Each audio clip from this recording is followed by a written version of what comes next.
The council meeting, as well as all other KCLV programming, can be viewed on the city's website at www.kclv.tv. The proceedings will be rebroadcast on KCLV Channel 2 and the web the Wednesday of the meeting at 8 p.m. and also on Friday at 4 a.m., Saturday at 7 p.m., Sunday at 7 a.m., and the following Monday at 1 p.m. We also have an announcement that I make at every meeting now, and that is that this building is protected by a state-of-the-art fire detection and suppression sprinkler system.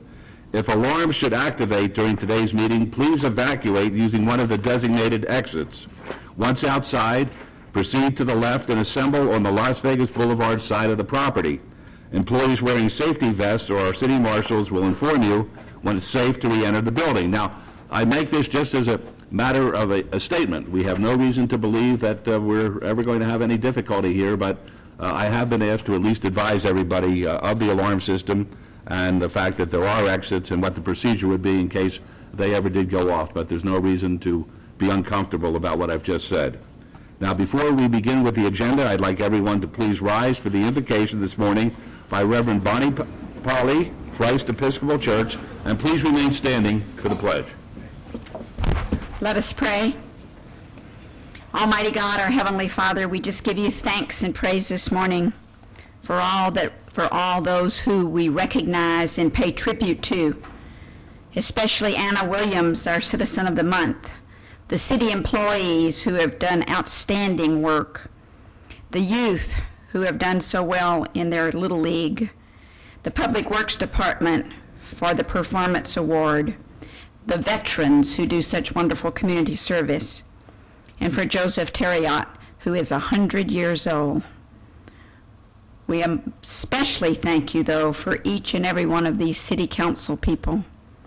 We ask you to give them the spirit of wisdom, charity, and justice, that with steadfast purpose they may faithfully serve in their office to promote the well-being of all people, strengthen their efforts to blot out ignorance and prejudice, and to abolish poverty and crime, and hasten the day when all people are united with dignity and in peace. And may we ask that that begins with each one of us. Amen.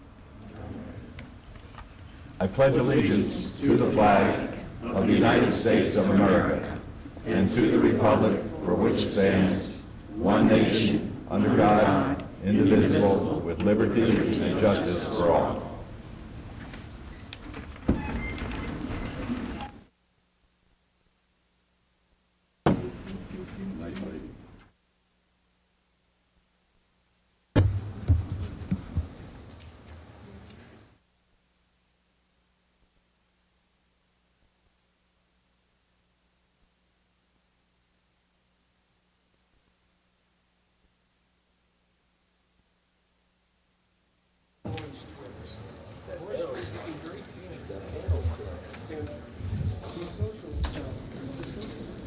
Good morning once again, ladies and gentlemen. This is the ceremonial portion of our agenda, and for the first item this morning, Councilwoman Tarkanian will recognize the September Citizen of the Month. Councilwoman?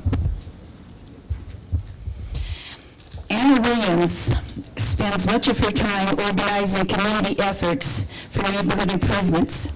She's the epitome of citizen involvement, works hard to foster community involvement in all the citizens within her area. She works hard for parks, for neighborhood integrity, for all that we within our community hold highest. She's intelligent, articulate, hardworking, and I'll tell you one thing, she perseveres because she follows Winston Churchill's speech of never, ever, ever giving up. She's an inspiration to us all, and I'd like to introduce Anna Williams, our citizen. Welcome.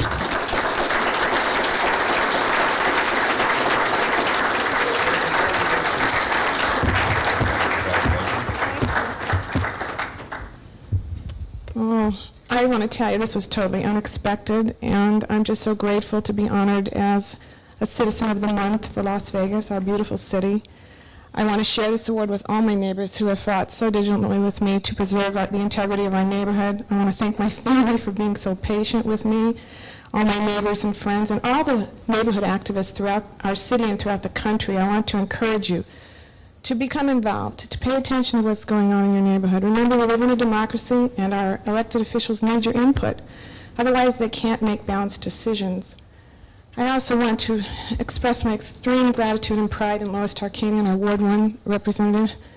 She's just marvelous. She and her staff are unbelievable. She's intelligent, she's wise, she's patient, she perseveres, and she's got tremendous integrity. She's a role model, really, for all political activists, for all political elected officials, for everyone. And I also want to commend everyone on the City Council, the mayor, and all of the representatives, and everyone, the staff that works for the city, for all the hard work they do for all of us.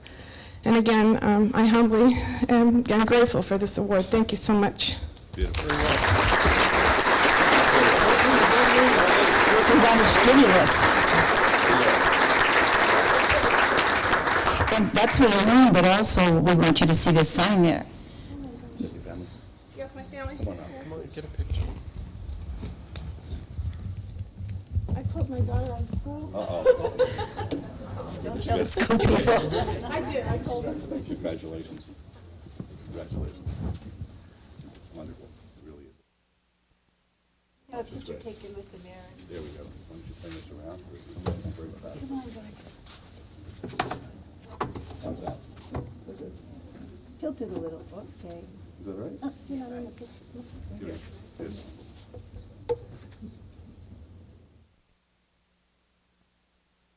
Thank you. Congratulations once again. Here we go. Thank you. That was great. That was great. For our next item, we'd like to recognize a group of outstanding city employees.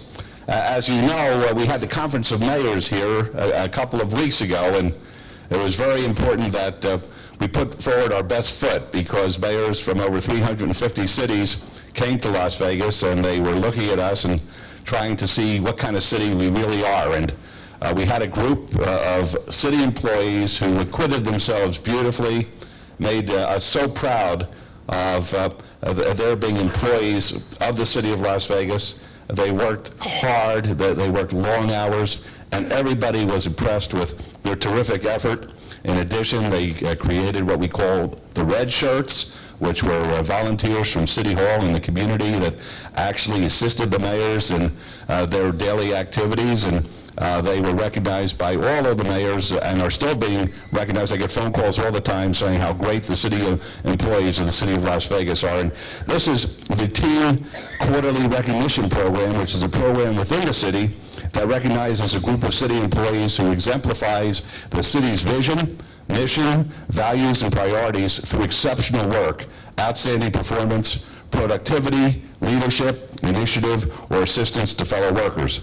To assist in making this presentation, I'd like Dr. Barbara Jackson, who is the Director of Leisure Services, to come up here. And I want to announce the recipients of the quarter, very special people as far as I'm concerned, great city employees.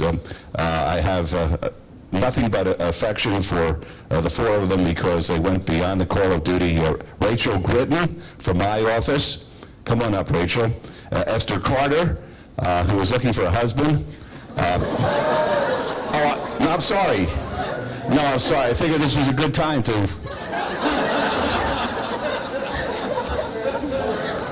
I'm not going anyplace else, folks. Kelly Schwartz. Kelly. And Melissa Benneman. Melissa, come on up.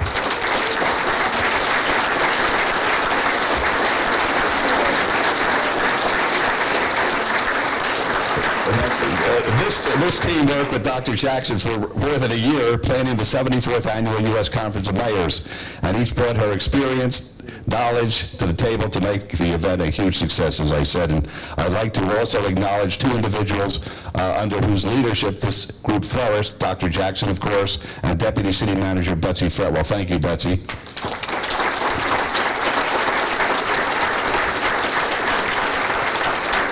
The ladies each had an assignment. Rachel worked with the the multitude of mayors who came here, making sure that everybody's interests were well represented. Esther used her background in special events to coordinate the tours and the workshops, and she saved the city countless dollars by the planning process in which she engaged. Kelly used her multitasking skills to work internally with the city staff as well as the external staff, and Melissa coordinated all of the administrative aspects of the conference. They all exhibited this wonderful work ethic that I mentioned before in teamwork, and they feel as though they're really part of something. It's almost like a little club here, and they take pride in one another. If they have lunch every Tuesday together just to keep, I'm serious, just to keep the relationship going, even though they work in different departments. So on behalf of the City of Las Vegas and on behalf of the United States Conference of Mayors, I'd like to congratulate each of you for this wonderful achievement. Thank you very much.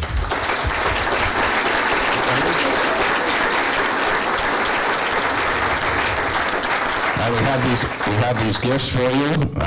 They look like dice. What is this? What are they? I have no idea what they are. I probably use the. Excuse me? They're beautiful. Okay, they're very pretty. Okay. But we also, since Dr. Jackson is in a position where she can't be part of the team, even though she's a team leader, we're doing something very special for you, Barbara, and that is we're declaring today, because of all the great work that you've done for us, not only with the Conference of Mayors, but in every day serving the City of Las Vegas, is Dr. Barbara P. Jackson Day in the City of Las Vegas.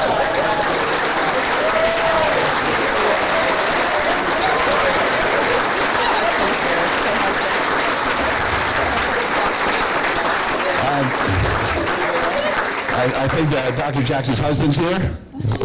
Where is he? Where is he? Okay, round of applause for him. He was out there too. Thank you for lending her. Thank you very much. We appreciate it.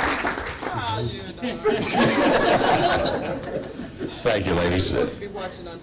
That's all right. It's better in person. Would you like to say something about the ladies? Good. Sure. I always want to talk about great teams. I think that there are so many people, corporate sponsors and local sponsors and City of Las Vegas employees who work tirelessly. But I always believe in recognizing the people behind the curtain, like the Wizard of Oz, those people behind the scenes. These ladies work tirelessly with me. It's not easy to get people who don't work together in their own departments to form a team, but they did. I'm so proud of them, and I'm so thankful to the Red Shirts, Miss Enos and Miss City Clerk here for their tremendous role with me. So thanks for the opportunity, Mayor. Thank you, and thank you all.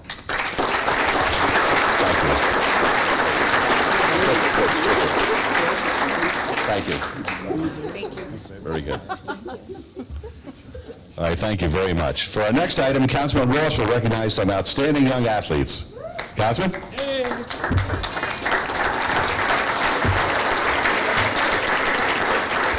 What a great city we live in with wonderful people. I get the privilege of representing the Great Northwest, Ward 6 in this city. And not only is it the Great Northwest, and I think the greatest part of this city, but it's also we also have the greatest schools, the greatest parks, and of course the greatest people. But today, we're here to honor some of our greatest athletes. Last year I stood up here and honored a team because they did a terrific job playing baseball, representing the Northwest and the City of Las Vegas. And lo and behold, they're here again today. It's my honor to recognize the Mountain Ridge Little League 2006 9 and 10-year-old all-star team. These 12 boys and 1 girl were selected from over 100 candidates. This team practiced hard and learned to work as a team in preparation for the district and state championship. We have some great baseball teams here in Nevada, and the district tournament was very competitive. But this team emerged as the 2006 District 4 Little League champions, but they weren't through yet. The team had to travel to Reno for the state tournament. They remained focused and didn't allow all the distractions to interfere with their goal. They had to play and defeat some great teams, including Washoe Little League, the 2005 state champions. This team never gave up. Even when they lost their first game to Washoe, they came back with great intensity, and as all great champions, they played their best in a tough situation. And the result, ladies and gentlemen, I am proud to introduce the 2006 9 and 10-year-old Little League state champions from the Mountain Ridge Little League. Give them a great big round of applause.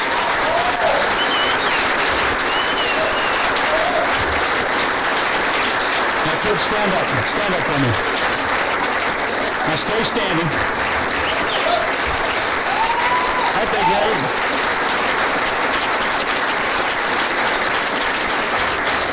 I'm going to call you up here. I want you to stay standing. I'm going to call you up here. Come on up here and stand in front and form a line right up here so you get a picture with the mayor as well. Nick Borowski, come on up here. Brady Cook. Kai Domingo. Ben Fitzhall. Gabe Garcia. Adam Couts. Cole Krismarchik. Chance McCutcheon. Parker McDonough. And the only young lady on the team, Cassidy Merritt. Come on down here, Cassidy. Yay! Ryan Replinger, Scott Schneider, Justin Vernia. Come on down here. Now, we're not done. I want these coaches to be recognized as well. Would Brad Replinger come on down? Mike Domingo, Jim Winslow, and Eric Coots. Come on down here as well, fellas.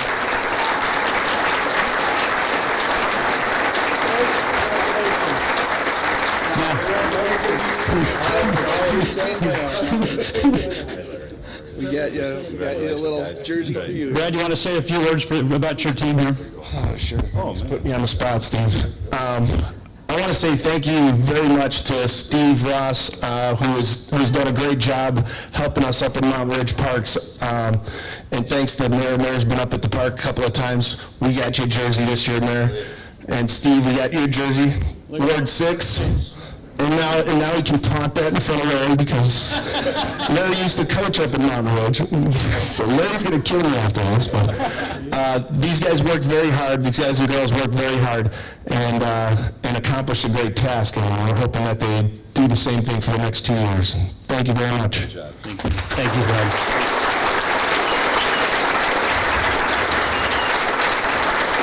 Brad, there's something I want to give you as well and to the team, and this ball may be worth a few dollars one day. It's worth about $3 today. But the council, the entire council and the mayor have signed this ball, and we want to give that to you as well as these wonderful proclamations to these wonderful athletes. Now, they couldn't be here today without some help from moms and dads. Moms and dads, would you stand up for us, please?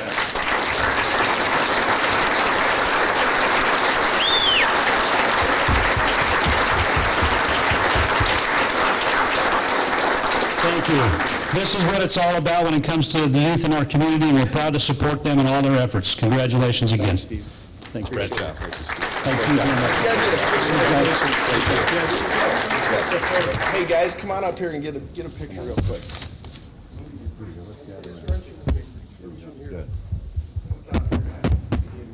That's good. Okay, fine, thanks. Thanks. Here we go, I'll go like this too. How's that? Can you fit us all in, or are we better off? Can you fit us all in? Here we go. I think you mean suck in the gut there. No. Yeah. That's great. Yay.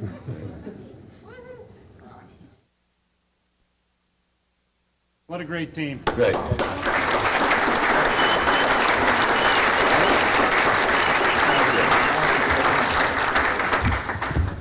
Geez, it just seems like yesterday when I was out there throwing out the first pitch for the season, it was an amazing pitch. I have to say that. If anybody was there, it was unforgettable.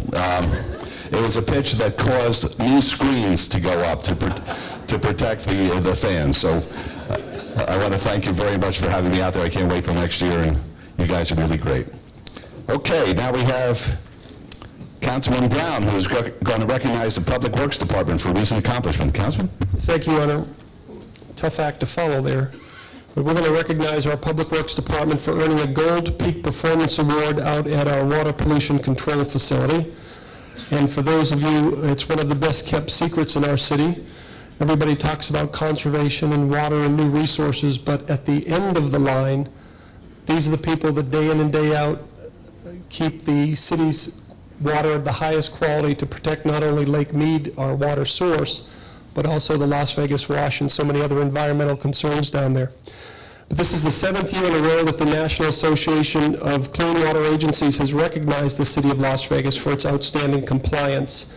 There were 0 permit violations during last year, and that makes 7 years in a row that this facility has had no violations, which is just remarkable. And these efforts certainly aren't accomplished by one person or one action. They're accomplished by so many great employees every day for the past 7 years. In fact, one of the employees, Bruce Dacco, was recently recognized by the National Water Environment Federation as the 2006 Lab Analyst Excellence Award. And congratulations to Bruce and all the great workers out at the plant. Now, Your Honor, I'd like to invite our Director of Public Works, Charlie Kaikowski, and Deputy Director John McNellis to join us.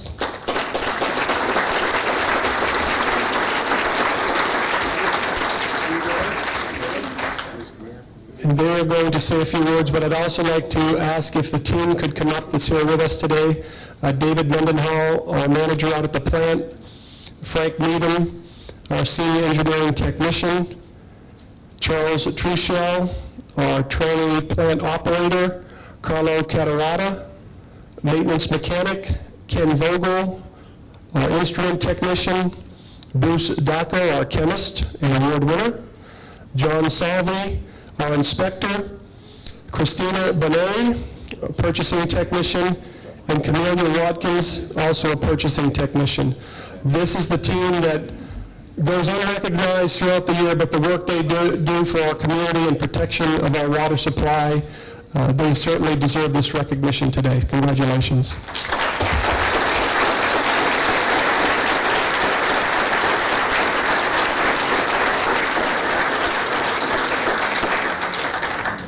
Thank you, Mayor and Council, for this acknowledgement.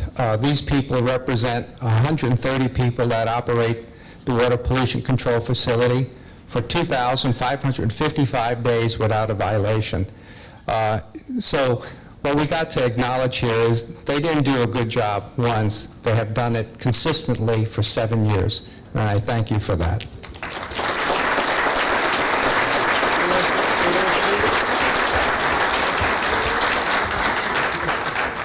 I just want to thank the group that operates the plant, as Charlie mentioned, every day. Certainly isn't just one person or even these 7 here or 8. They represent the entire plant, the entire division, the environmental division, and like Charlie said, we protect the environment every day. So thank you to the team for a great job. Congratulations, fellas. Congratulations. Congratulations. Hold that up. We'll get a picture. Oh, yes. Have them come up. John, these guys come up. Scrunch. We'll go short. Charlie's got his platform shoes on. Okay, you could do a whole day. I'll find one. 3 minutes before the meeting, Charlie gives me a script. Could be the tallest department. Super. Thanks, guys.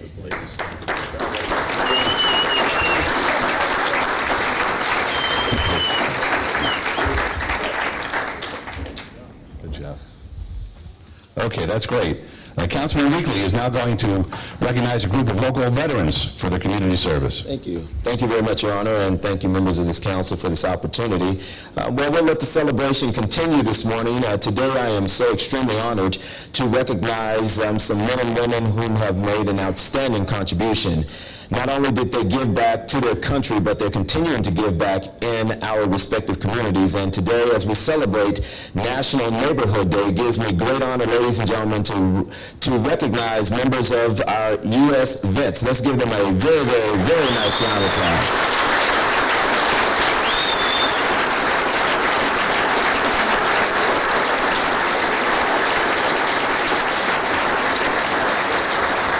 If you would direct your attention to the screen, you'd see photos of a huge neighborhood cleanup we had here in the Biltmore neighborhood and around the U.S. Vets home here, which is located right here off of Las Vegas Boulevard and Bonanza.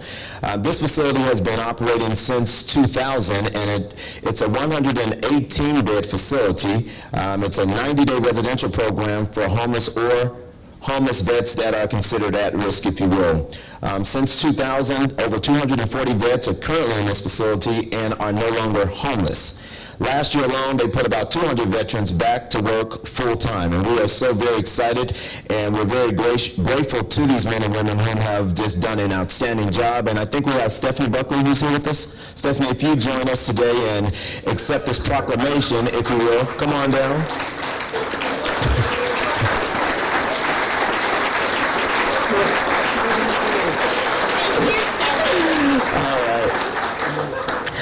I was hoping they didn't show the photo. The brother had the head on his head, but I was trying to keep it healthy, if you will. At any rate, Stephanie, we want to thank you so very much and present this certificate of recognition to you and just for what you do. And just thank you on behalf of Mayor Goodman and these men and women here who stand here on behalf of the City Council and the City of Las Vegas. And thank you all so very much for what you do. And I'd like for you to say a few words. Absolutely. I want to thank all of the veterans in the program and thank the city and especially the community for giving us the opportunity to do what we do there. We have sites all over the country, but I have to say, and I have the distinct honor of running 3 of them, but the city of Las Vegas has been so welcoming and so amazing to us and supportive that we could not have all of these veterans doing such amazing things every single day and giving back to their community and accomplishing such amazing goals if it wasn't for the community and the city. And thank you so much for welcoming us. That's cool. That's cool.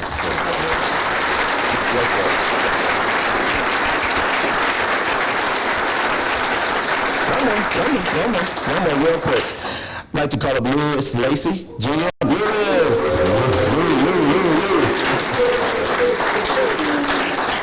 is a case manager. May I present that for him, please? Lewis is a case manager for the U.S. Vets.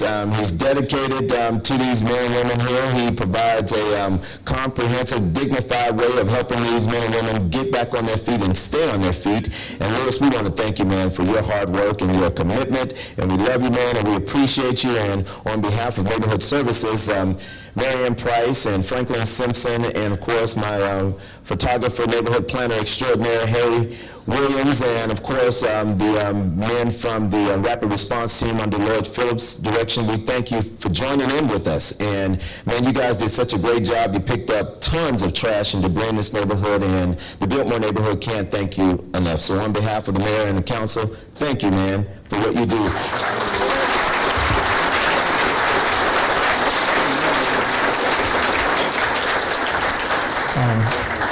On behalf of U.S. Vets, I really appreciate this award. There's so much work to do in the neighborhoods here to revitalize this area. And we as veterans, we're proud to give back. But I'd like to leave you guys with one thought. Tonight, 275,000 homeless veterans will be on the street tonight. And they served our country, and they served it well. And we need to be mindful of that, and we need to think of ways and create ways to afford opportunities for these veterans to get back into society and to get the help that they need and they deserve. Thank you very much.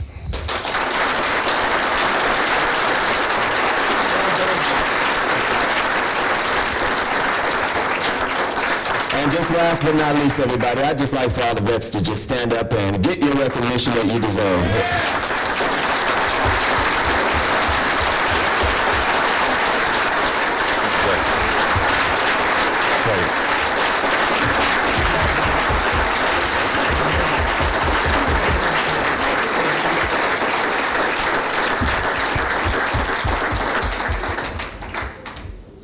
Terrific. Thank you, Councilman. That's great.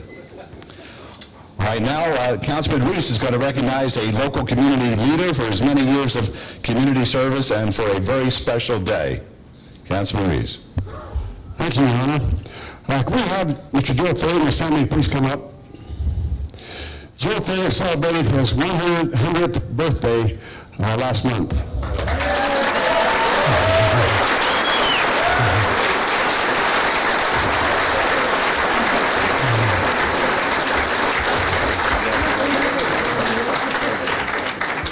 Joe? See you, sir. Thanks for coming. I really appreciate it. This is really an honor to represent the city of Las Vegas. Mr. Thierry has been in my ward for a number of years. I worked with him on different programs down in his neighborhood. Joe was born in Provo, Utah in 1906 and moved to Nevada at the age of 13. We do have something in common. Joe taught school at Lincoln County High School, where I went to school. I lived by his brother, Dean, for many years when I was growing up. And Joe was a member of the Las Vegas Little Theater and helped the Las Vegas Classroom Teachers Association. He was a mentor and an inspiration to hundreds of students and their families. Last year, the Joseph E. Thurett Elementary School was named in his honor. On Saturday, August 19th, dignitaries, family, and friends honored Mr. Thurett for his many years of outstanding community service and celebrated his 100th birthday. I remember one story about Jay coming to my barber shop, and this was just a couple of years ago, and he'd bought a new car, a Nissan, what kind of car was that, Joe? Murano. And my partner asked him, he said, Joe, did you finance that for 60 months or 72 months? And just as serious, Joe looked at him and he says, I got to tell you, Darryl, when you get my age, he says, you can't finance anything. But Joe, it's really a pleasure to be able to call today, to proclaim today, the Joseph E. Thurett Day in the city of Las Vegas, and we're honored to have you here today and to recognize you in this way. You've done a great job for your community, and I just hope that you have many more new cars. Thank you. Thank you.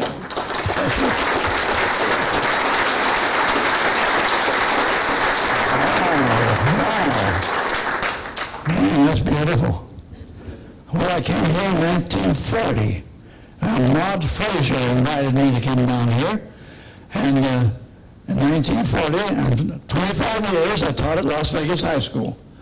And in this time, there's been a few changes. A couple of changes, that's right. Terrific, thank you. Great. Congratulations. That's wonderful.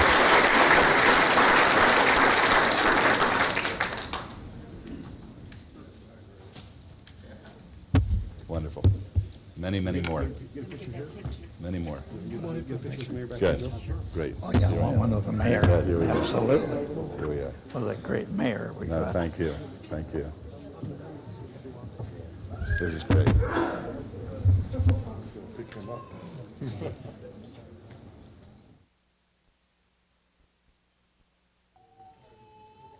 Great. Thank you, yes. Thanks, everybody. Thank you all. Thanks. We appreciate you. Thank you. Thanks a million. Thank you. That's great. Now, for our last item, we have something very special. We're going to consider a resolution later on in our agenda to participate in National Neighborhood Day, the goal of which is to build stronger communities and caring and effective neighborhoods. And the national program aims to recognize noteworthy neighborhood projects and individuals. And we're fortunate today to have so many volunteers who make our city such a very, very special place. And as I said earlier today out in the Rotunda, Las Vegas would not be the city it is but for the volunteers and those who make our neighborhood beautiful places in which to live. And we owe you a great deal of thanks, and today we'd like to recognize you. Would you please stand so we can give you a great round of applause, and thank you for all you do for our great city. And for all the neighborhoods. All the neighborhoods. Wonderful. All the neighborhoods. Thank you very much. Thank you very much for all you do. That's great.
Thank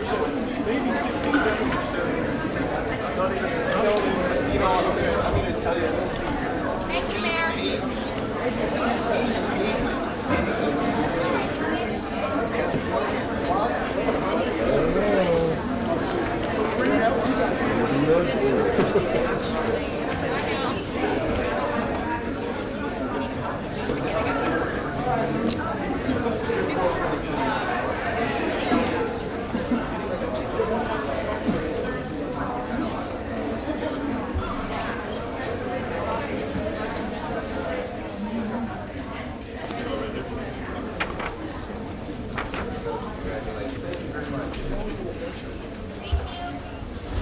Thank you.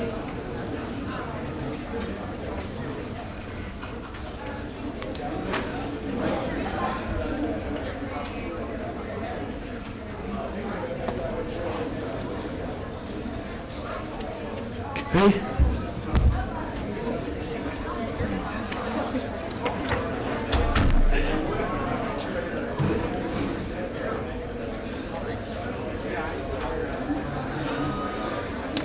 I think I can start, don't you think?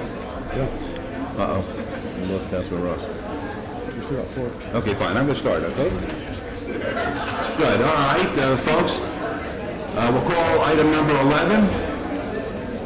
Item number 11. Any items from the morning session that the council, staff, and/or applicant wish to be stricken or held in abeyance to a future meeting may be brought forward and acted upon at this time. Mayor Pro Tem? Mr. Your Honor, we have item number 58 is a temporary approval of a new supper club license for Makino's Sushi Seafood Buffet and Lounge, 1225 South Fort Apache Road, Suite 100. Staff's asked to strike. And item number 64 is temporary approval of a change of ownership for a tavern license to Oasis Bar and Grill, 3003 North Rainbow Boulevard. Staff's asked to strike that one also. Are there any other items we need to bring forward at this time, council members? Hearing none, Your Honor, make a motion to bring these two items forward and take the appropriate action, please. Thank you. Let's vote on that, please. Opposed?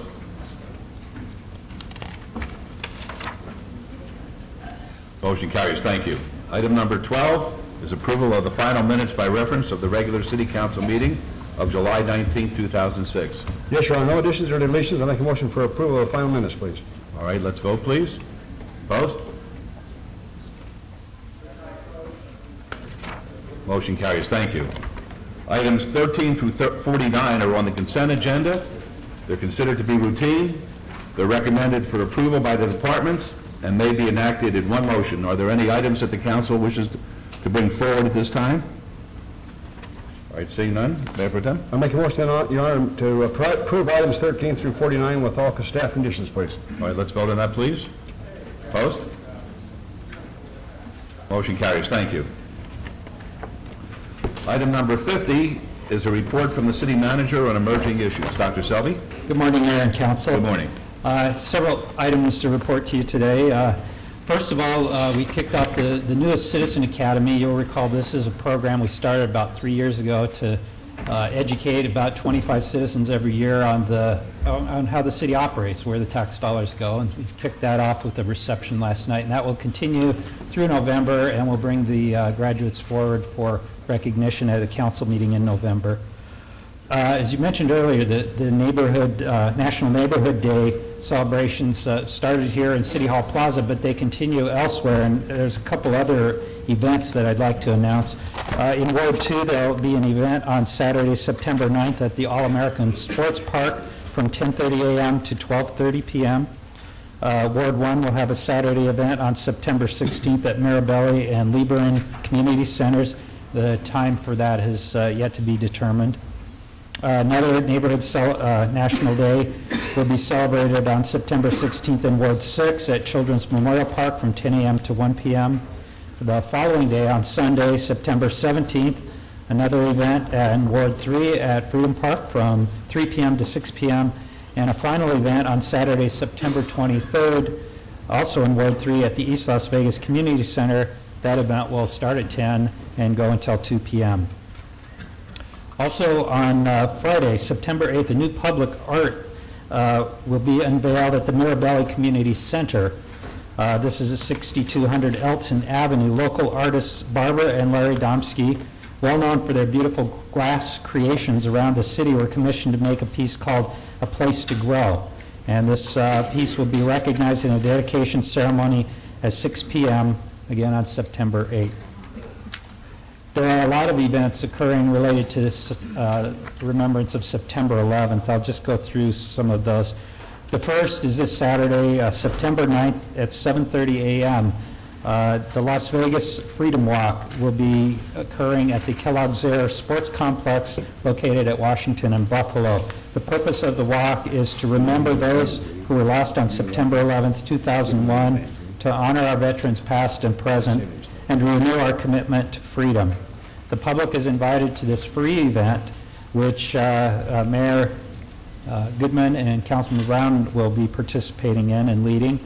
Similar walks are taking place all across the country, so this is really a national event. And we checked around, and the city of Las Vegas is hosting the event for the whole state of Nevada here. So we encourage everybody to participate in that event this Saturday. Also related to September 11th ceremonies, just before 7 a.m. on Monday, September 11th, residents who live near fire stations will hear the fire stations do the traditional tolling of the bells in recognition of those who were lost on September 11th. This is a simple 1-minute tribute to all of those firefighters and others who were lost when the first tower fell of the World Trade Center. Later that night, a community-wide event remembering 9/11 will take place at the Clark County Government Center beginning at 7 p.m. As you know, this event in our tradition now established in Southern Nevada rotates from jurisdiction to jurisdiction. In the past, Metro and the city and Clark County have shared in this event. This year, it's Clark County. We also want to remind citizens at this time that we're remembering September 11th of this being National Preparedness Month. We, as the city, encourage residents to be prepared for both man-caused and natural disasters, and we provide a lot of information on our website, lasvegasnevada.gov, and we'd encourage people to prepare themselves and their families for both natural and man-caused disasters. We also remind everybody that not just on our website, but in the front of every telephone book are disaster preparedness manuals. We have our neighborhood cleanups continuing. In this month, on September 9th, we'll have one in Ward 5. On September 16th, another one in Ward 1. Anybody interested in those can contact the council offices at 229-6405 and find out the details.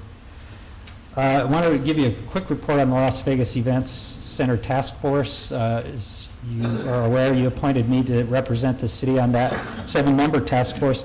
We had several meetings, received a recent report just this past week from the consultant working for us on that. Some of the findings so far are that the Thomas and Mack Center would be very expensive to retrofit, $125 to $150 million.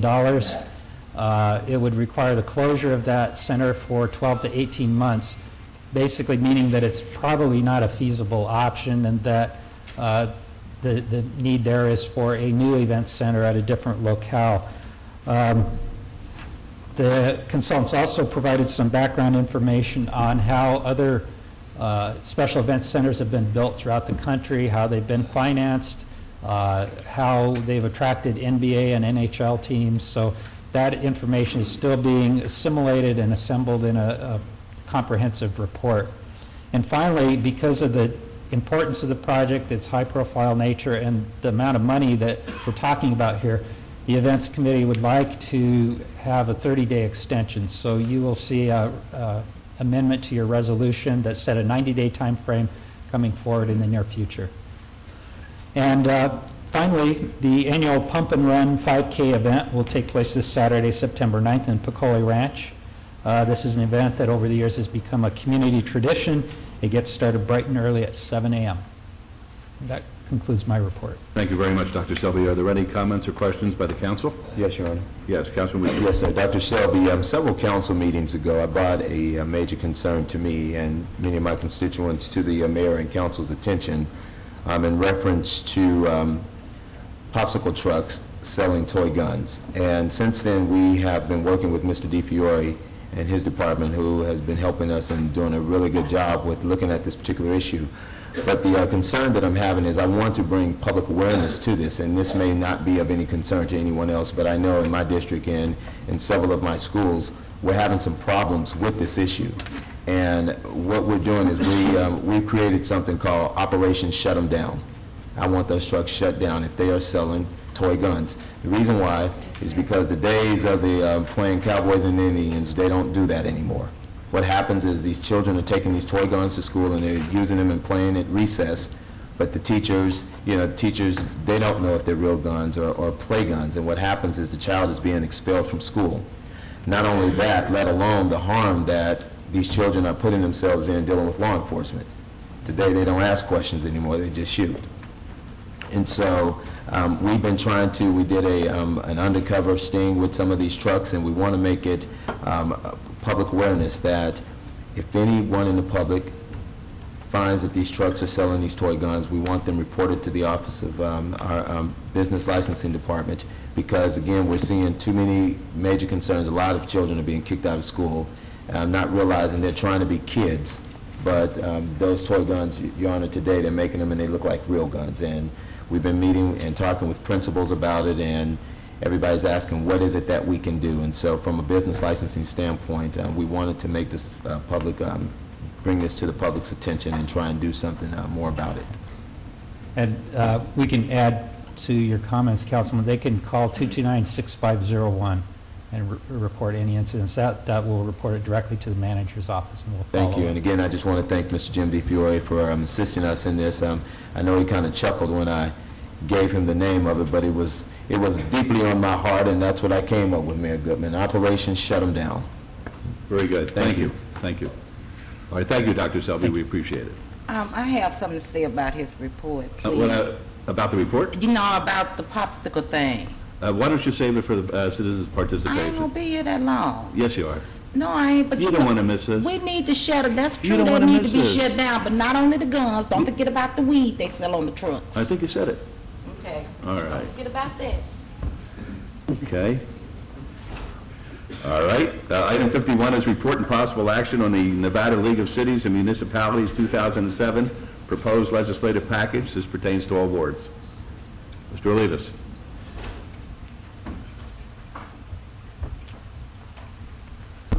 Good morning, Mayor Goodman and Council.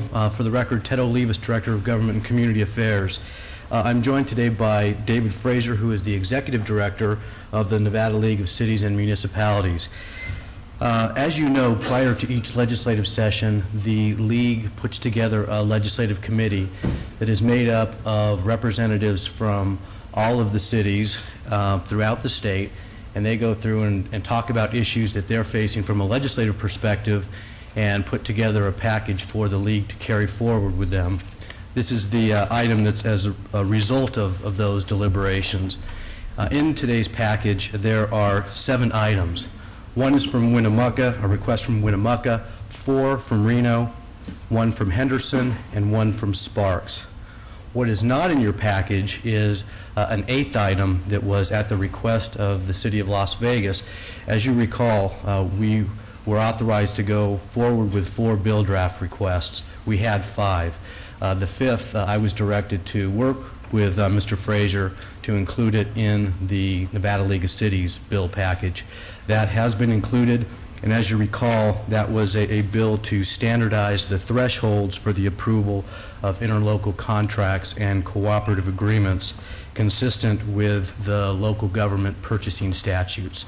So that bill is included in their package. I don't believe that it's included in the backup of the item that you have because of the deadline. So I wanted to make sure that you were aware that that has been included. So with that, I'll turn it over to Mr. Frazier for some additional comments. All right, thank you very much. Thank you, Ted.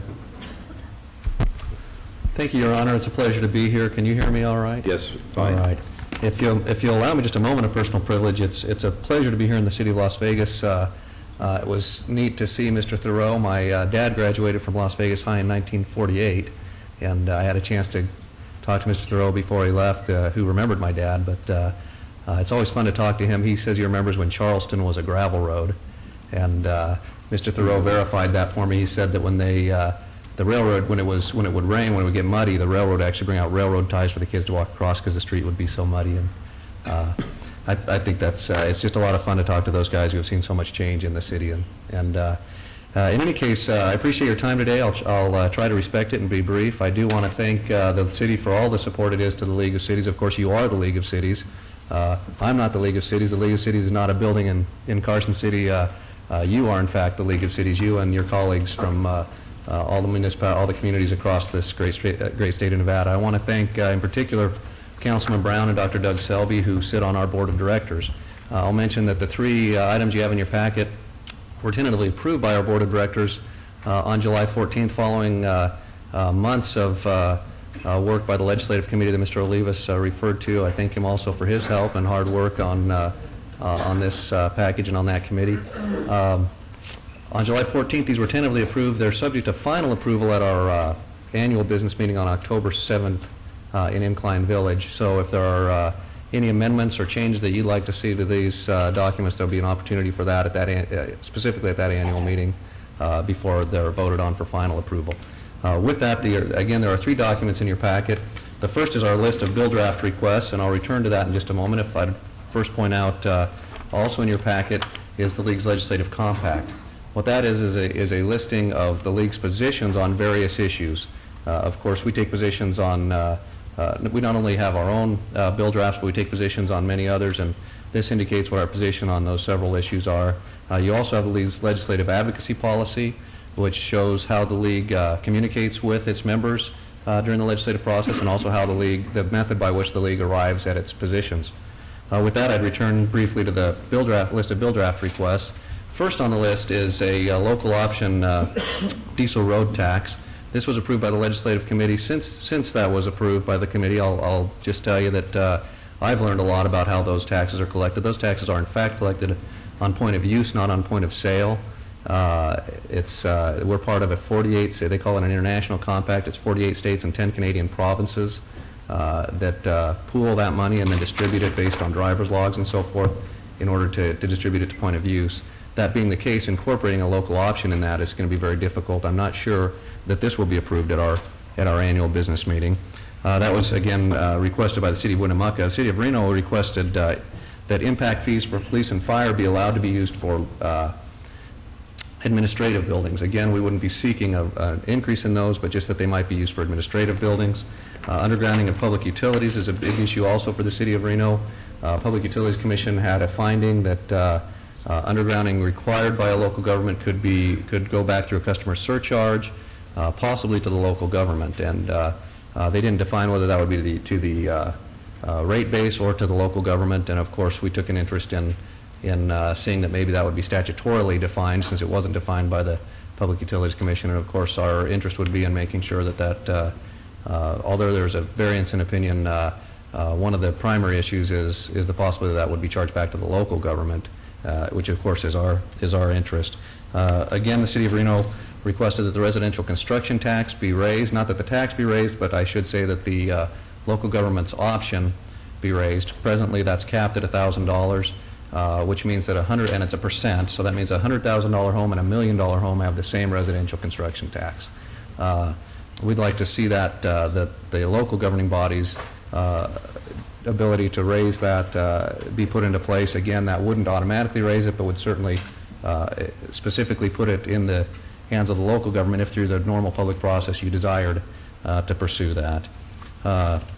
City of Reno also, the last one that they requested was substance abuse, particularly funding for education, prevention, and treatment of methamphetamine abuse, which is a big issue in Nevada. It's likely that Assemblywoman Sheila Leslie may carry a bill on this same subject. If so, rather than compete, I think it would be likely that we would support her in that effort. Again, the goal being to see that there is some funding made available for that. City of Henderson requested that the effective date for enacted legislation statute be amended. Specifically, any bill submitted to the legislature unless specified in the bill is by default effective on October 1st. There are any range from effective immediately up to October 1st that are put in those bills, sometime with very valid reason and deliberation, and sometimes sometimes it's hard to tell what the reasoning is on that. our interest in that is that occasionally a bill is passed which is made to be effective immediately and requires local government to take an action. For example, if we were required to pass an ordinance to comply with a bill that was effective immediately, we can't do that immediately. Of course, we have public notice and, in some case, public hearings and first and second readings, so it's sometimes impossible for us to comply immediately. So what we'd be asking is that any bill that requires our action in that manner would be effective on October 1st unless an emergency were declared to exist. So that would still leave the option for an emergency bill to be passed and not tie the legislature's hand in that way, but give us the time we need to respond under normal circumstances. City of Sparks requested a bill on state disaster relief funding. Department of Emergency Management, the state, I should say Nevada Department of Emergency Management, and the Federal Emergency Management Agency have different standards and criteria and reports and so forth that they're required in order to qualify for relief. We would like to see those processes made more uniform so that a city that's in a crisis and already under duress doesn't have the additional duress of going through both processes, but rather we'd like to see those processes be made uniform.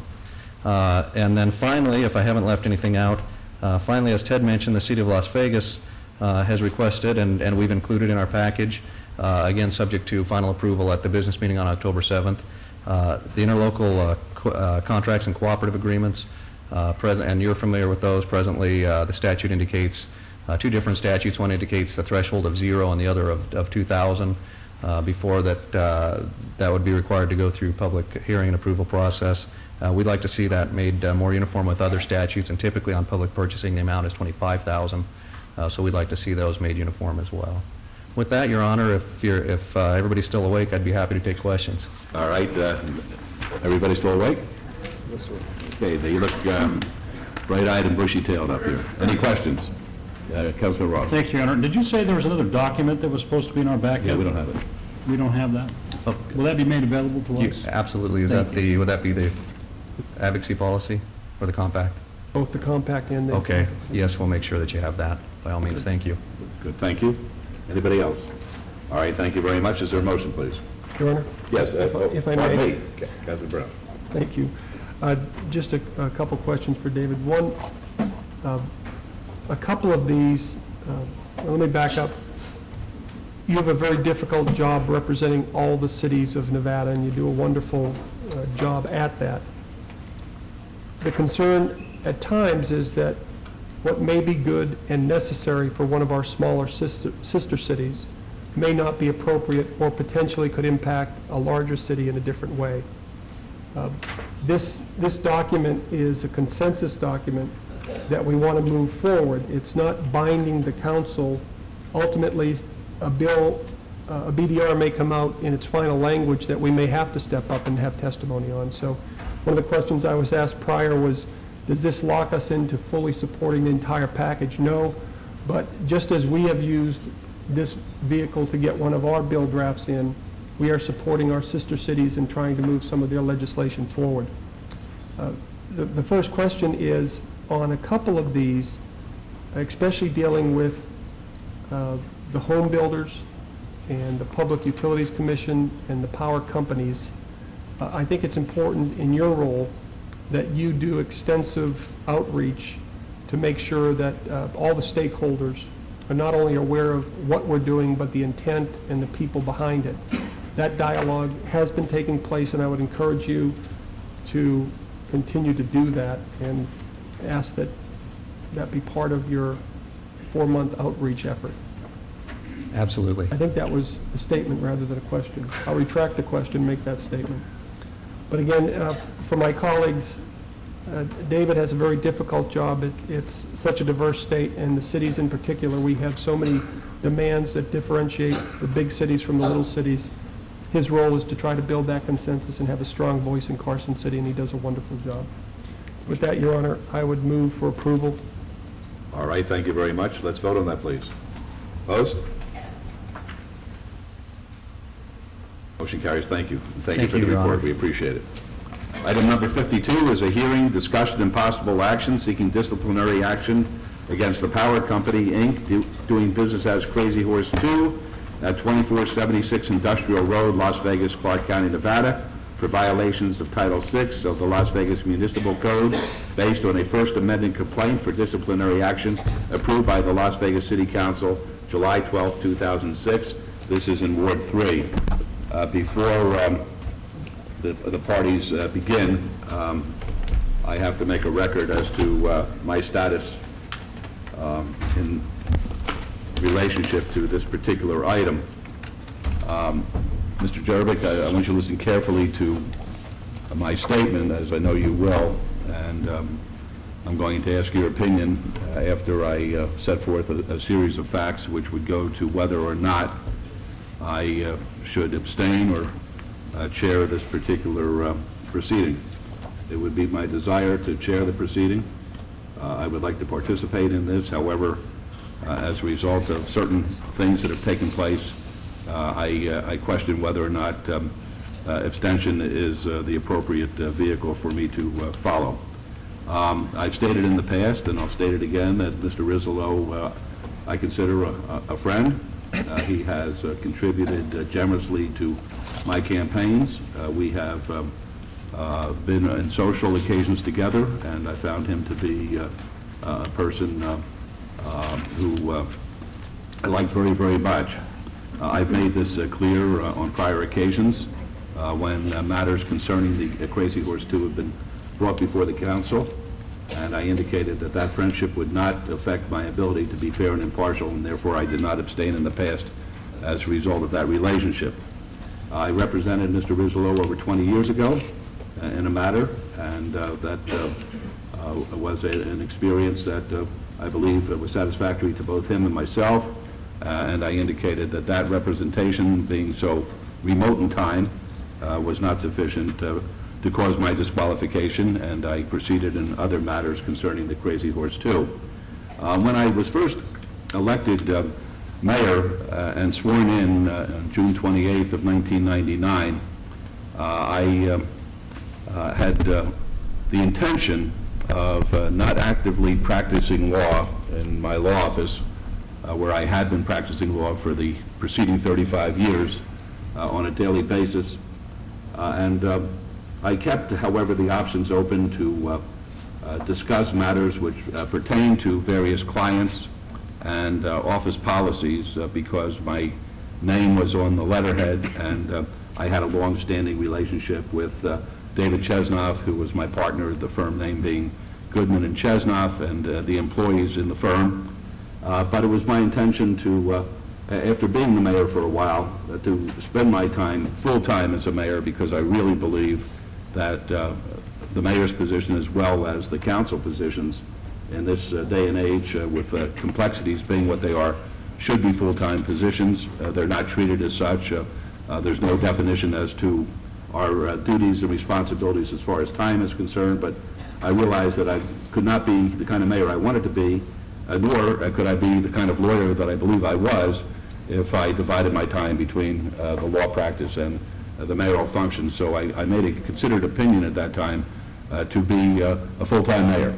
And notwithstanding that, the firm name stayed in existence, and in addition to the name being in existence, there were certain representations made publicly as far as my relationship with the firm, which were brought to my attention just recently, to be quite frank with you, but nevertheless they were out there. And throughout the entire 7 years that I've been the mayor, the law firm has paid an insurance policy premium for me out of the fees generated by the firm. I think a fair statement would be, at least in the last 3 or 4 years, I have had no contact whatsoever as far as a professional relationship with the law firm. Certainly a personal friendship relationship with members in the law firm, but I really had put the practice completely on the back burner, and really was not number one interested, nor was I involved in any respect with the clientele and the issues that the firm were representing. It came to my attention after certain procedural matters were conducted by the council, in particular the receipt of the amended complaint and the setting of the hearing date for today, that in fact David Chesnoff represented one of the defendants who was associated with the Crazy Horse 2, and that that defendant was part of a plea bargain, which is very much at issue and relevant to the proceedings which are before the council today. And as a result of that, it caused me to sit down with Mr. Chesnoff and once again, very amicably, but just as a matter of prudence, felt that it was time to terminate the professional relationship, and the firm name, including Goodman, was taken off. The publication Martindale Hubble, which had a précis about my relationship with the firm, Martindale Hubble was advised to take that out of the publication, and arrangements have been made that I will pay myself the premiums on the insurance policy. So for all intents and purposes, the relationship with the law firm has been completely severed. We were placed in a position as a council to have this matter come before us without any input on the part of the council. Nobody asked us what our position was going to be. Nobody consulted with us what our position would be if certain things took place in the federal court system. And basically today we are left with the open issue of what the city of Las Vegas is going to do. The plea bargain, as I understand it, between the power company and the federal government doesn't limit us in any respect. So therefore, our determination could very well have a substantial impact on the federal proceedings. I don't feel bad about that. I feel that the nature of the beast is that sometimes things happen where you just can't cover all the bases, and that's the reason that we're here today as a council. We're going to be making decisions which are of great moment as far as Mr. Rizzo, the power company, and the case itself, and the parties that are involved, Kirk Henry and the individuals who are affected as defendants who have entered into a joint plea bargain, which required each and every defendant to enter a plea in order for the plea bargain to be accepted by the court. But that's for this council, and this council has to decide that. During my briefings with Mr. DiFiore over the past year and a half, 2 years, have asked him basically at least once a month, maybe sometimes twice a month, whether or not there was any cause for the city council to file an order to show cause regarding the power company, and each time in the presence of Deputy City Attorney Brian Scott and other members of the city staff, Mr. DiFiore indicated no, there's been no request, and basically the city of Las Vegas has stayed out of the affairs of the power company and the Crazy Horse 2 because we understood that there was a federal investigation or an inquiry taking place, and it wasn't until we were advised that in fact there was an agreement between the federal government and the defendants and their attorney for Mr. Rizzo, Mr. Scrow, who's here today, that the city was going to get involved. And at that point in time, not realizing that Mr. Chesnoff represented one of the defendants, we went forward and we set the matter for hearing today and accepted the amended complaint. That brings me to today, because last night I wrestled with the proposition as to whether or not I should sit, because I have very strong feelings as to this particular case and what the appropriate disposition should be. But I also know that notwithstanding the fact that Mr. Scrow obtained an opinion from the Nevada Bar Association which indicated that I would have no conflict of interest based on the factual predicate which I just set forth if I proceeded. I know that from prior experience with the State Ethics Commission that they may not necessarily agree with the Bar Association, and therefore I asked myself last night as I was resting in bed whether or not there was any vestige of relationship between Mr. Chesnoff and myself which could in fact impair my ability to sit as the mayor and as a council member on this particular proceeding. I asked yesterday in Mr. Henry's presence, Mr. Bill Henry, who's representing the city through the city attorney's office, and Mr. Scrow, for Mr. Scrow to give me a call at 8 o'clock this morning. And at that time, Mr. Scrow did call me, and I asked him one question which I felt was relevant and pointed and made the decision for me, albeit not an easy one, but made the decision for me. I said, Mr. Scrow, I just have one question for you, and that is, if in fact there is a sanction which is imposed by the city council which would have a substantial period of time as a suspension or a revocation of the special use permit, would you go to court and attempt to withdraw your plea? And he said, I would have no alternative but to do that. So with that answer, the question was answered for me. If in fact that were the result, and I don't know what the result's going to be, and if in fact Mr. Squirrel went back to court, then Mr. Chesnoff would be at his side representing his client, and I believe that the vestige of my relationship with Mr. Chesnoff, although I had no personal knowledge about his representation, would be subject to some public scrutiny and subject to criticism. So on that basis, I'm asking you, Mr. Jervik, should I continue and share this, or should I abstain? Let me start backwards, Your Honor, from what you stated earlier. One, you have only participated procedurally up until this point in time. You have made full disclosure of your friendship with Mr. Rislow, and you've made full disclosure of your prior representation, neither fact of which is enough to cause you to have to abstain from participation.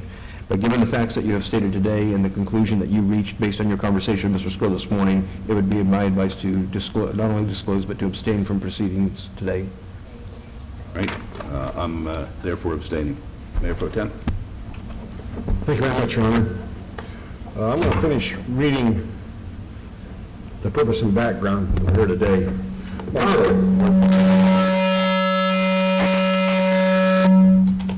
I apologize for interrupting. I need to make a disclosure myself. Thank you. I would like to make the following disclosure. It's my understanding that as part of today's hearing, there will be discussion and presentation of facts regarding serious injuries sustained by an individual named Kirk Henry at the Crazy Horse 2. Mr. Kirk Henry has filed a civil case against the operators of Crazy Horse 2, which is currently pending before my wife, Judge Jackie Glass. Merely by coincidence, when this case was filed in the civil court, it was randomly assigned and it landed in my wife, Judge Jackie Glass's courtroom. She has not discussed the case with me, and as a result of that assignment, I have learned no facts which would influence my decision today. Furthermore, if that case, meaning the civil case filed before Judge Jackie Glass, were to proceed to a trial, the facts of that case and the decision would be made by a jury and not my wife. I've discussed these facts with the city attorney, and I'd like to put his advice on the record and seek his recommendation as well. Thank you, Councilman. Let me state too, different from the situation that the mayor just disclosed, NRS 281-501 governs in this particular area, and it talks about situations where the independent judgment of a reasonable person would be impaired. The three litmus tests are if you've accepted a gift or a loan, you have a pecuniary interest, or you have a commitment in your private capacity to the interest of others. When the mayor made his disclosure earlier, two of those were potentially implicated. Based on your disclosure, there is no implication of a per se violation of NRS 281-501 as a result of your participation in this matter. I would point out that you have made a disclosure that this matter is before your wife. She has no interest in the outcome of the case. In fact, the case may not even go because it may have been negotiated. If it does go, it will in all likelihood be tried by a jury, not by her. You've also disclosed that she has shared no fact with you outside of this forum that would influence your judgment or impair your ability to be impartial. Based on that, I think your disclosure is complete, and I think you can participate. Thank you, Councilman Wilson. Again, the purpose and background. The Power Company, Inc., doing business at Crazy Horse 2, holds tavern license number LIC or L16-003-4-00209. On June 1st, 2006, the Power Company, Inc. pled guilty in federal court to one count of conspiracy to participate in an enterprise engaged in racketeering activity between January the 1st, 2000 and 2005. Frederick Rislow and 16 of his employees also entered guilty pleas to federal felonies. The charging documents pled to, as well as the plea memoranda in support of the guilty pleas, describe the actual business activity of Crazy Horse 2 as constituting a public or private nuisance in that business of Crazy Horse 2 was conducted in an unlawful, illegal, or impermissible manner. On August the 1st, 2006, the Power Company, Inc. answered the disciplinary complaint and admitted that the government would have sought to prove at trial 35 to 40 beatings had occurred at the Crazy Horse 2 in 3 years. The recommendation is LVMC 6.02.360, provides that the council may, in its discretion, impose a range of sanctions upon a licensee found to have committed a disciplinary offense, including but not limited to revocation, suspension, and/or a fine. This is not a public hearing. There will be no public comment from the public. I would ask that my fellow council members, if they feel they have any questions pertinent to this case, if they feel free to ask the questions at any time during the hearing. I ask that the council for the city and for Mr. Rislow or the power company present those items they have to us in a precise manner so that we will be able to distinguish, because I think this is a very important matter that we have here before us today, and I want to make sure that the council members have all the information that they need. I don't care whether it goes 30 minutes or 2 hours. I want to make sure that the council members get to ask the questions they feel pertinent to this case. And with that, Mr. Henry, Mr. Scroll, I ask you to bear with us during this hearing. And I just wish the mayor was here so I could ask him questions. Thank you. Mr. Henry? Thank you, Mayor Pro Tem. Just one minute. Is there any other comments that the council members would like to make at this time? Mr. Henry? Thank you. As you stated, we're here today for the council to hear the First Amendment complaint for disciplinary action. There are some preliminary, perhaps even housekeeping action that I need to take. The first one is I need to lodge with the clerk proof of notice to the respondent, the liquor licensee, of today's proceedings pursuant to law. Secondly, the disciplinary complaint on file as described by the agenda items describes a number of federal guilty pleas which were made in writing based on 3 different federal criminal charging documents, and I have certified copies of those as well as the disciplinary complaint and the answer to disciplinary complaint by Crazy Horse 2 in books that I've provided to the council, and I've also provided to council for the respondent in this matter. The original book is lodged with the clerk, and I would ask permission of the council that it can be received by the clerk. Is this the book in question, Mr. Henry? It is. Council members, they all have this book? Thank you. Finally, in today's presentation, I'm going to be using a total of 11 exhibits, and I've had those copied onto paper, and I've also lodged those with the clerk. At this time, I would ask Jim Are those the ones? Yes. Okay. At this time, with the permission of the council, I would ask Jim DeFiore to come forward and establish the jurisdiction of the council over the liquor license by answering just a few questions. Thank you. Would you state your name, please, and spell your last name? My name is Jim DeFiore, D-I-F-I-O-R-E. How are you employed, please? I'm employed as the Business Services Manager for the City of Las Vegas Finance and Business Services Department. Are you familiar with the First Amendment complaint for disciplinary action filed in this matter? Yes, I am. Directing your attention to the first page of it, there's an allegation that the Power Company, Inc.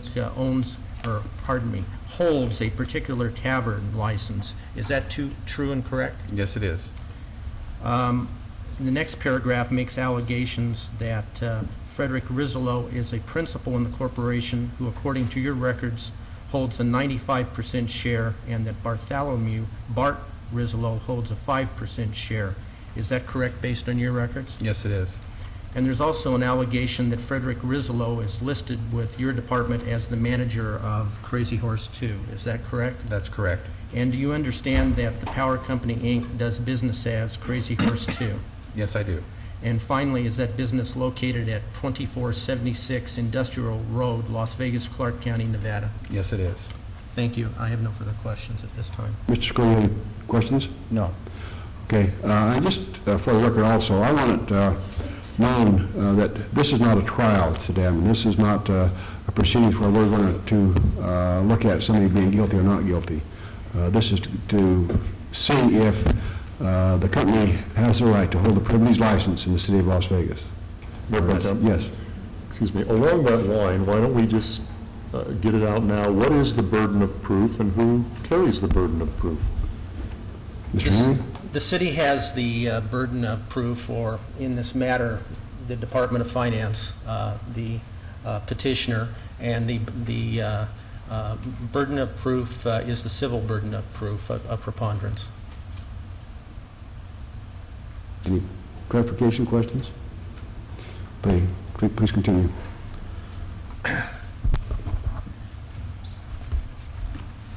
If I could have the overhead, please. Please. I'm told that they can't hear in the back. Can you hear me now?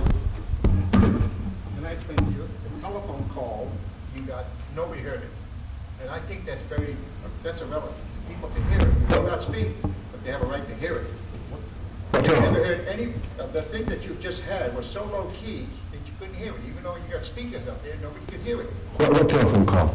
You just had somebody speaking so low you couldn't hear it. And I think that's wrong. This is the second time this happened. Yeah, well, I agree with you, sir. It's a public speaking place. Yeah. Can you hear us in the back? Mr. Kino, can you hear us back? Have you heard the whole proceeding back there? Thank you. That was a separate mic that that person was speaking on. It wasn't speaking on the regular mic that you have. There was no telephone call. It was a separate mic, I keep telling you. Microphone. Continue, please. If somebody does have a question about where they can't hear us, please raise your hands, because I want to make sure everybody that we are heard. I'm going to stand over here. Either one, did you? Do you have a handheld mic, Mr. Henry, can you have, please?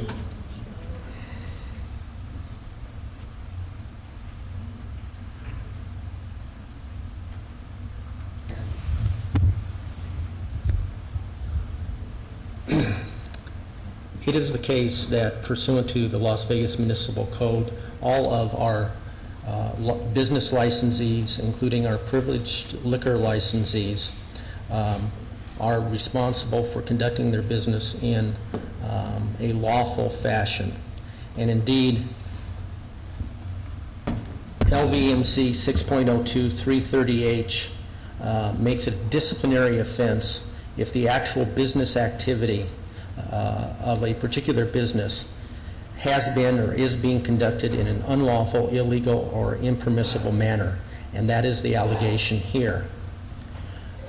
The city code also holds licensees, in this case a corporate licensee, responsible for the actions of all the servants, whether or not they are principals such as Mr. Rizzolo, or managers such as Mr. Rizzolo, or employees such as his 16 employees who pled guilty.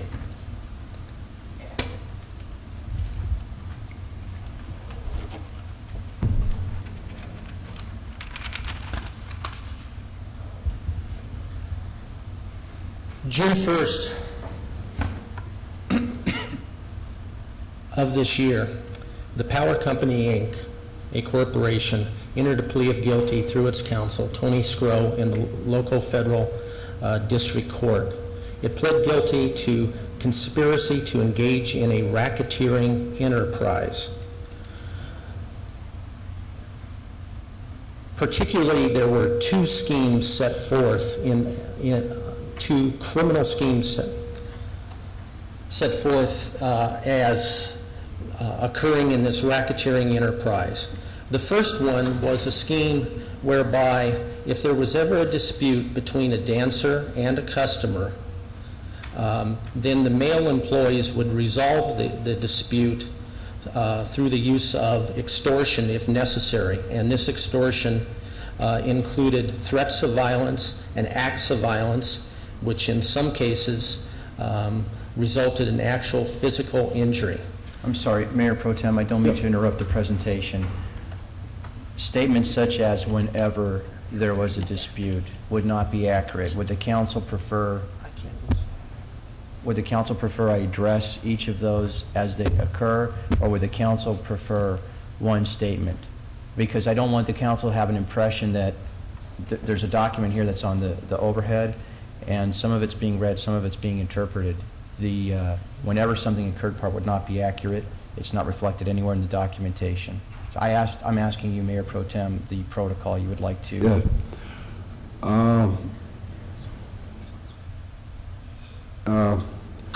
I think that we're going to allow Mr. Henry to present his case. You can keep track of those things that you feel are not accurate, and you remind the council that and those things that we. I don't want this to be a argument between Mr. Henry and yourself. I feel like that, Mr. Henry, we will listen, and then we will listen to what you have to say, and I think that's the protocol that we'll follow. Fair enough. Thank you. Thank you.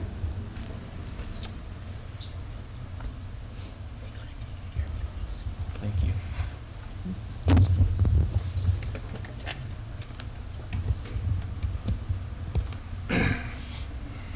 As I said, the guilty plea of the Power Company, Inc., Crazy Horse 2. I'm having a hard time hearing up here. Pardon?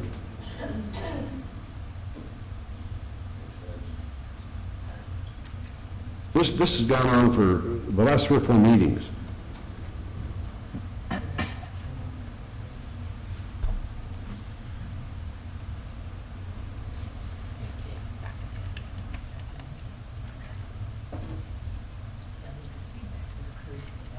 I turned it off.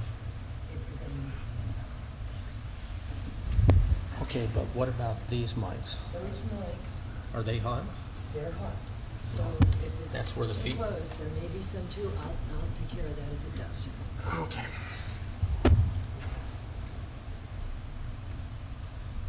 If I can go back just a moment. As I stated, Crazy Horse 2 entered a plea to conspiracy to engage in a racketeering enterprise. There were 2 criminal schemes set forth in the charging document. Excuse me, please, Mr. Henry. One thing I noticed to do, or failed to do today, I need to have Mr. Sco identify himself for the public record, please. Sorry. I'm sorry. I didn't realize I hadn't done that yet. My name is Anthony Scrow. I'm here on behalf of the Power Company. Present with me is Mr. Rick Rislow, the 90% owner of the Power Company. Thank you. I apologize to council members.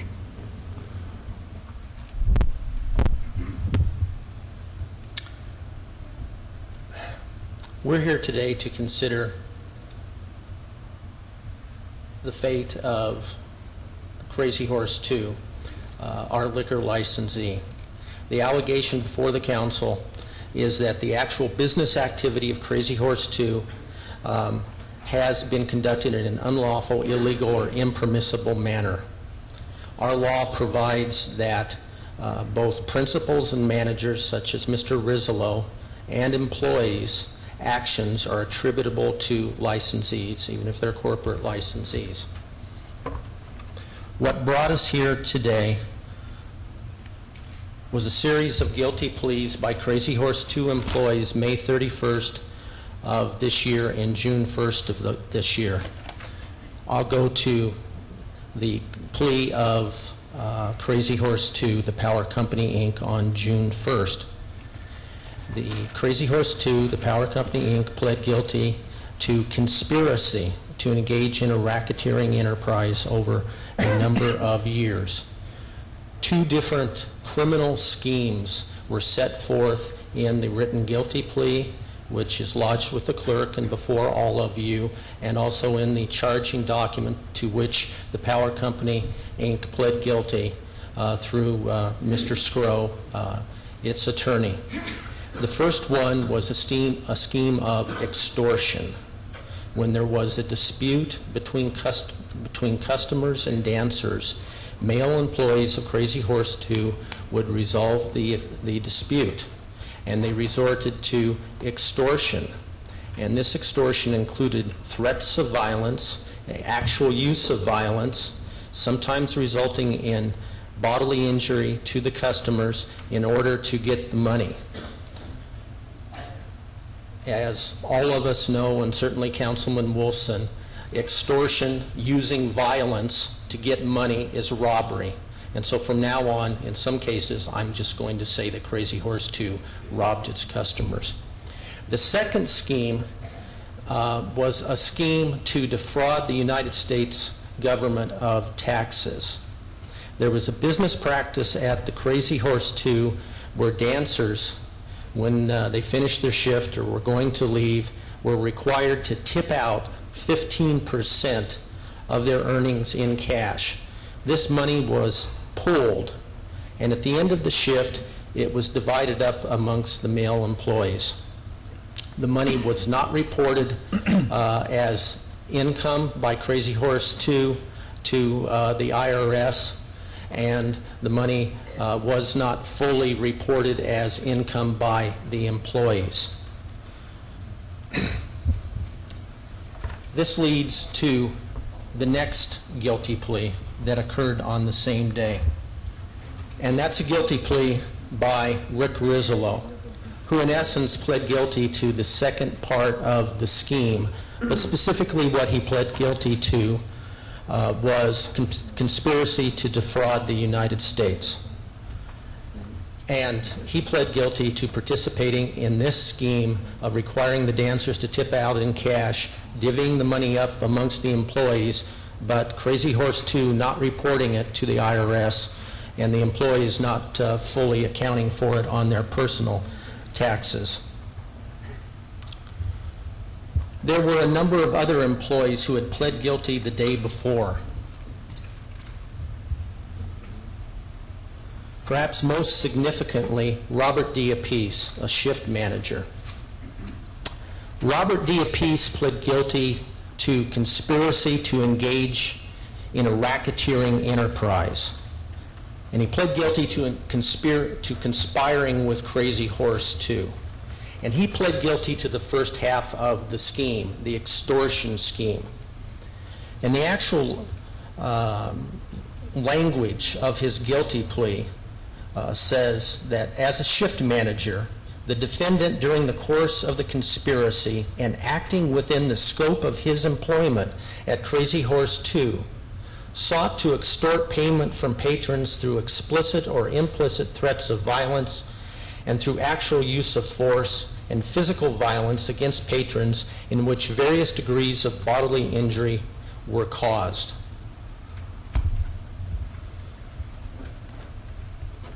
That leads us logically to how much bodily injury was caused. How serious was this conduct? And how widespread was the conduct? The municipal code required Crazy Horse 2, the power company, Inc., to file an answer, or pardon me, yes, to file an answer to the disciplinary complaint before you. And they did that. Attached to that answer were a number of exhibits. One of the exhibits was a letter written by Tony Skro to the Assistant United States Attorney who prosecuted this matter and entered into the negotiations in behalf of the government. And it's a letter confirming the details of a telephone conversation that Mr. Skro had with the Assistant United States Attorney.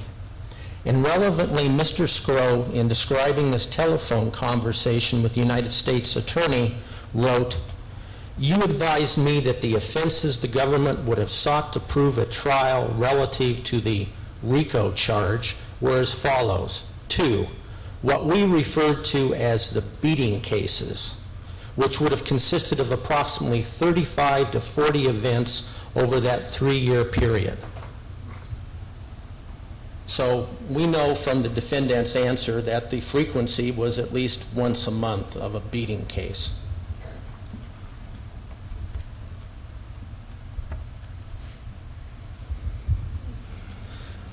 Next, we might wonder from the guilty plea of Robert D. Appice and the Power Company, Inc., how serious were these beatings?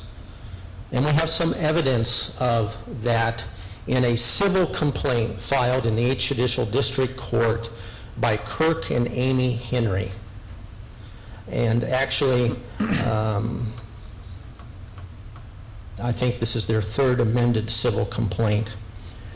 But in that complaint, their attorney, Don Campbell, describes what happened to Kirk Henry on September 20th, 2001.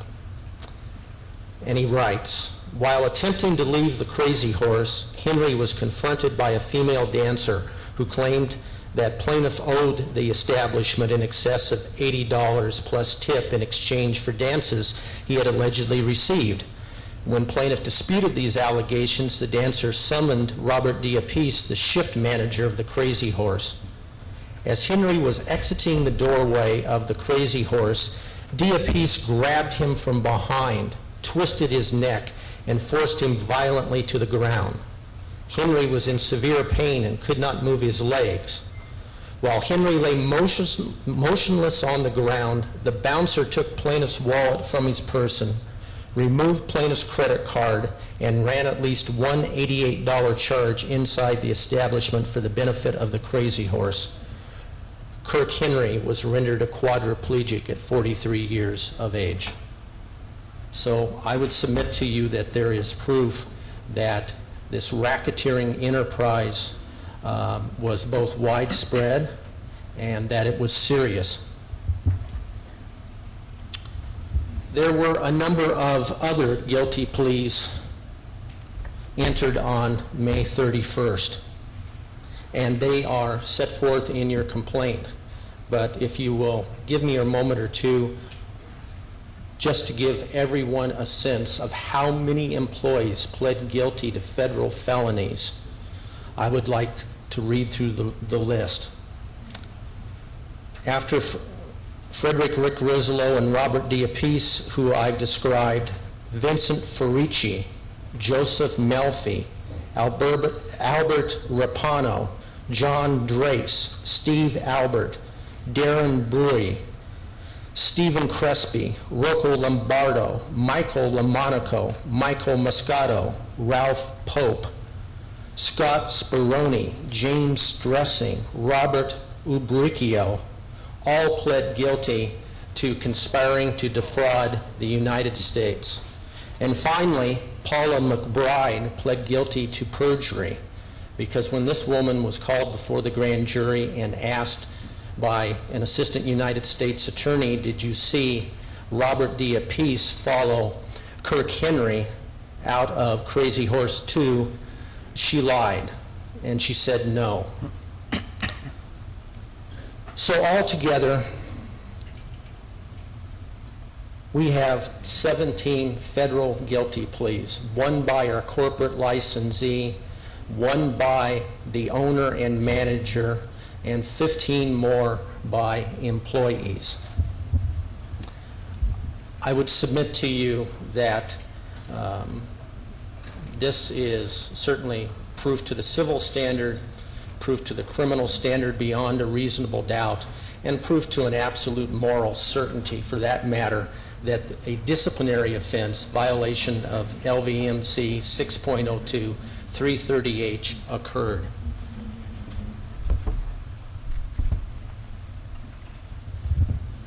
The question becomes what to do about this.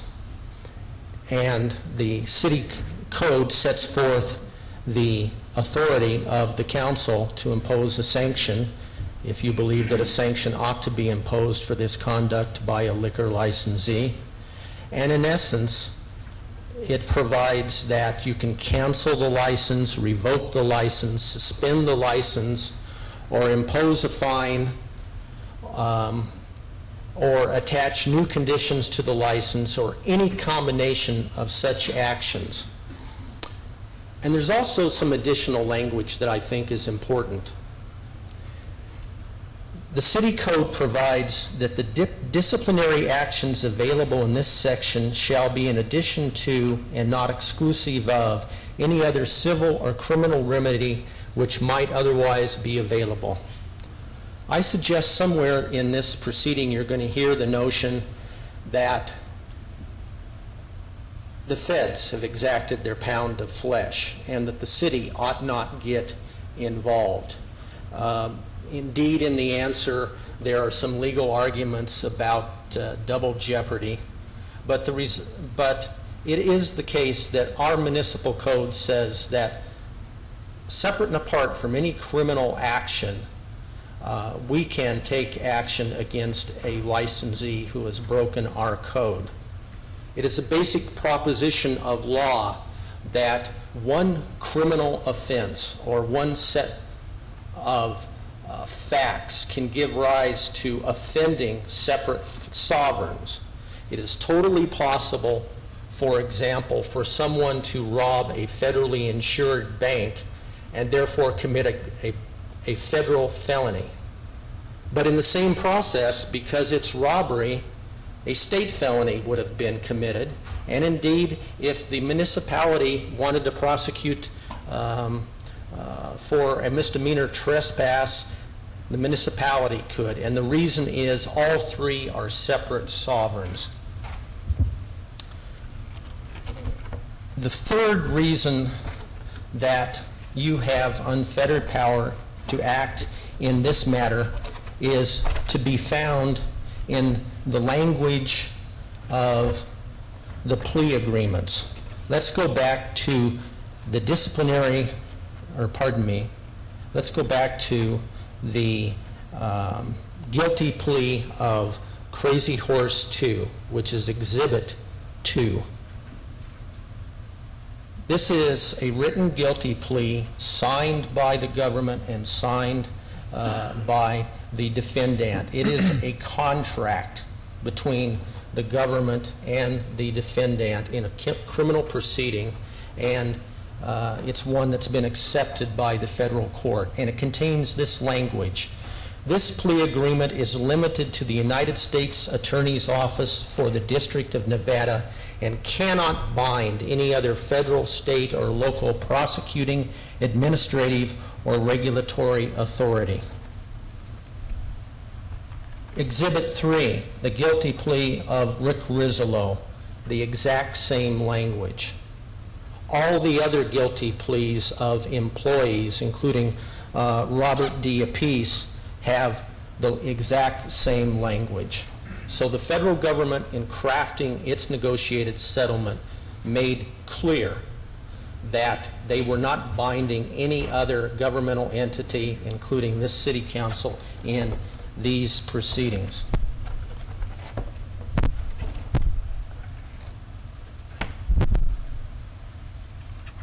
One of the sanctions available to the council is to impose a fine. And the Las Vegas City Code provides that you can impose a fine of up to $1,000 a day for every day that you find that the offense has been ongoing. Please keep in mind that as to the licensee, the offense we're talking about is a conspiracy to engage in a racketeering enterprise. So it is an ongoing crime for as long as the conspiracy is ongoing. There is a conflict in the evidence that if you wish to assess a fine, you need to resolve. And I tell you that state law provides that in this case, just like in all other cases, including land use cases, if there's a conflict in the evidence, it is for the city council to resolve it, and courts must respect that decision if there's a single articulable fact upon which a reasonable city council member could have voted the way that he or she voted. Exhibit 9 sets forth the conflict in the evidence. In the first two paragraphs of Crazy Horse 2's guilty plea, Crazy Horse 2 agrees that it's pleading guilty because the defendant corporation is guilty of the offense charged in count 1 of the information. And then it agrees that if the matter had gone to trial instead of being resolved by guilty plea, the government could prove facts sufficient to establish beyond a reasonable doubt that the defendant corporation is guilty of the offense charged in count 1 of the information. Now, if you look down towards the bottom of this exhibit, you will see paragraph 5 of count 1 of the information. And it says, during the period from 2000 to 2005, these bad things went on. So that's 6 years with 2 leap years, which is 2,192 days. However, if you look back up on the exhibit, back into the actual guilty plea at paragraph 7, it is written, during the period from 2000 to 2003, the defendant corporation conspired and agreed with Robert D. Apice and other individuals to conduct or participate directly or indirectly in the conduct of the enterprise's affairs through a pattern of racketeering activity, to wit, acts of extortion and threats indictable.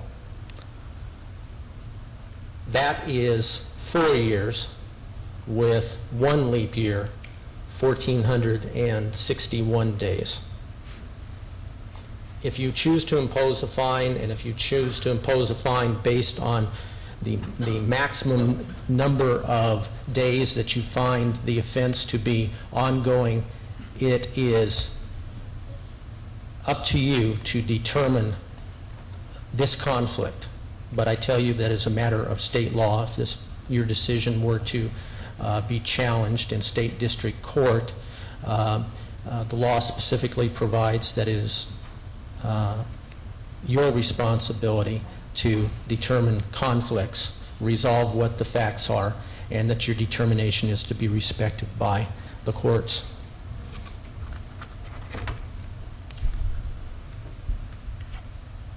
We would, I dare say, be here today no matter what business license was at issue. But here, as is set forth on Exhibit 10, we have a privilege license, a liquor licensee. And in your municipal code, right at the beginning of the liquor license chapter, there's a declaration of liquor control. And it provides the regulations contained in this chapter involve to the highest degree the economic, social, physical, and moral well-being of the residents and taxpayers of the city. The sale or other disposition of alcoholic beverages is not a matter of right, but of privilege, which would otherwise be unlawful if it were not exercised pursuant to a license. This privilege may be denied, revoked, conditioned, suspended, or subjected to any other disciplinary action by the city in the exercise of its police powers for the protection of the safety, welfare, health, peace, and morals of the residents and taxpayers thereof.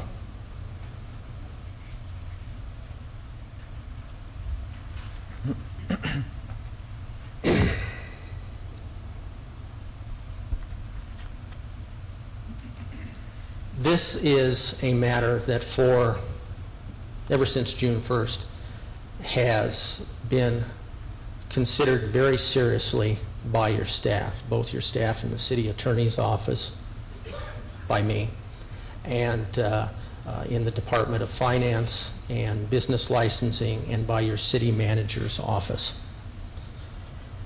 And what many of us wrestled with was, under the totality of circumstances, what would be the appropriate staff recommendation. And before I get to that, let me tell you what I thought were the factors. First of all, I thought this was a very serious offense. And it's hard to think of an offense that goes more to the core of violating 602-330H, actually operating your business as a nuisance and in an unlawful and illegal manner, than an offense of conspiracy to engage in a racketeering enterprise through extortion. The next thing that I think would come to anybody's mind is, how does this fit in with other disciplinary offenses that you've heard for the last 10 years that I have been here? And I tried to think of the sort of things where you have revoked liquor licenses and other licenses. You've revoked liquor licenses because a business had too many calls for service and were just burdensome to the Metropolitan Police. You've revoked liquor licenses because a business served underage patrons alcohol. You have revoked liquor licenses because a business was subject to having crimes committed on its premises or near it, not even on its premises, but nearby, by other people. And you've revoked licenses because of prostitution going on within a business. How does that compare to this?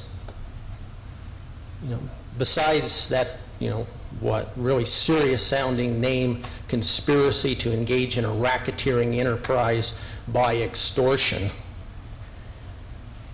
we have a situation where the defendant answered the disciplinary complaint and told us that the United States Attorney had told him that if the matter had gone to trial, he was prepared to prove 35 to 40 beatings cases. And we know, relating that back to the pleas involving extortion, that some of those beatings cases are robberies. We know that one of those beatings cases resulted in a man having his cervical spine severed and being a quadriplegic, starting at the young age of 43. And we know that besides our licensee pleading guilty, the 95% owner and the manager, the one responsible, the captain of the ship, pled guilty to a federal felony, as well as 15 of his employees, including one who tried to cover up this very serious assault on Kirk Henry. I would submit to you that if Kirk Henry was not part of the mix that just reasonably people have to think of, there'd be no question but immediately revoking this liquor license would be a fully justifiable act. But Kirk Henry is part of the mix, and the reason is the way that the federal negotiation was constructed. And this is the way it was constructed. The Power Company, Inc., when it pled guilty, promised to pay Kirk and his wife, Amy Henry, $1 million immediately. They also promised to pay him another $9 million for a total of $10 million from the proceeds of any sale. The business has to be sold within a year of June 1st, 2006, or a federal receiver is appointed to operate and sell the business. There were back taxes to be paid of $1,734,000. Those aren't contingent on the sale. There was also $4.25 million forfeiture of monies to be paid that is contingent on the sale. Finally, Power Company, Inc. agreed to pay a $500,000 fine. And the other monetary sanction remaining is Rick Rizzolo, in his guilty plea, promised to pay a $250,000 fine. And so, in essence, the Power Company, Inc. and Rick Rizzolo are jointly and severally going to be responsible for paying another $16 million, $9 million of which goes to Kirk and Amy Henry. There is an interesting little caveat to this, however. Acceptance of the Power Company, Inc.'s guilty plea by the federal court was specifically conditioned on the signing and filing of what's called a closing agreement. In essence, it was an agreement between the IRS commissioner and Rick Rizzolo that $1,734,000 would be sufficient, and the IRS would not seek further taxes. This closing agreement, because it was a condition subsequent, is found under tab 2 of the book, It's found under just behind the guilty plea of the Power Company, Inc. And at page 2 of the closing agreement, this is set forth, an agreement between the Power Company, Inc. and the IRS. Power Company, Inc. shall be allowed a federal income tax deduction under Section 162 of the Internal Revenue Code for the $10 million payable to Kirk Henry pursuant to the court-issued restitution order.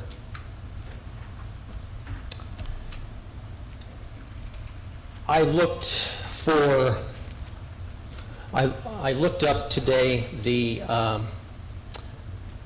maximum corporate tax rate.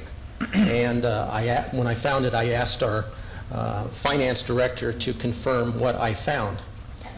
And the maximum corporate tax rate for businesses with an income exceeding $10 million is 35%.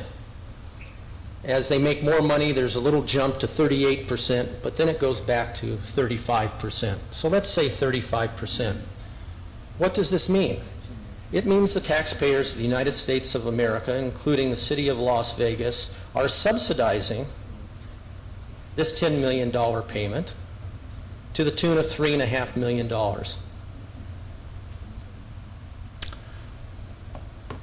I think that this is important because, as I've set forth in the exhibit that's before you, the only one that isn't numbered, that says Sanction A and Sanction B, I would submit to you that there are two reasonable actions that could be taken given the gravity of what's gone on here. One is immediate revocation of the liquor license, but one might be concerned that a strip club without a liquor license has so little residual value that Kirk and Amy Henry would not get the next $9 million. And that, there are just so many imponderables. That isn't knowable, but I would submit not being knowable, doubts need to be resolved in favor of Kirk Henry. That leads me to what I've described as Sanction B, which considers Kirk Henry. And it is this recommendation: immediate suspension of the liquor license for the next 180 days through March 5th, 2007. The imposition of a maximum fine of $2,192,000 to be paid within 15 days of today's date by September 21st, 2006, or the liquor license is immediately revoked. And finally, no natural person who pled guilty to the crime set forth in the disciplinary complaint to be employed by the Power Company, Inc., DBA Crazy Horse 2, or allowed on the premises of Crazy Horse 2 after September 6, 2006. What does this do?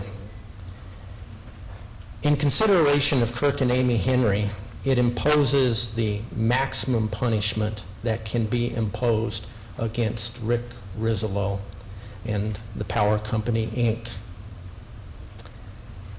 It ensures something that the federal government chose not to ensure, that all of these people who were part of a racketeering enterprise, all of these people who were so dishonest as to be part of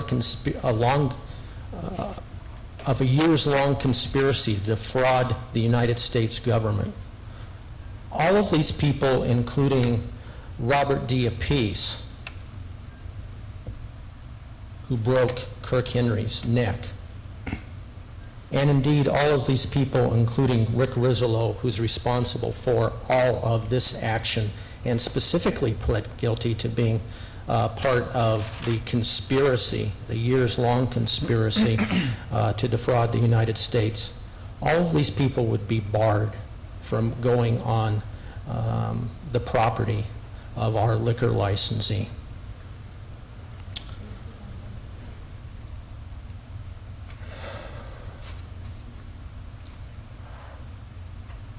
What has happened here, to an absolute certainty, set forth by solemn guilty pleas reduced to writing and signed,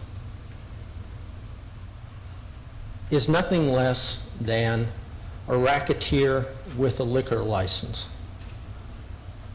Rick Rizzolo ran the Crazy Horse 2 like Tony Soprano runs Bada Bing in The Sopranos.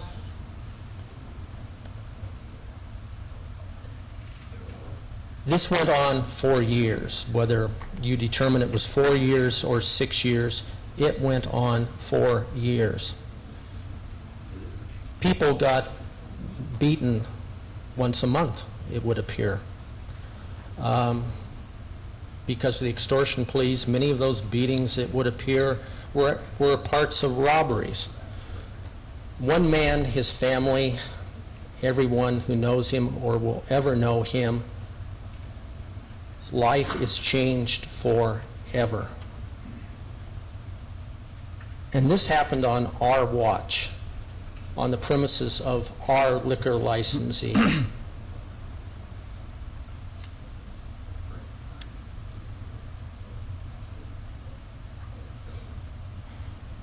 I think that there are a number of individuals or entities that need to be considered here. You know, one is you have an obligation to do equal and exact justice to Rick Rizzolo and the Power Company, Inc. You also have perhaps a moral obligation because of the structure of the guilty plea in federal court to Kirk Henry. But finally, all of us, I would submit, and now I speak for myself, have an obligation to the people of the city of Las Vegas. Mayor Pro Tem, I would object if he's speaking on behalf of himself. This is a closed hearing. It's not a public hearing. He does have the opportunity to present his case, but not to speak on behalf of himself as a person. I agree. I will submit that the government of the city of Las Vegas has an obligation to the people of the city of Las Vegas. And when the conduct is as egregious as the conduct here, and the proof is as certain as the proof here, that obligation entails fair consideration of the most serious sanctions that can be imposed as a matter of law. Thank you. Before I open up to questions, I do have a couple questions myself, Mr. Henry. To me, what you're saying is the federal government did not take it upon themselves to talk to the city of Las Vegas and or the council members and or the mayor. My prayers have been with Mr. Henry and his family. I do realize and understand the severity of what happened, but I don't know, and you're trying to tell us that we have to look at Mr. Henry in our deliberations or our questions or discussion on him getting his money. Just for instance, what you're saying is that if we revoke the license tomorrow, then we're putting Mr. Henry in jeopardy of receiving his money? You're saying that it's going to be awful hard to sell the business if we close, if we revoke the license? Or will it be worth more if we allow it to stay open, or if we suspend the license?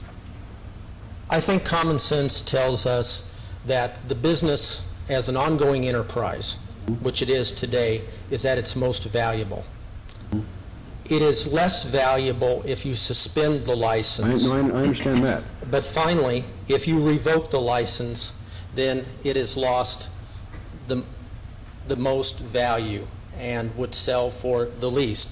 It is commonly believed in this community, and I think it's supported by just looking at the businesses, that the strip clubs with liquor licenses make a lot more money than the juice bars. I understand that.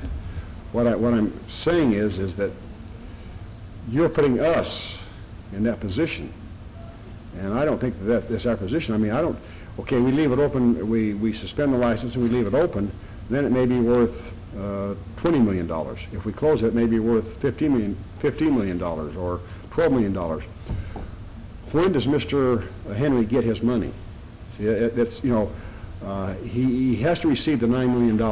And we all, and I won't speak for the council members up here, but I know personally, I feel like that I want to make sure that he gets that $9 million. But I also want to protect the integrity of the city of Las Vegas. And I don't know whether the federal government is thought about that, or were they even taking it into consideration when they made their agreement. Mr. Henry gets his money, according to the documents before you, the last $9 million from the proceeds of the sale. And the business has to be sold by June 1st of 2007, and if it doesn't sell, then a federal receiver will be agreed to or appointed by the court to operate the business and sell the business. Okay, and that leads me to another question. How come, when they allowed them to stay open, didn't they put a receiver in there, or, for lack of a better term, somebody to go in there and oversee or watch the operation while it was open? I can only speculate as to that, but I suspect that the federal government learned its lesson. Years ago, they forfeited a bordello in northern Nevada and had the United States Marshal's Office operate it for a while, and they found out that the federal government isn't very good at operating a bordello, and so perhaps they thought that the federal government might not be very good at operating a strip club either.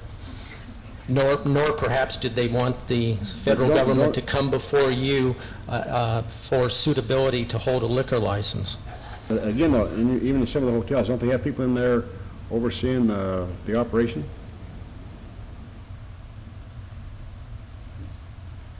Does the federal government have people in some of the hotels? Yeah. Not to my knowledge, Councilman. Are there any other questions of council members, please? This time, no questions? Well, okay. I guess, Mayor Pro Tem? Yes. I guess I do have a few questions. Mr. Henry, I'm not sure if you can answer these or Mr. Scrow, so I'll ask... You want to wait till Mr. Scroll gets through with his presentation to ask questions, or? That might be the best way to handle it. Okay. Mr. Scroll? Thank you, Mayor Pro Tem. I suppose I would begin my comments with addressing some of the things that Mr. Henry has asserted that we do not believe to be accurate. Before we do that, we would like the record to state that aside from Councilman Ross, I did have the opportunity with Mr. Henry to meet with each and every one of the council members, speak to you telephonically, and appreciate that time because this is a serious matter, and we've treated it as such since before the complaint was even filed. Very briefly, in terms of some corrections of assertions, the plea agreements are very specific. What you have in the complaint that's been lodged before you are excerpts, and you can see it by the ellipses that occur. One of the reasons that I wrote the letter confirming my telephone conversation with Eric Johnson, who's the United States Attorney, relative to these allegations of the beating cases was because it was first asserted to me that there would be an effort made to suggest that because a racketeering conspiracy was pled to and the dates went from this point to this point, that each and every day that a criminal act occurred, and it was on that basis that a fine or some other sanction would have been imposed. I call Eric Johnson because I'm led to believe that that's what Eric Johnson suggested to the city attorney that what occurred. I speak to him and he says, no, that's not what I ever represented to anybody. What I said was I would have sought to put evidence on at trial. Not I could have proven, I would have proven, I would have sought to put evidence on at trial of approximately 35 or so. I went conservative and I put 35 or 40. That's where the letter comes from. This is not a case of whenever a dispute arose, someone got taken out in the back and got beaten up, and reminiscent of the old days at the Horseshoe, where those persons faced those problems many years ago. This also represents what we as attorneys called the beating cases. That's my vernacular in terms of the negotiation process that's gone on for the last 3.5 or 4 years. That is from the most minor infraction to the most minor injury, if any injury, to the most major injury. And these also are, quote unquote, the beating cases for which Metro had come out on most, if not all occasions, had done an investigation and had left without citing anyone. And one of the things that I want to underscore today as we go through these comments is that In all of those cases, these 35 allegations, not once was the government going to suggest that Rick Griswold had done anything. Rick Griswold stands before you today because of what we call in the law vicarious liability. Does he have responsibility to answer as the captain of the ship, to borrow Mr. Henry's euphemism? Yes, he does. But does it have some impact that he wasn't the one out there doing any of these things? Yes. Coupled with the fact that many of the records that the government was using were records that we had provided to them, that we had maintained, where there was a record made of an event that occurred at the club, a record that Metro had come out to the scene, a record that Metro, for whatever reason, had sought to not pursue a charge, for whatever reason. In terms of the reasons, I know Councilman Wolfson said, for example, sometimes people are from out of state, sometimes they're intoxicated. There could be reasons aside from it just didn't happen, which I respect that opinion, I agree. The difficulty is when we're assessing the penalty, you're looking at the person in front of you to answer for the penalty, to be the person that didn't do it, and that then looked at a report which said the police came and went without incident. So then what would the next thing to be done? So bearing those things in mind, the other thing I wanted to point out to the council, there is the standard language that the federal government agreement does not bind any other municipality or authority, and that's true. I'm pretty sure I discussed that with every person who's in front of me. That limitation is standard in all plea agreements, and I don't know that there's been a plea agreement that didn't have that in there. However, while it provides authority to act, certainly it was contemplated, at least by the persons in the room when they were negotiating this deal, that Metro, for example, wasn't going to go back now and charge everybody with a battery case. Metro was not going to go charge everyone with a credit card case. It was somewhat of an anomaly. It was almost like the pink elephant in the room that no one speaks of.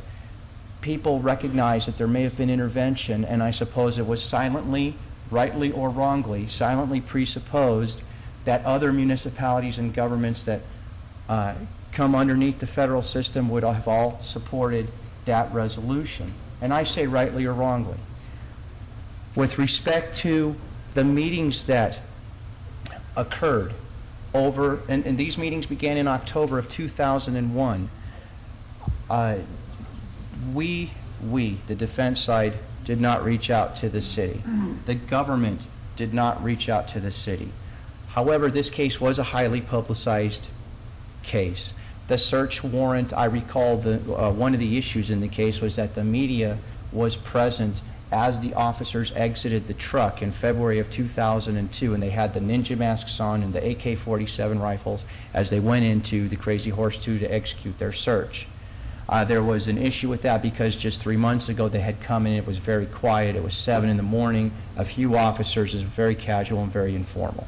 Nonetheless, made tremendous news coverage.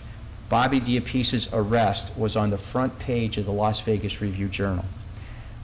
My understanding, as I was participating at those meetings over the last 4 years, was that no one from the city had ever lodged any concern with the United States government, notwithstanding the publicity, notwithstanding the press coverage, and the openness with which these negotiations were proceeding.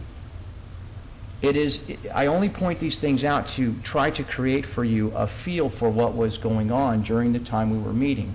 I think it's also important to let you all know that the negotiation process went from a little bit at a time to all of a sudden stepping on the gas pedal and doing 120 miles an hour in late April to early May. It was at that time that we moved from numerous impasses and quickly accelerated and quote-unquote closed the deal. I will tell you that in terms of notifying the city, it was not done out of disrespect. I apologize for not getting the city involved. I will tell you, though, as the defense counsel, the timing of this negotiation process was really never in my control. I remember one night specifically After we had gotten closer and closer, I finally received a document from the government which they wanted Mr. Rizzolo to execute.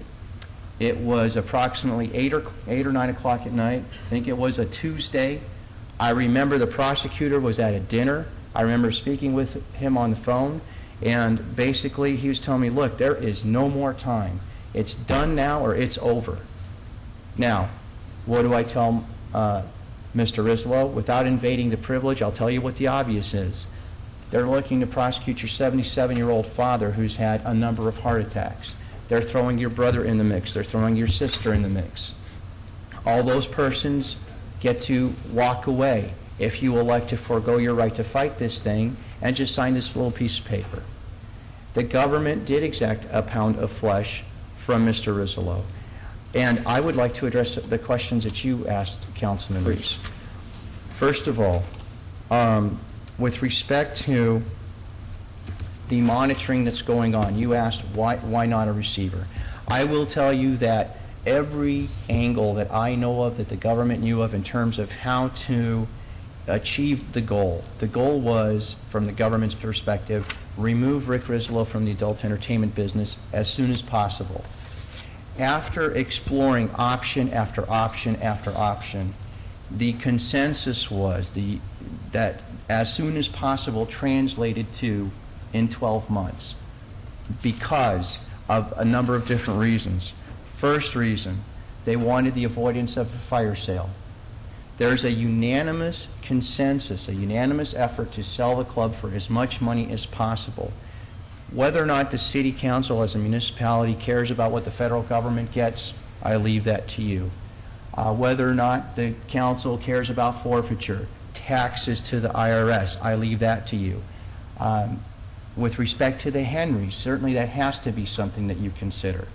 These things were all carefully thought out. We didn't do this deal in an afternoon over coffee.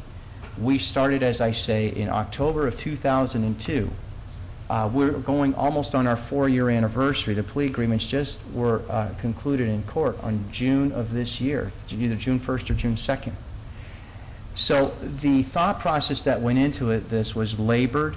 It involved all facets of government, of course, save and except for the city.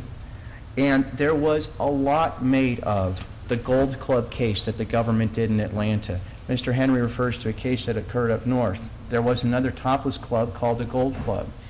The government insisted in that case that the owner-operator be removed, that the United States Marshal's Office run the premises. That turned out to be a disaster.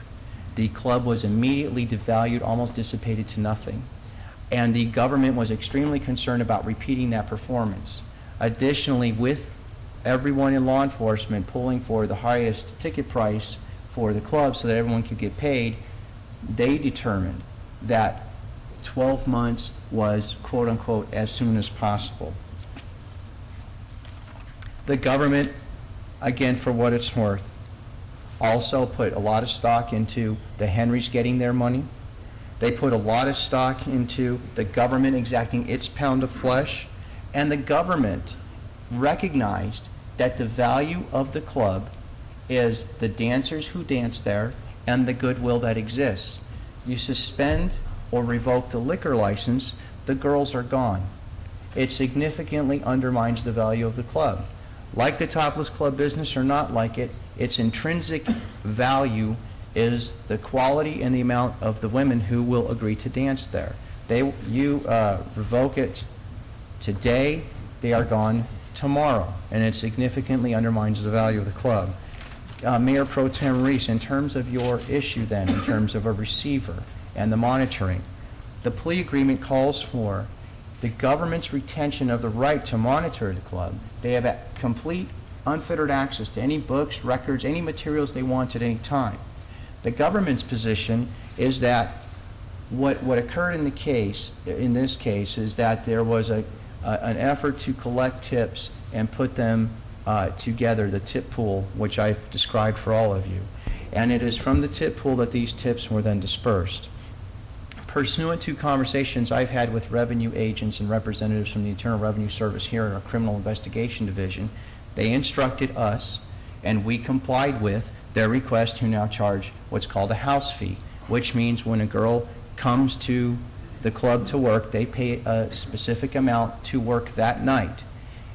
So, through the government's eyes, what does that do? It eliminates any incentive for there to ever be any other interaction, because the government theory was that persons would make an effort to get as many tips as possible because it all contributed to the bottom line. That was their theory. With the removal then of the incentive, there goes the problem. Again, through the government's eyes. If the girls are required to pay a house fee, everyone knows going in what they're getting, get tipped or split or whatever, and that now alleviates that problem. So, Mr. Score, if I could just for a second. Yes, sir. I guess my question was more addressed to why didn't the government at the Crazy Horse's expense have 1 or 2 people in there just to see every day operations, or 3 or 4 people, however long it took. I just don't understand how you could have an operation like that where you didn't have somebody in there to making sure that nothing, I won't use the word illegal, but something bad would happen to somebody in there. I mean, somebody that is, I'm sure that there are professional people like that that will go in and oversee or watch or be there to make sure that nothing happens in this year's time. The government can if they want to. That's what I'm saying. I don't know why they didn't. Well, they left themselves the option to do certain things if they so chose. You have, there's an anomaly that exists in the case. I know one question that was posed to me is, how did they let all these people go back to work? Okay, there are a lot of questions that have to be answered with, maybe, I don't know, maybe it wasn't that bad, it wasn't that serious, it wasn't that overburdening, it wasn't a racketeer who existed for 3 years or 5 years. Essentially, what occurs in this case with the bartenders is the same thing that occurred with the dealers. They were told, hey, you're not paying your taxes. The dealers all went back to work in our casino industry. These bartenders were all told they could go back to work. Now, I think it's important to let you know many of these persons had already left the employment of the Crazy Horse 2. I think it's important you know Bobby Diapice was terminated from the Crazy Horse 2. So I don't know what the total number of persons that entered pleas that still work there. I don't know what that specific number is, but it certainly is not 16. Many of those persons weren't working there at the time that this deal was made. They had gone on, moved, left the state, whatever. And they all came back in an effort to resolve the case. In any event, Councilman, the reason they didn't is because they thought they had put mechanisms in place to assure the health, safety, and welfare of the community by doing the things that I've already suggested to you.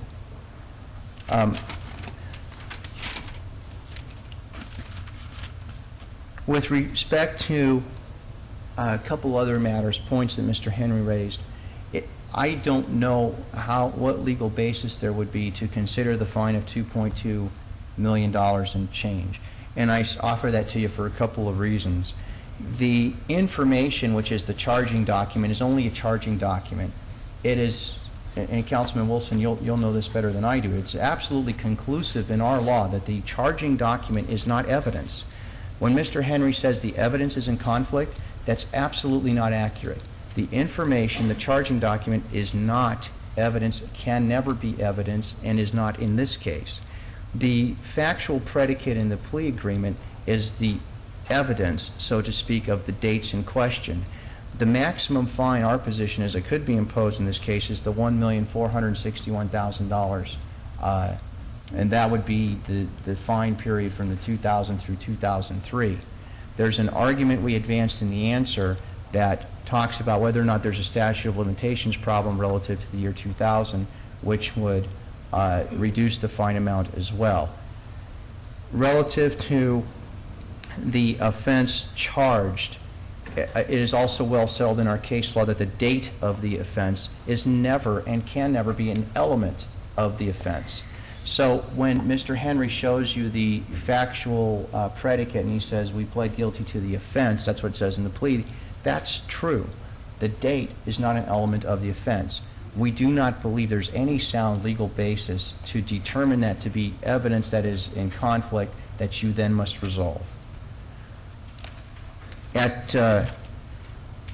this point, I have not concluded my remarks, but I would like to call a witness on our behalf. May I do so, Mayor Pro That'd be Tem? fine. Are there any questions at this time, Mr. Scrow? Well, I think before we take evidence, I would like to ask questions. That'd be fine.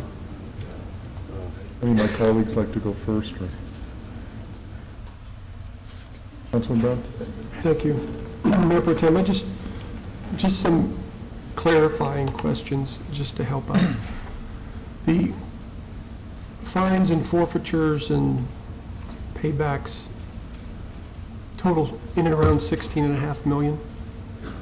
17 million. And the representation, or at least in the documents, it's not required, but they can be paid back prior to a sale. Yes, sir. And again, these are just some random clarifying questions. Is there a date for sentencing on the entire 16 defendants? Yes, sir. They, I believe Mr. Rizlo's is first and is sometime in the middle of October. I think it's October 16th. The balance of the defendants are in front of a different federal judge, and I believe their sentencing dates begin in the month of November. And the status of the sale, is Mr. Rizzolo handling that, or is there an outside broker handling that? No, we are handling it through an outside broker, subject to government approval of the sale. And we're approximately 3 months into the process. Yes. Is there a status on that? Well, obviously, yes, we have someone who's very serious, who's interested, who has advised us he will walk away if the license is revoked or suspended. So I do have someone, and I think it's fairly common sense to put that to you. Well, and it's important, at least from my perspective, it's important if part of a strategy, not to say it is, but as an option, that the business is run for 11 months and 30 days with a sale, because apparently there's no encumbrance on any kind of profit generated until the sale. So I think it's important to have a sense of if the sale is going to happen in a week or 9 months from now, at least, and I may come back to that a little bit later, Mr. Scrow. And just back to the oversight. So I understand this. In the documents, it talks about the government, and I think your words were unfettered oversight or access.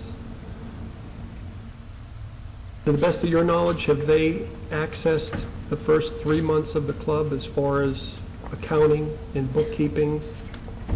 They know that the house fee is in place, and they have not heard anything, quote unquote, relative to any incidents of altercations and the like, so they have not pursued anything, and that's to use their words, Councilman. And I'd like to revisit this a little bit later, but to get you thinking about it, I'm very interested in the value of the establishment. And although it's not in our documents, and it's been very difficult for us to get, somewhere someone knows what the club has generated on a monthly or an annual basis. And perhaps we can visit that a little bit later. But those are the questions I had for you to start.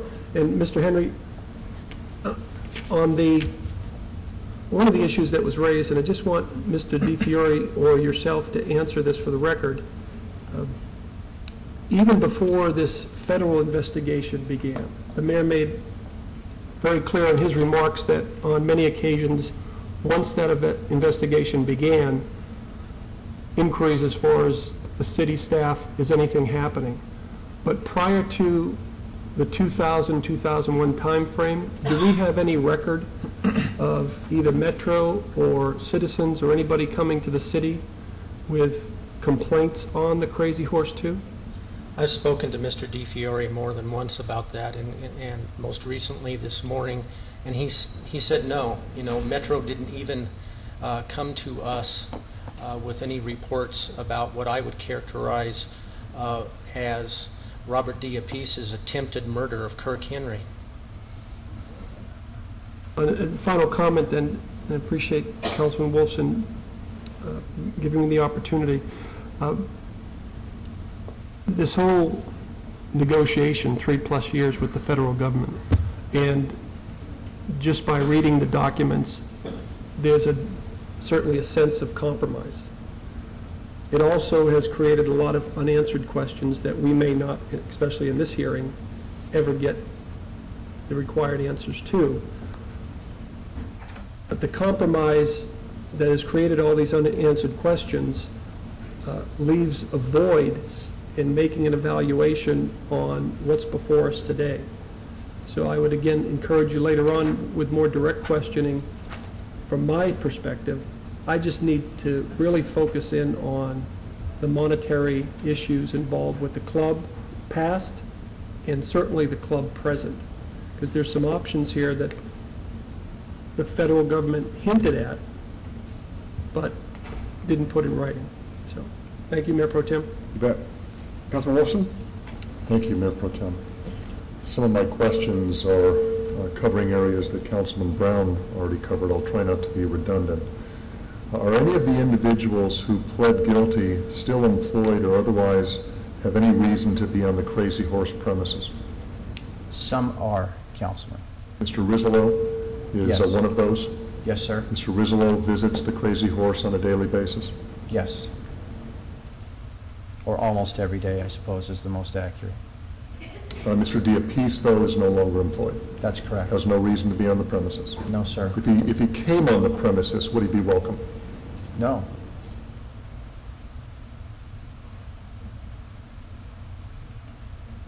In the plea agreement, it talks about the government having certain oversight, and I don't want to kill a dead horse too much. But it says that the defendant corporation will make available to such individuals as the government directs the accounting, books, and records of the Crazy Horse for purposes of ensuring the lawful operation of the business. The government may request defendant corporation to make changes in its accounting policies and procedures and its other operating policies to ensure appropriate compliance with state and federal tax and criminal laws, and to ensure the safety of patrons and employees of the Crazy Horse, too. Now, Mr. Squirrel, you told us that there's been at least one change in operating policy, and that's the dancers now pay a flat fee, in essence, to come and work a shift. Yes. Versus a commission or otherwise type wage basis. Is that right? Yes, that's correct. Other than that one change, what other changes have occurred since the date guilty pleas have been entered? Well, it's hard to, the changes occurred even prior to, because some of the persons that used to work there don't work there anymore. So in terms of personnel, management changed. But that didn't occur. I don't want to be accused of trying to mislead you. That had already occurred because of the departure of certain persons. Since the imposition of the negotiations, since the execution of the police in court, there was an affirmative step made relative to what is known in the industry as the house fee, under the direction of the IRS agents, both revenue agents and criminal investigation division, and that, as I understand, appeased the government relative to the need to go in there and make sure no one was getting into any altercations and the like, because the motivation was gone. That's how I understood that. But there is an ongoing relationship, if you will, between the government and the Crazy Horse too, insofar as if they want anything, we provide it, as we have done. And I trust, at least for purposes of this discussion, that if the government contacts you and your client and requests certain documents or access to the business, you're going to acquiesce, of course. But the government isn't doing that. The federal government is not doing that, are they? For whatever reasons, you're surmising that they feel comfortable that there's no need, but they're not doing anything other than what we've talked about. I would not say it's simply my surmising, Councilman. I would say I've had conversations and communications with them where I have been told that. So they, quote-unquote, haven't heard anything, which causes them to be alarmed. The dispute between Mr. Henry and Mr. Kirk Henry, and whether it be a dancer, a bartender, or Mr. Diapiece, or all three, the environment that gave rise to that dispute is not necessarily absent. Well, in our view, it is absent. In the government's view, it is absent insofar as the basis of the dispute was to generate additional income that would have gone into this tip pool, which would have later been divided. That is dancers are still making money on tips, and that has not been removed. And this one dancer was concerned about whether or not Mr. Henry was paying his bill, and then reported it to her supervisor, which gave rise to the incident. But dancers are still dancing for tips. As they do in every club. Yes, that is correct. The dancer dances for tips, but you have to, I guess, view it through the eyes of the government. And through the eyes of the government, as the dancer dances for tips, if there's a dispute, the incentive to do anything on behalf of the bartender in the establishment has disappeared. I accept what you're saying. I don't necessarily accept that I should adopt the view of the federal government, because in my opinion, they dropped the ball in a certain very important respect. And Mayor Goodman talked about that, and I'm sure it'll be talked about more, but the city of Las Vegas should have been at the table, or at least been invited to participate in this negotiation. Because you're right, Mr. Sgro, this plea agreement talks in boilerplate language like every other plea agreement, in the sense that the city of Las Vegas or any other government entity is not bound. But reasonable minds and good lawyers, and we had and have good lawyers involved. You're one of them, and there's other good lawyers in this room, either participated in this plea agreement or had input into it, and there should have been a recognition that the city of Las Vegas was going to act. And when you apologize to us for not contacting us or not including us in, perhaps you didn't think about it. You know, I read the newspapers, and these negotiations occurred for years and years, and you know, what the city does may have not been on the forefront of your thinking, but in hindsight, it should have been. Is this corporation operating at a profit today? Yes, sir. Yes, sir. Okay. And who is benefiting from that profit? Well, I suppose in a sense everyone who works there. The people that work there, though, are employees, and they're being paid wages. Mr. Rizzolo is financially benefiting from this profit, is that right? Yes, sir. Okay, nobody is regulating the amount of that profit. Nobody is determining whether he is receiving wages and doing anything about that, is that right? Whether it be wages or financial profits. Mr. Rizzolo is certainly receiving a financial benefit from the current ongoing business of the power company. Is Mr. Rizzolo an employee of the power company? Yes. Does he receive a salary? Yes.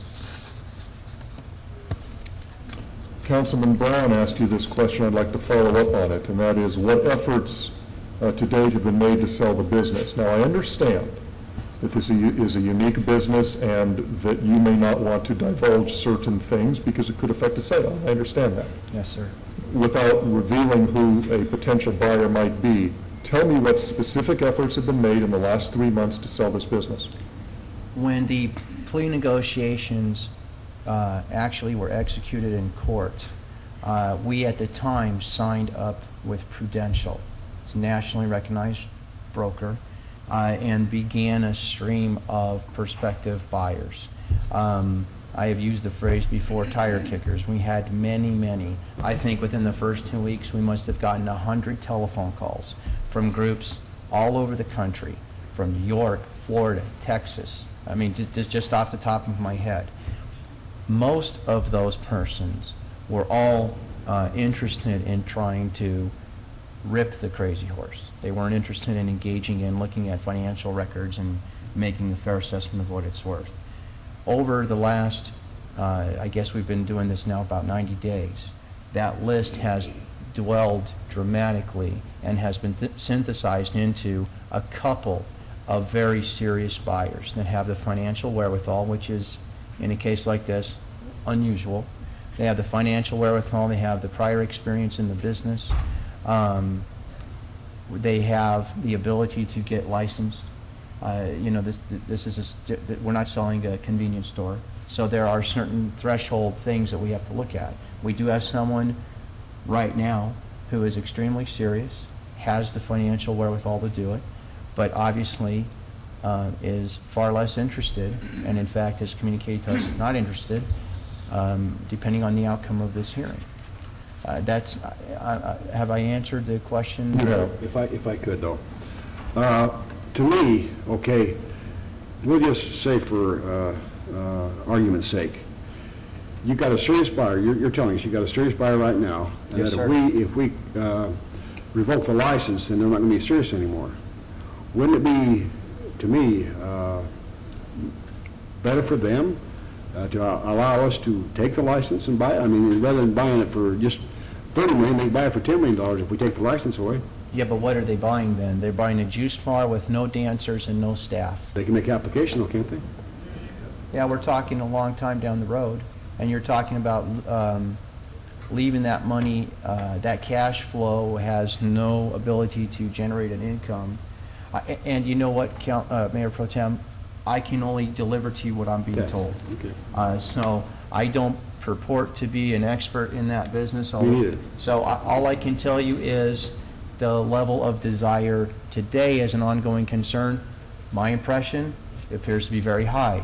The level of desire should the council suspend or revoke, my impression, very low. I did not ask this person to come to this hearing to testify. I didn't think it was appropriate. I can represent to you that that's exactly what has occurred. Those are the representations I've been given. How long has the Crazy Horse 2 been in business? Approximately 20 years. I've read over the plea agreements fairly carefully, and I don't see any provision for the order of payment. We've got 3 or 4 types of payment, and I trust the $1 million to Mr. Henry has been paid. Yes, sir. Even though it's in writing, nobody's ever said that, but it's been paid, okay. So we've got $9 million going to Mr. Henry. We've got the corporation forfeiting 4.2. Now, those are not assets that have already been seized. In other words, there was no raid where they seized a bunch of cash and the cash is there subject to forfeiture. This is money that is going to have to come out of the power company's pockets, if you will, to pay this forfeiture. Is that right? That is correct. We have a $500,000 fine, then we've got about $1 million in restitution to the IRS. You add up those numbers, and maybe I've left something out, and that's where we get the 16 or so million. Yes, but sir. there's no provision for the order of these payments to be made. Is that right? That's correct. So who's going to decide who gets paid first? Well, it's supposed to be all paid at one time.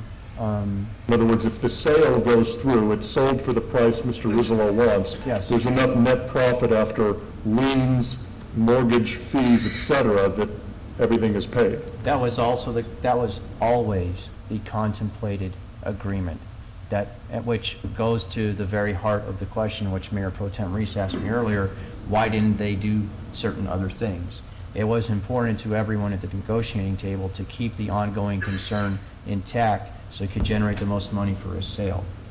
And so it was presupposed that the profits after the encumbrances were paid, after the mortgages were paid, capital gains taxes, we went through this elaborate financial analysis, that after all those things were paid, that there would still be money to satisfy all of the obligations contained in the plea agreement. And we don't have anybody here from the U.S. Attorney's Office to provide us with their take on things, I take it. Not that I'm aware of. And with all due respect, Mr. Squirrel, you're a good lawyer, you're doing a good job for your client, but that's what you're doing. You're doing a job for a client. I know Mr. Campbell, I think I saw him earlier, and Mr. Hunterton are here, and they represent, thank you, Mr. Campbell, and they represent Mr. Henry, and whether they get a chance to speak or not, but they've certainly advocated for their client, and Mr. Bill Henry is advocating for his client, but the absentee party, in my opinion, is just that, absent. If if we accept Mr. Bill Henry's, what did you call it, Sanction B, Mr. Henry? Yes, Councilman. Which calls for a suspension for 6 months, then we reopen for 3 months. That takes us to the 12-month date. I think Yes. that's part of the time frame you were working with him. Yes. If at the end of this reopening for 3 months and the sale has not occurred, because I think your motivation, Mr. Henry, in recommending that is we want to punish and discipline, and therefore suspend for 6 months, but then allow them to reopen. In other words, allow them to have their liquor license back, so theoretically they could reopen the business for 3 months and be an up and running and ongoing business for the marketability aspect. It's not so much that, Councilman, it's telling a potential buyer that there's a liquor license out there. And in relation to that, I would submit to you that if Mr. Sgro had said to you a few minutes ago, we have sold the business pending all the approvals of the new buyer that are necessary, that it would take 180 days to get those approvals. The first thing that has to happen is pursuant to page 9 and paragraph 3 of the Power Company, Inc. Guilty plea memoranda, the government shall have the right to disapprove a buyer of the Crazy Horse 2 who the government objectively demonstrates is a close relative or ongoing business partner of Frederick Rizzolo, is a multiple felon or a felon within the last 10 years, or has business dealings with identified members and associates of La Cosa Nostra, or other identified organized crime group, or has been convicted of crime with identified members and associates of the LCN or other identified organized crime group. Metro would have to do a background check, as they always do for liquor licensees, and I dare say in this instance they would just be a little more careful and take a little more time than they normally do. And then business licensing would have to do the same thing. So it's beyond my contemplation that this would all happen in much less than 180 days. But if that were to occur and then we allow them to have their license back for 3 months, and then at the end of that 3 months the business isn't sold, then that's a scenario that would then kick in, according to the plea agreement, what's on page 8, paragraph 2, which is this third-party manager seller would have to come in. But at that point in time, there's no liquor license. Yes, there is a liquor license, because if you're taking Sanction B, the liquor license comes back into effect September 1st. There's 3 more months for Rick Rizzolo to try to sell the business. If he doesn't sell the business pursuant to the federal plea bargain, then he and the United States Attorney try to agree upon a receiver to operate the business and sell it. If they can't, either one of them petitions the federal court and a judge appoints a receiver. But in any event, that license is back in effect as of September 21st. Then that was my mistake. So your Sanction B proposal is that the license would go back into effect after the 180-day suspension in perpetuity, not just for a 3-month period. That's how suspensions work. And then, Mr. Sgro, it's the defendant corporation which agreed to pay the $10 million in restitution, not Mr. Rizzolo himself. It's all coming from the proceeds of the sale of the club, Councilman. Okay. So Mr. Rizzolo in his plea agreement did not agree to pay the $10 million in restitution, personally. Not in the plea agreement. However, he has executed a document where he does, a separate independent document. I'm lost. I have He a did guilty not- plea agreement. Correct. That is executed by you on behalf of the corporation, where the corporation agrees to pay the $10 million out of the proceeds of the sale. That's correct. I have Mr. Rizzolo's guilty plea agreement, but I don't think it contains language in the does GPA not. where he agreed to pay the $10 million. You're correct. There's a third document? There's another document that Mr. Rizzolo signed relative to payment of those monies. And what is that document? It's essentially the settlement release document. The what? The settlement release document. Settlement release document. Yes, sir. And then my final question, at least at this stage is that should this thing blow up in our faces, whether it by action of the city council or the sale doesn't net the amount of money to pay Mr. Henry, Kirk Henry's lawsuit is still alive. And theoretically, there's that remedy that could then be picked up again and prosecuted. Councilman, if I might, I believe settlement and release document is a civil procedure term of art that means that the civil action has been settled and that Mr. Rizzolo has agreed to pay a sum of money to settle it. If that is the case, and you could find out by asking Mr. Rizzolo and Mr. Scrow, then all of this concern about whether or not Kirk Henry would actually get his money if we were to revoke the license or suspend the license is irrelevant, because there is a personal promise in place that can be enforced in civil court by Mr. Rizzolo. Mr. Rizzolo's funds to pay only exist insofar as the assets he owns. This is the asset he owns. There is no financial ability to pay if this asset is stripped from him. Well, I understand that, but you just told us that there's a settlement and release agreement. Is that part of the civil lawsuit in district court? You have to do a settlement and release to dismiss the underlying litigation. So yes, that was executed. Okay. That's when he got his first million. Correct. So is the district court proceeding that's in front of Judge Jackie Glass dismissed? I don't know if the order has been entered yet or not. Okay, but the settlement and release agreement are part of that legal case. That's correct. And I think Mr. Rizzolo just offered that once the $1 million was paid, that gave rise to this document. Now, That's it's correct. your position that that document also provided for Mr. Rizzolo's promise to pay the remaining $9 million as well personally? I understand that he has to pay it out of the proceeds of the sale. Yes, the way the document's structured, Councilman, is that the Henrys are to be paid whether or not the sale of the club yields sufficient funds. Okay. Okay, that answers my question. That's all I have for now. Thank you. Thank you. May I call my witness now? Just a moment, please. Oh. Mr. Henry, you mentioned a couple of times about September 2006 on this liquor license, the privilege license. If we suspend the license for 180 days, won't that be like into March of next year? My calculation was it would be September 21st, 2006. No. That's just a couple of days. You're wrong, I'm sorry. That is wrong. I'm wrong? I'm sorry. It would be 100, no. You and I are misreading this. If you look at your screen, Sanction B suggests an immediate suspension of the liquor license for 180 days, and that is Yes. March 5th, 2007. Okay, The September 21st date is the date by which Well, I the just fine want- would have to be paid. I just want to clear the record, because you said the privilege license would be able to be back into order in September.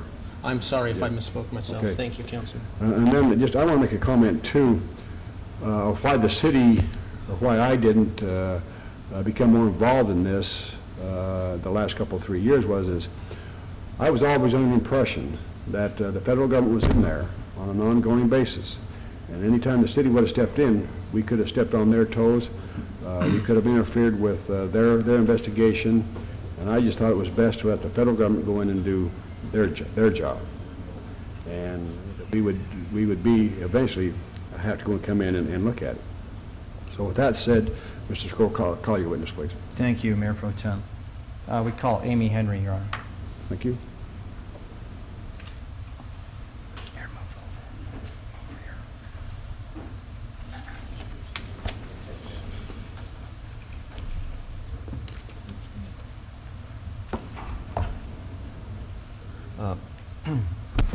Mayor Pro Tem Reese, my name is Donald Jude Campbell. I'm an attorney practicing the firm of Campbell & Williams, 700 South 7th Street, Las Vegas, Nevada. With me is Mr. C. Stanley Hunterton, of C. Stanley Hutterton Associates, also is the head of his own law firm here in Las Vegas, Nevada. We were the counsel for the Henrys throughout the vast majority of these proceedings. Mr. Hutterton joined me after about 3 months or so into the litigation. We have with us here today Ms. Henry, Mrs. Henry, who has asked us and Mr. Scrow to have the opportunity to address all of you on a matter which is of great concern to her, and we will be happy to answer many of the questions that have been presented to Mr. Scrow, because we believe that we have some additional information that would be responsive to the inquiries that were made. Sure, you can show that. She has a picture here she'd like to show. Just step up here, dear. My name is Amy Henry. I reside at 13745 South Blackfoot Drive in Olathe, Kansas. I'm not used to doing this, so I typed some notes. I hope that's okay. Good morning. Thank you for providing me with the opportunity to address you this morning on a matter which is obviously of concern to many people, but of concern to no one more than me and my family. This is a picture I took of my husband Kirk, our son Jared, who is 16, and our daughter Carson, who is 12. Kirk very much wanted to be here today, but regrettably, the logistics of transporting Kirk are such that special arrangements must be made for van transportation, airline travel, and hotel accommodations well in advance, because as many of you know, my husband has been rendered a quadriplegic. I should add at this point that my husband's paralysis is completely irreversible due to the extreme trauma he received at the hands of Crazy Horse's bouncer, Robert Diapiece. While I'm away, Kirk is being taken care of by my children. Sorry. Okay. Take a breath. Take a breath. Jared and Carson, who, like me, became Kirk's caregivers 5 years ago, 5 long years ago, this month. Perhaps one of the most painful aspects of this nightmare has been the impact it has had on our children, who lost so much of their childhood due to the demands of caring for Kirk on a 7-day-a-week, 24-hour-a-day basis. As you can well imagine, the physical and emotional toll this has taken on us has been enormous, matched only by the unbelievable financial strain that it has placed us all under. In a word, the financial effect of this has been devastating. And if not for the financial support of our family, our friends, and our church, we would have lost our home long ago. When our case against the Crazy Horse was settled a few months ago, our family experienced our first truly joyous moment since Kirk was paralyzed 5 very long years ago. After 1 year of intensive and incredibly complex negotiations with the United States Attorney's Office, the FBI, the Crazy Horse lawyers, and our lawyers, Kirk and I thought this matter was finally resolved. Never in our wildest dreams did we believe that the Las Vegas city attorney would try to close the club before we got our settlement. After all, no one from the city attorney's office or licensing department ever contacted us while Kirk was hospitalized here in Las Vegas for weeks on end. And it wasn't as if they didn't know about the event. Kirk's assault received widespread publicity both on TV and in the papers within days of it happening. Even after NBC Dateline did a nationally televised special on our case, no one from the licensing department or the city attorney's office contacted us or conducted any sort of investigation. It is only now, after my family has gone through 5 years of hell, that they have decided to investigate and become involved. And shockingly, it isn't to help us, the victims, but instead to undo everything that we have been able to accomplish. Without belaboring the point any further, I respectfully and most humbly ask each of you to not permit us to be victimized a second time. Thank you for your kindness and allowing me to address you on this very important matter.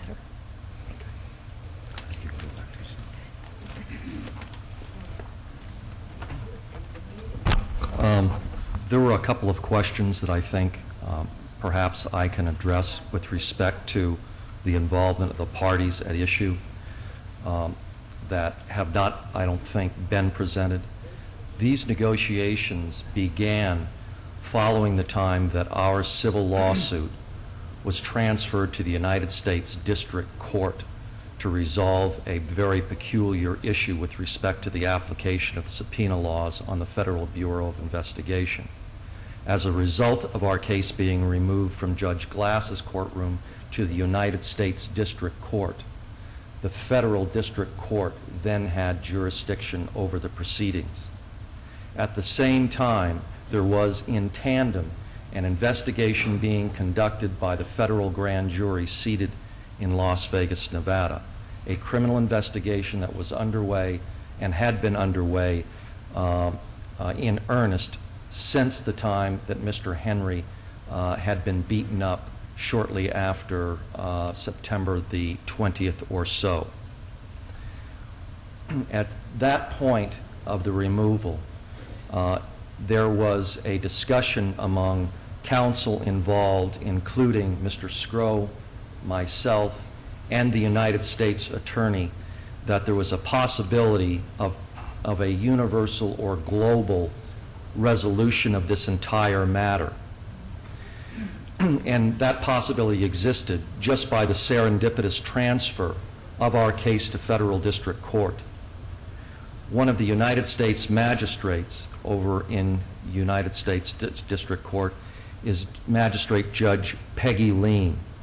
Judge Lean has an extremely well-regarded history as a trial lawyer, having been in the District Attorney's Office, the Public Defender's Office, and also has an excellent reputation as having been a very skilled and knowledgeable commercial lawyer as well. Judge Lean is also, to our knowledge, the only fellow of the American College of Trial Lawyers in this state that's a female. She bears that wonderful recognition. The American College of Trial Lawyers is limited to the top 1% of the trial lawyers in the country. It was decided that now that we had the opportunity of being over there, that possibly Judge Lean, who has likewise an excellent reputation for mediating cases and resolving them, would have the jurisdiction over all the parties. The City Attorney's Office was never a party to any of these proceedings because they were never a party, period. Nor, to my knowledge, at any time during the course of these negotiations that took place over a year, and quite frankly were heavily publicized by Mr. Smith in his column, by Mr. Gehrman, who was at that time a columnist for the Las Vegas Sun, and by Carrie Geer, who was the courthouse reporter, was there, and even an inquiry from the city at that point. As a result of that year of intensive negotiation, which was spearheaded initially and principally by Judge Lean, in which at least the core of this agreement was arrived at, there must have been thousands upon thousands of phone calls, inquiries, discussions that took place between and among the many parties to this proceeding. There was a suggestion that somehow the federal government maybe wasn't taking into account certain impact that may occur at a later point in time. I think one of the government's principal objectives in this proceeding was to ensure that there was a full and complete turnover of the Crazy Horse.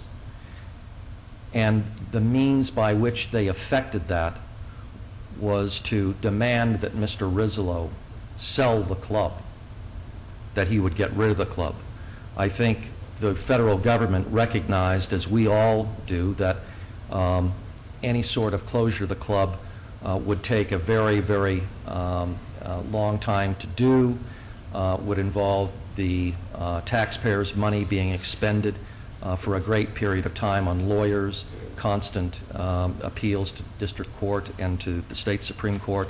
And so I think they literally sought to bypass all of that and effectuate the removal of the management of the Crazy Horse by this structured agreement, and that there was a recognition that Mr. Rislow, who is compelled pursuant to his plea negotiation never to be involved in the industry, not only here, but in fact there's a provision in his plea negotiation that Mr. Rislow can never be involved in the adult entertainment business in any form or shape or capacity at any point in his life in any United States territory or district or state at any time after that club is sold. Given the fact that Mr. Rislow had agreed to what he was declaring to be a draconian penalty that was being placed upon him by the actions of Mr. Diapici, who actually committed the offense, there nevertheless was the recognition that by extending it out for a period of a year, he would be allowed to run it in order to sell it, and to sell it at a non-fire sale type of sale. That is to say, one in which there was an ongoing business that could be sold. It's generally recognized in the field of commercial transactions that an ongoing business is worth far, far more, and none particularly more so than taverns and adult nightclubs or regular nightclubs, simply because you have the people there that are coming, you have a certain clientele that is there and is on the establishment, and you have a workforce that you can depend upon, at least insofar as running the club as it has been run with respect to operational issues and is up and going on. One of the major concerns I know that Mr. Scrow had was that once you shut the door on anything, the employees are gone and so are the customers. It's a little bit more dramatic here because apparently they have hundreds of these dancers there that would be going to other places. There was also a suggestion that the taxpayers of the city of Las Vegas have subsidized the payment to our client, or that is about to be made, or hopefully will be about to be made if the club is left open. And I think Mr. Henry, the city attorney, misspoke. There's a provision of the Internal Revenue Code of the United States of America, Department of Treasury regulations, that provides that you can deduct payments that are made to settle a civil claim that is made against your business. It is what is known as an ordinary and necessary expenditure or business expense that exists independent of whether or not any of these proceedings ever took place.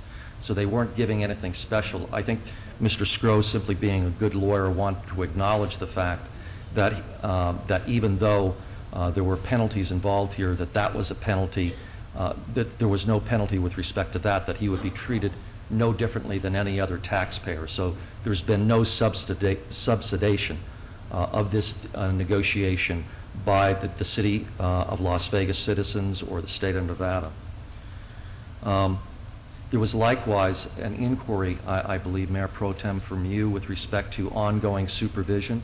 I was, as Mr. Hunterton, we were organized crime prosecutors in the United States Attorney's Office for a great many years, so we have a wealth of experience with respect to the supervision of corporations that have been convicted. Mr. Hunterton, in fact, convicted one of the first corporations in the state. He convicted the Stardust, the Argent Corporation, for the skimming. I was involved in a number of money laundering investigations involving banks and the supervision of banks after they had been convicted of money laundering here in Nevada. And so perhaps our perspective on that may be of some benefit and assure you with respect to that. The United States of America, when it takes a plea from a corporation, can't put a corporation in jail.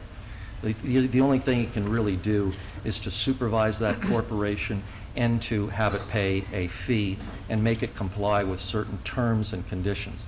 Every single defendant, whether it is a defendant who is a person or a defendant who is a corporation, an organization, if you will, is subject to the supervision of the United States courts after they have been sentenced, whether that supervision is by the Department of Probation or Parole, and it's all sort of one of the same. It's called the Department of Parole and Probation. They have ongoing supervisory duties and abilities to literally do a lot of things: search you, demand documents, inquire of your employees, things of that nature. Moreover, I think it's not a mystery to any of us that this investigation was extremely intensive by the Federal Bureau of Investigation.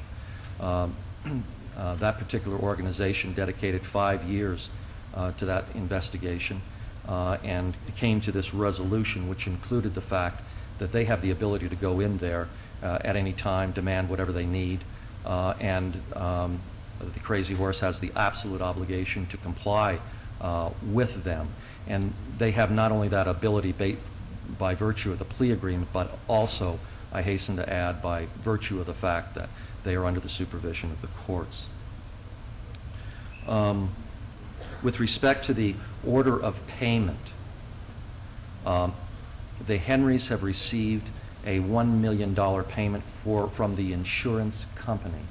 Regrettably, the Crazy Horse only had a $1 million policy. Upon the culmination of these negotiations, that $1 million was paid. We did not take a fee out of that $1 million. That $1 million was given over to the Henrys, and they have already begun paying an enormous amount of debts back. Mr. Henry has never worked since the day that this occurred.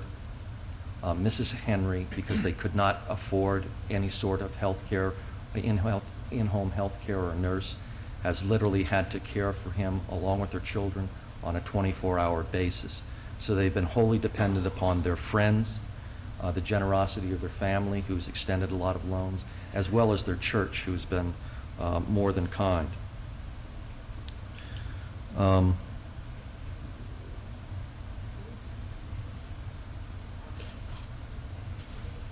There may have been some additional inquiries that I didn't address, but I would be happy to answer as someone who was intimately involved in the process, any questions that any of you might have. Thank you very much. Council members, are there any questions, please? Councilman Brown? Thank you, Mayor Pro Tem. Mr. Campbell, thank you. And if it wasn't your intent, I would ask the city clerk to also include in the record that's being made today the DVD that was forwarded along with your letter to the council members. Thank you very much, It's very compelling. 3 issues here. One, and I think I've heard it a couple of times, as far as the reasons or justification why there was no communication back during this negotiation period from the city to the core of the negotiation team with the feds, yourself, Mr. Scrow. And shame on us for not picking up the phone, if that's the case, but also, with your experience,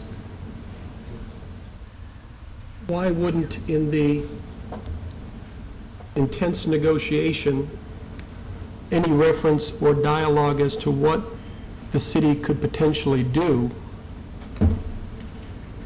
even after a settlement was reached? Wouldn't it be incumbent upon your core negotiating team with that discourse to ask, should we pick up the phone and call the city and say, this is going on? So I don't say either side's to blame, but since both phones stayed on the hook, I'm not so sure the argument or the statements that the city did nothing for 3 or 4 years. I think there's some responsibility on both sides. And do you want to comment on... I'll be happy to if you want to, I mean, if all of you want to beat on me and say, no, really, I'll take it.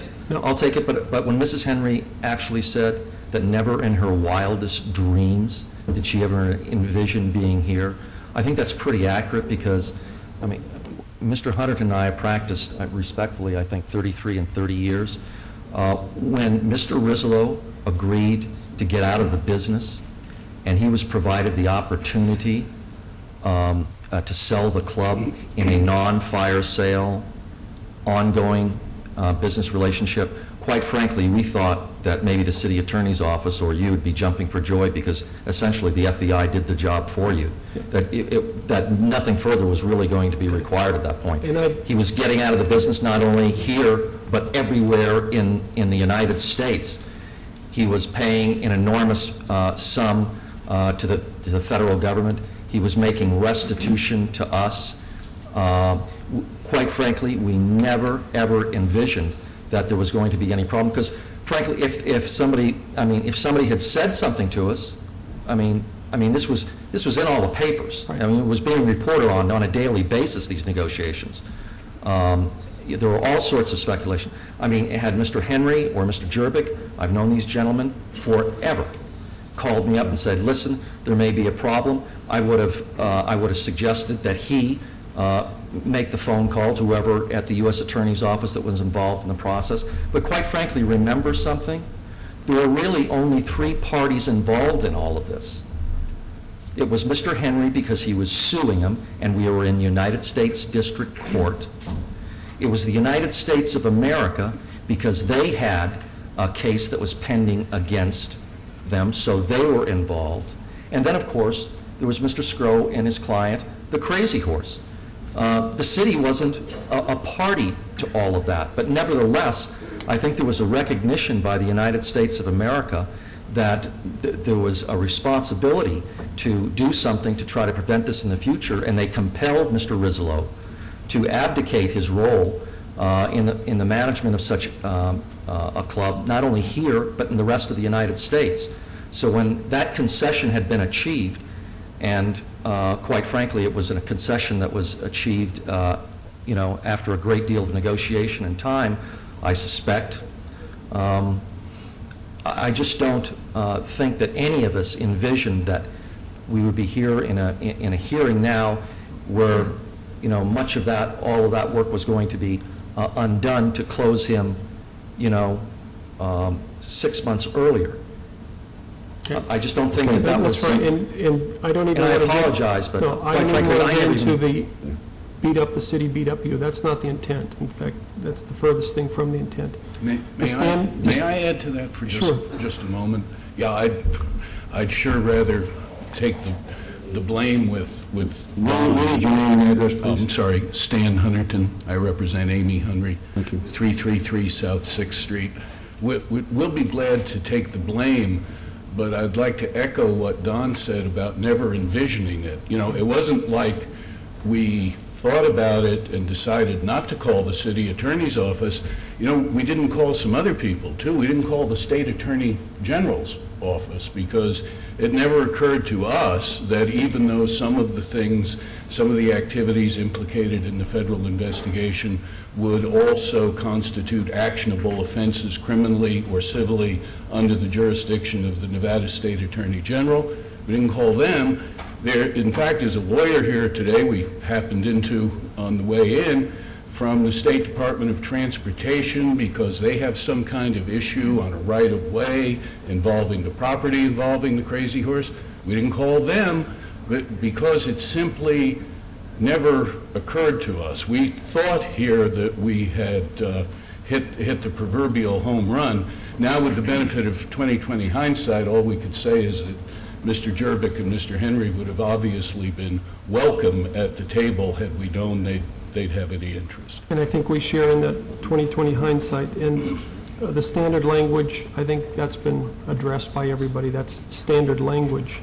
The one question that I raised earlier with Mr. Skro, and I'll raise with you, are you aware through the negotiations of the profitability of the Crazy Horse 2? Are you aware of the revenue streams that have been generated?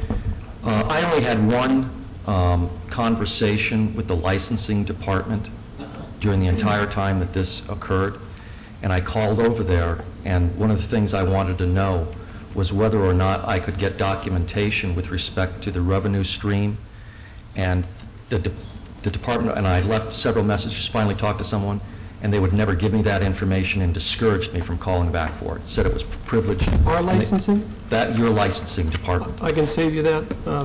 We know that they give us a flat fee, as any licensee, as far as the liquor component.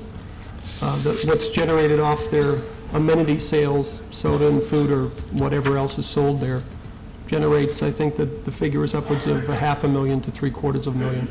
That, to me, was secondary to a desire, and hopefully today we'll get there, to find out the value of this business, because it is directly going to impact your negotiation and settlement, part of our decision-making process, and quite candidly, but for the fact of your client and the tragedy that occurred, that's added this moral dilemma here. Without that, this would be almost a routine licensed city council hearing. And I'll end where I started, Mr. Campbell. The DVD was compelling, and nothing more need be said. I think, as was indicated in the Department of Justice press release, the plea agreement quickly and efficiently accomplishes the primary goals, plural, of investigation to remove the current ownership from the Crazy Horse 2 and bring closure to Kirk Henry. I couldn't agree with that more. Thank you.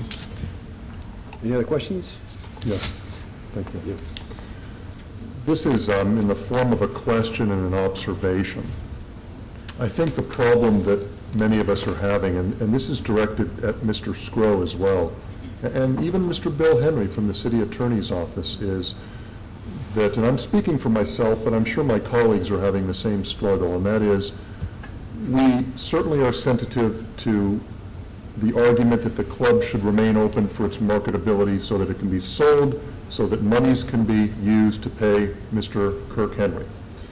But at the same time, we have the principal operator, Mr. Rizzolo, the corporation itself, and other employees who have pled guilty to very serious felonies.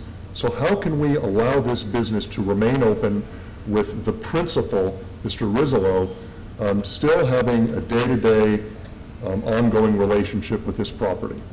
Never in the history, as far as I know, in the county or the city, has somebody pled guilty to felonies and been allowed to maintain a day-to-day operational position with this company. So here's what I have to offer. And perhaps this is scenario number 3, or sanction number 3.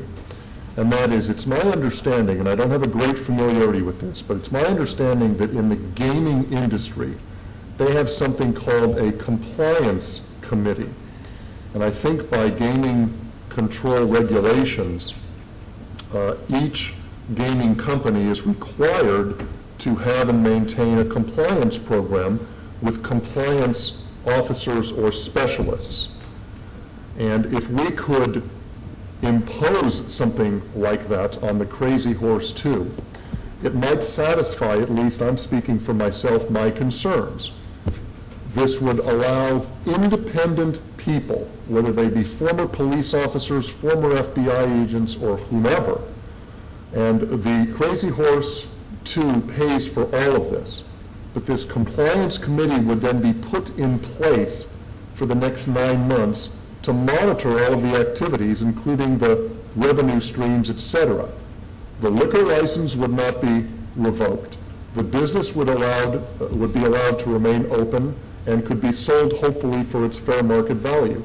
But at the same time, Mr. Rizzolo would not be part of this business, nor any of the admitted defendants, admitted felons. In fact, they would have no day-to-day control or say-so in this operation. Are you familiar with this kind of program, Mr. Campbell? And you're not really even technically a party to this proceeding, but you have a vested interest. Mr. Scroll, are you familiar with this program? Is it something we could do? Well, I'm familiar with compliance programs. For example, MGM has a compliance board. There are a number of former members of the industry. For example, one of the members of the compliance board of MGM is Mr. Erga, who was a former member of the Nevada Gaming Control Commission. He sits on that. And the purpose and the designed effect is that they will review operational techniques, protocols, and problems that may have come up during a period of time in the last quarter, advise the board on maybe additional steps that should be taken to ensure the integrity of the gaming activities and the probity of those licensees with whom they deal. I think what you're looking for here, though, and if you're asking my opinion, is you're more interested in actual day-to-day supervision.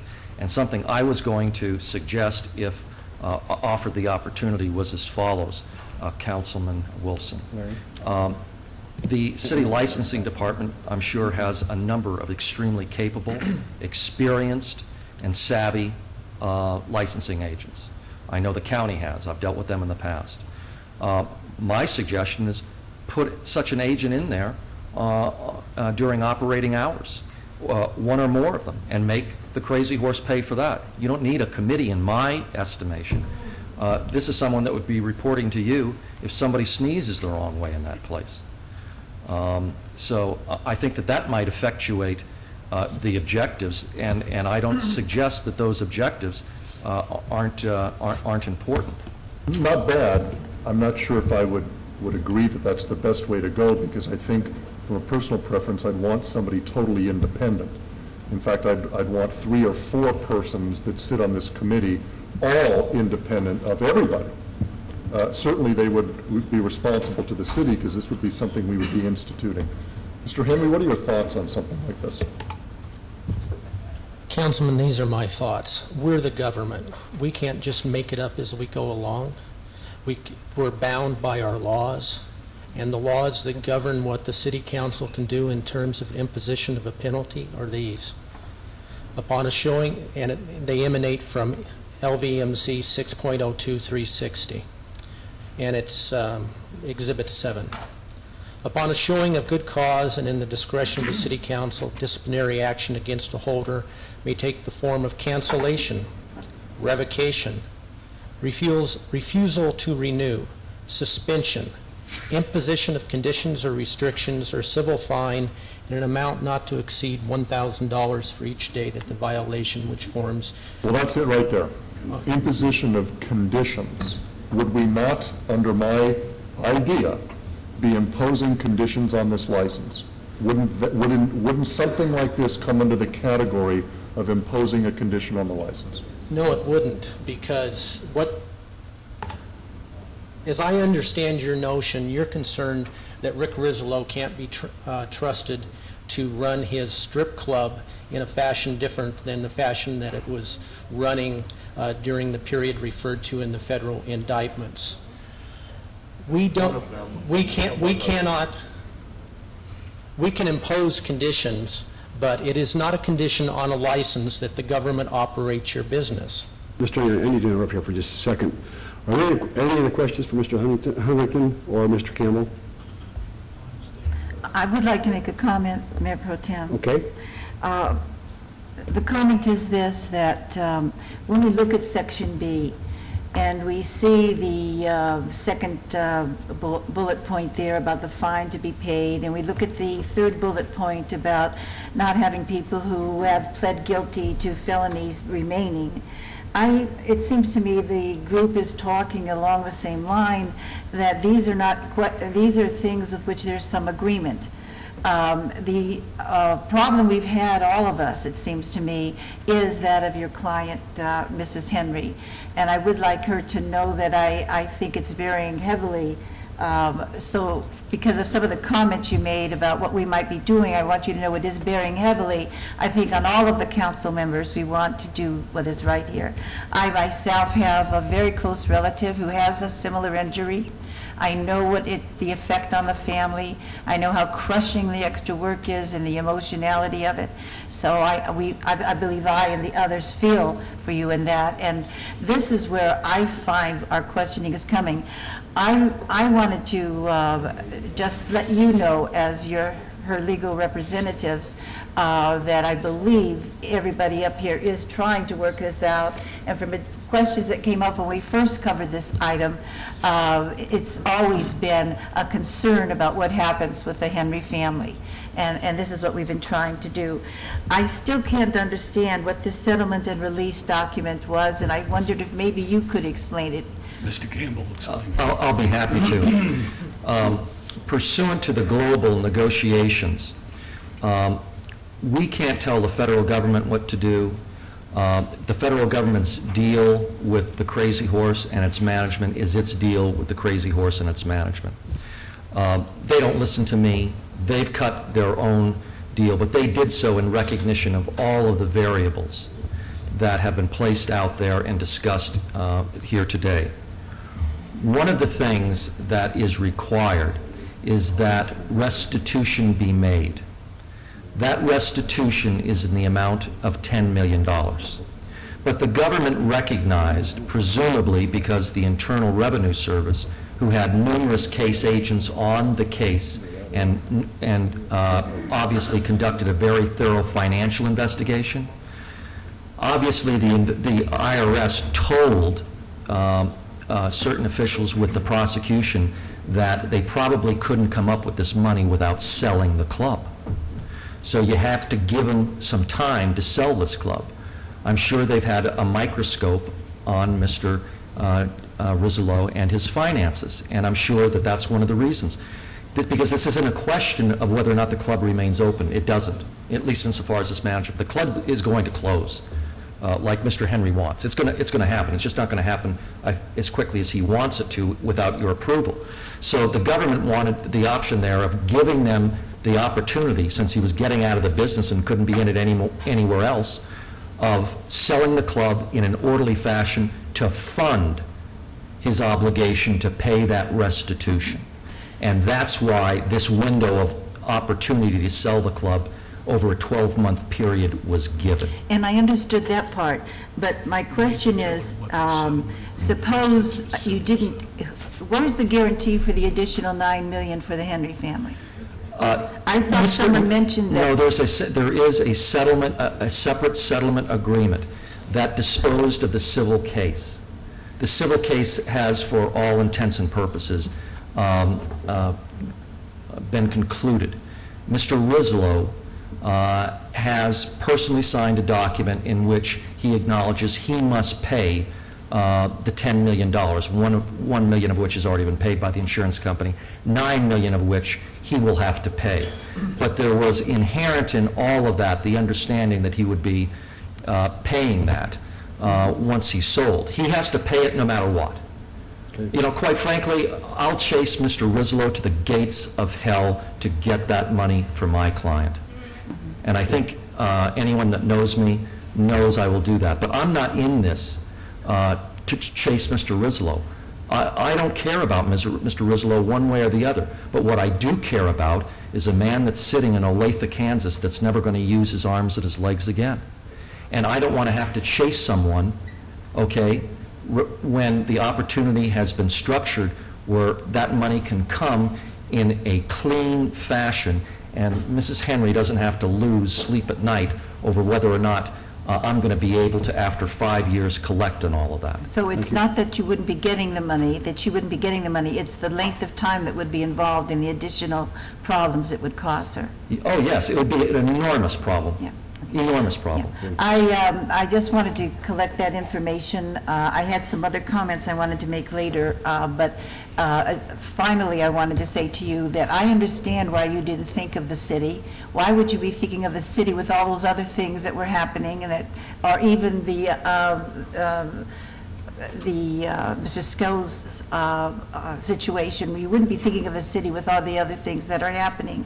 But I would also like to say that I did have several constituents who called me often about why aren't you doing something? And I did check regularly, and I checked with the mayor, and basically the information we were given was that the federal government is handling this, and you don't get involved to cause any problems until after that's over. So I think that's what sort of happened. Yeah. It was a little bit of a mishmash there. Thank you, Councilwoman. Thank you very much. Are there any other questions, Mr. Campbell? Well, Mayor Pro Tem, if you don't mind, I just want to release Mr. Campbell. Mr. Campbell, I want to direct my questions to Mr. Scroll and Mr. Rizzo. I think Mr. Campbell's done his job very well. Thank you very much. Thank you. Mayor Pro Tem, with your permission, I would just like Mr. Jurbeck to touch on, as far as his counsel to the board. Before we get there, I want to ask, is there any, Councilman Ross, do you have any comments or questions at this time? I do have a comment, Mayor Pro Tem, if I may at this time, and I'll try to keep it short. And both councils can hear me from here, as long as Mrs. Henry. And Mrs. Henry, my heart is broken for your family. I'm not really in tune to all the legal mumbo jumbo that goes on between attorneys and their clients and the courts. But what I do see here is a family that's been broken. I've been very consistent in my thoughts and my actions and the way I vote on this council regarding businesses of this type. Businesses that violate their special use permits or their liquor licenses, I've been very consistent. Councilman Brown hit it on the head. If this was any other type of business, this would be over with. But we have a moral obligation here, and Mrs. Henry, you brought that out in my mind. These types of businesses, in my opinion, do absolutely nothing for families in this city. They do absolutely nothing for a good community. We do, however, afford them to operate, and we're unique in that way. I know many cities across the country do. I'm having a hard time, Mr. Scroll, understanding that after 20 years in business, or more years in this location and being in business, that Mr. Rizzo hasn't amassed a huge amount of wealth. And as previous counsel has just indicated to us, he owes this debt one way or another, whether we keep the business open or close its doors. And I'm inclined to close its doors. It does nothing for this community in my mind, but obviously will have some great impact on the Henry family, which I don't think any members of this council want to adversely affect her family more than she's already been hurt. Mrs. Henry, you've certainly given me the opportunity to rethink my position on this issue. However, I still do not support keeping these doors open. And my position will be that as long as I sit on this council. Thank you, Mayor Pro Tem. Okay. Councilman Wilson? Thank you, Mayor Pro Tem. I'd just like Mr. Jurbeck to touch on whether or not my suggestion about some sort of compliance committee, something similar to what our gaming regulators do, would be some sort of condition we could impose on this license holder. Thank you, Councilman. Let me break it down just a little bit, because I think there were two concepts involved, and that may have been where it led to some confusion. The first concept I heard was that all principals, including Mr. Rizzo, would have no more contact with the business, wouldn't enter the doors anymore. That makes a compliance committee sound to me, and certainly to Mr. Henry, like who would run it if they didn't. And the compliance committee sounded, or at least to Mr. Henry, I'm sure, like we would be taking over and running it in the absence of the principals and the owner of the powerhouse. The concept itself of requiring the owner to pay for and have people on premises that make the business more secure or more safe or give us some comfort level is certainly a condition this council can impose. We have in the past required people to hire security guards. We've required people to hire outside people to stay in the parking lots. We've required them to close down early. We've required them to put in lighting. So to the extent that the condition resembles the owner hiring somebody to do something, or the city, or compensating some agency to do something to give you that sense of security, I think it could be a condition. To the extent that it would be us running it, I don't think it could be a condition. So I think the concept of monitoring needs to focus, I think, on who, number one, would run the organization, run the company, if the principals were not there. And once that question is answered, then what do you want to do to monitor it? And let me quickly clarify, my intention in bringing this idea to this council was to have an independent body created. Now, it could be created with the recommendations of Mr. Scroll and Mr. Henry. These are the parties to this action, with the idea that people not employed by the city, not employed by the Crazy Horse, not employed by anybody that's connected with this matter at all, be in charge of monitoring the business. And I mean monitoring the business in all facets for the next 9 months. This committee would then report to the city so that we would get regular independent information, but it would be totally independent of the operation of the Crazy Horse Tour. As you know, when we walk out of here, we're all going to have to try and make sense of whatever it is that you all have you asked us to do and asked Mr. Rizzolo to do. Like I said, I would start with the first concept. If this moves toward a motion that includes a provision that the principal and people who have pled guilty no longer have involvement with the business, I think before we get to supervision or monitoring, the question needs to be asked, who then runs the business, if not Mr. Rizzolo and the people that you would ask not to be there? Once that question is asked, I think the rest of the discipline might fall more logically into place. But that's a question that I know that Mr. Henry and I are going to struggle with at the end of this, if there's a motion that they not be there. And I know Mr. Scroll is going to call me up and he's going to say, who's in charge? And I think that's the question. Councilman, if I might, I wasn't able to complete my thoughts. My first thought was that this is not found in 602-360. Can you speak up, please? I can hear every but you. Is the mic not on?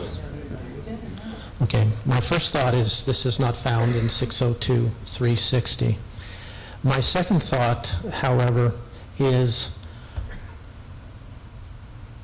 if we start running someone's business or telling them how to run their business, we are incurring liability.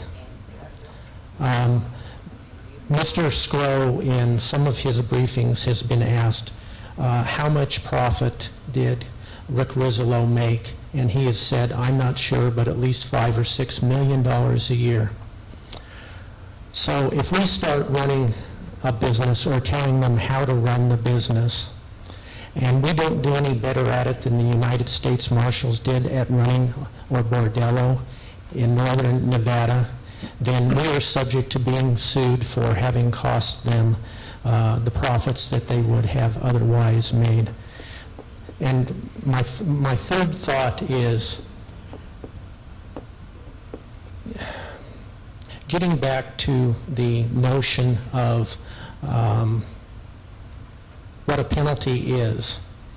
It seems to me, as many councilmen have said, that the conduct here is more egregious than anything the city council has ever heard. And I'm unable to discern that there's a penalty in imposing a compliance committee upon a strip club that gets to operate for the next 9 months, and according to its counsel, in that 9 months will make another $4.5 million. Thank you. Mr. Scroll, you have anything else you want to add? I have a couple things. Please. I have a couple things to add. I would like to point out, just from a policy standpoint, some of the things I think are implicit but have not been explicitly stated.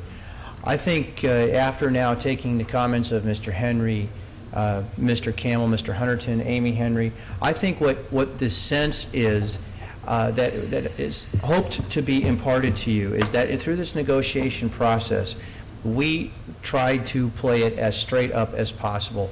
Councilwoman Tarkanian, I appreciate those comments about why the city may or may not have been involved, and to tell you the truth, again, we were not in charge of timelines. We were being told by federal judges to do certain things, Magistrate Lean, for example. Daniel Bogdan, the Chief United States Attorney, was involved, and he was really in charge of setting a lot of those time frames, and we were not. It was somewhat of an effort just to meet with you all, just to get ready for this hearing. I don't envision ever being given an opportunity to have had that same kind of time allotment from the U.S. Attorney's Office to come here, and I'll leave that at that. One of the policy issues, though, has got to be that we've played it straight from the beginning. We come before you not with the view that we don't want any punishment. We've already been punished because we've been told we can never, Mr. Rizzolo, can never be in the adult entertainment business again.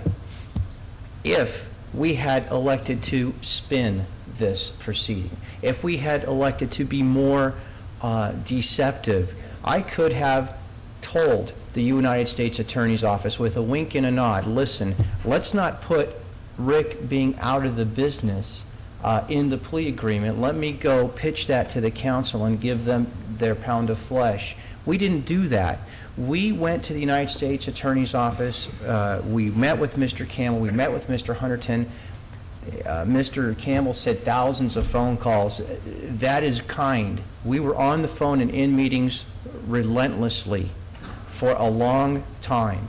And we didn't come here to try to spin anything or try to deceive anybody. We come here already telling you what Mr. Campbell's already expressed. We thought you guys would be happy, if that's the appropriate word, relieved maybe. Mr. Rizlo, the person that's been characterized a number of different ways before you today, has been told he's not in the business anymore. Policy-wise, whether or not there should be an exacting of additional punishment on top of something that was a very viable possibility for you all to have done if we'd have come here without that in the plea agreement. In other words, we execute the deal and we pay a bunch of fines, we pay a bunch of restitution, and I come before you and I say, you know what, leave him open for a year, then revoke his license. Would that have been an option? Maybe it wouldn't have been. I understand where you're coming from, Councilman Ross. I don't suggest that it was an option potentially for you. But maybe it would have been to 4 of you. We didn't pursue that road. Another policy consideration has got to be, in a case of this magnitude, we heard some reference to taxpayer expense. Someone has to be concerned of the potential impact policy-wise of blowing up this plea negotiation because it was a package deal. It may or may not get set aside if the council revokes or suspends. We would certainly go into federal court, as the mayor has indicated earlier, and we would say, listen, we agree to this specific plea agreement. The municipality has eliminated Rick Rizlo's ability to perform pursuant to that plea agreement. There has to be some thought given to a jury trial involving almost 20 people. It's the largest package deal in the District of Nevada's history, from what I've been told. It concluded a large, lengthy investigation, and it compensated the Henrys all in one neat, nice little wrapped-up bow. With respect to the person you have here in front of you, I wrote down the examples that Mr. Henry used. We've revoked the liquor license because of underage patrons. Mr. Rizlo's been open 20 years. You've never had him here before, underage patrons.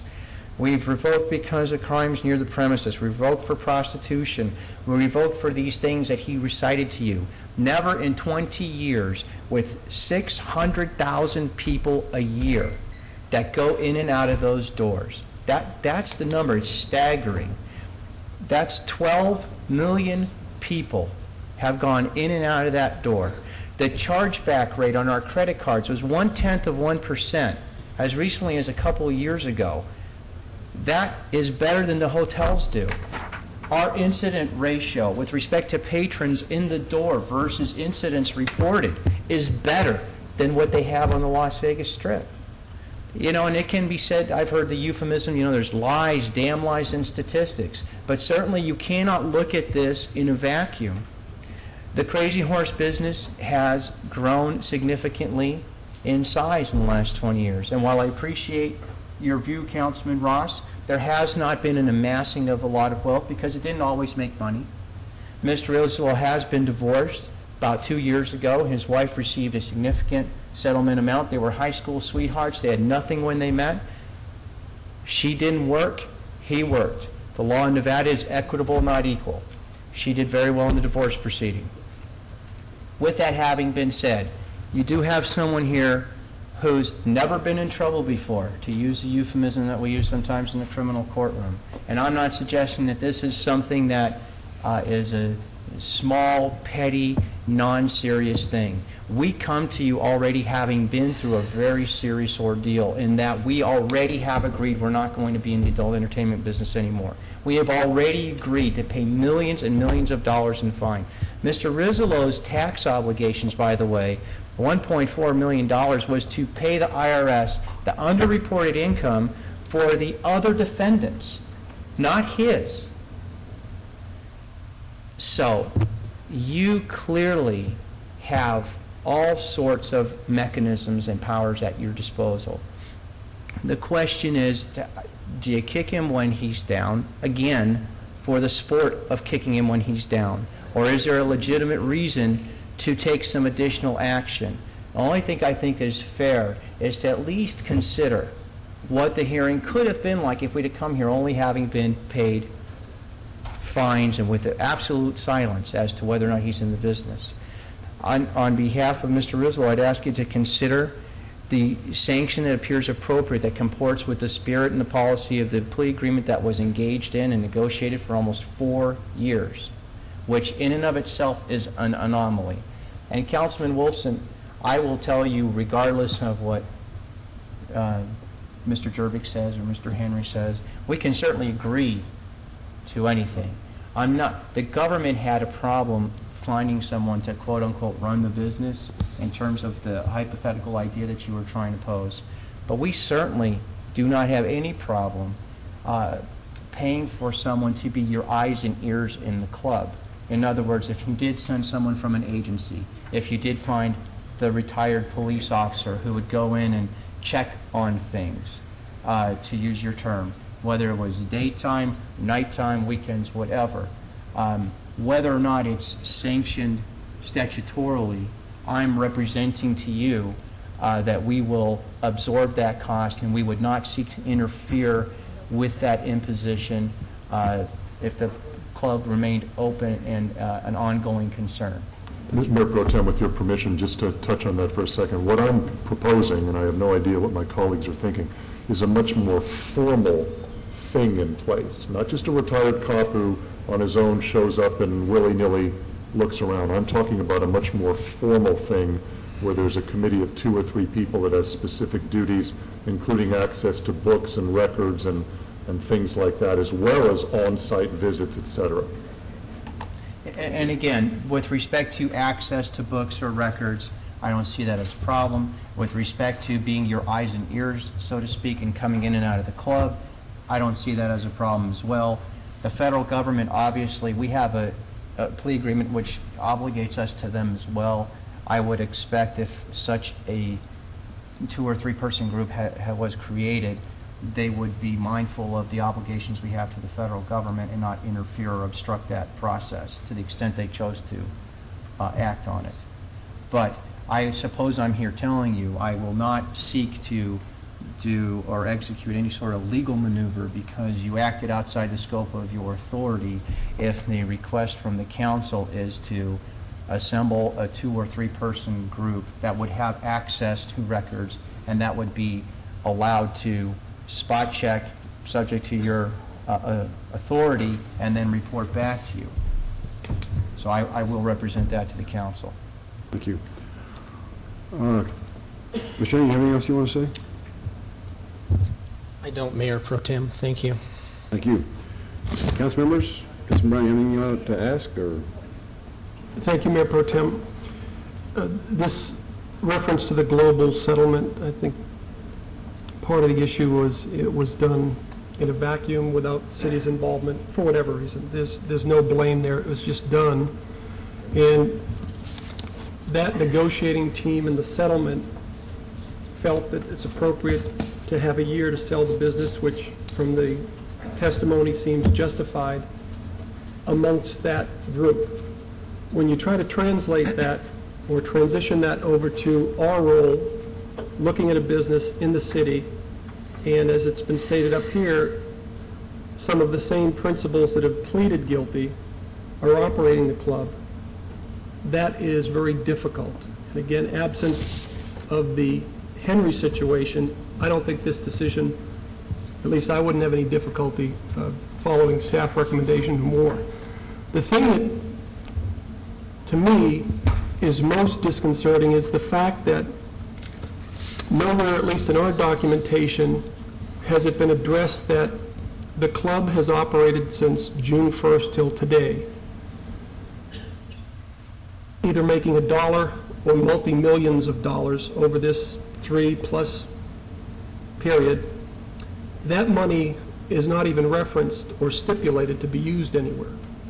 So if the history of the club makes $5 or $6 million or $10 million a year, whatever the case may be, there's this profit, this profitability that's ongoing now outside of the settlement And furthermore, allowing the club to maximize its potential for sale, which everybody agrees is a good thing. But if that sale is 20 million or 30 million or 40 million, there's an absence of addressing the margin above that 16 or 17 million that Mr. Islo has agreed to pay as part of the settlement. So essentially, at least from my perspective, we're allowing Mr. Islo and the power company to continue to make millions of dollars to benefit the business getting the highest return on a sale, which above $17 million is going to be multi-millions more money that goes to Mr. Islo. Well, that's not, I'm sorry, I didn't mean to No, interrupt. please. From the sale, first of all, there's a $5 million mortgage that has to be paid. Okay, so right there, it's from 17 to 22. Whatever the price of the sale is, there's a mandatory 15% capital gains tax that would have to be paid. Mr. Rizolo's father owns 10% of the business. Those monies would have to be paid. Commercial brokerage, real estate fees range between 3 to 6%, depending on which agent brings you the deal. And at those numbers, it's millions of dollars in commission. So the reason, and I alluded to this a little bit earlier in our communications, there is a significant amount of money that a club has to be sold for before Mr. Islo earns a dollar. And it's not, it would be inaccurate to suggest that if he sold it for $30 million, that you subtract 30 from 17 and is left with a balance of 13 million. That's not accurate. In fact, I don't believe Mr. Islo, and I don't recall exactly, but when we sketched this out for the United States Attorney's Office, I don't believe he earns a dollar until we either cross the, I think it's $35 million threshold. It might be 30, it might be 35, because we did it in $5 million increments. So with the taxes, appraisal fees, the realtor fees, the money owed to his father, the money owed on the mortgage, the restitution to the government, the restitution to the Henrys, the money to the IRS, it has to be sold for significantly more than that before he nets a dollar. And I appreciate that's absent of any reference to accumulated wealth up till 20 years of operating the business. It doesn't make any reference to where this first 3 to 3.5 months of profit has gone or is going to. The concern is that there's a lot of money being left on the table if the Henry situation compels us to address this issue in a different light. I just have problems unless clearly delineated where all this money is and where projected sales are going to be and the debt, those type things. Because we're talking millions of dollars, and with all due respect to Mr. Rizolo as a businessman, I'm not so sure he should enjoy the benefit of operating the club for the past 3 months, the next 9 months as a scenario, and walk away at the end of the deal with the normal profit and a potential profit from the sales. That's what I can't reconcile. The normal profit, it's doubtful, and I don't have his financial records in front of me. Which we should. We should ask for those financial records to give at least me a better understanding of, are we talking hundreds of thousands or are we talking millions? Well, at this point, I would venture to guess it's hundreds of thousands, and I'll tell you why. Because when the deal went down, there was a lot of inactivity in terms of people going to the club. There was a lot of activity of people trying to buy the club for little money or far less than what it was worth. The investigation, it does not coincide. There's no correlation to an FBI raid and your business going up. In fact, it's the opposite. Every time a newspaper reporter wrote a detrimental article, a legitimate newspaper reporter in any event, the business had the potential and oftentimes did feel the impact of that. So we were struggling and are struggling with getting this back to quote unquote normal so that we can then sell it. We are just now getting on the road to normal because we had to take it on the chin for the better part of the first part of this year. So, again, without having the financial documents, I can only tell you things that were being exchanged throughout the negotiation process. I don't know if that completely... It does. Mr. Skor, I appreciate that. Would the government, as part of their oversight abilities, would they have the monthly statements over the last 3 or 4 months? I don't know if they have them in their hands. They certainly can ask for them. And one of the things that Mr. Campbell alluded to is the Parole and Probation Department. They have done and are in the midst of concluding the power company's pre-sentence report. The large thrust of that pre-sentence report will be the financials, so the government has all the financials in their possession to date, like to right now.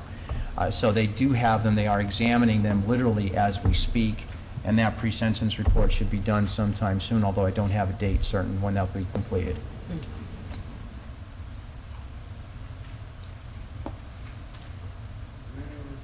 Sorry. Are there any other questions or comments by the council members? Mr. Mayor Pro Tem? Yes. I just wanted to add that going through all this information, it's obvious, and we've known this, that obtaining the liquor license is a great privilege. It's not a right, it's a great privilege. And the regulation that the council follows as to disciplinary action is strongly stated for us. And Mr. Sko, I wanted to state that I would disagree with you that it would be a double jeopardy type of situation because it does state very strongly, they, quote, shall be in addition to and not exclusive of any other civil or criminal remedy, unquote. And that is as far as disciplinary action. The other thing was as far as the days of the fine where you've had some question as to it wasn't every single day, there are crimes that people pled guilty to that if we're talking about money where we're not reporting the tax on it, certainly if that was a policy and that was the way they were doing it with pooling the money and not reporting it, it wasn't just one day here or one day there. You could see where that would be going over a period of time. So I would more agree with Mr. Henry on that aspect of it. And the last thing is, I think the big problem is, as Councilman Brown has stated, we don't really have that background information as to how much monies were earned and how much it would affect everybody as far as income flow. And I don't know who has it. It seems we've been asking a lot of questions about it. And Mr. Brown, I don't think you fully are aware of that yet, are you? No, and neither am I, and I imagine the rest of us aren't. And so that brings up the question, well, if we can't get this information, if we don't understand this information, then what really is happening out there with this, and how much money is involved? And that, of course, brings in the Henry situation some. Thank you. Very, very briefly, Councilwoman, with respect to the amount of the fine, it is twofold. It was the scenario, as the complaint was pled, it talks about the RICO acts, and my understanding was that there was going to be an assertion made that the RICO acts occurred every day, and they in fact did not. With respect to the tax issue that you bring up, I agree with you to look at it through those eyes. The difficulty or the issue would then be whether or not you can legally impose a fine based on the information which goes through 05 or the statement of facts contained in the change of plea. I don't know of any legal authority that would support the council's ability to go off of the information. So the twofold argument, I just want to clarify that. Thank you. Any other comments? Mayor Pro Tem. Yes. It seems to me that if certain of us on the council here, Councilwoman Tarkanian, perhaps Councilman Brown and myself, have unanswered questions, then perhaps we should ask for an opportunity to have our questions answered. Because I find that in my couple of years on the council, sometimes I don't feel I have all the information that I'd really like to have. And this is certainly one of the more difficult issues. And so I'm going to ask our board advisor, and Mr. Jerbick, you and I have had some discussions about this before. Is there anything preventing us from obeying this 2 weeks so that we can have answers to our questions? Logistically, Mr. Henry and I will be at a city attorney conference in 2 weeks, but that should not be necessarily relevant to your consideration. Legally, this is controlled by our municipal code, which requires that the hearing be held, and the word shall is the word that the code uses, within 60 days. That has been interpreted, at least by my office, as jurisdictional, and I fear that if you were to veer from that, as we did a couple of weeks ago with the Squeakies complaint, as you may recall, when that discipline was eventually imposed, it wasn't under the complaint because it jurisdictionally expired. And my worry here is that if you go beyond 60 days, which anytime beyond this meeting, this complaint expires, and the only way to resuscitate it would be to refile the complaint and start the whole process over. Well, I don't feel comfortable in holding this in abeyance. I can certainly appreciate the concerns that Councilman Wolfson might have, or Councilman Brown, or even Councilman Tarkanian. I don't know whether we could ever find out how much money is made. I don't know whether that's, I know it may be a necessary evil, but I just feel like that holding this in abeyance is just going to, and I don't want to say muddy the water more. I just don't think we're going to be able to find out the answer. I don't know how or who can give us an answer to those questions. So, are there any other comments? Okay. Mayor Pro Tem, yes.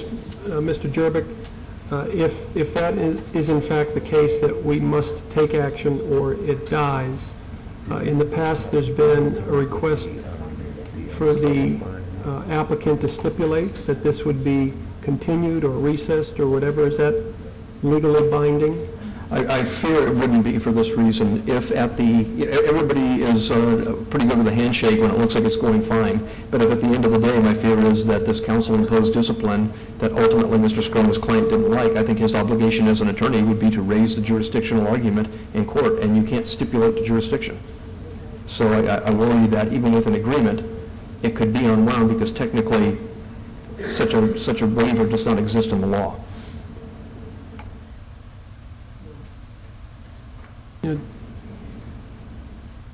To be somewhat redundant, this global settlement, the year time frame is far too long to allow the operation of the business. As Mr. Campbell indicated, one of the fundamental elements of the negotiation and settlement was the closure for the Henry, which I don't think can happen soon enough. And yet, that conflict, if in fact we follow at least one of the options and close the doors, we are impacting possibly a pending sale.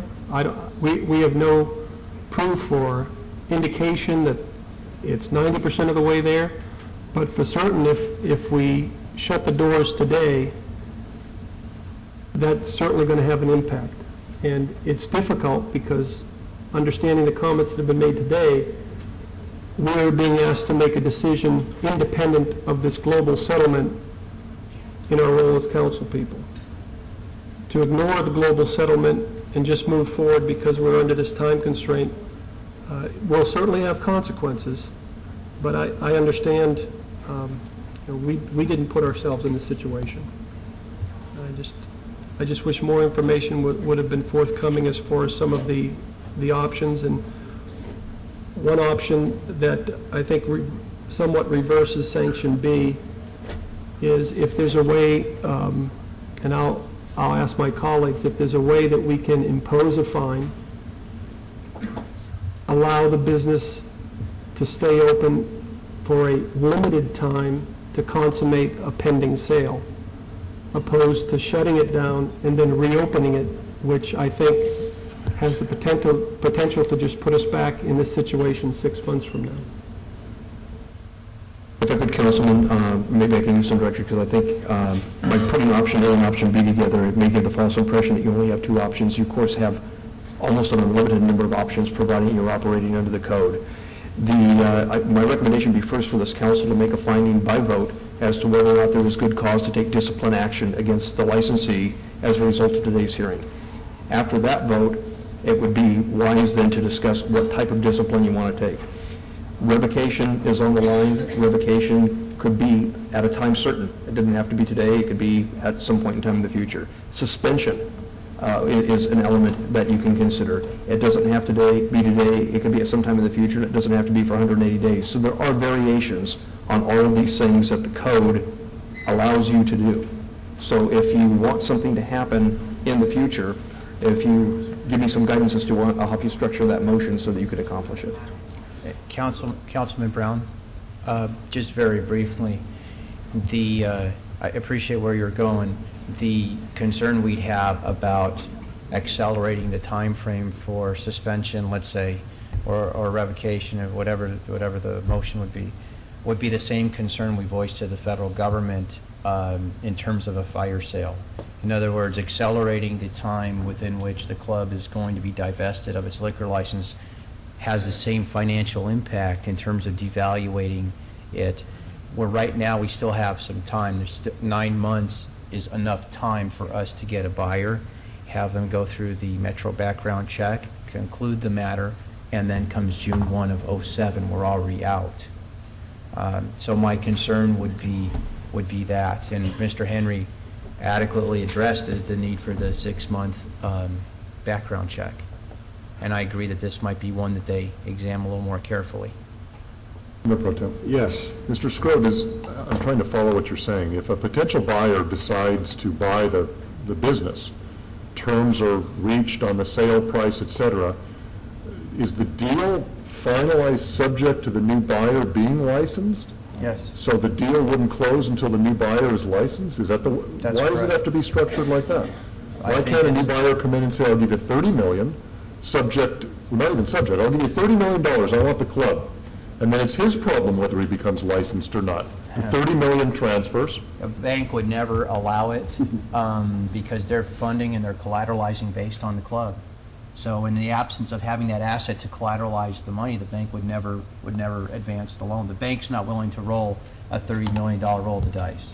That's why, Councilman.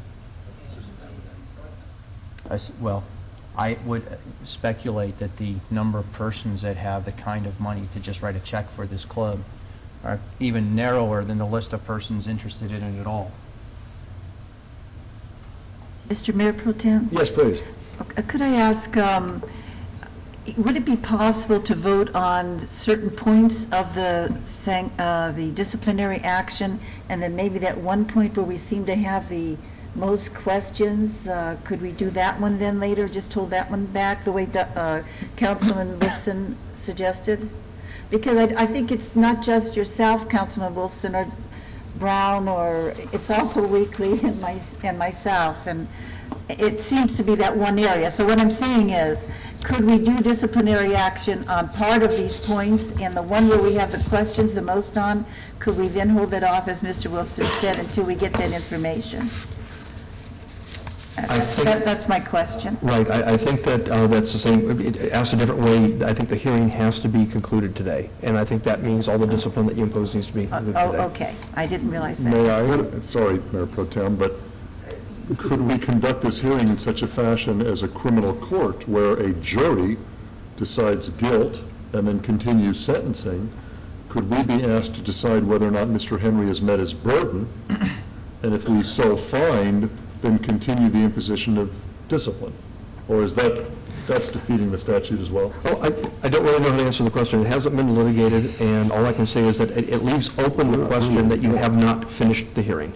And because it leaves open the question that you have not finished the hearing, if at the end of the day, Mr. Scrode disagrees on behalf of his client with the discipline, I think he will be obligated to challenge your not having finalized the discipline within the 60 days on jurisdictional grounds.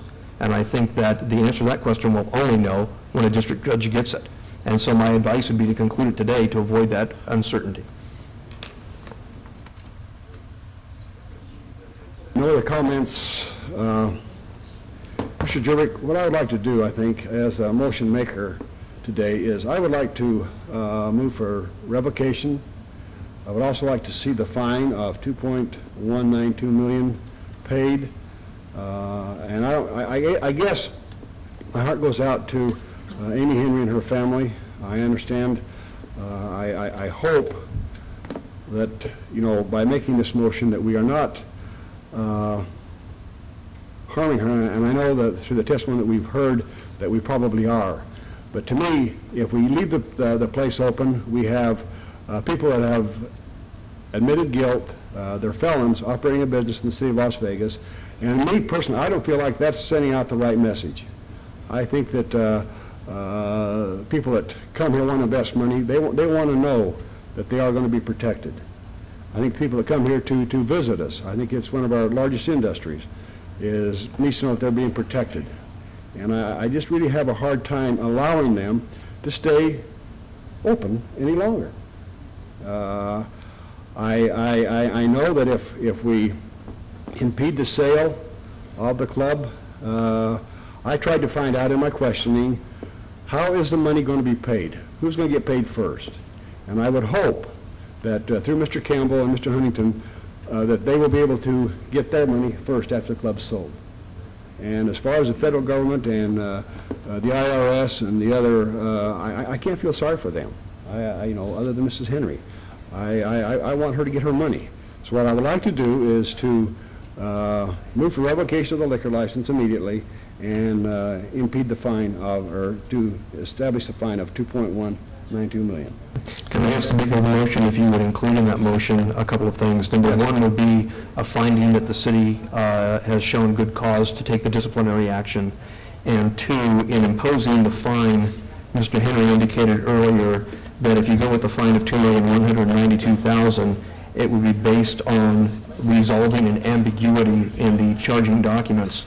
And so I would need you to include in your motion that in imposing a fine of $2,192,000, you're relying on tab 2, pages 13 to 14 of Crazy Horse 2's guilty plea, which establishes the time frame between the year 2000 and the year 2005. If those are all included in your motion, then... That would be my motion. Thank you. Are there any questions on the motion? Please cast your votes. Madam Clerk, would you please post? Motion carried. Motion carried. Thank you very much. And I would at this time like to announce, I see people coming in for our afternoon session. We're probably 2 hours away to finish up our morning session as well as having our staff go to lunch. So I don't think the mayor's here now. Yeah, what we'll do is this. 3 o'clock? No, we'll continue right through, and the council members and the staff. Okay. I see Ms. Rollins is ready painfully, but I do want to move this along.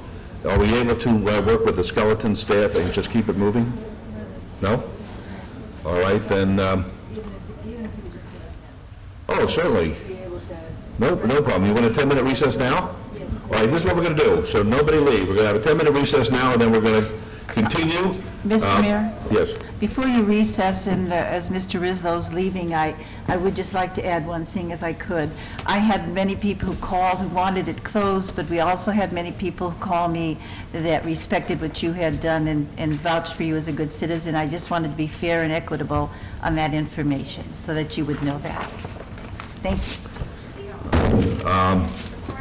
What we'll do is we'll take a 10-minute recess now, and then my plan is to come back in 10 minutes, and if people have to take breaks along the way because of the length of this morning's hearing, they may take the breaks, but we're going to continue on and on and on until we finish the calendar and the agenda today.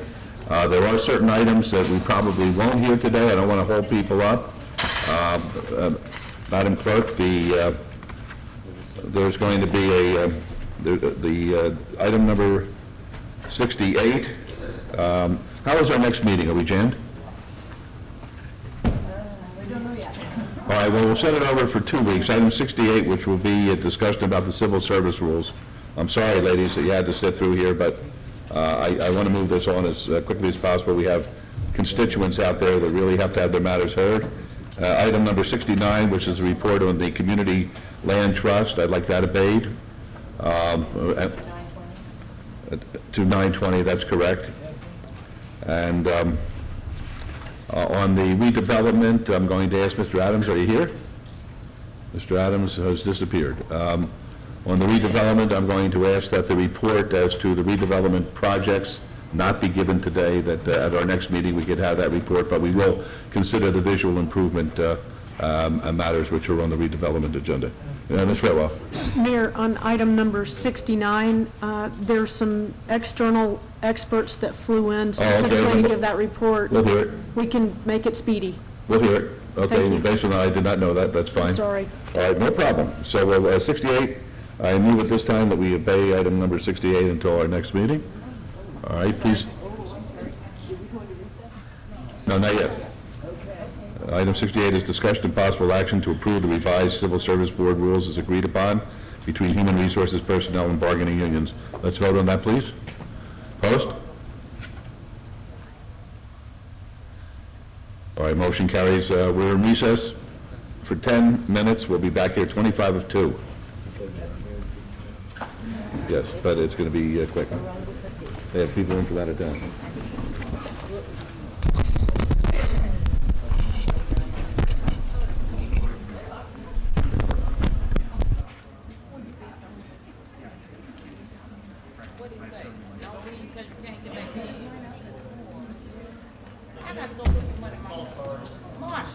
Let him know we're going to be here for a while.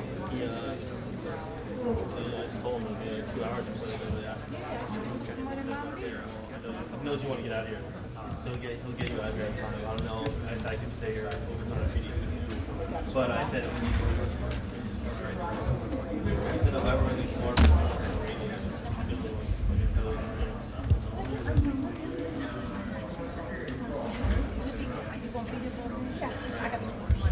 no, I know.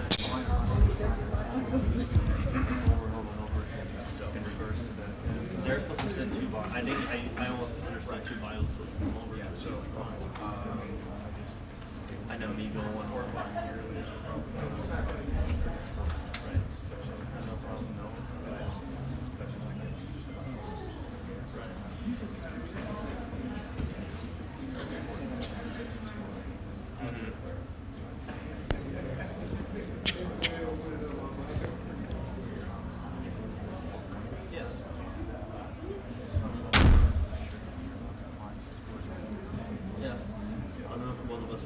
Assuming I would stay over.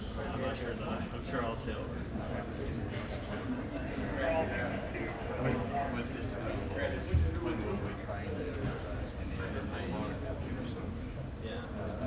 Yeah, so, I mean, I could leave our shit. Oh, I have my keys. Well, we'll figure out how we get the car set up. Maybe one of those call sergeants. I don't know. Gentlemen, how you guys doing? Good to see you. I don't know if it'll be too long. Like that? Weber. So they'll let know. Just take this and shift it here. And then you've got the option. I don't have to do that. Still have all the same movement. It's just that rather than the mic being here, here, and they'll still have it here. I didn't want to put another hole here, but, you know. Did you put a plug in it? You put one of those little plastic plugs Oh, in. yeah, just both. Yeah. Either that or just leave this here and then put a new one here. Put a plug in the center. Yeah. Sorry. And then, Councilman. Hey, sir.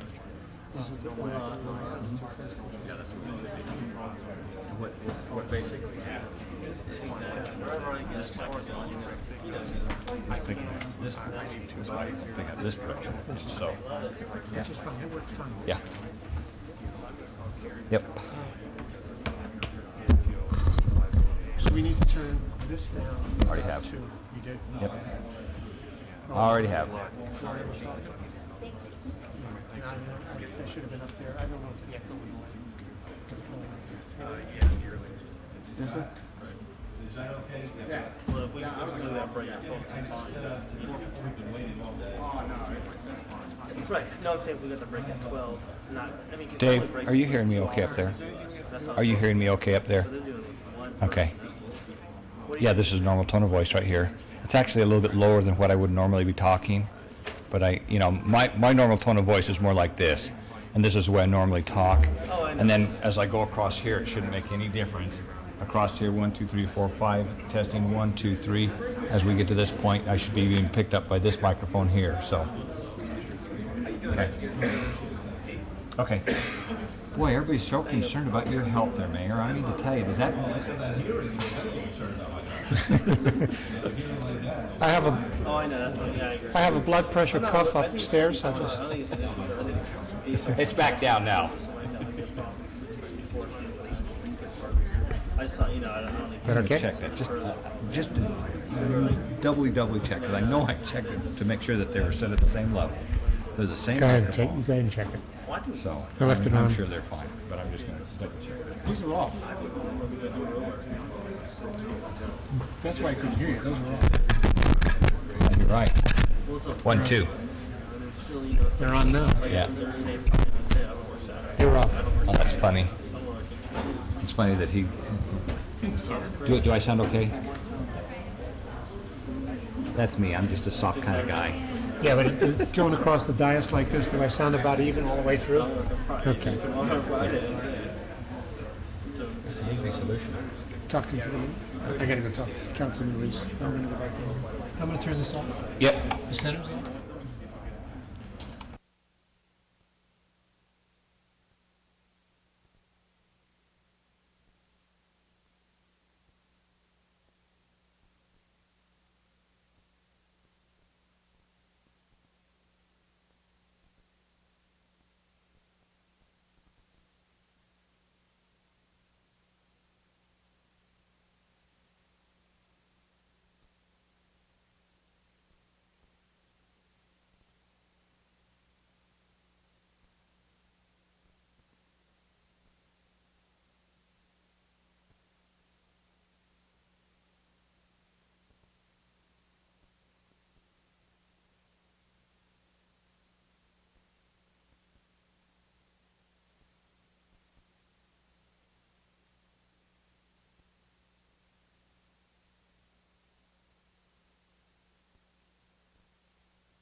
1, 2, test.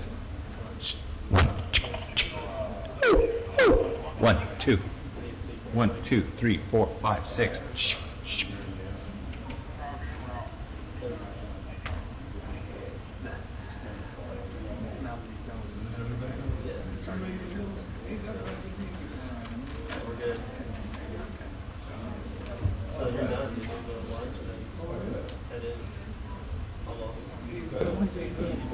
Good. Helps a little bit. Good. Very good. Very good. Excellent. Very good.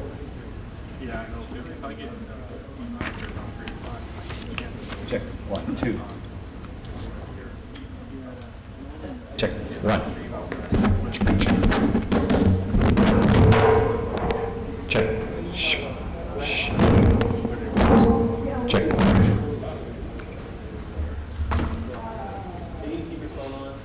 Yes, but when they get up there, just set them in. Have them come in the back way so they don't make any. I'll call you in. No, I'm not gonna answer. No, but you'll see that I'm calling to let you know that they're out here. Oh yeah, okay. Yeah.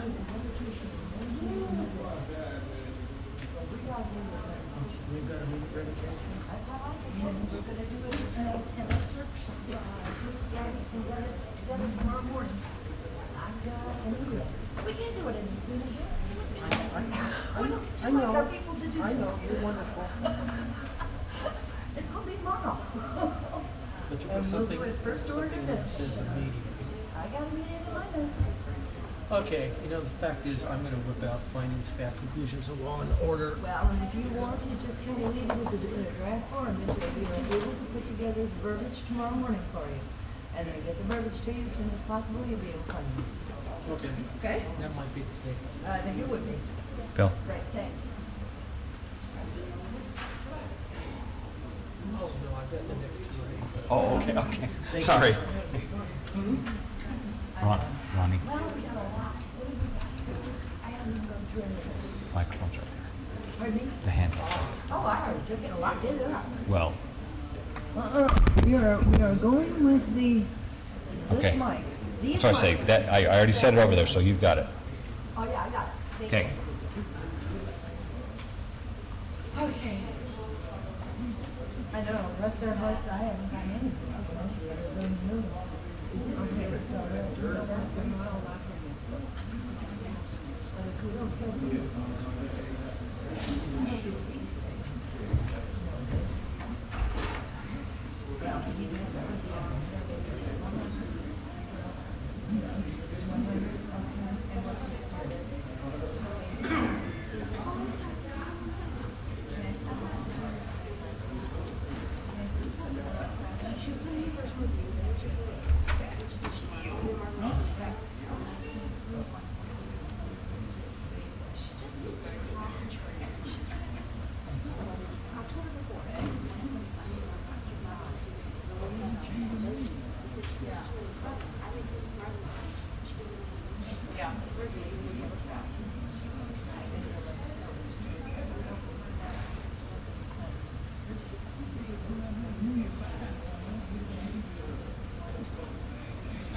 I would just like slow and short.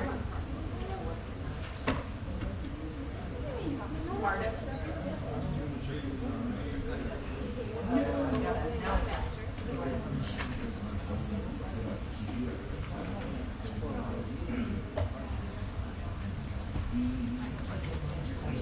No one's asking.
Well, they want to, 107 times was out of 56.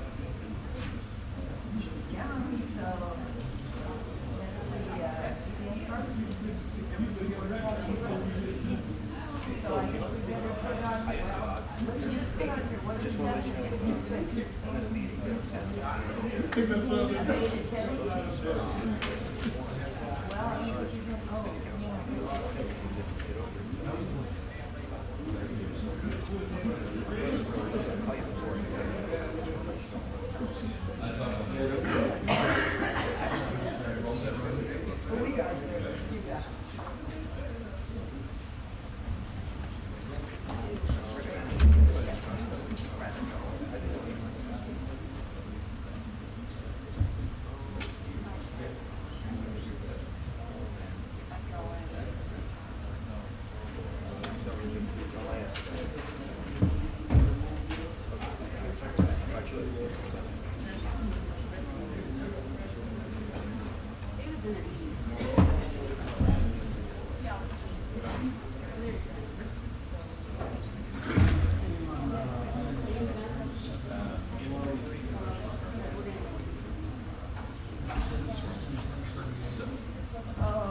Okay, thank you, ladies and gentlemen, for being so patient with us. We had a busy morning, and the staff had to get refreshed, and we're ready to go.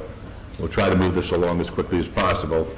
Item number 53, discussion and possible action regarding continued funding of Harrison Kempen Jones to represent the City of Las Vegas in an arbitration filed against it by Asphalt Products Corporation over the construction of Washington Buffalo Park Phases 1A and 1B for an amount not to exceed $500,000. This is in Ward 4. Mr. Henry. By the way, I think, Mr. Jervik, as I indicated in the past, I am in a partnership up at Apex with representatives who are the principals over at Asphalt. This is about the tennis court, correct? Steve. This is a group about the tennis court litigation? It is, Mayor. Okay, then I have to abstain because I am in a partnership with the fellows who are on the other side. Appropriateness consistent. Thank you, Mayor. Just keep it going for a second. We can get Councilman Brown out here. We know. We know. We need Councilman Brown. I'm just come up for just a second. Oh, it's in his ward.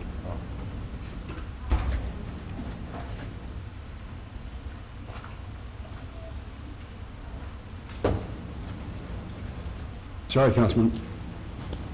Sorry, Councilman Brown. We're on item number 53, and the mayor's going to recluse himself.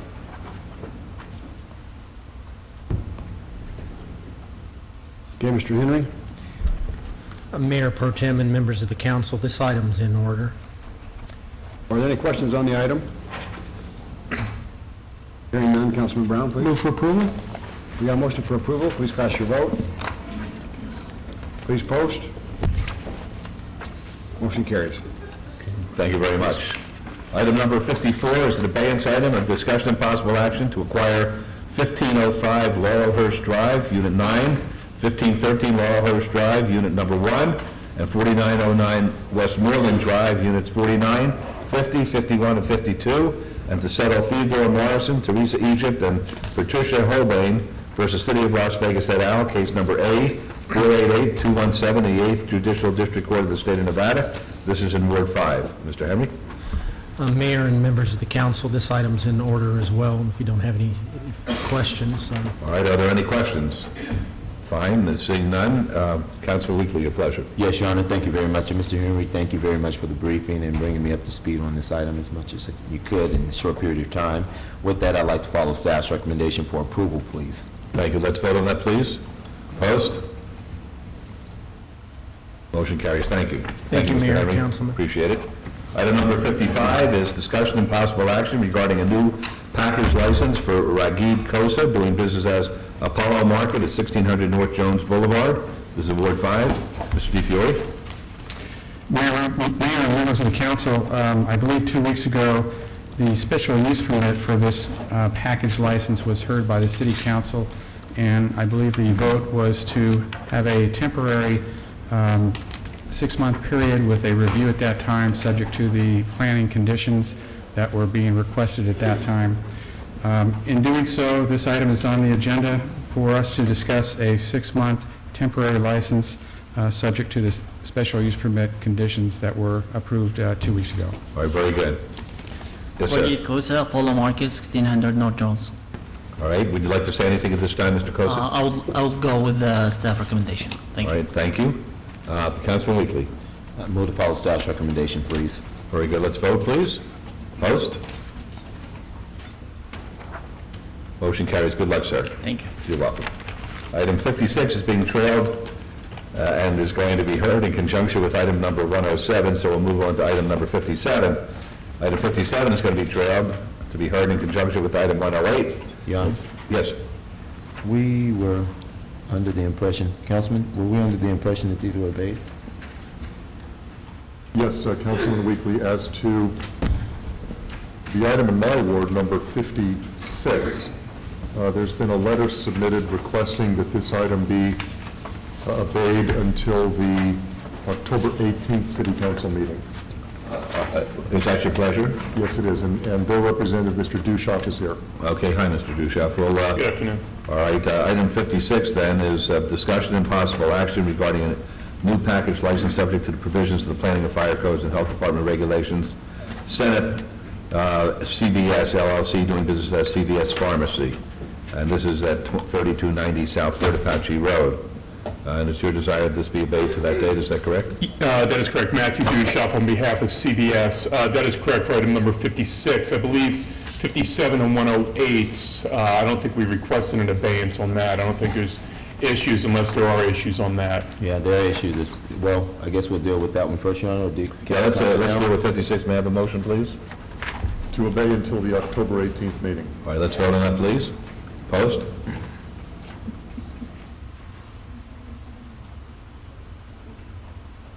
Motion carries on 56. 57, what's your pleasure? Yes, Your Honor. There is an issue for me for the simple fact that you all saw fit to go to another office to meet to talk about this issue, and it's the same issue that I'm having in my ward, and so I would probably advise you to hold it in abeyance, or I'll move for a denial today.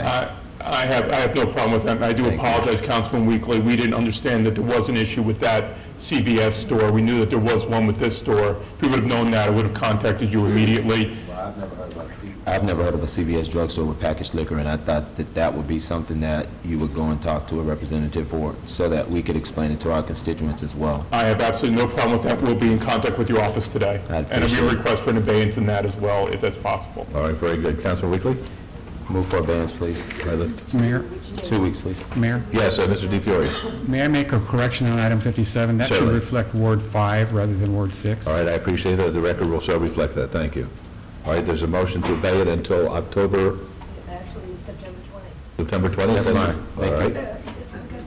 All right. All right, that's item 57. There's a motion to obey to... Would you want, is it possible we can have it on the same day, the 18th? We could just all hear it at the same time. Yes, sir, absolutely. To October 18th then? Same day, whenever the council that's October 18th. That'll be fine.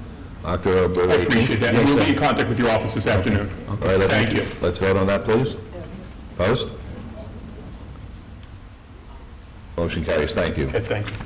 All right, we'll go on to item 59, which is discussion and possible action regarding a 6-month review of a tavern license and a restricted gaming license for 15 slots at Dick's Liquors, doing business as Cooler Lounge at 1905 North Decatur Boulevard.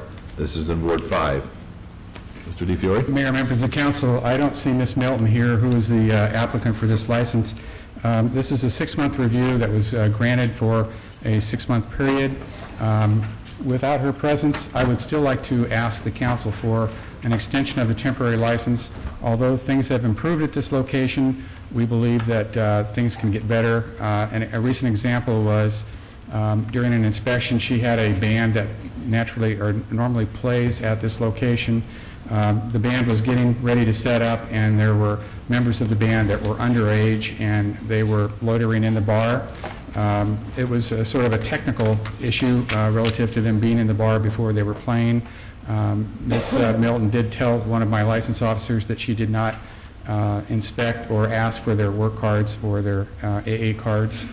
So I think my recommendation today would be to extend the temporary license even outside of her presence. I will certainly be glad to explain that to her. All right, are there any questions of Mr. DiFiore? Councilman Weekly, your pleasure, please. Move to follow staff's recommendation, please. All right, let's vote, please. Post? And that was the extension for 6 months. That's correct. Thank you. Motion carries. Mr. DiFiore, you'll please advise Ms. Milton of that. Yes, I will. And if there are any questions, we could always put it back on the agenda. Yes, we can. Thank you. Item number 60 is discussion and possible action regarding a 6-month review of a tavern license and restricted gaming license for 15 slots. Hennessy's Las Vegas, Inc., doing business as Hennessy's Tavern at 425 Fremont Street, Suite 110. This is in Ward 3. Mr. DiFiore, I know Mr. Hennessy is here. Why don't you come up? Thank you, sir. Mr. DiFiore? Mayor, members of the council, this was given a temporary license due to the recent past of Mr. Hennessy and the operation of Hennessy's and his personal background. We have not had any areas of concern during the 6 months that he's been open, so my recommendation would be for permanent license approval. All right, thank you. Mr. Hennessy? Thank you very much. I appreciate it. Very good. Okay, yeah, this is... no. This is Ward 3. Yes, Your Honor. I'm going to follow staff's recommendation for approval, please. All right, let's vote, please. Post? Motion carries. Thank you. Item 61 is discussion and possible action regarding a 6-month review of a tavern license and restricted gaming license for 15 slots. Hennessy's Las Vegas, Inc., doing business as Mickey Finn's at 425 Fremont Street, Suite 120 in Ward 3. Mr. DiFiore? And based on the same recommendation and comments, I would recommend permanent license approval on this one. Okay, Mr. Hennessy? Thank you very much. All right. Public comment? No. I move to follow staff's recommendation for approval. All right, let's vote, please. Post? Motion carries. Thank you, and good luck to you, sir.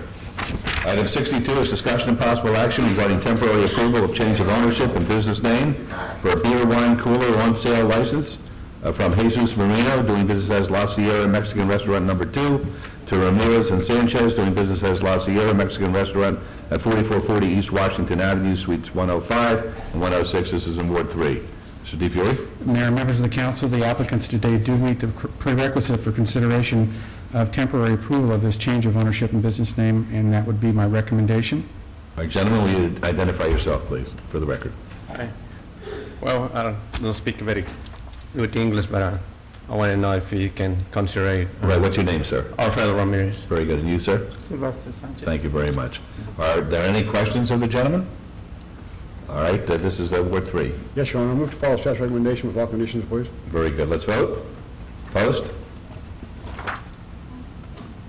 Motion carries. Good luck, Ben. All right, thanks, sir. You're welcome. Item 63 is discussion and possible action regarding review of conditions for a nonprofit club general license, the Mesquite Club, doing business as the Mesquite Club at 702 East St. Louis Avenue. This is in Ward 3. Hi. Mr. DiFiore? Mayor, members of the council, this one-year review is subject to the conditions that were imposed 1 year ago on the nonprofit club general license for the Mesquite Club. Just a reminder, those conditions included that the club does not rent or lease the club out for any private parties, and that the alcohol would be served with the club meetings that they have and not be sold, such as in a tavern operation. We have had no areas of concern in the last year on this particular license, and we would recommend approval with the conditions. Thank you very much. Yes, ma'am. I'm Phyllis Noblet. I was president when this license was we understood we could rent to our own members. Is that not right? I believe that's the case. It was just a prohibition to rent to outside private That's right. parties. Okay, I just wanted to be sure that was correct. We are still renting to our own people only, Very good. Thank you. although we get lots of calls. I'm sure you do. I'm sure you do. Thank you. Okay, are there any questions? All right, folks.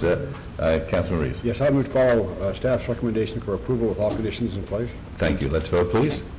Post? Motion carries. Good luck to you. Thank you very much. You're welcome. Thank you.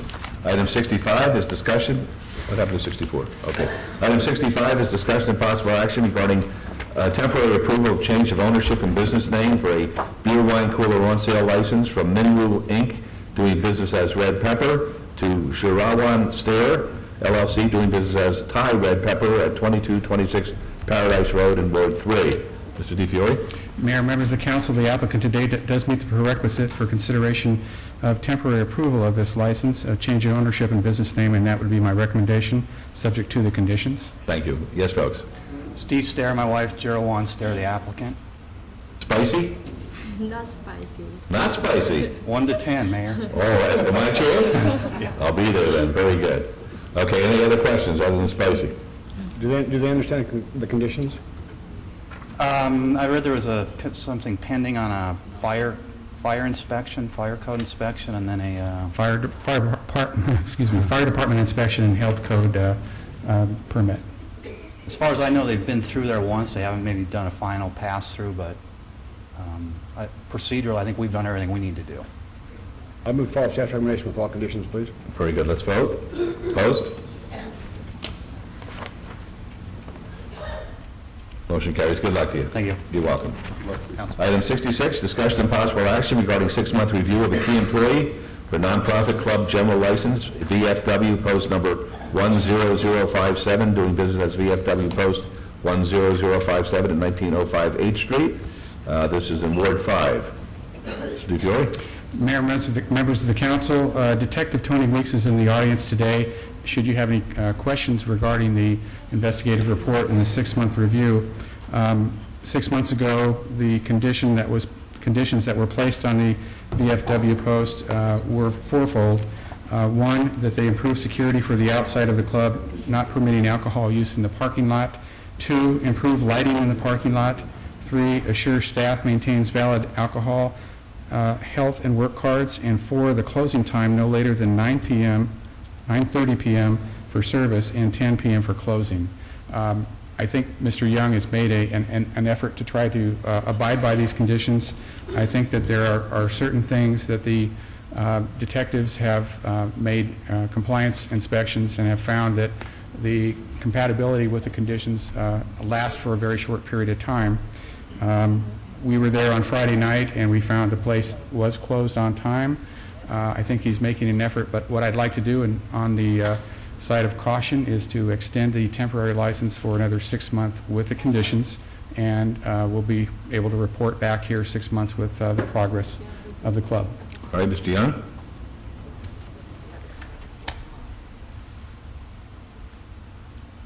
No problem.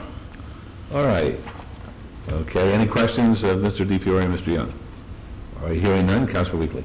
Move to follow staff's recommendation, please. Thank you. Let's vote, please. Opposed?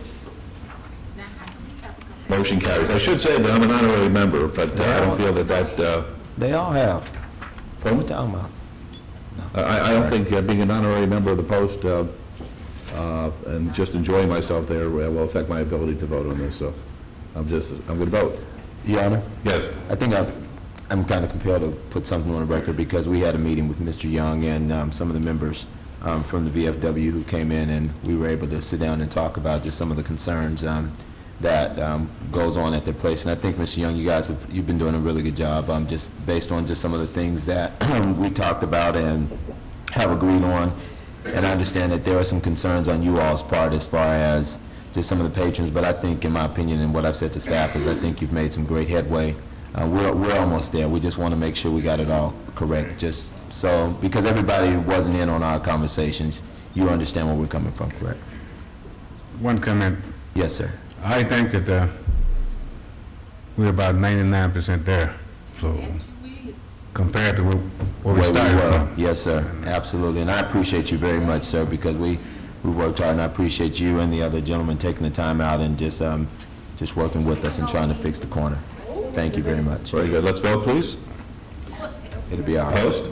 It'll be okay. Are we voted? All right. Did the motion carry? Motion carry. Good luck to you, sir. Thank you. Item 67 is discussion and possible action regarding a new corporate entity, change of business name and change of location for a nonprofit club general license from IBPO Elks to G&G Day Spa, Inc., IBPO Elks, Let's see, to IBPO Elks of the World, located 902 West Owens Avenue.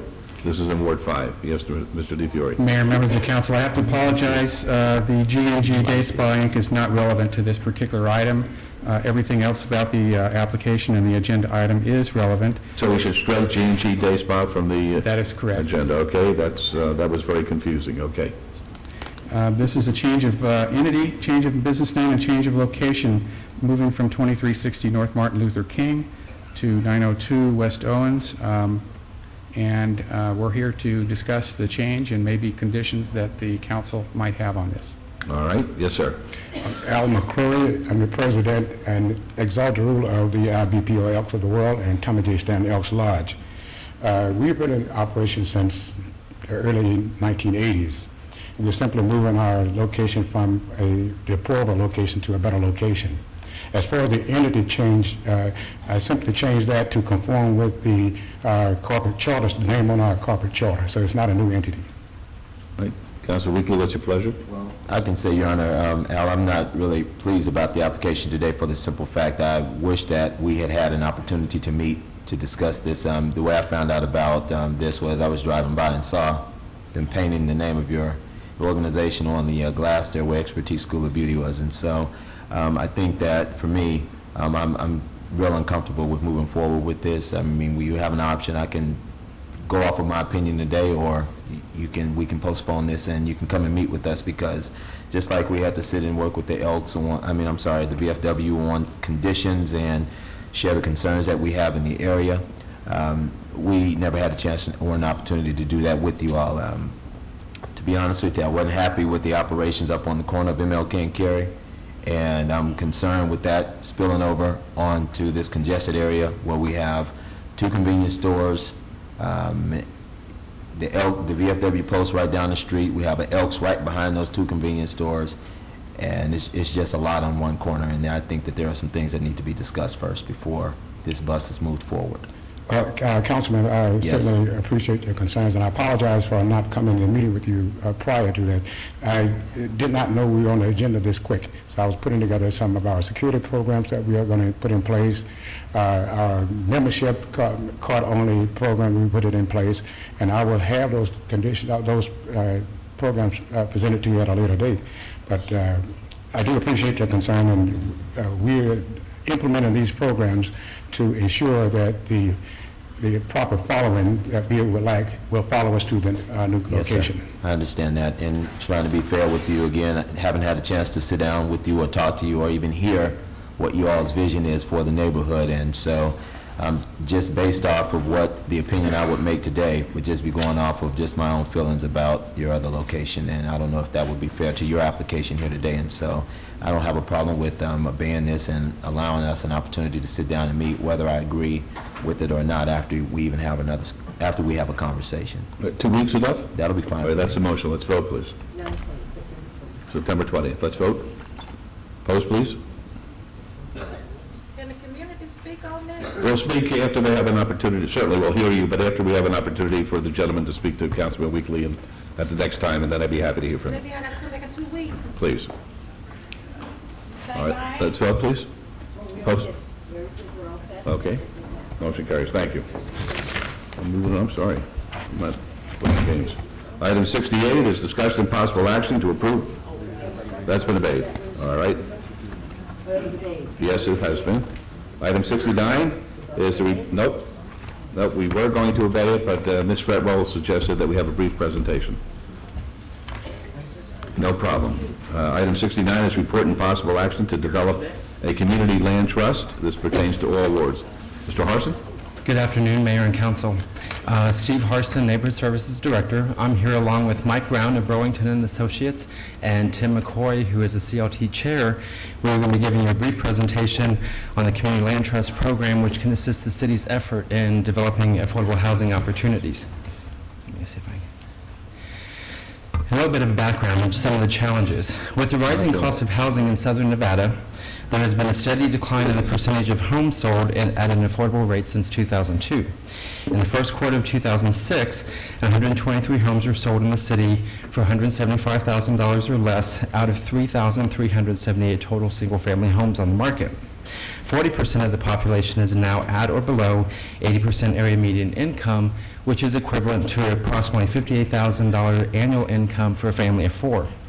The increase in home prices is forcing many of our residents to move away, potentially become homeless, and prohibiting others from moving to this world-class city.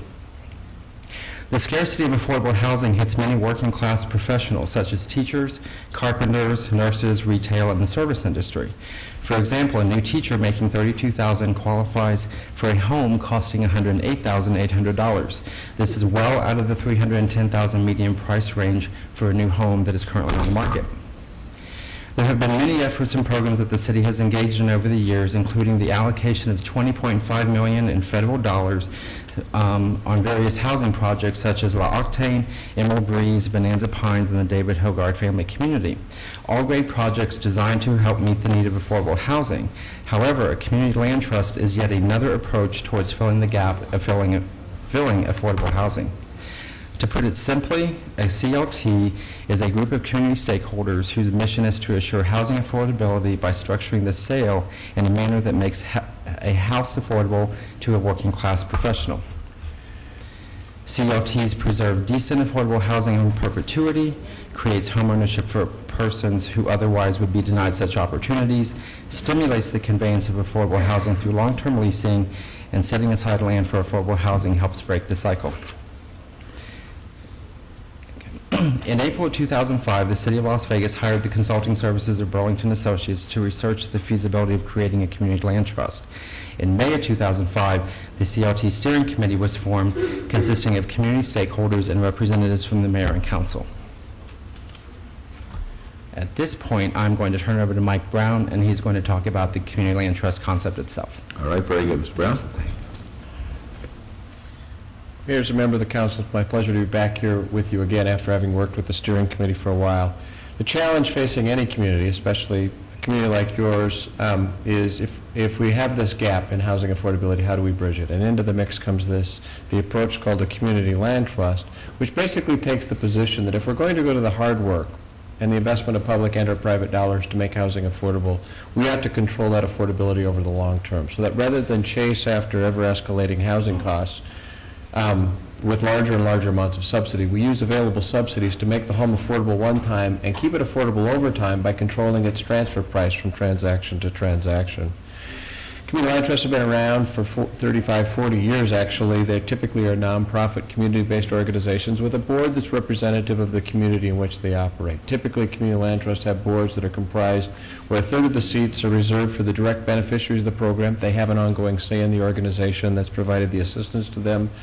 A third of the seats are designated for community representatives, the neighbors, the other folks within the community who are not direct beneficiaries but obviously have a stake in what's going on in the community. And the remaining third are typically reserved for those who represent the interests of the general public. The community land trust approach is to keep housing affordable over time, and it does it through a very simple and straightforward mechanism, which is rather than provide a grant or a loan to an individual home buyer, the subsidy that's available, whether it's the donation of land, whether it's money that's made available from the public and or the private sector, is used to either remove or at least reduce the land cost from the transaction. So what happens is, in a community land trust transaction, this community-based organization acquires parcels of land and distinguishes between the ownership of the land from the ownership of the improvements that sit on them. Probably easiest demonstrated in this next slide, as I'll show you. The community separates the ownership of the land, with the community land trust retaining ownership of the land, but conveying the use of individual parcels of land to the owners of the buildings that are located on them. So in a CLT transaction, a home buyer buys the house without paying for the cost of the land, owns his or her home, evidenced by a deed to the improvements, but leases the land from the community land trust for a 99-year term.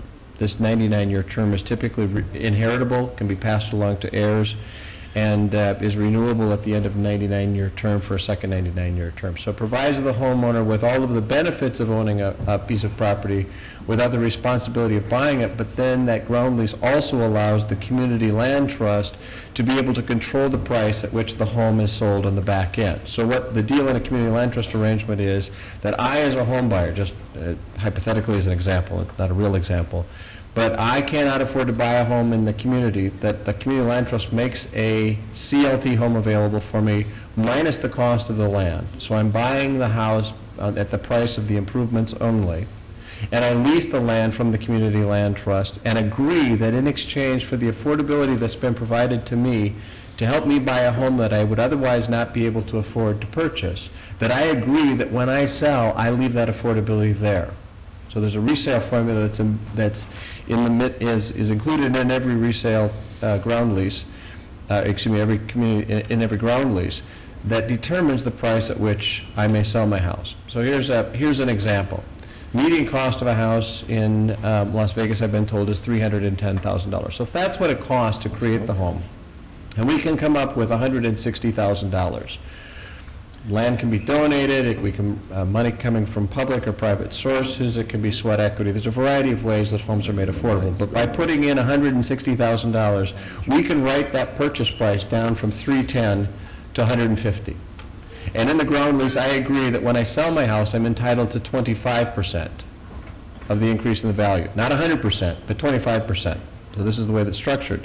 So we fast forward 7 years from now, this house now is increased in value from the original $310,000 now to $550,000. I believe that's a 9% rate of appreciation, which is realistic in your market. So we can determine that the increase in value of the property during the 7 years that the homeowner has lived in it has gone up by $240,000. The owner's share we've agreed to up front is 25% of that amount. The seller is allowed to keep $60,000 worth of the appreciation in value, which in turn allows the community land trust to sell it to another income qualified buyer, another buyer who's priced out of the market, for the price that was originally paid plus the price of the appreciation that takes with it. So the community land trust can sell this house that has a market value of $550,000, can sell it to another income qualified buyer at $210,000 and not require another dime worth of subsidy from any other source. So it keeps homes, in fact, affordable over the term. So as I've explained to you, the community land trust acquires land, places it in the hands of the local community as evidenced by this and represented by this board of director, which allows the community to control that land and any buildings that are located on it, properties that have enjoyed the benefit of the subsidies that have been put in place to make the home affordable over time. Very quickly, I was asked to provide a little tour of community land trust. There are CLTs that are operating in 38 states. There are over 225 active community land trusts and many others like here in Las Vegas where efforts are underway to develop them. Community land trusts do a variety of housing. Many community land trusts are doing new construction. This is an example of a project in Los Angeles where the California Community Foundation is supporting the activity here. They're building new single-family homes. The point is these homes look like and are just like the homes next door, but have this unique financing arrangement that is designed to keep them affordable over time. So there's many examples we could go on and on about new construction. Some of these are on congregate sites where a parcel of land is made available and they build a number of affordable homes right next door to one another. Sometimes they're on new construction congregate site but are mixed into in a mixed income development. In other cases, they're scattered site infill, as the case in this particular example. Community land, this is down the road in Albuquerque, where Sawmill Community Land Trust negotiated a development agreement on a city-owned parcel. It was a 27-acre parcel, and a development agreement was worked out where the Community Land Trust is using the benefit of the cities, making that parcel of land available, and is building affordable homes that will stay affordable for local workforce from transaction to transaction. This is the streetscape of the development that is now in its second phase. Additionally, community land trusts are acquiring existing housing and choosing to rehab it and preserve the affordability of that housing. The example I pulled as we put this together was in Duluth, Minnesota, different market than yours, of course, but they're doing scattered site acquisition of existing housing, keeping them up to code, and then selling them at an affordable price and keeping them affordable over the long term. So another example, I but decided it was probably appropriate to put a picture in with some snow here. So this is an example in Duluth. So it just gives you an idea of, these are, again, scattered site infills. So the beauty of the community land trust model is it does not drive your decisions about what's best for your community, what your community development goals and priorities are. It simply says, again, that if we're going to go to the hard work and often the substantial investment of making home affordable to somebody that we'd like to have live in our community, we have to make sure that that the benefit of that investment stays over the long term by keeping that home affordable from transaction to transaction. At this point, I'll turn it over to Tim McCoy, who's been the chair of the steering committee. Mr. Mayor and members of the council, thank you again for letting us come before you. The focus of the CLT steering committee, first of all, was to understand the process that's involved in coming up with a viable working solution for a community land trust, and also to answer the question of whether or not we thought as a group that it might be something that would work here locally. The long and short of it is we came up with an answer that said yes. We then had to wrestle with support. We were the beneficiaries of having your good consultant come and work with us. He's advised us through the process, helped us understand how we came up with a formula to make homes affordable, also helped us figure out what we needed to do for bylaws and contracts that we would have to use for the lease and the leasing of the land and the purchase of the properties. Partnerships and resources, we came up with a couple of different approaches. One of the first things that we did was we went to other nonprofit organizations within the community and asked them if they would like to absorb this into what they were doing. At this time, the general answer was no. They felt that it might create some lessening of their thrust on what they wanted to do. In the end, we had to come up with some recommendations. Our initial recommendation is that we be able to move forward with this. We considered all kinds of different options, and what we came up with is we thought that it would be best to have this be a standalone 501c3, and that we focus primarily on coming up with single-family homes in scattered areas of town that we could purchase, fix, and make available through our land trust. The initial problems that we face are those of having to put together the paperwork that we need to get a charter from the IRS so we can be a 501c3. And then we have to, in the same period of time, start doing what we need to do to work on fundraising, making ourselves known to the community. And as we grow, we'll certainly have to hire staff. One of the things that have happened is a couple of members of the steering committee are the heads of 501c3s, and they've agreed with other nonprofit organizations in town that they would help us with initial staffing, desks if we needed them. We can use portions of their office so that we can get started. Again, we've already talked about a little bit about having a consultant. It allows the city to further its efforts to work with the community and make affordable housing something that's a viable issue in the community. One of the things that we agreed that we would do is that if we move forward with this, that we would retain the services of Burlington Associates so that they can walk us through the next phases of what we would have to do. In the interim, since we came up with our final answers, we've had some meetings with the banking community. One of those was with a banking cooperative, which is comprised of members of banking organizations in California, Arizona, and Nevada. Their community representatives get together periodically to consider ways that they can help fund ways to make homes available or housing available in an affordable way. Their initial response has been very favorable. Of course, they want to see us up and running, and then they can tell us how we may proceed in hand with them. Just recently, maybe 2 weeks ago, we met with the Wells Fargo organization. They had their representatives come forward and share with us 5 different ways that a nonprofit organization can obtain money to fund staffing issues for nonprofit operating funds, also to make available to us the ability to help the people that would buy homes through the Community Land Trust to be able to get funding, special loans that involve purchasing a home that sits on land that does not belong in the value of the house. They also stated that the worst thing that could happen if we came forward to them, if they couldn't give us funding themselves, they can certainly network us into organizations that can. It probably is important to speak to you a little bit about the board how the board's comprised for Community Land Trust, we came up with an idea that we would have 12 members. 4 would eventually be members of the people that own homes in the Community Land Trust, that they have a voice, so that they do have a voice at the table. 1/3 would be community-based, and other people from the general community, business owners, faith-based organizations, things like that. So we have our bylaws put together. We have our contract, our basic format for a contract to make a purchase and a lease that we can use to help persons come forward and make purchases. At this point, we'd like to open up for any questions that you may have, so we can address those. All right, any questions of the gentleman? I have I was going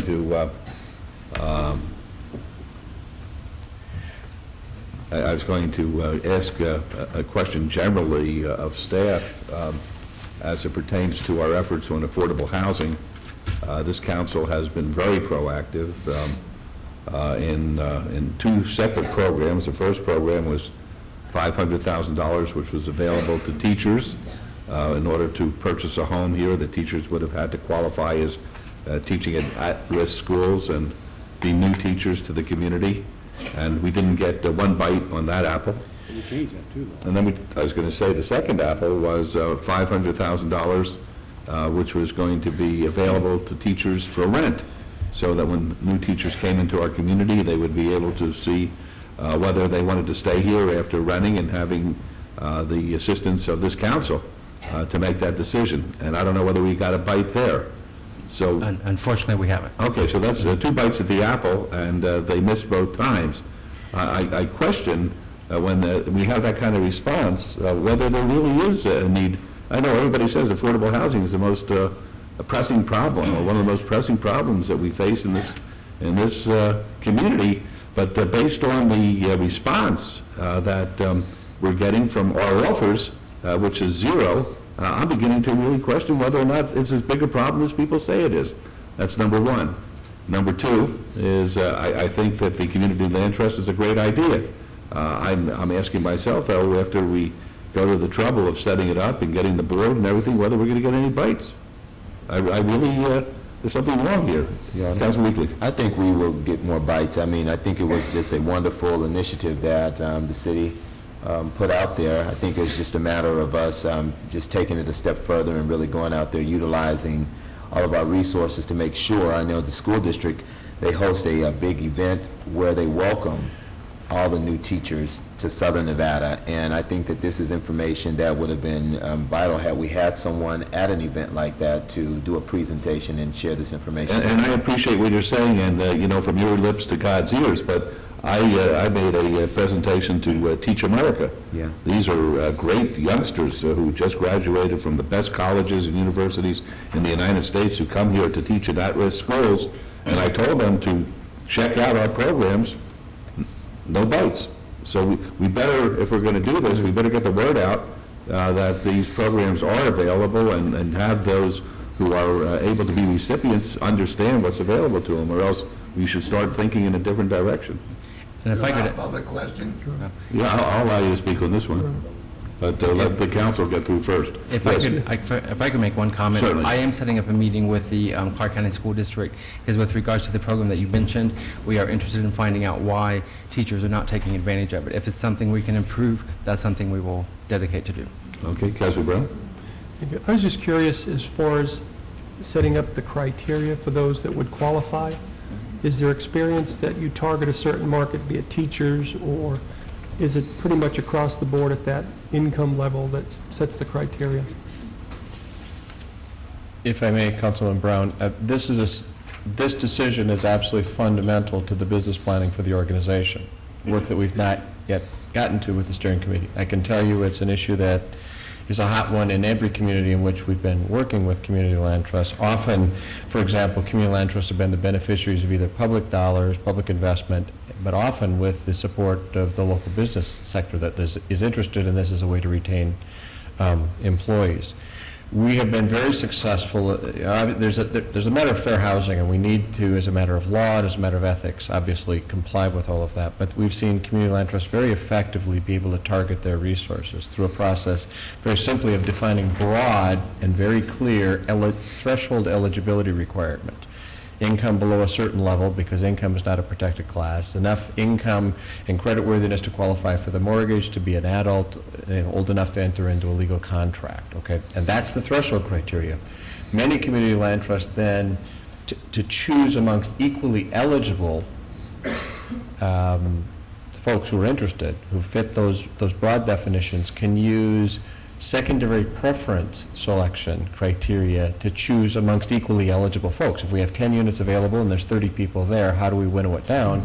You can use non-discriminatory, but nevertheless preference criteria such as live in the community, work in the community, and all the rest of that to choose amongst equally eligible folks, households, to be able to qualify. So there's a number of ways that you can target your resources to meet the need that you anticipated doing and not creating housing for me to move into your community.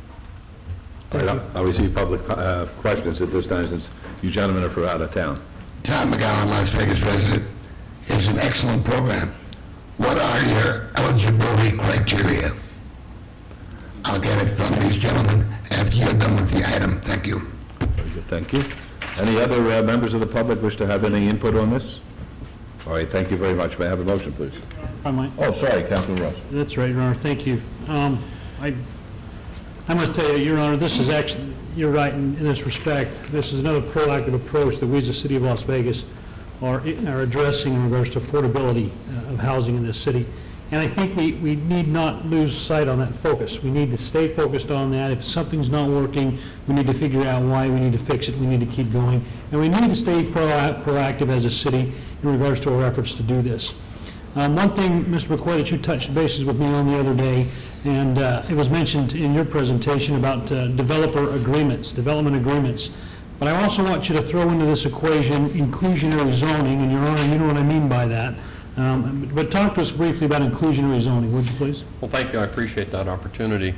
In our meetings, our consultant brought to us an example, and you'll forgive me if I use the wrong cities, but basically what happened was in a city, a developer wanted to develop a piece of land where he wanted to build 240 homes because that's what zoning allowed.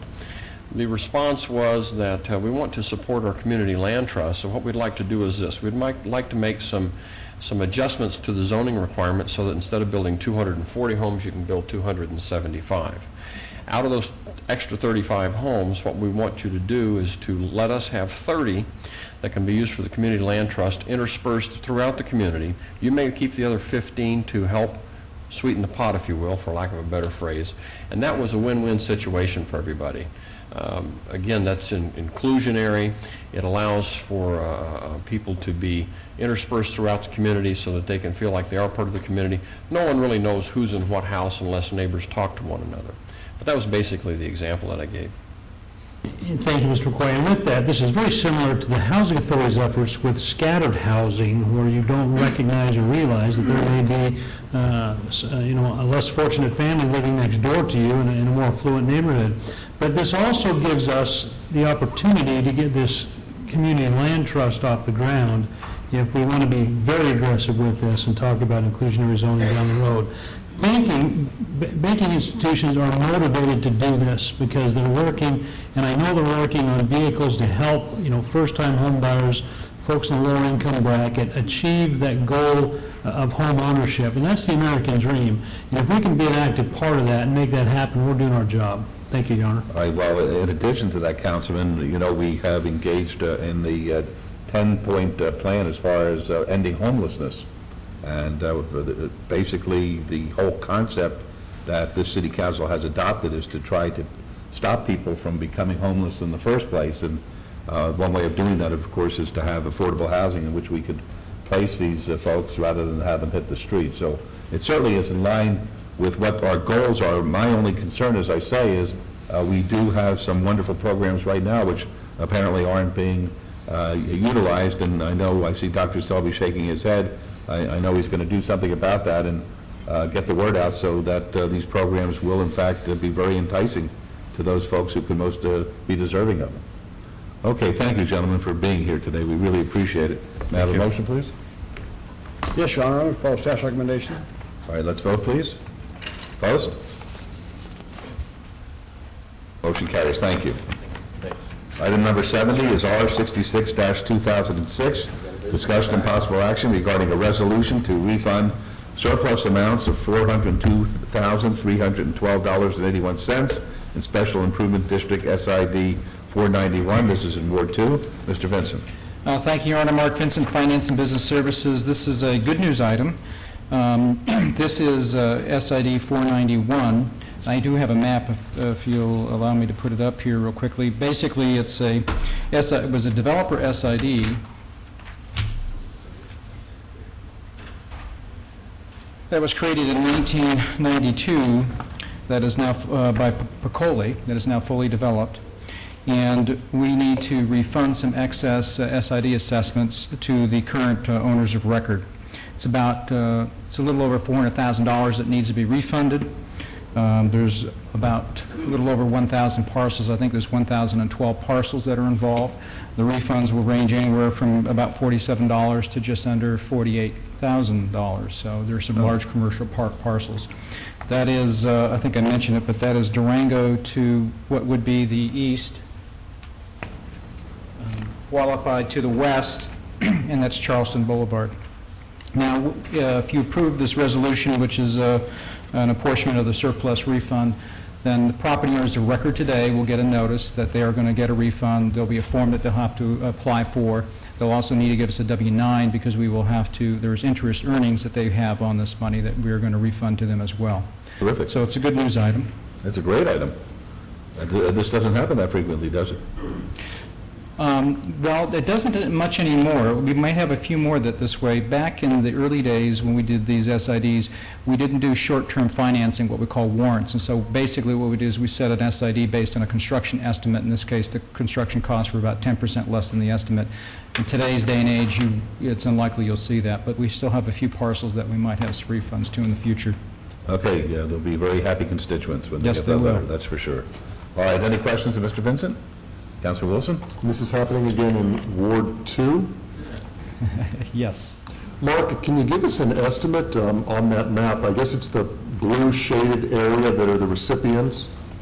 Yes, it is the blue shaded area that are the recipients. There are some residential parcels through here and commercial parcels through there. That was going to be my question, which are residential and which are commercial. And then finally, what determines which parcel owner gets how much? It would be it's the apportionment of the size of the parcel, essentially, in this case.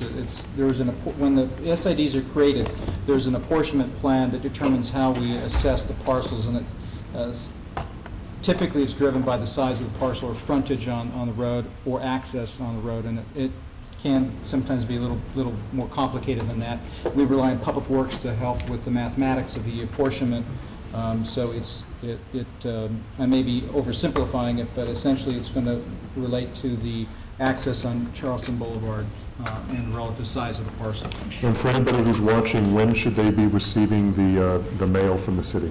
I would assume we would get the notice letters out within 30 days after your action today. And then checks another 30 to 60 after that, once they return their documentation? Hopefully. Okay, thank you. Motion is to accept? You're going to approve the resolution. Approve the resolution, that's my motion. All right, let's vote on that, please. Opposed? Motion carries. Thank you for the presentation. Thank you. We'll go on to item number 71, which is being trailed to be heard in conjunction with the redevelopment agency items number 4 and 5. So we'll move on to item number 72. Item number 72 is discussion and possible action on the appointment of a member of council to the Southern Nevada Water Authority Board. Councilman Wolfson was our representative to the Southern Nevada Water Authority Board, a very, very important board as far as the future growth and success of Southern Nevada and Las Vegas. And he came to me about 2 weeks ago and indicated because of other commitments he has a conflict in his schedule and feels that he won't be able to perform as he desires, and he suggested that perhaps another council member fill that position. So I took his advice, and I went to Councilwoman Tarkanian and asked her whether or not she would accept this very responsible position. She indicated that she would, and it is of utmost importance to have our city represented on the Water Authority.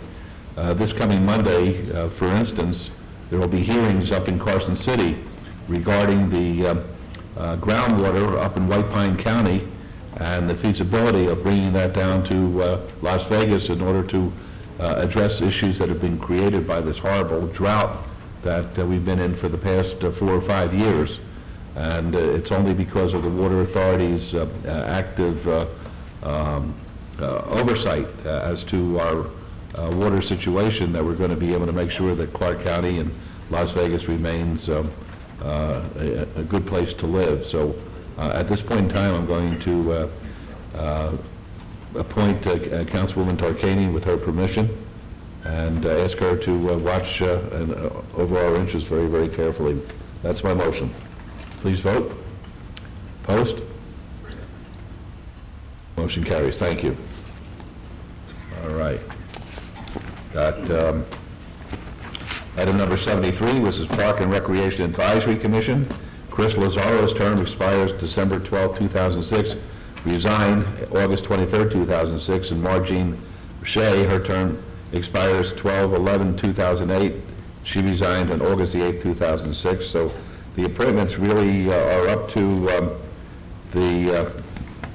the council, and in the past, Councilman Brown was the one who recommended Chris Lazzaro, so if he has a recommendation to fill that seat, I'd appreciate it. Thank you, Your Honor. First, thanks to Mr. Lazzaro for his service. He did have to resign due to family commitments, and I would ask that my portion of the item be held in abeyance till the meeting on the 20th. Okay, that'll be part of the motion then, and Mayor Pro Tem Reese, as to Same request. All right, so they're both asking that this matter be obeyed for 2 weeks. All right, that's the motion. Let's vote, please. Host? And I would just ask, Your Honor, if I could, if there's any other council member that has somebody that would like to serve on that board, just let me know, please. Very good. All right. I'll make my statements first. Motion carries. Thank you. All right, we'll go on to the next book. Thanks.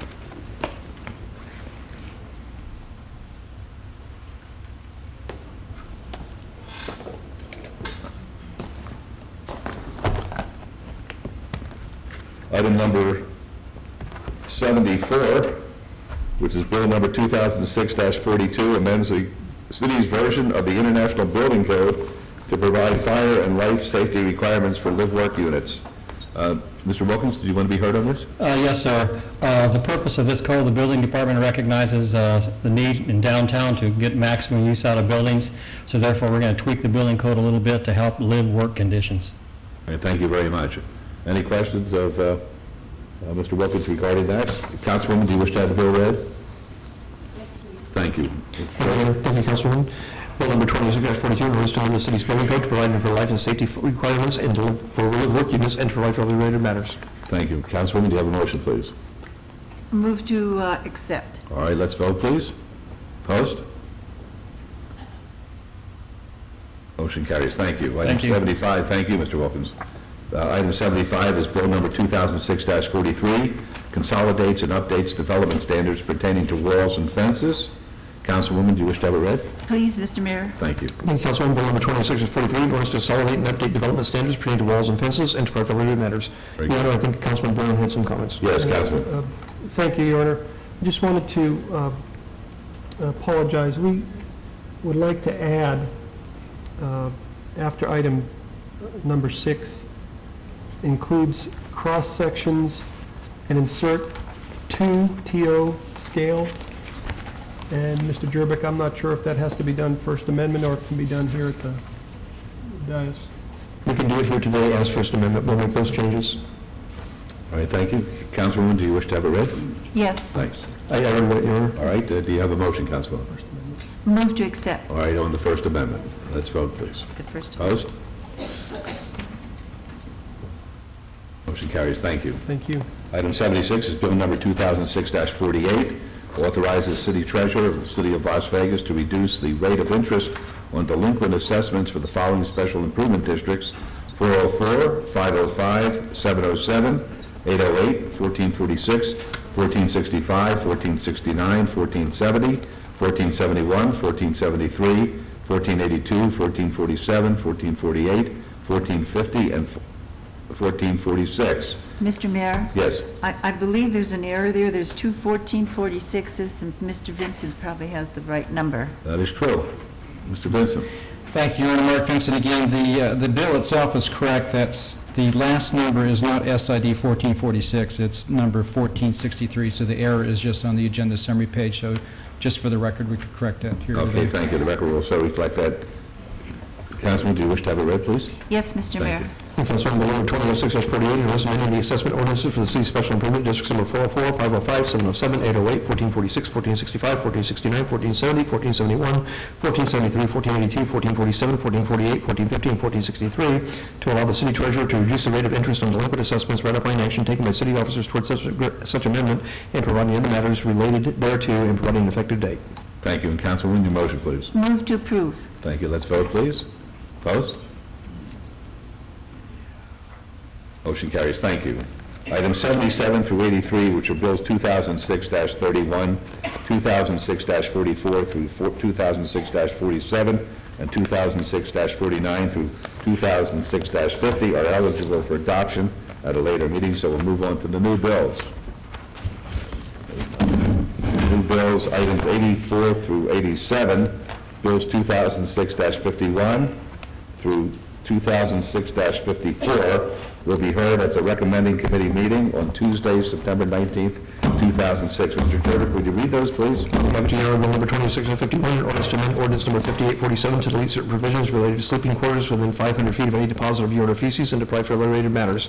Bill number 26-52, an ordinance to allow certain types of surfaces in lieu of paving and parking areas used for temporary real estate sales offices and to provide for related matters. Bill 26-53, an ordinance to adopt a revised town center development standards manual to provide for greater consistency with Title 19 and to provide for related matters. And finally, Bill number 2806-54, an ordinance to prohibit unruly gatherings, establishing regulations with respect thereto, providing for the imposition of penalties and response costs, and to provide for the related matters. Thank you, Mr. Jervik. Councilwoman, will you be available?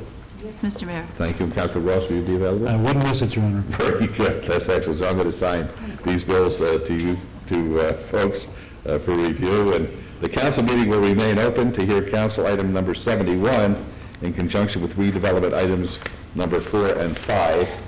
We'll now go to the redevelopment agency meeting, which I call to order. The meeting has been properly noticed and posted in compliance with the open meeting law. Item number 3 is a motion to approve the minutes by reference to the regular redevelopment agency meetings of June 7, 2006 and June 21st, 2006. May I have the motion, please? Yes, Your Honor. No addition to release, and make a motion for approval of the minutes, please. Thank you. Let's vote, please. Opposed? Motion carries. Thank you. Council number 71 is R67-2. Did you want to be heard now, Mr. Adams, before I read this? No. Oh, we're doing fine? Okay. Council number 71 is R67-2006. Discussion and possible action regarding a resolution consenting to the undertakings of the City of Las Vegas Redevelopment Agency in connection with the Commercial Visual Improvement Program agreement between the Redevelopment Agency and Lucky Champ, Inc., 1420 West Bonanza Road, to be in compliance with and in furtherance of the goals and objectives of the Redevelopment Agency. Agency number 4 is RA6, 2006. Discussion and possible action regarding a resolution finding the project proposed by the Commercial Visual Improvement Program agreement between the Redevelopment Agency and Lucky Champ, Inc. to be in compliance with and in furtherance of the goals and objectives of the Redevelopment Agency.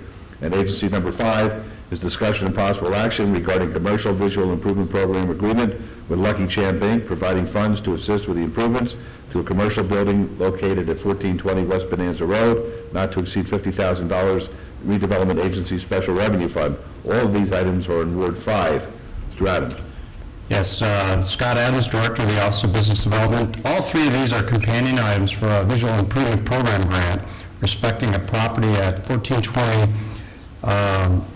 Bonanza, which is at the corner of Bonanza and MLK. I've got on the overhead a shot of what the property looks like today, and then it's kind of a quick sketch of part of what their plans are to improve the property. These are the same as we've done in the past. The first resolution, the council resolution number 71, simply consents to the action to be taken by the redevelopment agency. RDA item number 4 is a resolution that also consents to these actions, as well as indicates they're consistent with the overall redevelopment plan. And then item number 5 actually approves the funding for and the funding agreement that makes funding available for this project. This one's a little bit different than the past in that, if you remember, we approved some changes to the program that require now a facade easement and a maintenance agreement, so this will be the first project that uses a facade easement. This project's scope includes signage, paint, parking lot resurfacing, and landscaping.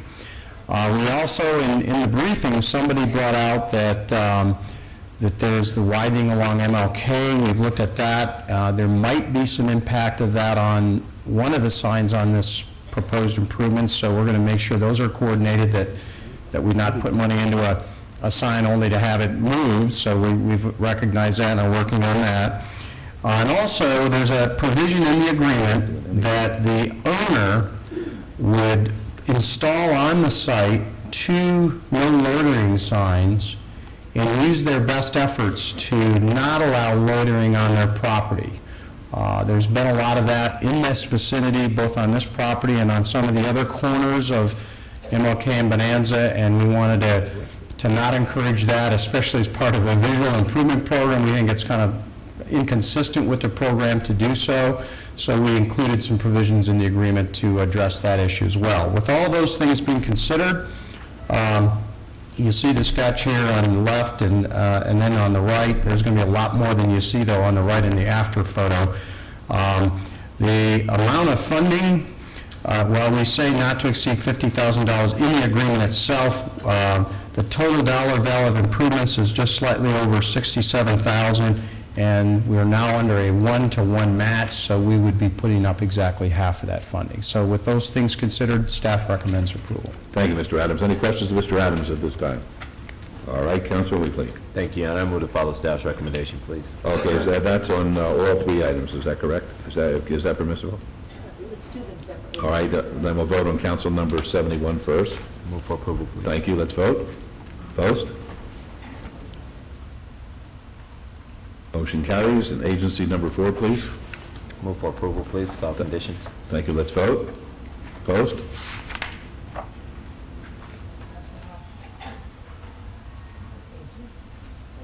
Motion carries. And agency number 5, please. And move for approval with all conditions, please. Thank you, let's vote. Post, please. Motion carries. Thank you. Thank you very much. Item number 6 is report of declarations of interest in property located in the existing redevelopment area. Ms. Ronimus?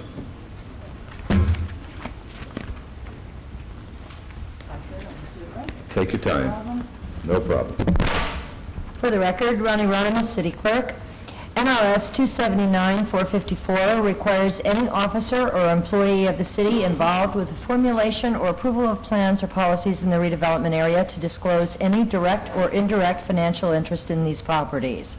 The law requires disclosure be entered upon the minutes of the redevelopment agency and the city council. This item, along with our city council item number 13 this morning, have satisfied that requirement. There is no motion necessary, and thank you for hearing this report.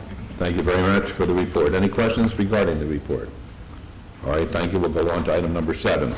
This is report and possible action regarding redevelopment agency projects currently under contract or in negotiation. Because of the lateness of the hour, I asked Mr. Adams whether he would have any objection to having this heard at our next council meeting. He indicated he has not, and therefore I'm going to move for an abeyance to the next council meeting, the next redevelopment agency meeting, which will be 2 weeks from now, correct? Okay. Very good, on item number 7. That's my motion. Let's vote, please.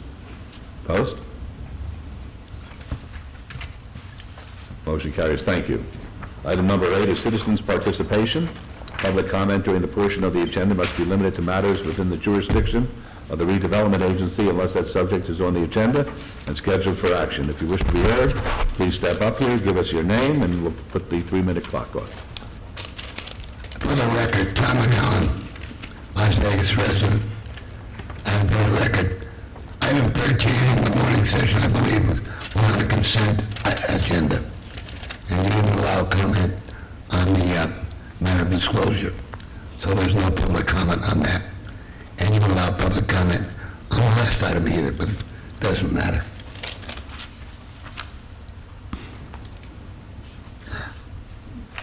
Now the overhead.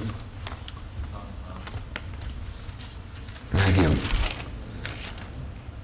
Tom McGowan, Las Vegas resident. At the age of 16, he was the youngest musician to play lead trumpet with the world-famous Stan Kenton Orchestra. He ranks on a par with other famous trumpet artists like Ray Nance, Clark Cherry, Glad Reesinger, Chet Baker, Herb Alpert, Dizzy Gillespie, and Miles Davis. He performed at several of the station casinos and at the Four Queens Hotel in downtown Las Vegas. He was scheduled to appear at the Santa Fe Hotel on Saturday, September 9th, but he died 2 weeks ago on August 23rd at the age of 79. Station casinos printed an announcement in City Life magazine that said, "Show canceled. Return to point of purchase for refund." His name is Maynard Ferguson, but his name was never mentioned by the Las Vegas Centennial Celebration Commission, and he never received an honorary proclamation from the Las Vegas City Council. But he can and will be remembered in the Las Vegas Entertainment Walk of Fame at your official discretion. For the rest of time, may you rest in peace. On another matter, my proposal entitled The Fabulous Las Vegas Community Cavalcade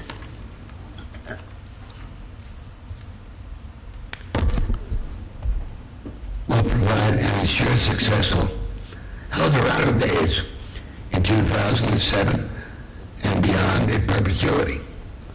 It will be coupled with the Las Vegas Entertainment Walk of Fame, and it will include community events and activities that will attract maximum public and private participation. All kinds of diversity ensured. And it can be presented at no net cost to the city of Las Vegas, in case that's an incentive for you. I said no net cost, but at a profit to you, and above all, to the people, which is what this government is supposed to be about. Thank you for your time and interest. Thank you. Submit it. All right, would you please make that part of the record? Thank That you. is part of the record. Right, that's what I asked.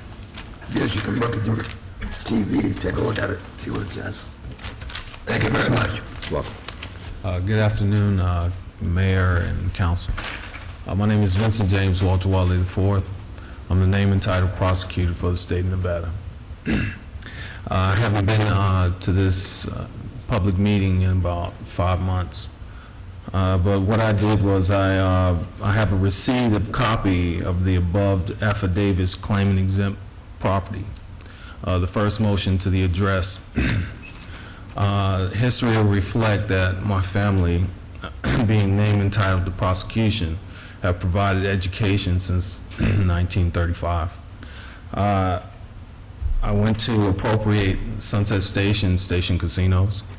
I appropriated the residents along with the utilities such as power company, telephone company, when they tried to steal the Sprint telephone company from me, being the agriculture and the vegetation.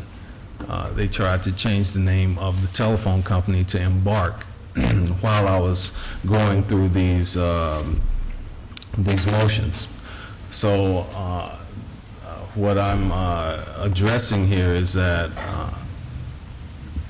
I filed a police report, and I respectfully requested that those that were occupying the property illegally and unlawfully, that they be removed. I haven't had any assistance whatsoever from anyone that wears a uniform that claims to be a police officer. Now, I'm here before the council requesting that, is there anything that you men can do? Or I've tried to attend the council meeting in Henderson. For the record, my address is 1301 Sunset Road, Henderson, Nevada, 89114. But the problem I was running into with Henderson doesn't qualify for a property tax. He's part of the cabinet that President Bush had campaigned since 2001 up to the 2004, 2005. The cover has a green cover by definition. The color green is a pale blue. That merely means that his campaign was a false positive. Now, a true claim to property or property tax exemption solely relies on name entitlement. And I qualify for the property tax, and if there's something that you men could assist me with, because the housing is also under that campaign, an affordable hotel building is what I'm claiming. And I have my tax records. I haven't had anyone yet that can examine them. And I respectfully request that anyone, can you respond to the solution that I have brought to the city? I don't believe so, but thank you very much. You guys don't have a solution? Or? So what do you guys do all day? Well, sit here. Man, come on, man. I mean, for the city, I mean, come on, man. All right, have a seat. I need a better response than that. Have a seat, and let's... I need something that is adequate. All right, please have a seat. God rest the soul of Bernard Law Montgomery. Thank you. All right, folks, anybody else want to be heard? All right, we'll close the hearing on the redevelopment agency. It's now, this meeting is adjourned, and Ms. Ronimus, how much time do we need to get ourselves in shape for the afternoon agenda? All right, we'll be back here at 10 after 3, please.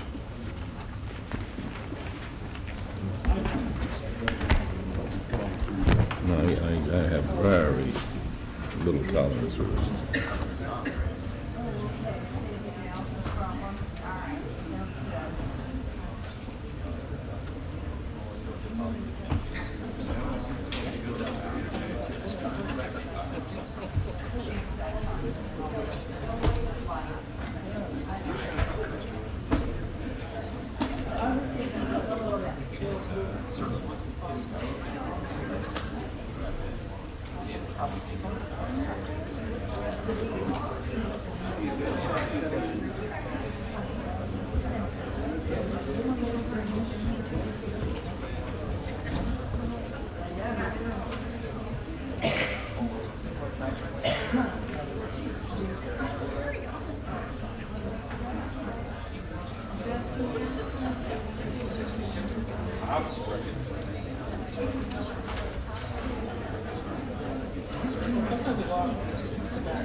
See if there's a way to...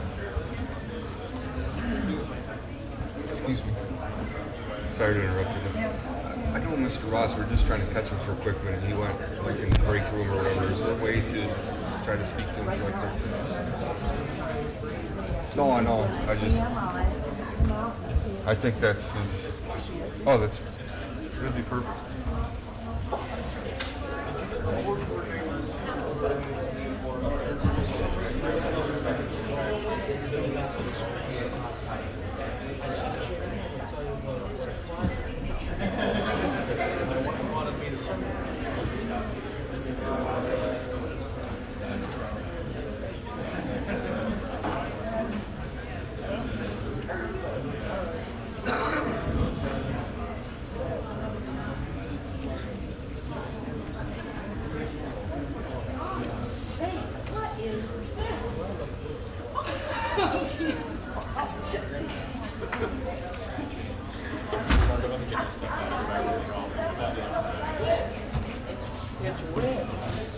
It's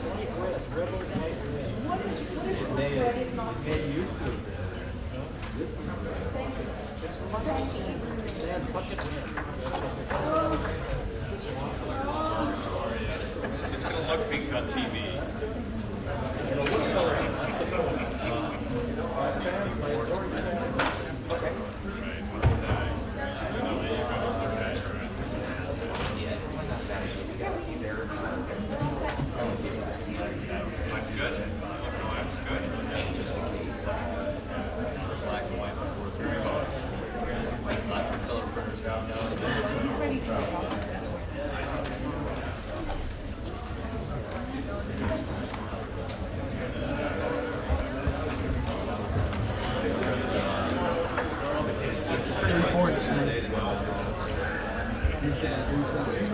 Councilman Brown, I need to speak to you, sir. Okay, you talk to him first. I just want a translation for that last guy.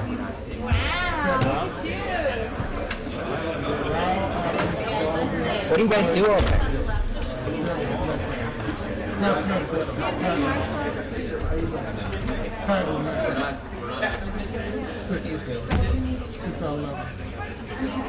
Excuse me. Yeah, I faxed that to Margo, but I hadn't sent a copy to you guys. Just a whole You got a whole story on your hands. This one was filed. Oh, I've got the original too, for that. If I could reach it, I would hand it to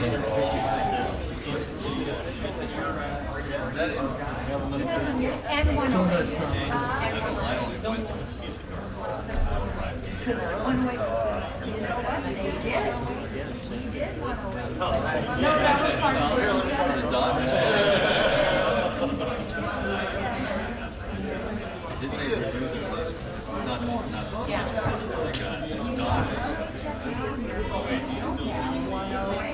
Stand them up in the corner.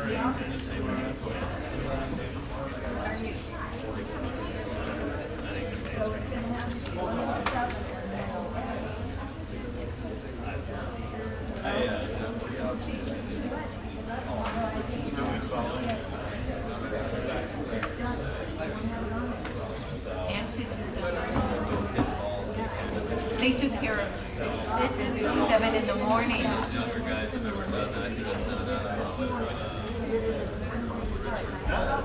That was on the change.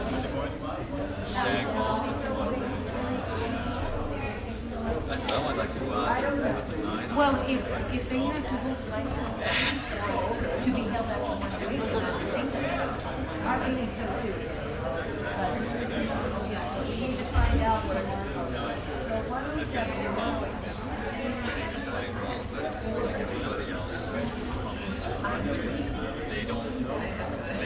They go back. 2 wheels and 2 versions.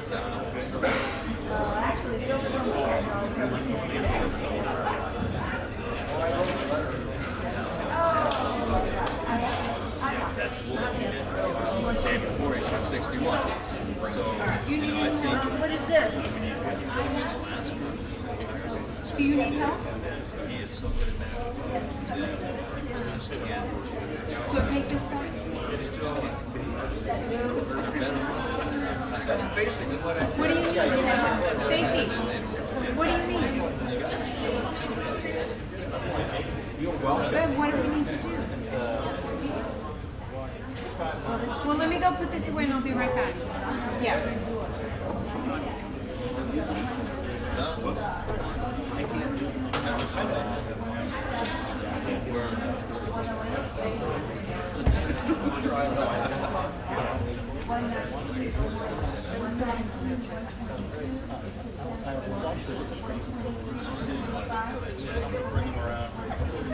I saw your husband on TV. Oh, everybody tells me that. See ya. Yeah. Should be pretty good. I know Eric, he mentioned to me the other day, he wished that you had started like 2 weeks ago. I know. So, Well, we were both hoping that my bosses would just tell me to go to hell, but no such luck. you look on too good a term. I guess. I don't know. It's nice to meet you, Mark. You too, I'll see you, Dave. This is Ronnie Ronimus. She is the city clerk, and we are actually going to ask her for something important. That's Beverly, on the other side of her. She is the assistant, or second in command over there. Both pretty good to know. But when Jace preceded you directly, right? Jace was in federal court. Oh, okay. So that's Margot. She's probably one of the better people to know too, actually. I know. About 3 weeks ago, I started making my own order some, and they caught me doing it and told me better not. Really? Yeah. That's weird. I know. I thought, well, and then Bill came around and started. Oh, well, she's busy. We'll get her later. But there is a reason we want to put her today. Bill came around and started getting into it. My replacement Mark. That's shoes to fill. That's what I hear. Margo, the planning and zoning, everything. Basically, done.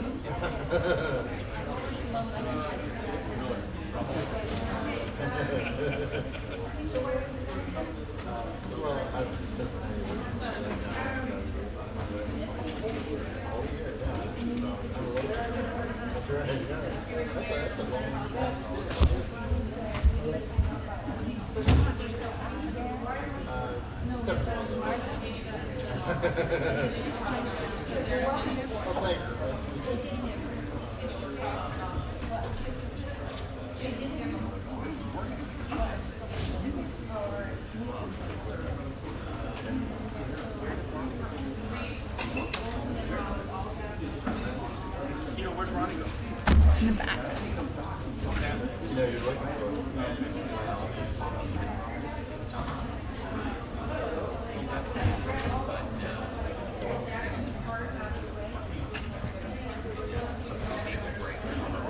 So they're shit. So is this always an all-day fair? Yes. They're usually 6. 6? What? Oh, 6 o'clock? No, this, yeah, outside. It's like, it's still sticking out.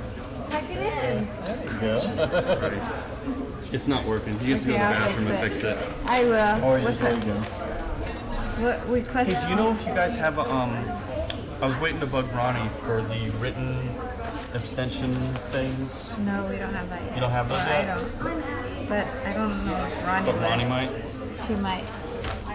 If they abstain on something that's kind of a big deal, they'll ask for an Yeah. official opinion. And so that becomes part of the minutes. And sometimes, like, things that aren't really set up there will be in there. Well, it's back to where it was before. Okay. I couldn't fix it. I'll fix it. I know. Jeez.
be the problem. That may be what happened, Charlie. It may not have been rendered. That could have been the problem.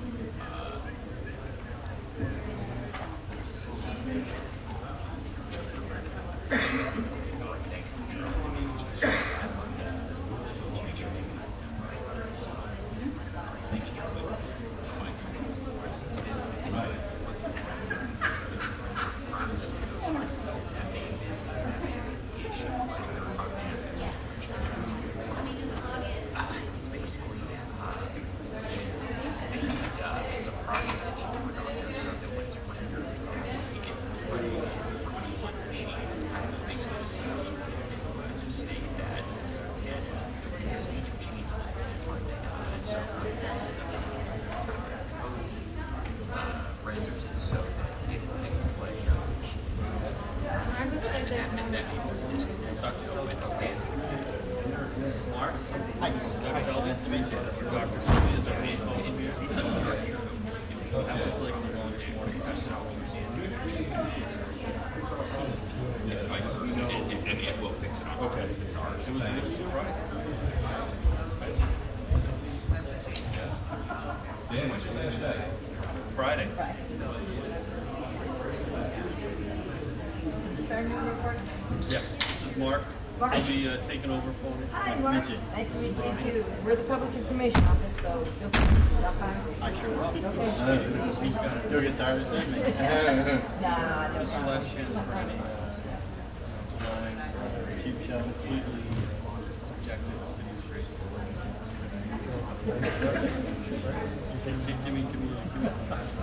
Give me. They won't let me write any county race. Don't forget about that.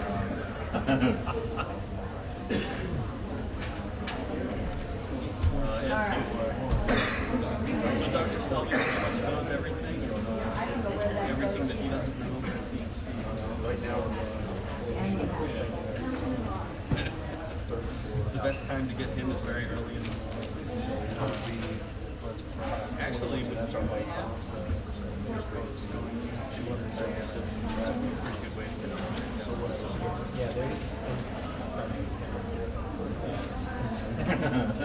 The only thing I haven't figured out I never saw it looks like you're starting. I'll see you. Nice to meet you. Okay.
Okay, thank you, ladies and gentlemen, for your patience. It's been a long morning, and we're just starting the afternoon agenda right now. I'm going to call item number 88. Any items from the afternoon session that the council, the staff, and/or the applicant wish to be stricken or held in abeyance to a future meeting may be brought forward and acted upon at this time. Mayor Pro Tem? Thank you, Your Honor. We have item number 98. This is RQR 13791, Third Channel Outdoor Mackerel Host Trust, required 2-year review of 40-foot high off-premise advertising billboard at 1535 Northeastern Avenue. The applicants asked for that in advance until 9/20/2006. Is the applicant here? That's in my ward.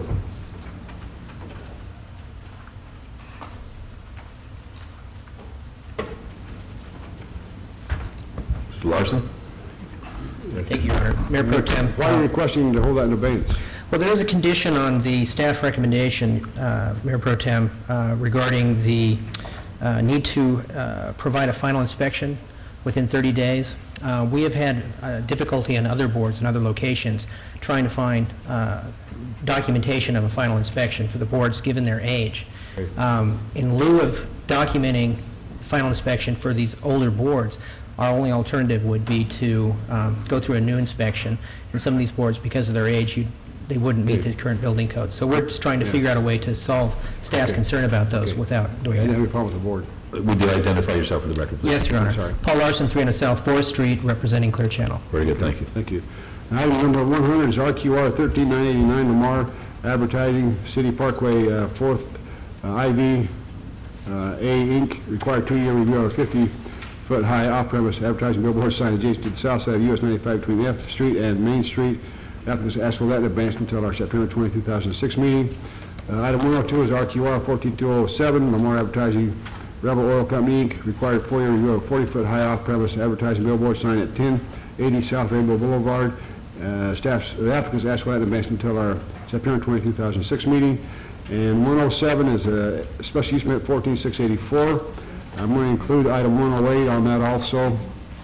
And 108 is special use permit 14687. It's the CVS SCP 2002E40 LLC, special use permit for a retail establishment with accessory packaged liquor off sale at 3290 South Fort Apache Road. And the other is 6391 West Lake Mead Boulevard. One of them is in Councilman Ross's ward, one of them is Councilman Weekly's ward. The applicants asked for that in advance until our October the 18th, 2006 meeting. Item 119, 2021-22, GPA 14118, rezoning 14120, variance 14122, and site development review 14114, RS Investment Group, Decatur, Rule 3 LLC, general plan, amendment rezoning, variance and site development plan review for a proposed mixed-use development at the northwest corner of Decatur Boulevard and Tropical Parkway. They've been asked, the applicants asked for that in advance until October the 4th, 2006 meeting. Items 123, 24, and 25 is GPA 14270, variance 14273, and SDR, site development review 14277. Ken Ballard / Carol E. Meyer, general plan amendment, variance site development plan review for proposed condominium development at the northeast corner of 8th Street and Burns Avenue. The applicants asked for that in advance until our October the 4th, 2006 meeting. Items 168, 69, and 70, variance 14734 and variance 14735, and site development review 15027, variances and site development plan review for a home with 6-foot block walls in the front yard, encroachments into setbacks, and an 80-foot radio antenna at O'Bannon.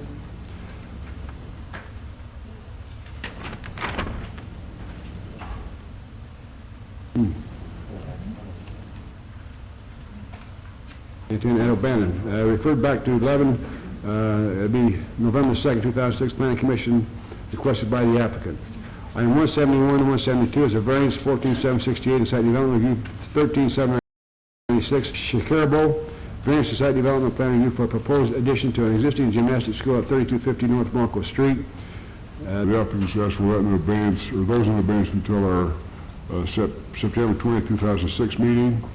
Items 176, 177, 178 is a special use permit 13891 and special use permit 13897, and site development review 13899, special use permits and site development plan review for a 45-story mixed-use development and waivers of setback, streetscape, and build-to-line requirements for the downtown Centennial plan at 1431 Las Vegas Boulevard South. The applicants asked for that in advance until November the 1st, 2006 meeting. Item 179 is a special use permit 13362. Empire Media Highland Partnership LP special use permit for a 75-foot billboard at 1112 South Martin Luther King Boulevard. The applicants asked for that in advance until our October 4, 2006 meeting. Council members, are there any others we need to report at this time? Councilor Ross? Yes, Your Honor.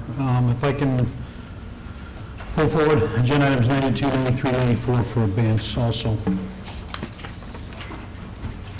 at the request of the applicant.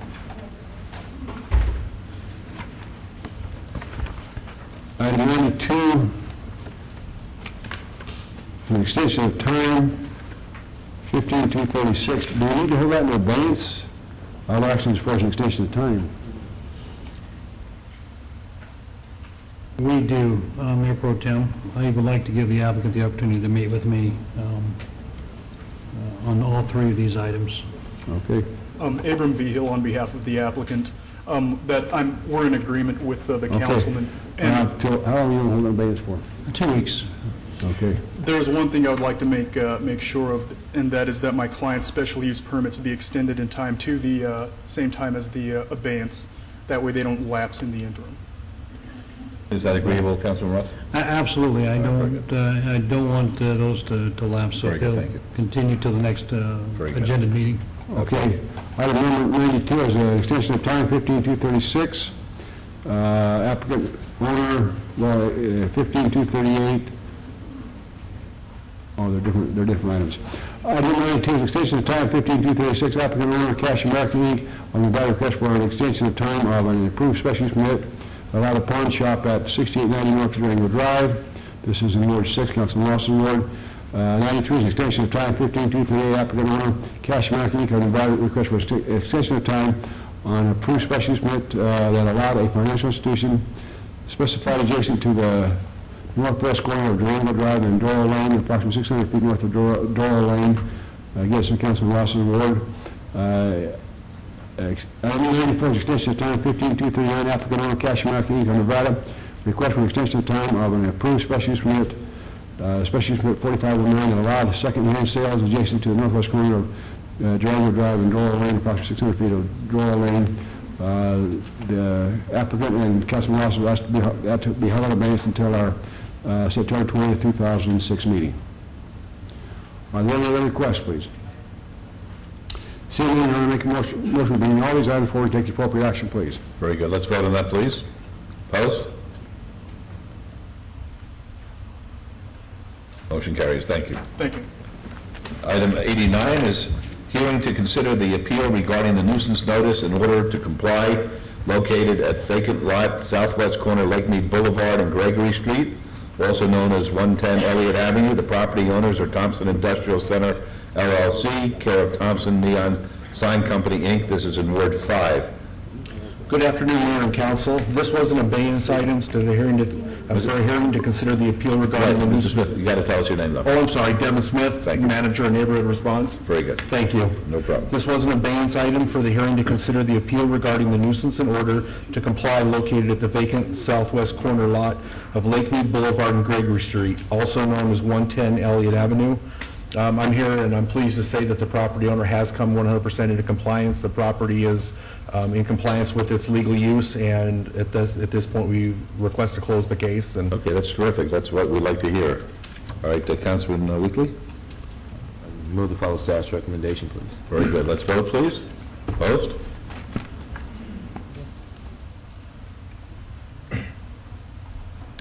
Motion carries. Thank you. Item number 90 is a public hearing to consider the report of expenses to recover costs for abatement of vacant or abandoned building and assess civil penalties located at 717 West Washington Avenue. The property owners are Lemrack, Inc. This is in Ward 5. Good afternoon again, Mayor and Council. Devin Smith, Manager of Neighborhood Response. The condition of this property was a public hazard and attractive nuisance. Let me ask you one thing. I hate to interrupt you, but do we have a video of this? Apparently, Your Honor, from what I understand from Mr. Riggleman, they were having some problems with the unit in the back. I do have pictures if we'd like to see hard copies. Okay, that'll be good. Thank you. Will the pictures show up on the center of the podium there? Just so we get an idea of what we're talking about here and the public can see it? That's pretty good. Real good? Great, that's fine. Okay. Good. The condition of this property was a public hazard and attractive nuisance. The Department of Neighborhood Services declared the property in violation and started legal notification.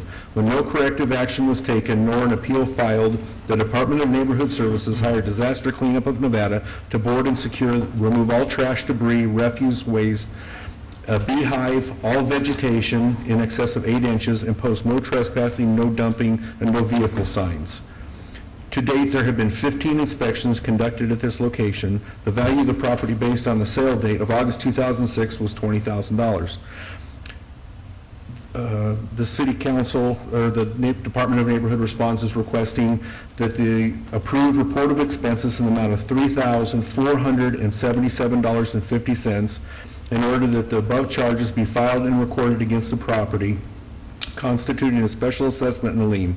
Authorize that the notice of lien and assessment be duly noted and reported with the county treasurer. Thank you. Any questions, Mr. Smith, at this time? Yes, sir, I'd be happy to hear from you. Mr. Mayor, Council, my name is John Marius. I represent Limerick, Inc.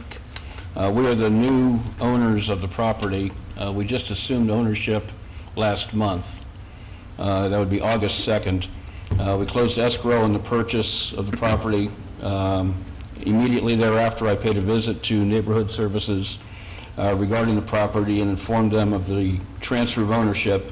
And due to the fact that I was aware of the distressed problems with the house and my willingness to work with them in alleviating the situation, I was finally able to make an appointment with Mr. Smith, which we held a meeting on August 16th. In the interim, I received a certified letter dated August 14th about the additional liens being placed on the property prior to the transfer of the property into our name. And at that meeting, the City Council being scheduled today, that he was informing me of the letter was informing me of the council meeting today. During the meeting with Mr. Smith, I requested any help that he might be able to give me in regarding these liens and expenses on the property due to the fact that we had just assumed ownership of the property and we were going to do everything within our power to take care of this building. He stated that there was a possibility that he may be able to waive the previous fines. However, the hard costs were out of his hands and must be waived by the City Council. I thanked him for whatever he could do to help us with this project. The day before the meeting with Mr. Smith, I received 2 faxes for bids to demolish this building, which is what our intention is, and was awaiting a third before making a decision as to which company we would utilize for the demolition.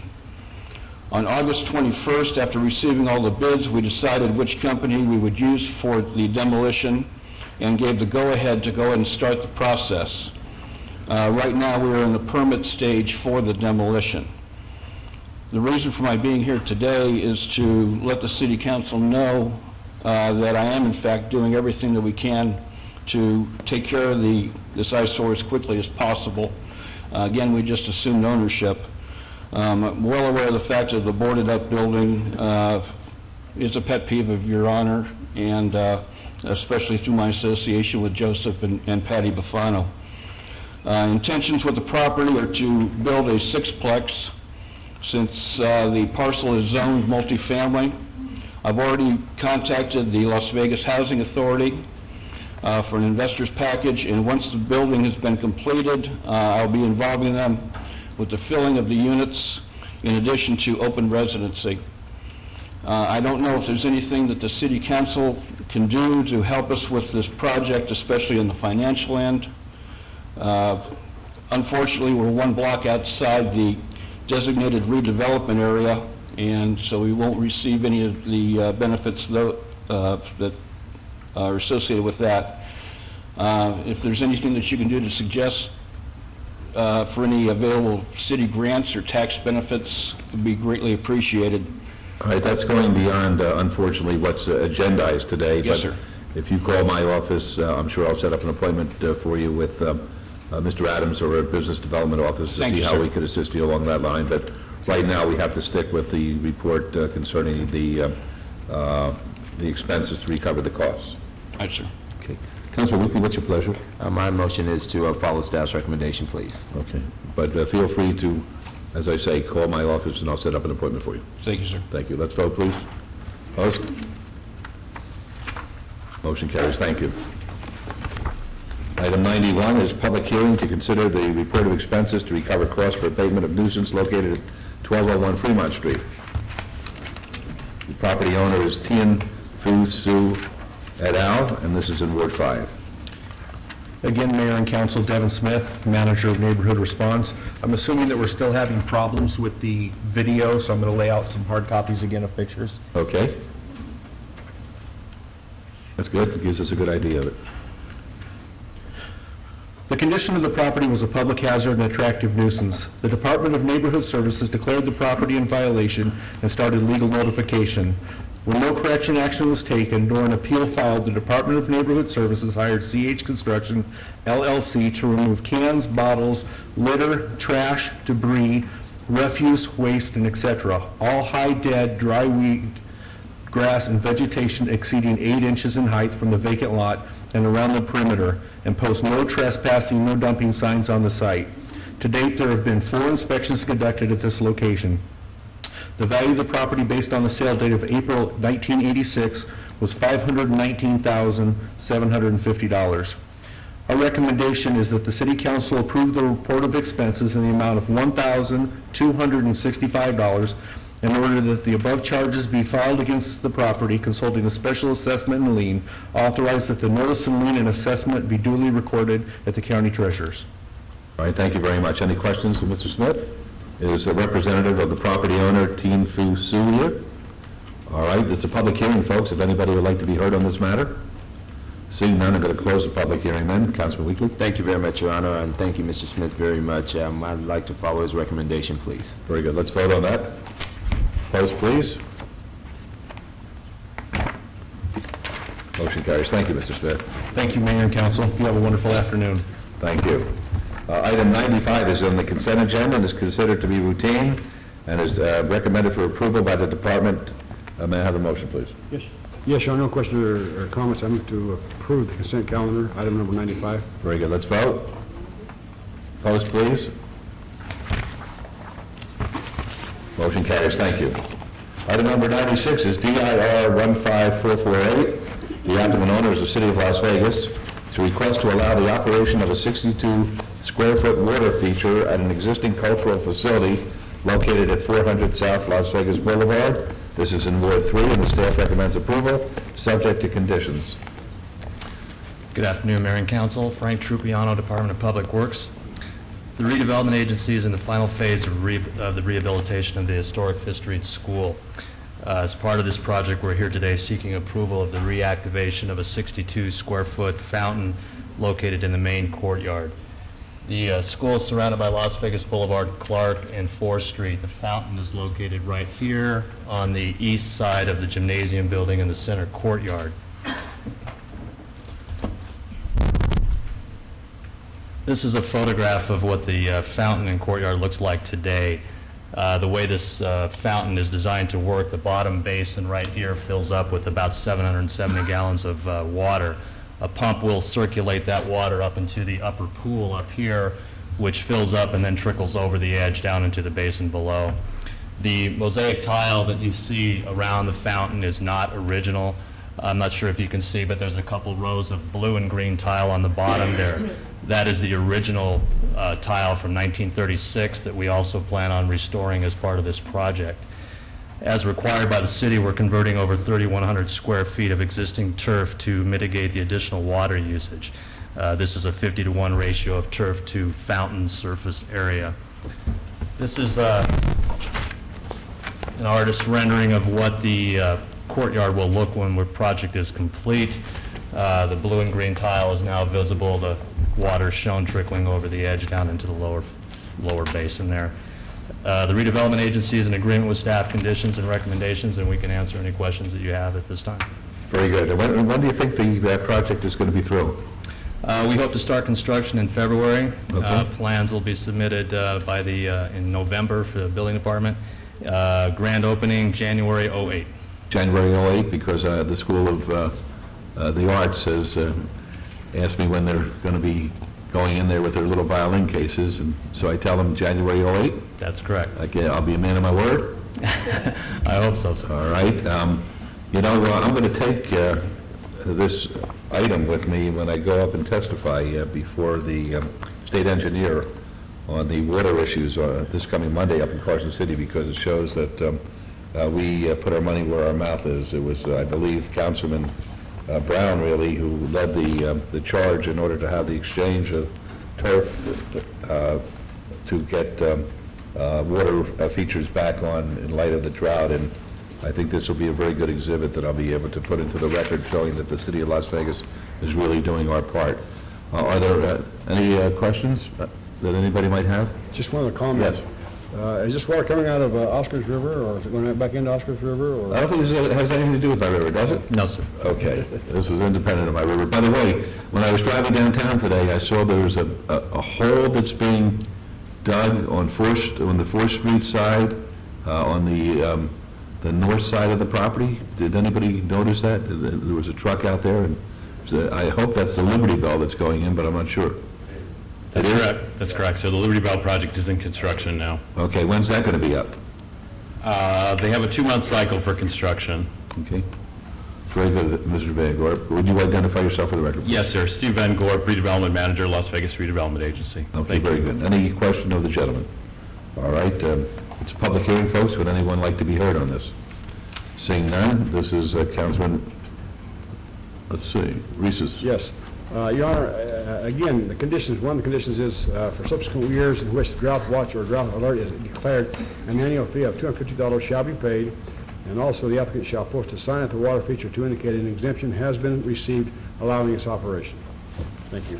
I move to follow staff's recommendation for approval, please. Very good, let's vote. Opposed? Motion carries. Try to hurry up that construction, will you please? Yes, thank you. Will you please do that? We'll try. All right, please. Thank you. You're welcome.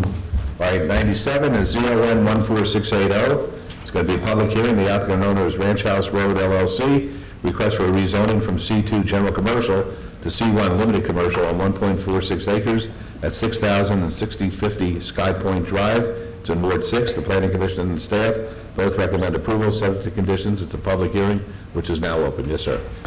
Good afternoon, Mr. Mayor and council members. My name is Angelo Casaro, and I'm a managing member of the Ranch House Road LLC.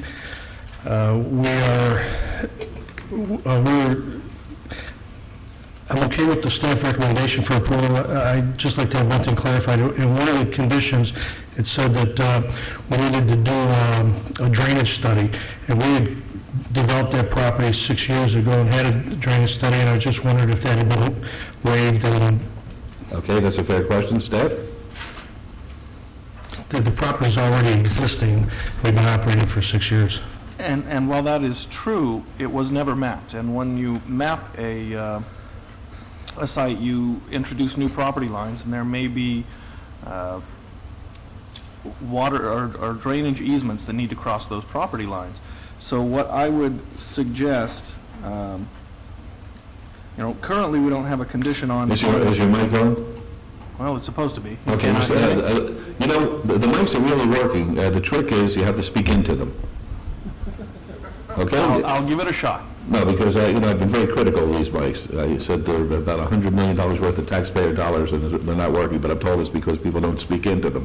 If you speak into them, then we'll be able to hear you. Much better. Is this better now? It's sir? wonderful. Okay, thank you. This is Bart Anderson with Las Vegas Public Works, and there's no condition on this particular item, the zoning requiring the drainage study. So you're referring to a previous requirement? Well, maybe I'm confused. We also had to, what we did was we came in to do a final map or a commercial subdivision, and when we made our application for that, the staff told us that for some reason recently the general plan had changed, and for us to comply with the new general plan, we needed to change our zoning to the to C1 from C2. And so we said, well, that's fine. Or we had to do something to change the general plan. So the staff told us, and it was Douglas Rankin, said the easiest, most effective, fastest way to do it was to do a zone change. And as long as the business was still, there was okay with that zoning, that we could still have the convenience store and the lounge and restaurant, that we had no problem with that. And then in one of the conditions, I read that it said that we needed to do a drainage study, And whereas, like I said, the property, we did a drainage study before we built it, and absolutely nothing has changed since then. Again, when you do a map, there are valid reasons why a new drainage study may be required. However, we can certainly address that. If you'd like to come in and speak with Public Works, we can look at ways to, determine what exactly you need to do. But as part of this action today, that's not actually a condition here. If it was a condition of a previous action, we can't really undo that with this action. So we'll have to investigate those previous actions and see if we can come to a conclusion. Okay, well, Mr. Casero could visit with you after we vote on this today. Thank you. Very good, thank you. Any questions, Mr. Casero? Folks, public hearing, anyone want to be heard? We'll close the public hearing then. Council Ross? Thank you, Your Honor. A little plug for the restaurant, great Stromboli's, by the way. Thank you. On agenda item 97, Your Honor, I move to follow Planning Commission and staff's recommendations for approval. Very good, let's vote. Opposed, please? Motion carries, good luck. Thank you. You're welcome. Item 98 is RQR 13791. There'll be a public hearing. The applicant is Clear Channel Outdoor. The owner is McElhoes Trust. Required 2-year review of an approved special use permit. Mayor, I think that's been obeyed. Oh, then thank you. I appreciate you telling me that. You're absolutely correct. You're absolutely right. Thank you. 99 is RQR 13987.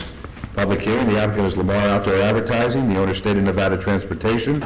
Required 2-year review of an approved special use permit, which allowed a 50-foot high, 14-foot by 38-foot off-premise advertising billboard sign at 110 North Jones Boulevard. This is in Ward 2. The Planning Commission and staff recommend approval subject to conditions. Well, that's wrong, because it says there's a note as of August 6th. This item is located in Ward 1, so it's Councilwoman's ward. The Planning Commission and staff recommended approval subject to conditions. Yes, ma'am. Good afternoon, Mr. Mayor, Council. Stephanie Allen, 3800 Howard Hughes Parkway, here on behalf of the applicant. We appreciate staff's favorable recommendation. We would like to clarify or request an amendment to condition number 1. It currently requires that a final inspection by the Building and Planning Department be held within 30 days of approval by the City Council. We would ask that that just be amended to require a final inspection within 30 days of power being brought to the site. The reason for our request is this sign was relocated as a result of the expansion of Interstate 95. We're currently operating under a generator and have no control over when power will be brought to the site. So we believe that this minor revision would better serve. Mr. Anderson, do you have a comment on that? Or Ms. Willard? Mayor and Councilwoman. You have to speak into the mic. Yes, I frequently have a problem being heard, so I will be sure. You're too short. Yeah.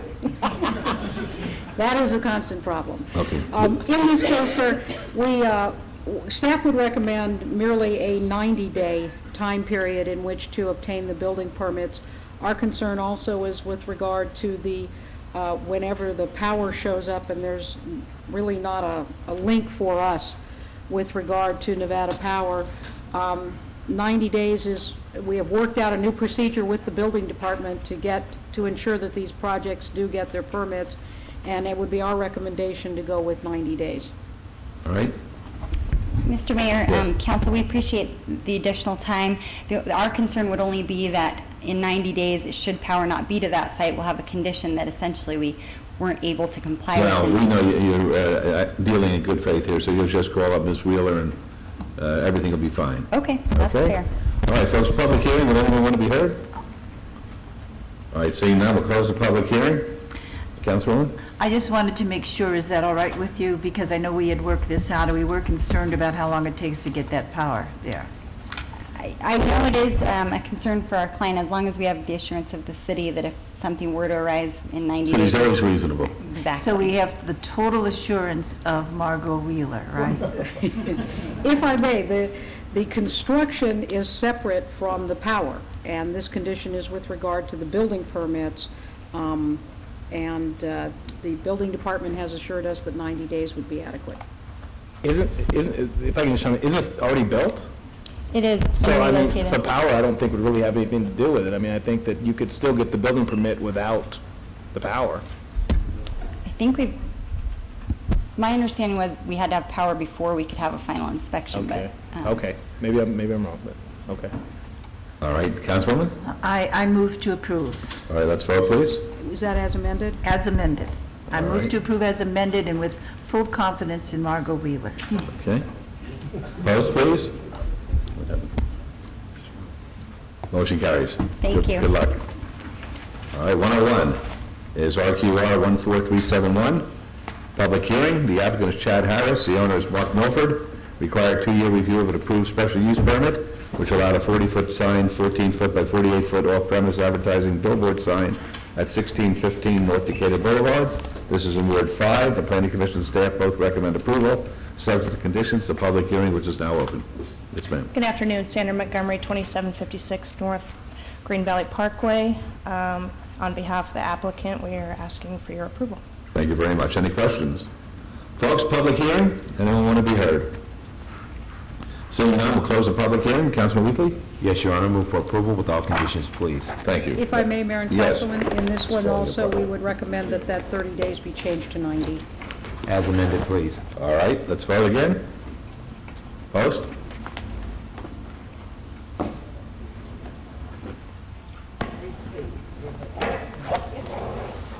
Motion carries. Thank you.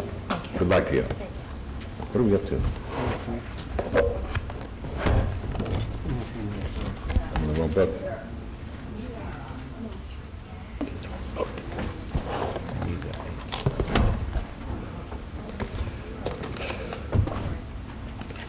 Okay, 103 and 104. 103 is SUP 14774. The applicant is Panda Restaurant Group, the owner Centennial Gateway LLC. Request for special use permit for a restaurant with drive-through on property located on the east side of Centennial Center Boulevard, approximately 240 feet north of Ann Road. It's in Ward 6. The Planning Commission and staff recommend approval subject to conditions. 104 is SDR 14777. The applicant is Panda Restaurant Group, the owner Centennial Gateway LLC. Request for a site development plan review for a proposed 2,448 square foot restaurant with drive-through and a waiver of perimeter landscaping standards on property located on the east side of Centennial Center Boulevard, approximately 240 feet north of Ann Road. These are in Ward 6. The Planning Commission and staff both recommend approval, subject to conditions. They're both subject to public hearing, which are now declared open. Yes, sir. Mark Russell with Panda Restaurant Group, just here to answer any questions, Mayor. Very good. Any questions, Mr. Rosso? Folks, public hearing on both of these. Be happy to hear from anybody. This is the time. Seeing nobody, I will close the public hearing then. Councilman Ross. Thank you, Your Honor. Mr. Russell, do you agree to all the conditions on agenda items 103 and 104? Yes, we do. And with that, Your Honor, I will follow Planning Commission and staff's recommendation for agenda item 103 for approval. Let's vote, please. Post. Motion carries. And 104, please. And agenda item 104, also follow Planning Commission and staff's recommendation for approval. Let's vote. Post, please. Motion carries. Good luck to you. Yes. Yeah, that's true. I was in a big hurry because we've been a little behind, but this is a big chance for you. Mr. Rosso, what kind of restaurant? Excuse me? What kind of restaurant is this? Panda Express. It's a Chinese, you have 57 of them in the valley right now. Right, takeouts? Yes. This will be a drive-through. Any specialty? Orange chicken. Orange chicken? Yes, sir. All right, everybody hear that? Panda Express, orange chicken. Okay, give the guy a break. Where's the best store in town at? Right now would be probably Eastern Sahara. How about, you just broke my heart. I thought it was down on Lamb and Charleston Bonanza. Lamb. Charleston Lamb? Lamb and Bonanza. Oh, yes, that store is doing... Yes, Mr. Russo mistook himself, okay. All right, very good. 105 is SUP 14281. The applicant is Abraham Imani. The owner is Seabreeze Village LLC. Request for special use permit for a proposed supper club at 1780 North Buffalo Drive at Suite 101. As of August the 6th, this item is located in Ward 1. The Planning Commission staff both recommend approval, subject to conditions. It's a public hearing, which is now open. Yes, sir. Good afternoon. Ibrahim Imani, 9317 Empire Rock, Las Vegas. Okay. Any questions of Mr. Imani? Folks, the public hearing, anyone want to be heard? All right, this is Councilwoman Tarkanian. We'll close the public hearing. Councilwoman? What number are we on? 105? Oh, That's not mine, is it? It says as of August 6th, it's yours. No, it's Not true? Not? Councilman Brown's, it looks like. It's Brown, I think. Okay, because my notes, my agenda says as of August 6th, this item is located in Ward 1. mine too. So I guess if you don't want to cancel, we'll let Council Brown. Well, all right, I don't know. Let Councilman Brown have They could do it together. I wasn't aware of it, I'm It'd be like a sorry. duet. It could be good. Okay, Councilman Brown, you're probably familiar with this. This is going in where the Coco's restaurant was? Yes, sir. Yeah, all right. Very good. Councilwoman, this is a good project. Do you want to have the applicant plug it a little bit? Yes. What is your best item? Well, it's going to be a Mexican restaurant called Ay Chihuahua. Yes. And certainly we're going to have, it would be similar to someone like El Torito from California, and certainly the burritos and the specialty will have pretty much all the combos, we're going to have fresh tortilla make at the restaurant. Fresh tortillas at the restaurant? Yes. Okay. I'm a little concerned, Councilman. It's called Ay Chihuahua? Yes. You're not serving dogs. No, actually, Oh, my I guess, goodness. I'm an animal lover. I don't know. We move for approval. We move for approval. All right, let's vote, please. thank you. Opposed? Motion carries. Good luck to you. All right. 106 is SUP 14286. The applicant is Michael Goodman. The owner is GHP Holdings, Sahara Rainbow LLC. Request for special use permit for a proposed motorcycle, motor scooter sales establishment and a waiver of the minimum required gross floor area at 2360 South Rainbow Boulevard. This is in Ward 1. The Planning Commission staff both recommend approval, subject to conditions. The public hearing, which is now open. Anybody here on behalf of the applicant or the owner? All right, Councilwoman, what's your pleasure? I would move to approve with the addition of a condition to submit a test drive route for city staff approval.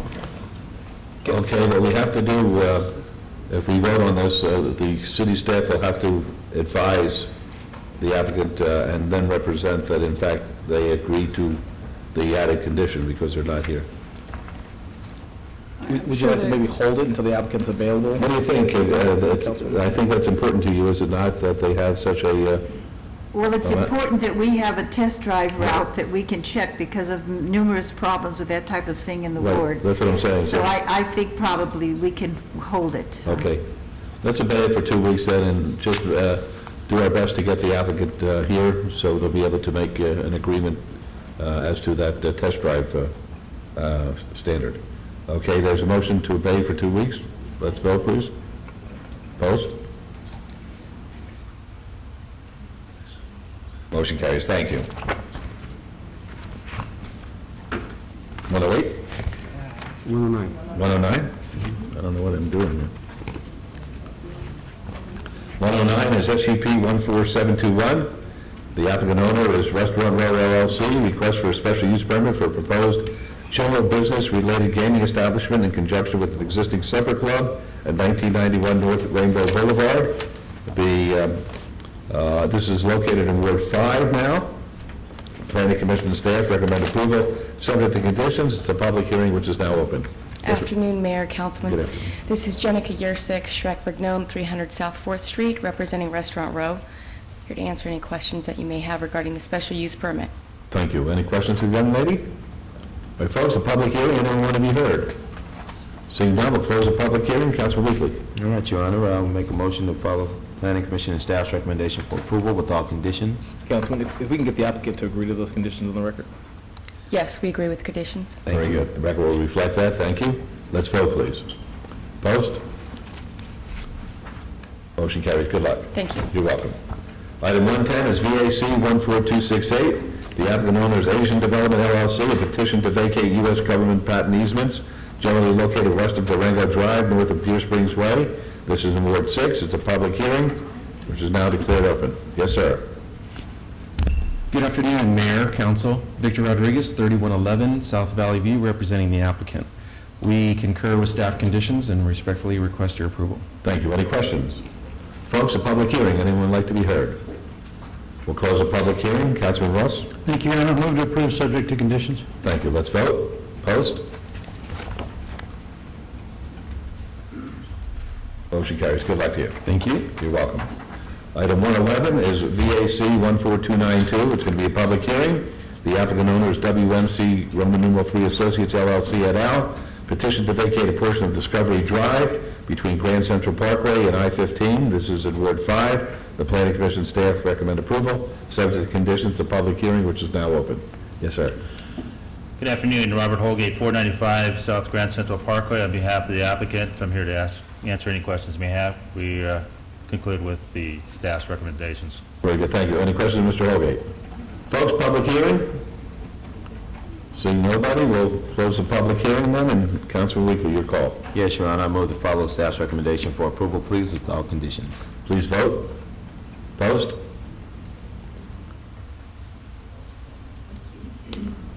Motion carries. It's very exciting. Councilman Weekly and myself were there last week, was it? When we had the dedication to cut through Discovery Drive. It's really the gateway to what we're trying to accomplish in our downtown, both on the 61 acres as well as the connectivity between the 61 acres and the east side of the railroad tracks. And it was just great seeing the community participation and the excitement that's taking place at this time down there.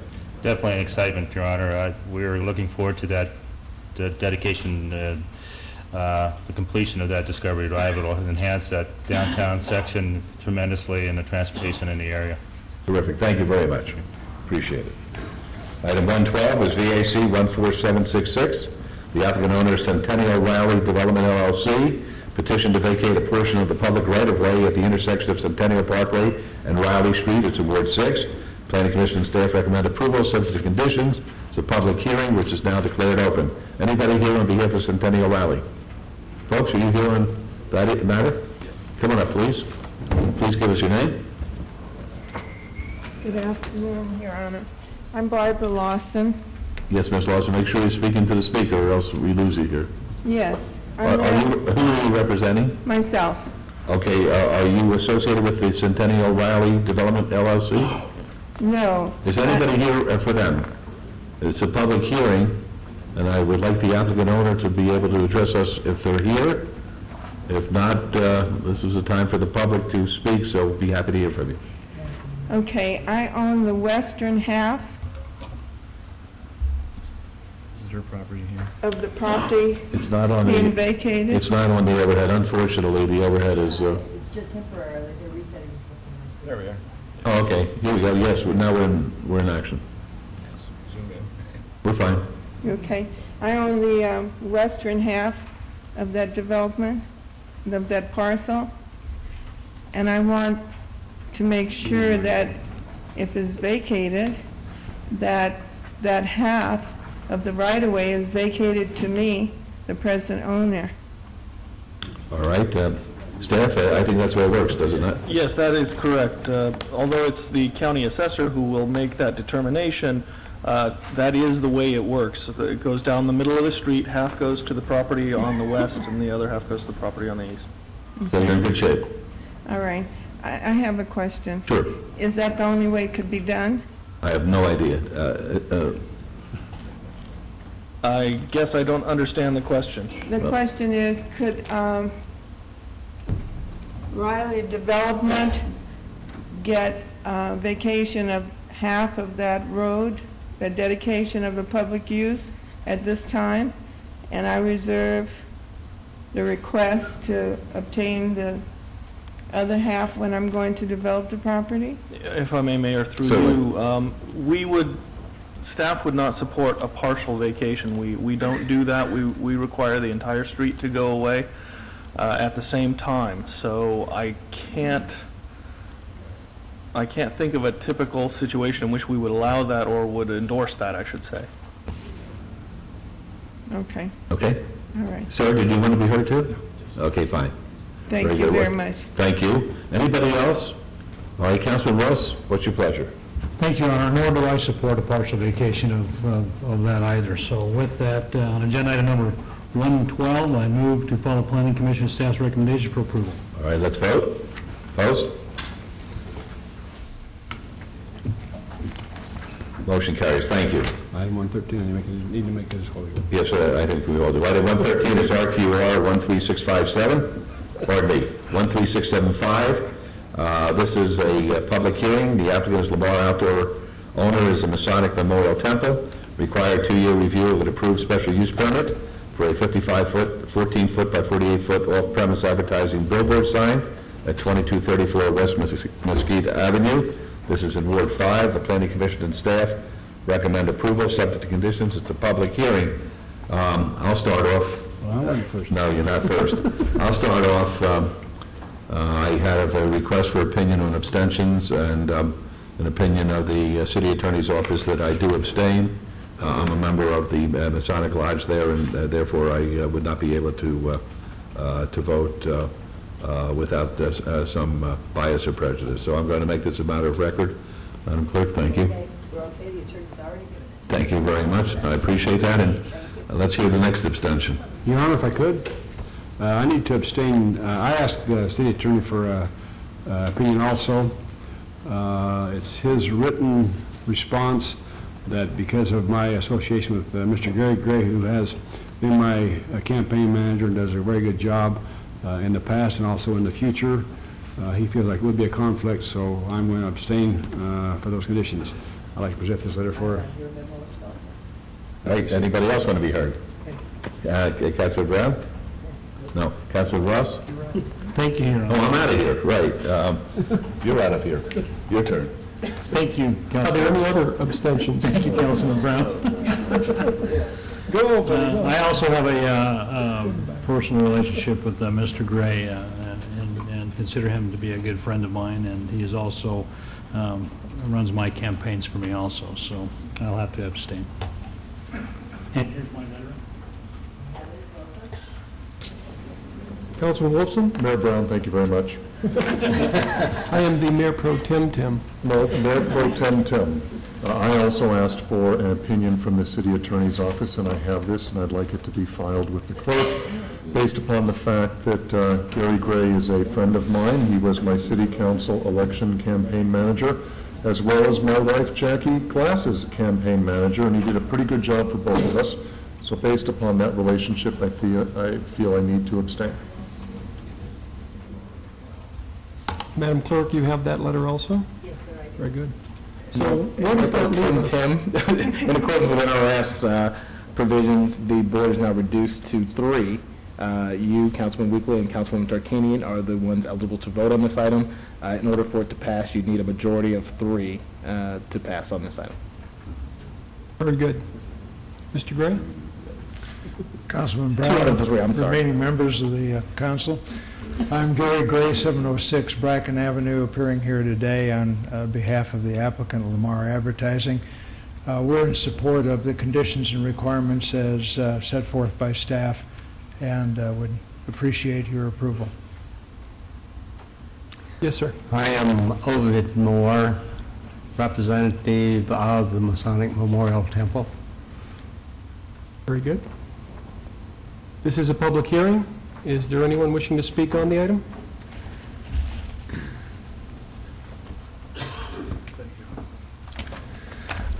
Good evening, Mayor and members of the council, and Mayor Pro Tem and members of the Council Pro Tem.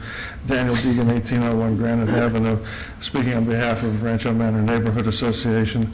In view of the strenuous session that you've all been through today, I'm not going to make the comments that the history of this item perhaps would warrant, and with all the advertisements for restaurants that's been going on here, I'm also getting hungry, so I think we all want to get out.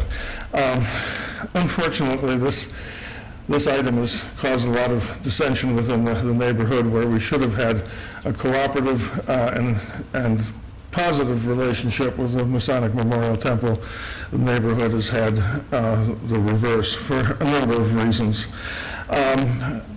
The billboard was never desired by the neighborhood. We reached a compromise which was designed to benefit all parties concerned back in 2002.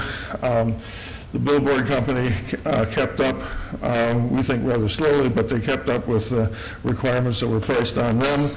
They have been amenable to improvements in terms of cladding the billboard, reducing the light, as we understand it, that does bother some of our neighbors.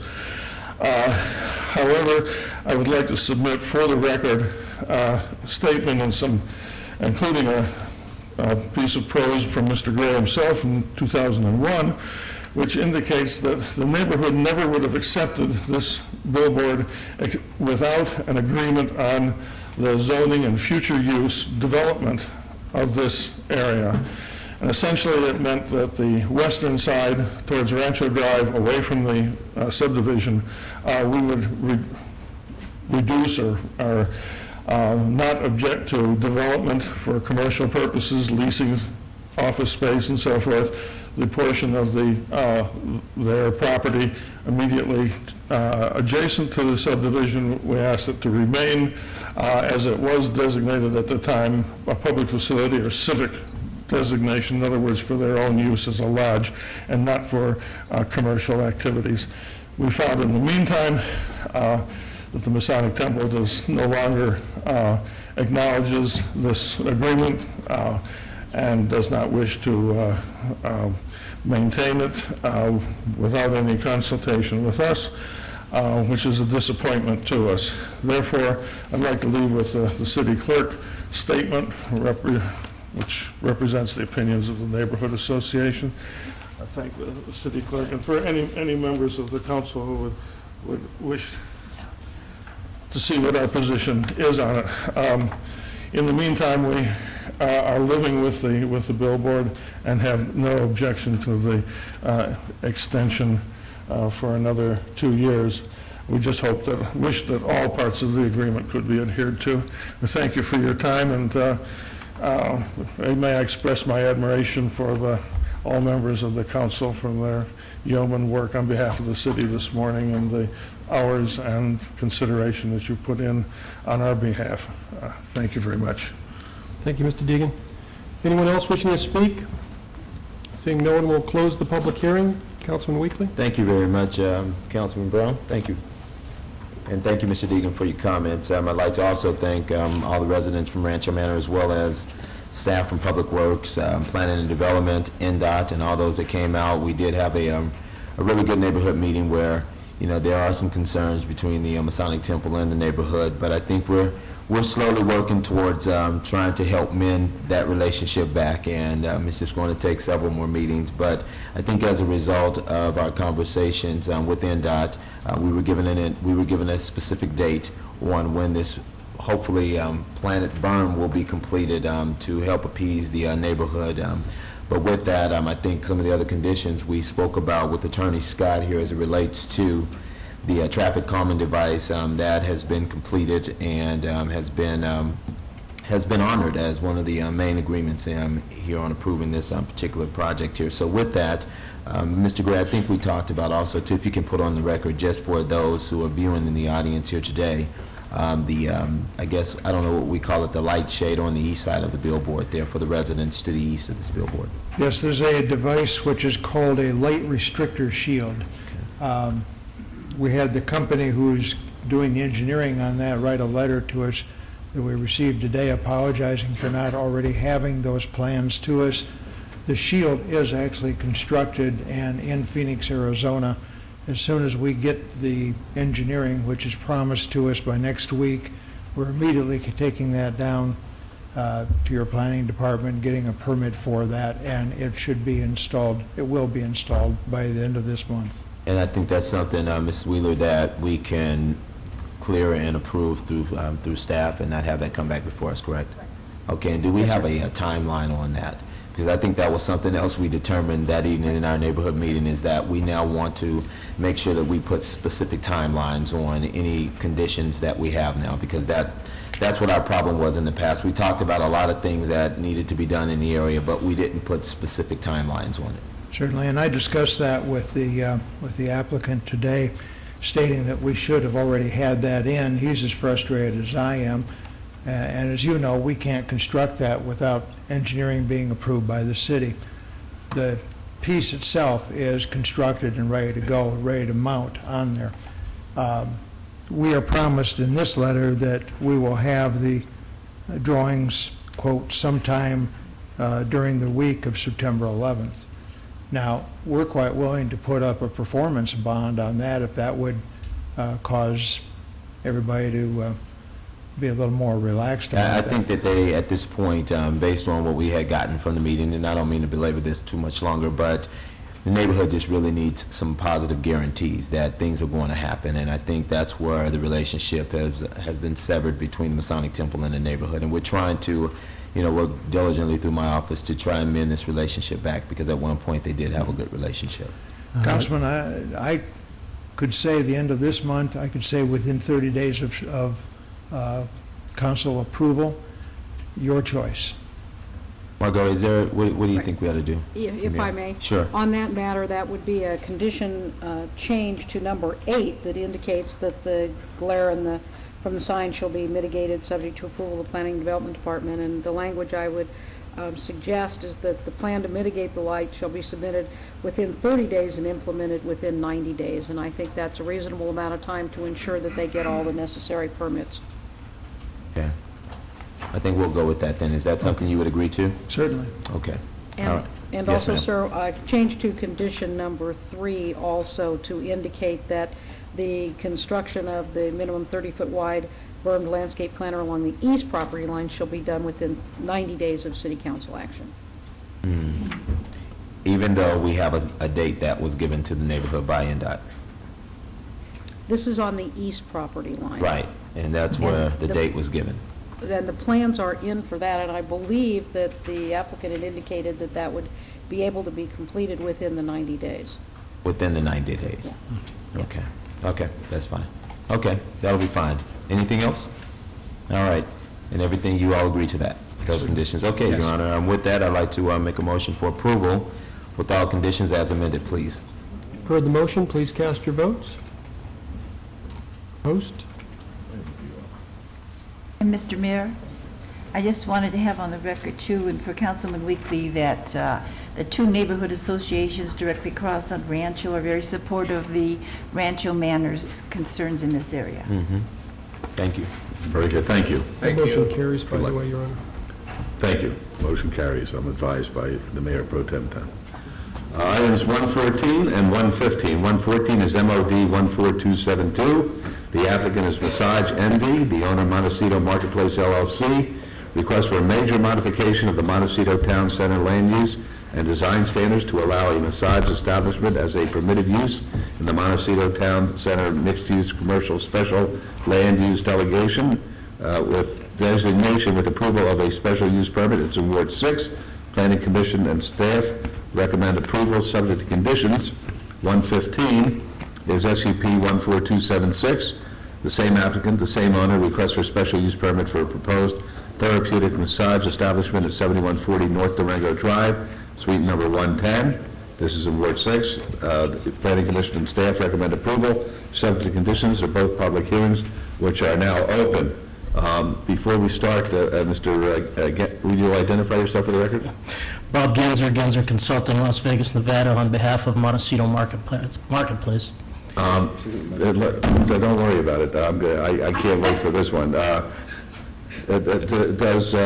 Mr. Shulman have anything to do with this? Yes, he is one of the principals in Montecito. Okay, well, I'm going to have to abstain because I'm in a partnership with Mr. Shulman on some property, but before I abstain, I want the record to reflect that Mr. Genzer has not been paid by his client. Had he been paid, he would not be wearing the ugliest jacket I have ever seen in my entire life. It is. The only thing ugly is the tie. Or maybe the face. I'm abstaining. Mr. Genzer? Yes, sir. I like your tie, sir. Thank you. I just won. Go Rebels. I just won $10 for Go Rebels.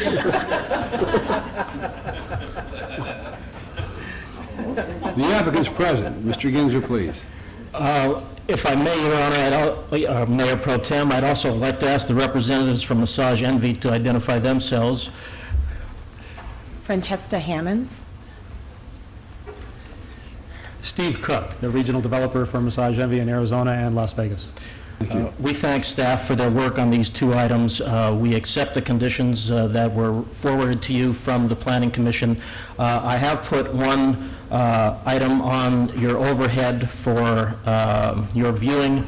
I do want to indicate that in regard to item 114, the area that we are talking about that would allow a massage establishment to come into being is this, the area within the black line. So it is a rather limited area covered by the Montecito Development Agreement.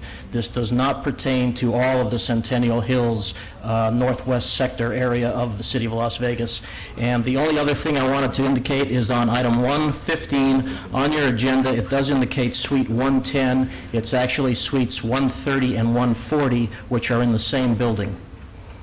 With that, we're happy to answer any questions you may have. Are there any questions of the applicant? Hearing none, this is a public hearing. Anyone who, the public wishes to speak on these items?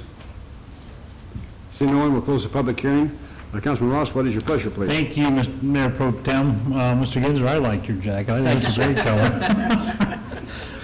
This isn't your regular massage establishment, and I'd like for your clients to kind of give us a description. This is going into a higher-end area. I'm quite pleased with the way Durango Corridor is coming together, and this is just going to be another addition to some of the fine businesses out there. But do you mind spending just a brief minute and talk to us about it? Thank you, Councilman Ross. We would be delighted to. Massage Envy is the first nationally franchised, membership-based, spa-like massage clinic in the country. We're headquartered in Phoenix, Arizona, Scottsdale actually. They have sold about, or they've awarded about 350 some odd franchises around the country. Every franchisee is carefully vetted. We only award franchises to those who have the highest moral and financial capabilities and character. We are a high-end day spa type of facility that specializes in wholesome, legitimate, therapeutic massage, period. We are in affiliation with numerous national developers who are seeking us out. We've recently been named by the International Council of Shopping Centers as one of the top 5 hot retailers in America. We have an affiliation with the Susan G. Komen Breast Cancer Awareness Foundation, where each year we perform free massages. In Phoenix is coming up actually September 18th, where in exchange for a donation to the Susan G. Komen Foundation, Massage Envy provides free massages. We're invited each year to go to the FBR Open in Phoenix to provide chair massages. These types of developers and national associations would not affiliate with Massage Envy if they had any question about our wholesomeness, our veracity, and our absolute determination to bring wholesome, legitimate therapeutic massage to the masses in a professional, convenient, affordable manner. So we are nothing like the massage parlors of old, haven't been and never will be. Thank you. Thank you. Thank you very much, and thank you, Mayor Pro Tem, for allowing him to tell us about that. I know a lot of the ladies and several men in Ward 6 in the Centennial Hills area are looking forward to your opening. So with that, I move to approve agenda item 114, subject to all conditions. Thank you. You've heard the motion. Please cast your vote. Please post.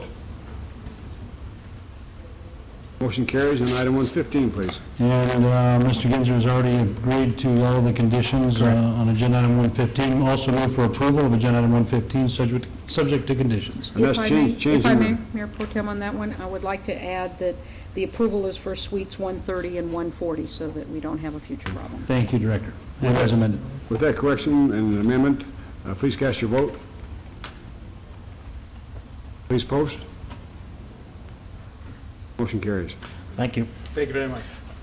Good luck to you, Mr. Genzer. I know where you got that jacket now, that picture of the outside with the awning.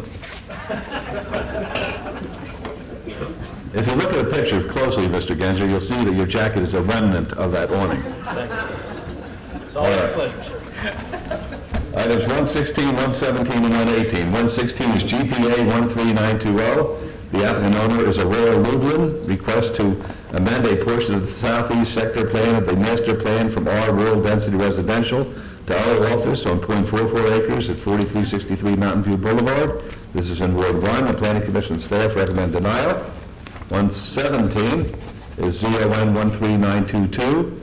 The same applicant owner requests for rezoning from RE Residence Estates to PR Professional Office and Parking on .44 acres at 4363 Mountain View Boulevard. The Planning Commission and staff recommend denial. And 118 is SDR 13921. Same applicant owner requests for site development plan review for proposed 4,920 square foot office and a waiver of the perimeter landscaping requirements on .44 acres at 4363 Mountain View Boulevard. The Planning Commission and staff recommend denial. These are all in Ward 1. They're all public hearings which are now declared open. Yes, ma'am. Mr. Mayor, good afternoon, and council member. I am Aurora Lublin, and I'm an applicant, and I'm going for the rezoning, to get a professional building on 4363 Mountain View Boulevard. Okay, are there any questions of Ms. Lublin? All right, folks, there's a public hearing on all three of these items. Would anyone like to be heard? Would you like to be heard, sir? Yes. Good. Come on up and give us your name, please.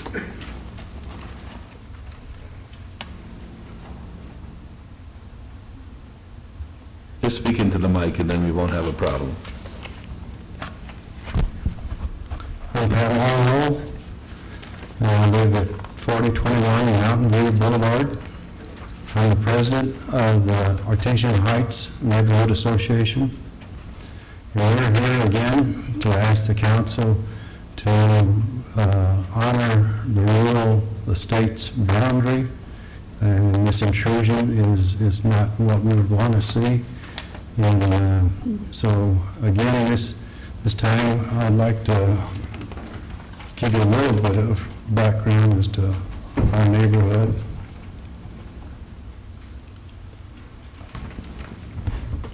This is a low-density neighborhood with mostly 1 acre lots, a rural setting, and many long-time residents. Many of us have lived in the neighborhood for over 25 years. We have appeared before the city council several times in an effort to preserve our unique rural area that is in the heart of the city. This is it. Southwest part of Charleston and Valley View.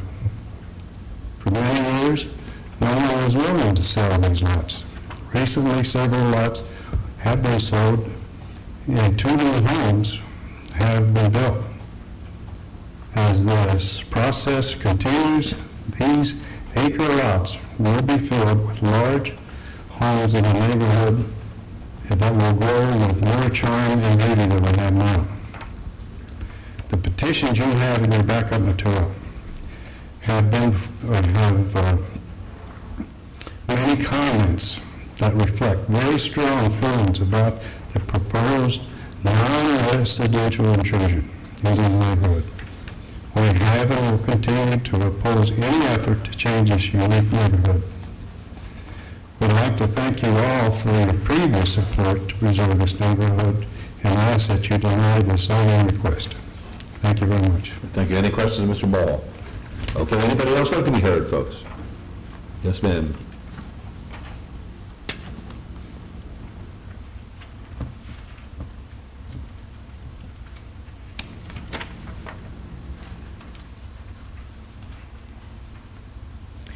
I am Ann Bryant, and I live at 3910 Mountain View Boulevard. I have lived there for 50 years. I have thought of possibly buying one of these chairs because I sat in one so often, and from one city council to another. I'd like to hope that every one of you have driven through our neighborhood and see the kind of houses that are being built, that are built. It is a very wonderful neighborhood. When people tell me, I'm going to move out of this town, there's so much traffic, I can't stand it. When people come here and they say, how can you live in this place? And I says, I live in my own little small town. I came here 50 years ago to teach school for Howard Wasden at West Charleston School. I've loved this community, and I've loved the honest people that we've had that have served on this council. We are so thrilled to have Lois Tarkanian as our representative right now. She has come out, and she has brought people representing many people in the business of this community. She has answered all our questions. She has come and visited with Pat. She has really taken an interest, and that is what I would hope to think that the spirit is in Las Vegas. I love my neighborhood. I object strenuously when people come in and try to chop it up. I own a condo across the street from this, Kensington, which is a very, very nice place too, and when Doug and I can't run around our acre anymore, we're going to move over there. But I really ask you to not put a great big office building there. I just think we have got a good neighborhood, and nobody should be able to vote no on this that has not gone up and down our few streets. We are unique in that we have lived here so many years and have loved our neighborhood and have tried to protect it and be proud to live in Las Vegas.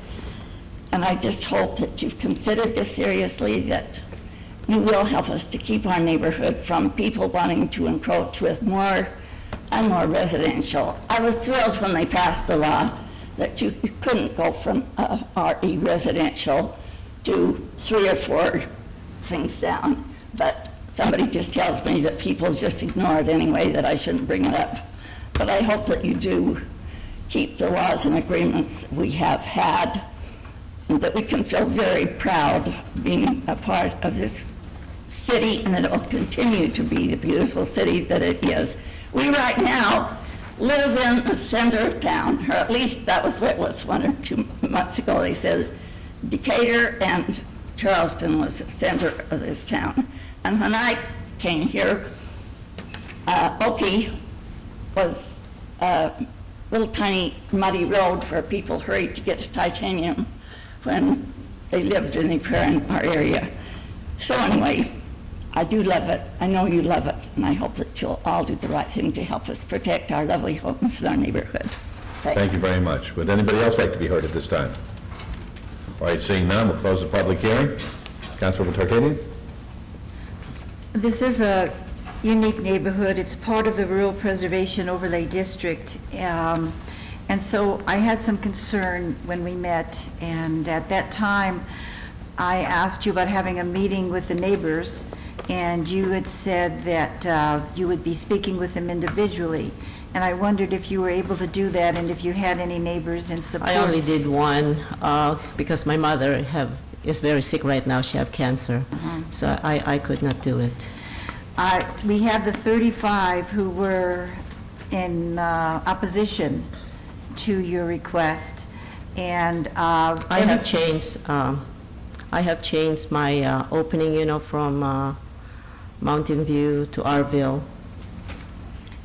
I know, but we discussed that before too, and the problem is that you have Mountain View, which is sort of the cutoff between any commercial or office buildings and the more rural preservation area that we have.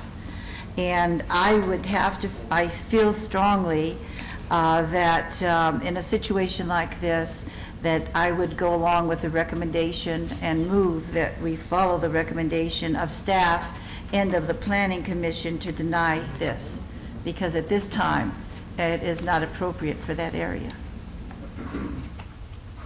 That's my motion. All right, let's vote on that, please. Opposed? Motion carries on 117, please. 117, I would also move to follow the recommendation of Planning Commission and staff for denial. Please vote. Opposed, please. Motion carries. And 118, please. I'll move to follow the recommendation of Planning Commission and staff for denial. All right, please vote. Opposed, please.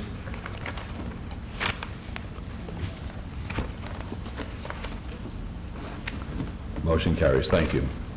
All right, help me out here. We're up to 123? We are up to 126. 126. All right.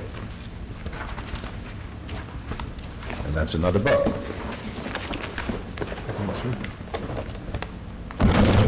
along.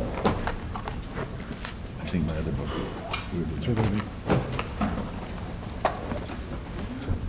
Thank you. Book 4. 126, 127, 128, and 129. 126 is GPA 14318.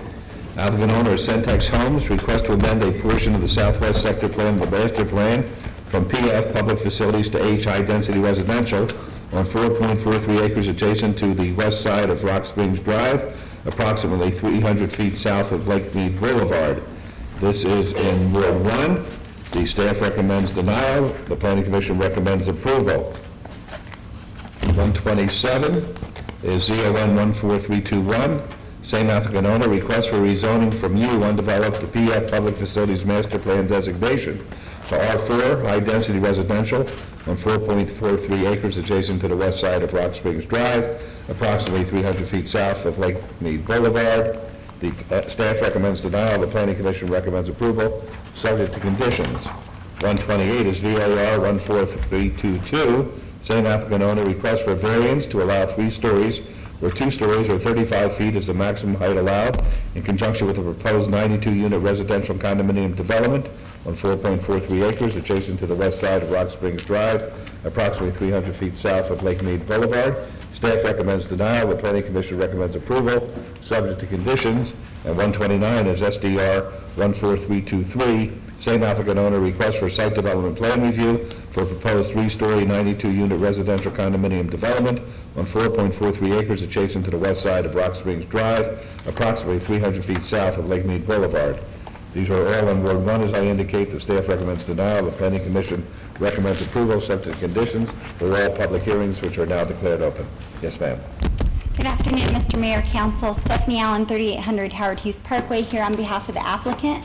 If I may direct your attention to the overhead. This site is a 4.43 acre site located right here in the center of this circle outlined in black. It's just west or south of Lake Mead Boulevard, west of Interstate 95, and it's completely surrounded on 3 sides by commercial development. The pink area to the north, to the west, and to the east is all commercial development that is either constructed or currently under construction at this time. To the south of the site is a school that is already built and underway, and then further to the southwest is a single-family development.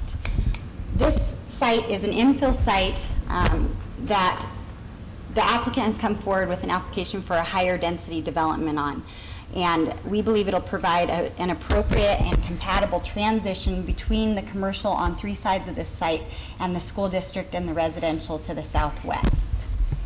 Before I get into the site plan, if I may direct your attention to the Las Vegas Master Plan 2020 Objective 2.6.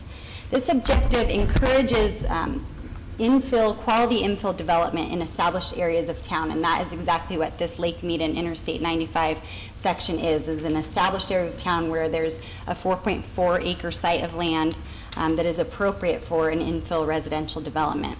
Policy 2.62 encourages 2, 3, and 4-plex housing opportunities within these infill parcels, and that's what we're coming for you with today is a duplex product on behalf of Centex Homes.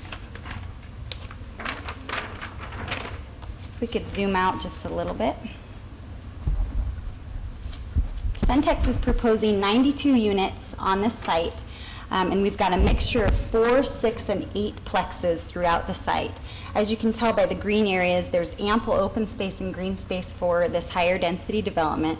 There's a pool and recreation facility located right at the front of the development with additional open areas for barbecues and other activities for the residents on the site. There will be parking in all of the units. Some of them do have tandem parking, which initially required a parking variance on this site, but the applicant has since withdrawn that variance for parking and provided additional parking on the site that enhances in addition to the tandem parking, I guess. So parking is no longer an issue on this site, and that variance has been withdrawn. The buildings are 2- and 3-story buildings with the highest feet being 35 feet in height. The change in elevation adds to the look of the the units. As you can see on this elevation, this is the fourplex. This is the sixplex. As you can see, it comes down to the two-story on the ends. And this is the eightplex that also has the 2 stories on the ends of the development. Under the code currently, in an R4 development, you can develop 2 stories or 35 feet in height. And that is the only reason we're asking for a variance today, is because we have the 2 and 3 story buildings, which I believe it actually enhances the look of the units. But because the code has an or in between the 2 story or 35 feet, we're required to file a variance under the code, and that's why we have filed that, and it's before you today. However, 35 feet in this area and the 2 and 3 story units is appropriate and compatible. This is the commercial development that's being developed just to the north of the site. As you can see, the 1 story development does have articulations that go above and beyond the 1 story look of the development.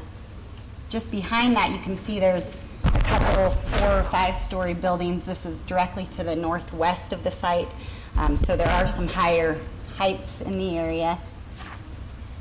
This is again that building to the north from the back. This is the school site that's to the south. And then across the street to the east, there's the Arby's and the In-N-Out Burger site. So as far as height is concerned, there are definitely heights in the area that are above and beyond the 35 feet in height, and we believe our request is appropriate in this instance. We appreciate the Planning Commission's recommendation of approval. We are okay with all of the conditions that staff has suggested in their staff report, with the exception of on the site development review, the variance, and the zoning. There's still reference to the parking variance, which is 14900. That has since been withdrawn, so we just request that that portion of the condition, I guess, be removed. But with that said, I'd be happy to answer any questions, and I would respectfully request your approval. Thank you very much. Staff, is it all right to remove that? I'm sorry? Yes is the answer. Yes, sir, it certainly is. Very good. Okay. Any questions? Folks, public hearing. Anyone want to be heard? That'll teach you. All right, we'll close the public hearing then. This is Councilwoman Tarkanian. This is new to Ward 1, this area, and when I first saw this, I thought, oh my gosh, with the variances that were requested and everything. We drove out there, however, and it's very obvious it's a good use of that infill property. On the map that she shows, you can see that right next to it is one of those 4 to 5 story buildings. It tucks right in there beautifully, and Councilman Brown was kind enough to go through all the background information and did a lot of hard work and got this going, and so I can just move for approval. Very good. That's on 126. Let's vote, please. Post.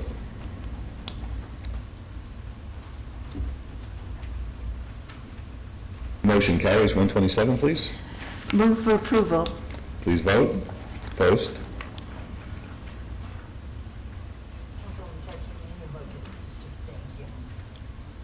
Motion carries. 128, please.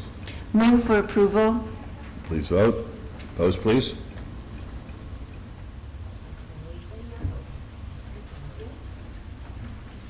Motion carries. And finally, 129. Move for approval. Let's vote, please. Post.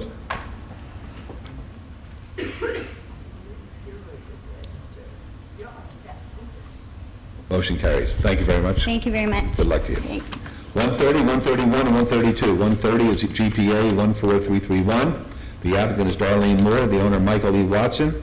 Request to amend a portion of the southeast sector plan of the master plan from L, low-density residential, to O office, 1.19 acres at 4301 West Lake Mead Boulevard. This is in Ward 5. The staff recommends denial.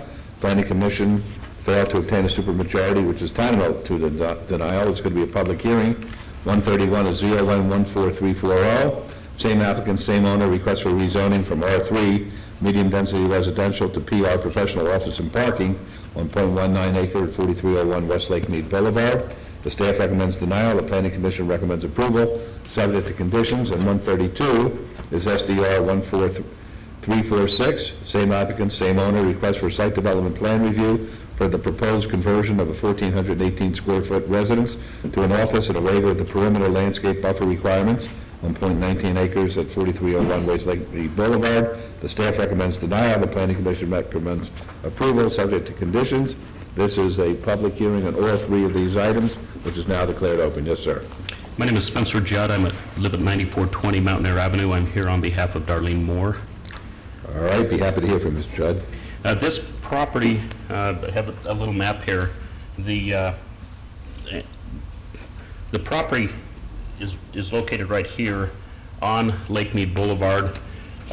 Rancho Drive is right over here, and these are budget suites. We're asking that this be changed to a commercial use.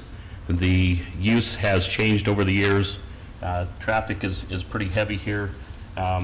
There's a lot of a big change with the budget suites going in here. Across the street, it's higher density residential, and in addition, we have almost all of the neighbors on Lake Mead, on Valley Drive, on Edward Avenue, who are in support of this change. And we're asking that not only that the residents there be changed to be able to use an office, but that the zoning for that area be changed so that so that it can be used for commercial up and down that corridor. Right, thank you. If I could, yes. Now, you're saying commercial, excuse me, Councilman, with your permission? Well, you're saying commercial use. Office, for office. Okay. For office use. There's a big difference. All right. Any other questions of Mr. Judd? Folks, public hearing, anyone like to be heard? We'll close the public hearing then. Councilman Weakley? Thank you very much, Your Honor. Councilman Reese, I heard him say that also, but I was really surprised to hear the response from the neighborhood. We've gotten several phone calls and faxes from many of the residents in this area. West Lake Mead now is starting to look like Jones, if you will. It's becoming an office corridor, and so many of the residents there on that particular, located on that major thoroughfare there, are now starting to experience the amount of traffic that's starting to come there. And you know, with them not being able to get in and out of their driveways, a lot of those folks are now selling their homes to developers that are now wanting to turn these into office spaces, if you will. And so we had a hard time with it at first, but with the response that you guys were able to get through the neighborhood, we're going to go ahead and support it. So with that, Your Honor, on item number 130, we'd like to make a motion to move for approval with all conditions, please. Very good. Let's vote. Thank you. Opposed? Motion carries. 131, please. Okay, item number 131, I'd like to move for approval with all conditions, please. Please vote. Opposed?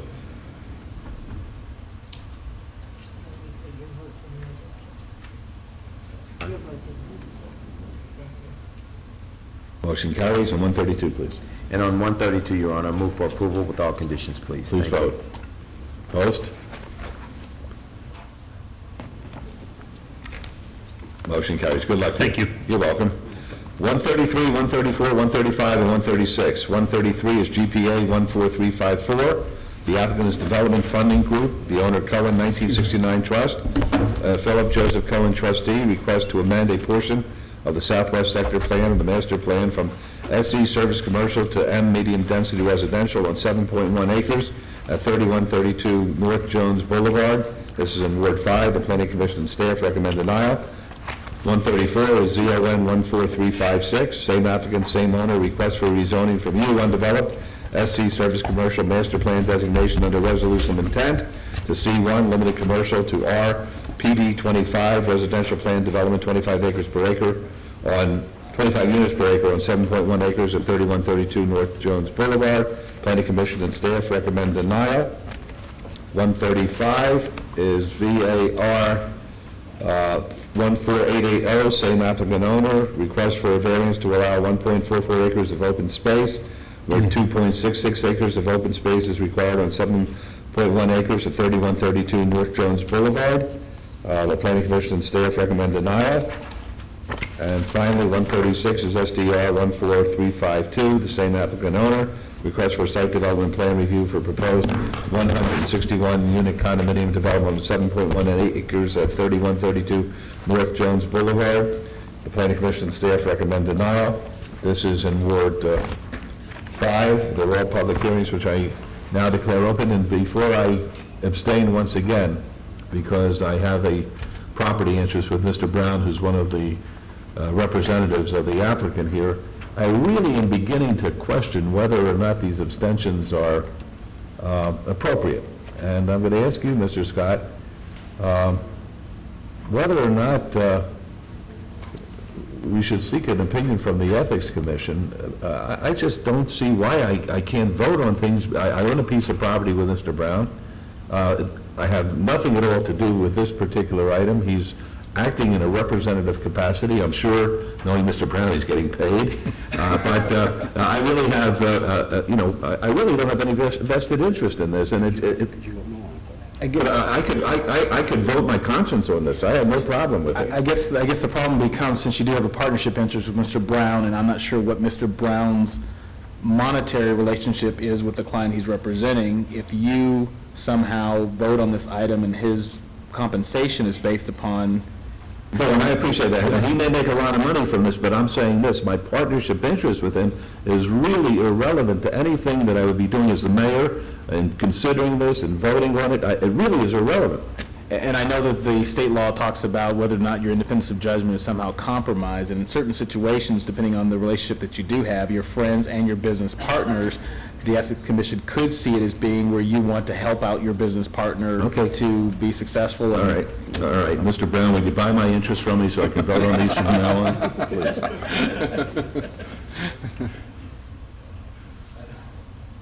Mr. Brown, please. J. Brown, 520 South 4th Street, representing the applicant. With me this afternoon is the applicant's consultant, Rich Marino. We've had 4 meetings with our neighbors, and they've raised a number of concerns that were very, very important to them. I've taken the liberty of passing out a list. There's 10 of these concerns, and we'd ask on behalf of ourselves and the neighbors that not only that this be made part of the record, but if we're fortunate enough to obtain approval today on our application, we'd like to make these additional conditions that we must comply with as a part of that approval. Because of the lateness of the hour, I don't know if you want me to take the time to read it, but we have shown it to the neighbors. Some of them are here in the audience today. They have read it, they've approved it, and again, their main concern is that we abide by this and be part of any approval. Mayor Pro Tem? Yes. I'd like to actually have the 2 ladies from the neighborhood. If you all would just come up for me, please. Okay, the public hearing is open. No, I mean, I just wanted them to be here just to verify, because they're here from the neighborhood, and we just had a bad time on our previous project, and these ladies here want to make sure that we don't travel back down that road again, and I appreciate that and respect that 100%. So with that, these are the 2 ladies that Mr. Brown is referring to, and I'd like, if you don't mind. I'm Donna Hoffmeister, 3093 Woods Drive, and my property is basically right in that Haley Rowland corner. Donna, touch the middle. Right here. So I'm not sure what you wanted to ask me. Well, it's just to clarify that in right. Yeah, we have had 4 meetings with the applicant. I understand staff is recommending denial. I'm not sure what's going to transpire here. They have been very cooperative in working with us in making it a less impact on our neighborhood than the previous Sonoma Palms project that was put in a couple years ago, and they've addressed all our concerns. We could support this. I would prefer not to see 3 stories, but they have agreed to keep it at 33 feet in height, which is what 2 stories is able to go, as long as they didn't exceed that. I don't like seeing 3 stories in our neighborhood. We have no other 3-story buildings anywhere within miles of our neighborhood. I think the closest is over at Mountain View Hospital on 95. I don't like to open the door to allow 3-story developments into our neighborhood. We are County Island. We are actually RE, and so to have apartments and condos this close to us, we don't like that, but we'd rather to have that than a McDonald's or an Arby's or something like that we're looking at because it was previously zoned commercial usage. So as long as they abide by their conditions and they're read in as conditions, I could support this. I don't know what's going to happen because staff did recommend denial. There's some open space issues that they haven't addressed. So anyway, thank you. Thanks, Donna. Yes, ma'am? My name is Velma Munns, 5916 Paseo del Mar. My main concern is the precedent that's being set by 3 stories here. We don't have any in our neighborhood at all, and I'm worried about what that precedent will mean.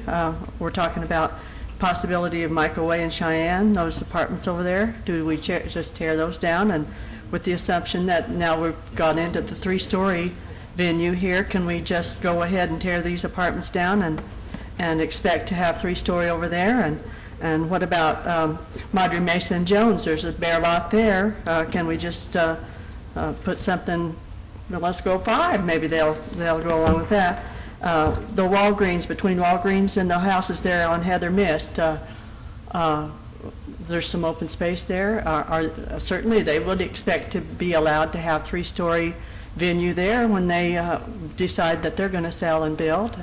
I can't see why they wouldn't, and I just now I'm breathing easier this week because I've seen the final roofs go on Mr. Jacakis's place, worried that he might say, well, we're going to let these guys go 3 stories, or maybe how about me getting to have another shot at it? And at zoning, there was a mention of a park at Jones and Smoke Ranch. I'd sure like to know where that park is.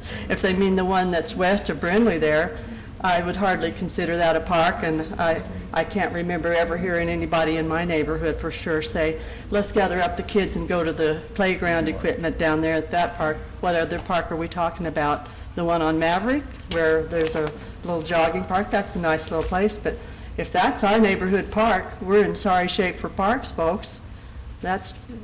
I'm not opposed to this project. It seems like a nice project, but I really am opposed to 3-story here, big time. Thank you. Thank you, Ms. Bell. Richard Moreno, 300 South 4th Street. Again, we had 4 meetings with the neighbors, and to alleviate that issue, along this side here, along Roland, this was originally designed for 2 stories, and we cut it down by 9 units and made this 1 story, so then it would go to 2-story, then 3. So we'll be abiding by what we've said in the new conditions that we brought forward. Thank you, Mr. Moreno. And for the record, Mayor Pro Tem, I'd like for staff to put on the record as to why their recommendation is on our agenda today as a denial. Mayor Pro Tem and Councilman, in all cases where there's a variance and it cannot be shown to meet the legal requirements for a variance, that is, there being something physically about the lot that prevents them from building a project that meets all code requirements, in those cases, then staff makes a recommendation of denial. And this is still a public hearing. Anyone else wish to speak on this item? Seeing no one, will close the public hearing. Sir? Yes, ma'am. One of those reasons for the denial was that they were concerned about the open space in this project. That was a big issue at planning, and that was why I brought up the issue about the park that these guys mentioned at Jones and Smoke Ranch, was because of the donation that they make to the park rather than having the open space, and that's one of the big issues, is that they're not meeting the open space requirement there, and that's one of the reasons they recommended denial. Okay. Thank you. Okay, we'll close the public hearing. Councilman Weekly? Yes, we are. We've already worked that out. It's part of our conditions as well. Okay. Any more questions, anybody? No? Okay. Your Honor, with that, I'd like to move for approval with all conditions on item 133. Number 133, please. You've heard the motion. Please cast your vote. Please post.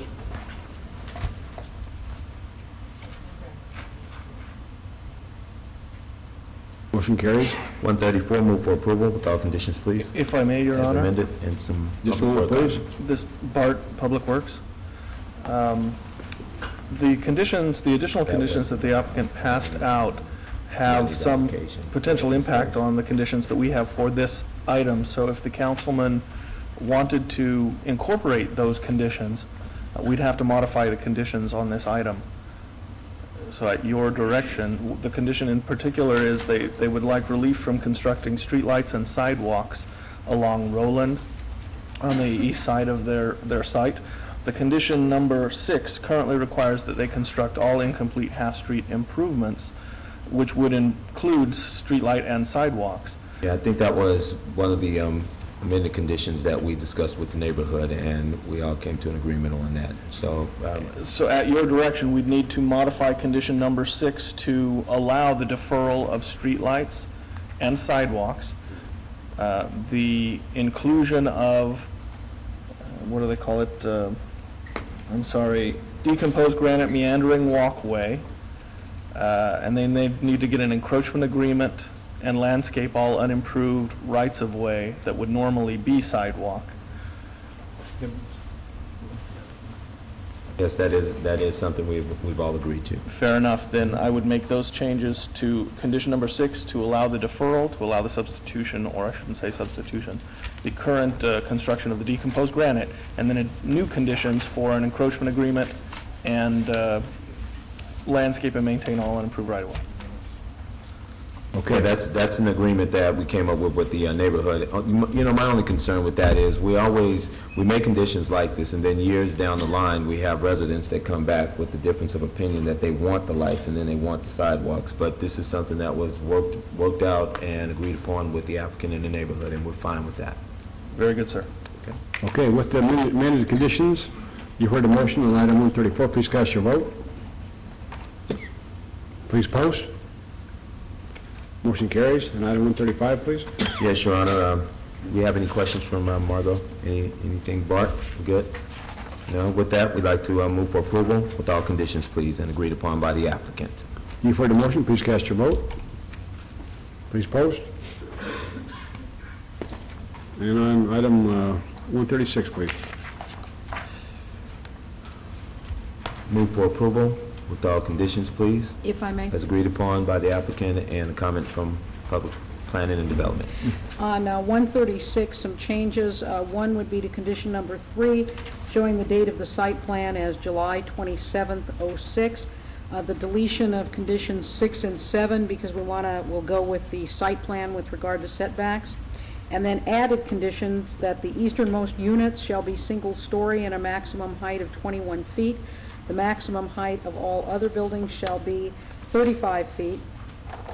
And then from the list of conditions, these are able to be administered by staff, that the 20-foot landscape buffer with a double row of trees along the western side of Roland, minimum 36-inch box trees in the southeast corner of the site, the 8-foot high block wall along Roland with matching material and color as to the wall to the south, the 8-foot block wall along eastern boundary to be constructed prior to the foundations of the buildings being formed on site, that fugitive light to be limited to 1-foot candle along the eastern boundary, that there be no vehicular access onto Roland,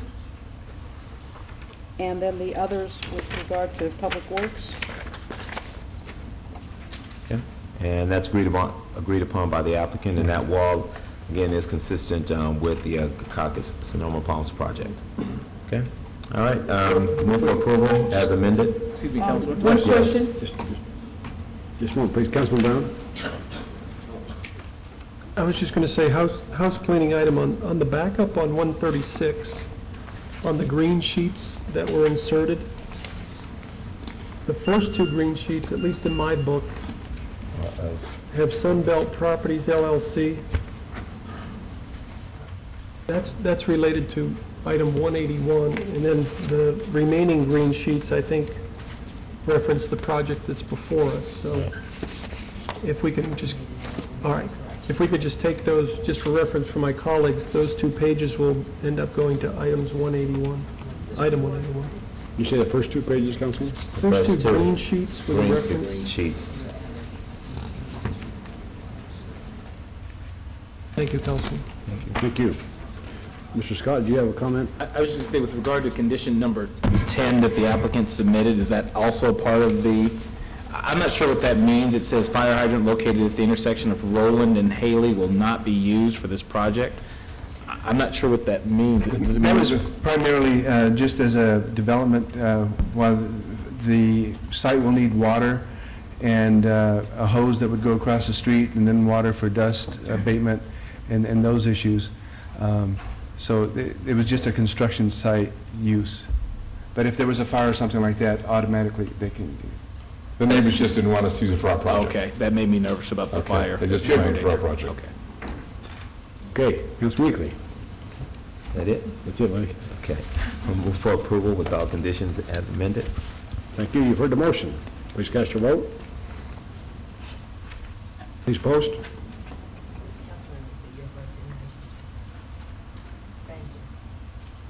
Motion passes. Thank you very much. Thank you. Thank you, Donna. Thank you, Velma. Thank you very much. Okay, items 137, 138, and 139. 137 is GPA 14376. The applicant is Clark County School District, owner Housing Authority of the City of Las Vegas. Request to amend a portion of the southeast sector plan of the master plan from M medium density residential to PF public facilities on 8.11 acres at the northeast corner of 28th Street and Sunrise Avenue. This is in Ward 3. The Planning Commission and staff both recommend approval.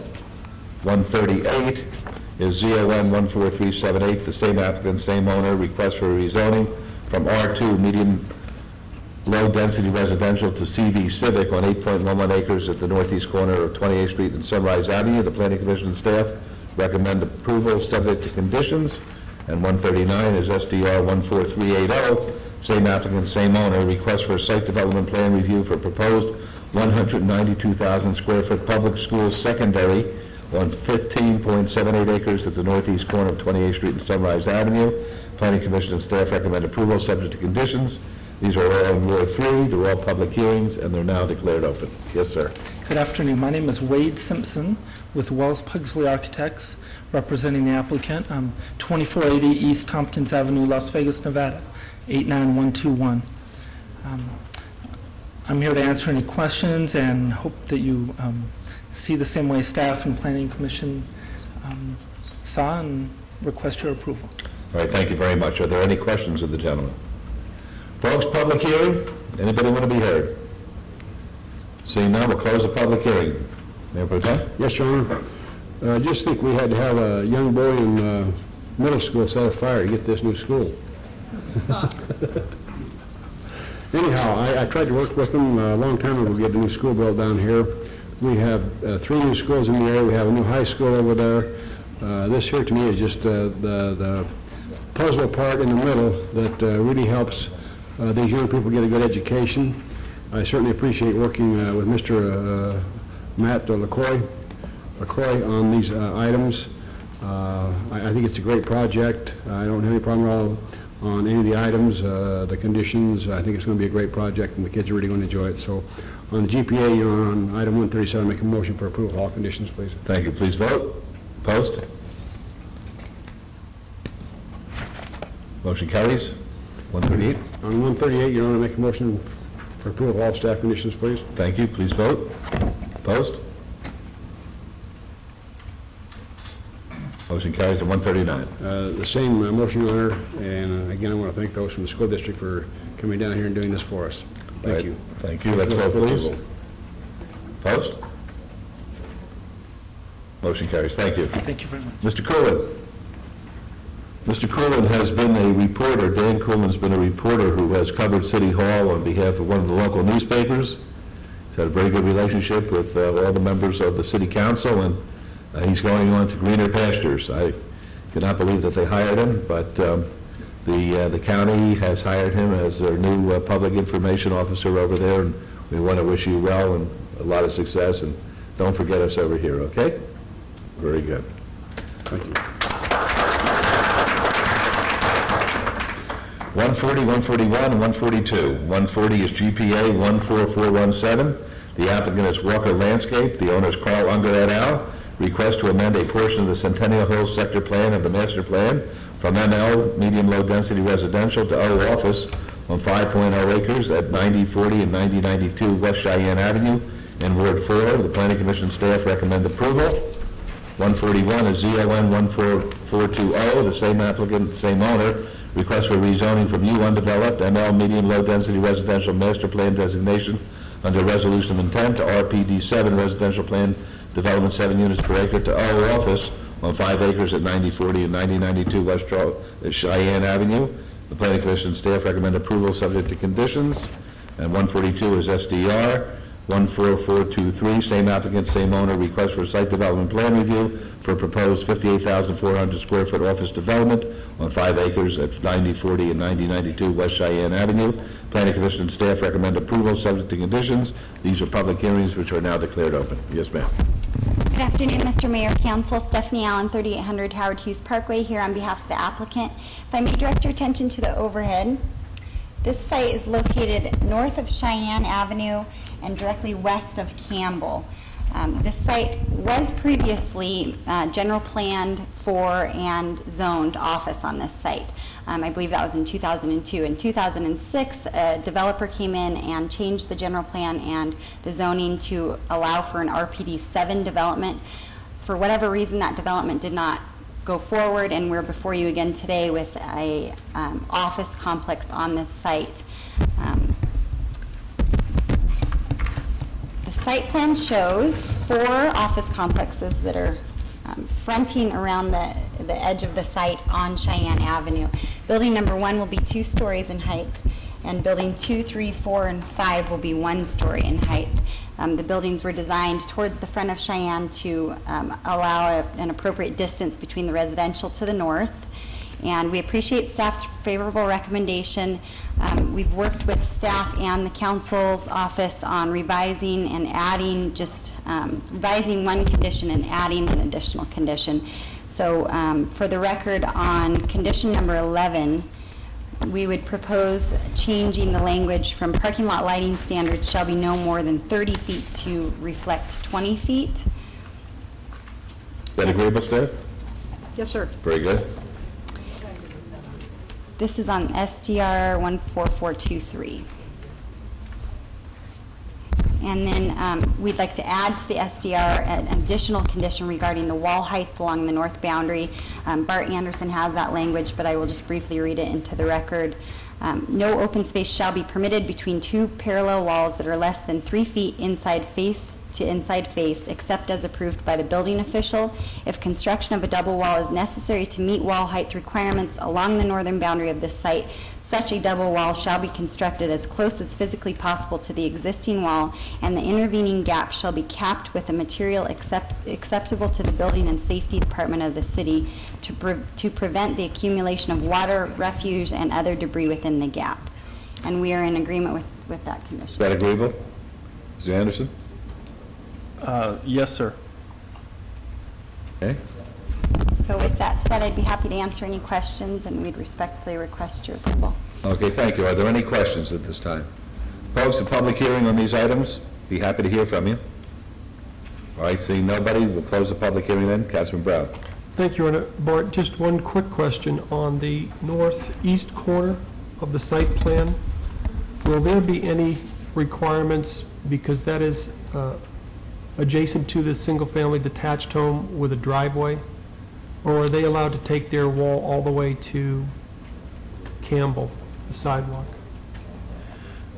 If you're referring to site visibility for the existing residents to the north, they would have to take into account site visibility depending on where the driveway is on that. So they may be required to reduce the height in that area.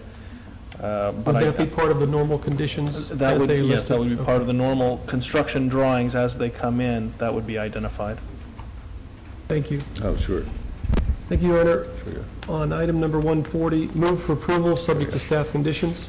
All right, thanks. Let's vote. Opposed, please. Motion carries. 141, please. Thank you, Your Honor. Move for approval, subject to staff conditions as amended. Thank you. Please vote. Opposed?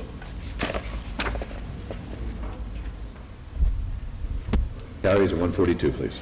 Thank you, Your Honor. Move for approval, subject to staff conditions as amended. Please vote, everybody. Post.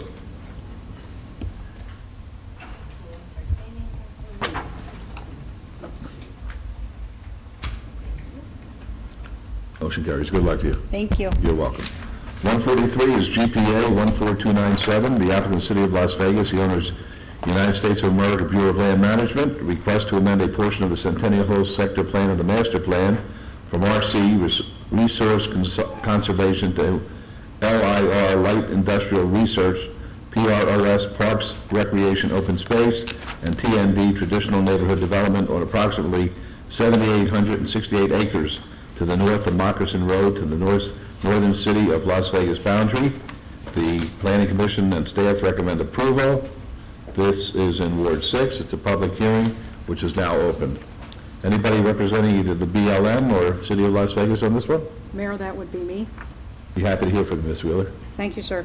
This item comes before you as the area that is referred to as north of Moccasin. This is the farthest northern portion of the city recently annexed. This general plan amendment will establish the land uses for this area, specifically the use of the traditional neighborhood development category that has recently been adopted. There is also a wide swath of open space that will be maintained in the area, and additionally there is light industrial area for a future job generation uses within this area in the far northwest. Staff is requesting your approval on this matter today. All right, are there any questions of Ms. Wheeler at this time? All right, folks, a public hearing. Would anyone like to be heard on this very important matter? All right, seeing none, we'll close the public hearing. Councilman Ross. Thank you, Your Honor. On agenda item 143, I move to follow staff and Planning Commission's recommendation for approval. Well, let's vote, please. Post.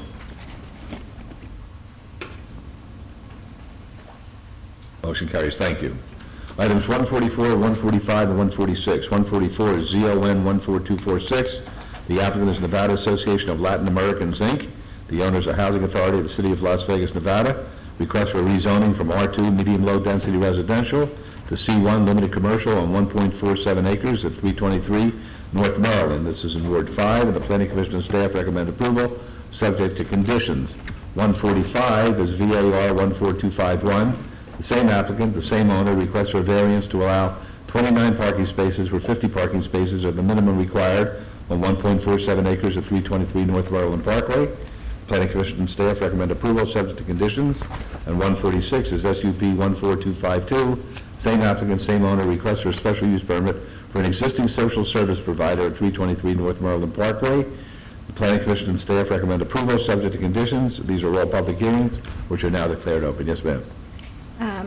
Good afternoon. My name is Giselle Patterson, and I'm here on behalf of Jerry De La Torre, our Executive Director, just in case you guys have any questions. Okay, thank you. Are there any questions?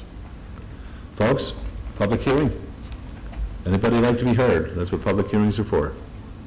All right, we're closing the public hearing. Councilman Weekly. Thank you very much, Your Honor. We're very excited about the vision for this corridor here. And after the completion of this project here, what's it going to change visibly? And so with that, we're happy to work with NALA once again and would like to see this item move forward. So on item 144, we'd like to move for approval with all conditions, please. Very good. Let's vote. Post. Motion carries. 145, please. 145, Your Honor. I'd like to move for approval with all conditions, please. Please vote. Post. Motion carries. And 146. And 146, move for approval with all conditions, please. Okay, please vote. Post, please. Motion carries. Good luck to you. Thank you. You're welcome. 147, 148. 147 is ZON 13879. The applicant is Blockhouse. The owner, Art Central LLC. Request for rezoning from C1 limited commercial to R5 apartment on 1.64 acres, approximately 150 feet south of the southeast corner of East Charleston Boulevard and South Casino Center. This is in Ward 3. The Planning Commission and staff recommend approval, subject to conditions. 148 is SDR 13883. The same applicant, the same owner, requests for site development plan review for a 6-story, 89-unit apartment development and waivers of the landscape and streetscape requirements of the downtown Centennial Plan on .64 acres, approximately 150 feet south of the southeast corner of East Charleston Boulevard and South Casino Center Boulevard. Planning Commission and staff recommend approval, subject to conditions. These are both public hearings which are now declared open. Yes, sir. Mr. Mayor, council members, thank you. Jim Twitty from Blockhouse, representing the owners of Art Central LLC. We appreciate the approval of the project and going forward. It's a unique housing project. However, we have an SDR issue that I would like to request that the zoning be tabled. In my discussions with Doug Rankin in planning, we'd like to keep on the development timeline here, but apartments are not working on the feasibility that we had originally intended.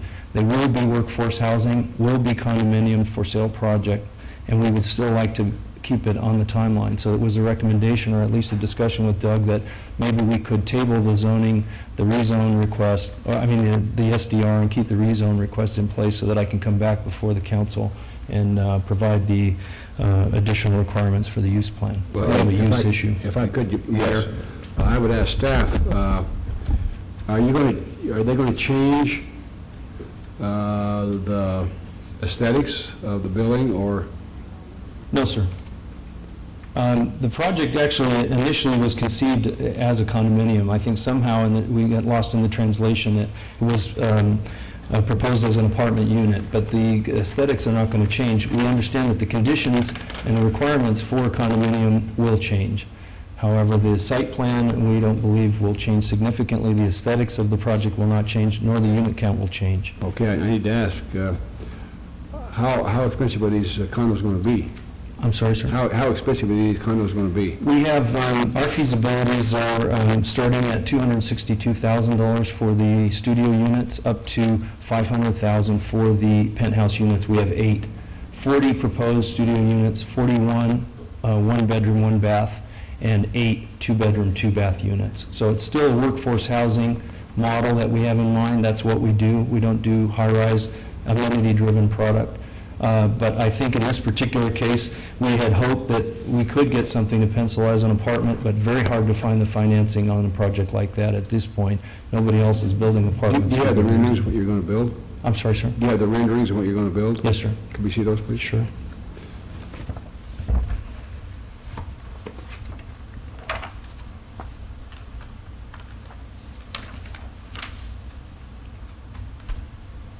Okay, I'm going to ask staff, if I could. Margot, what do we have to do? Or what can we do, or what do we need to do? I don't have any problem with the condominiums. I kind of thought that's what they were to begin with. I was a little bit taken back about the price, because I think of the workforce, I don't know whether they can afford the 240. I mean, we're looking at the dealers and those type of people that work downtown. Yes. I definitely think we need to have that type of housing down there.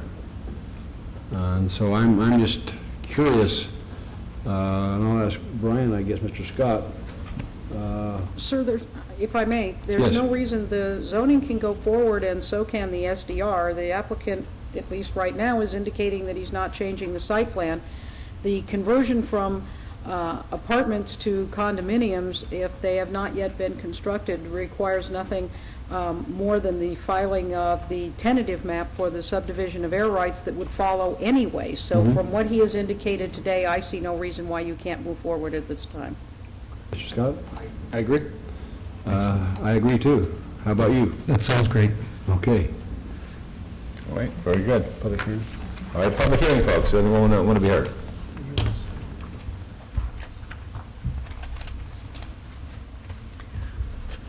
Good afternoon. I'm Mayor of City Council, Dick Dyer, 8260 Hilton Head Court, President of the Las Vegas Arts District Neighborhood Association.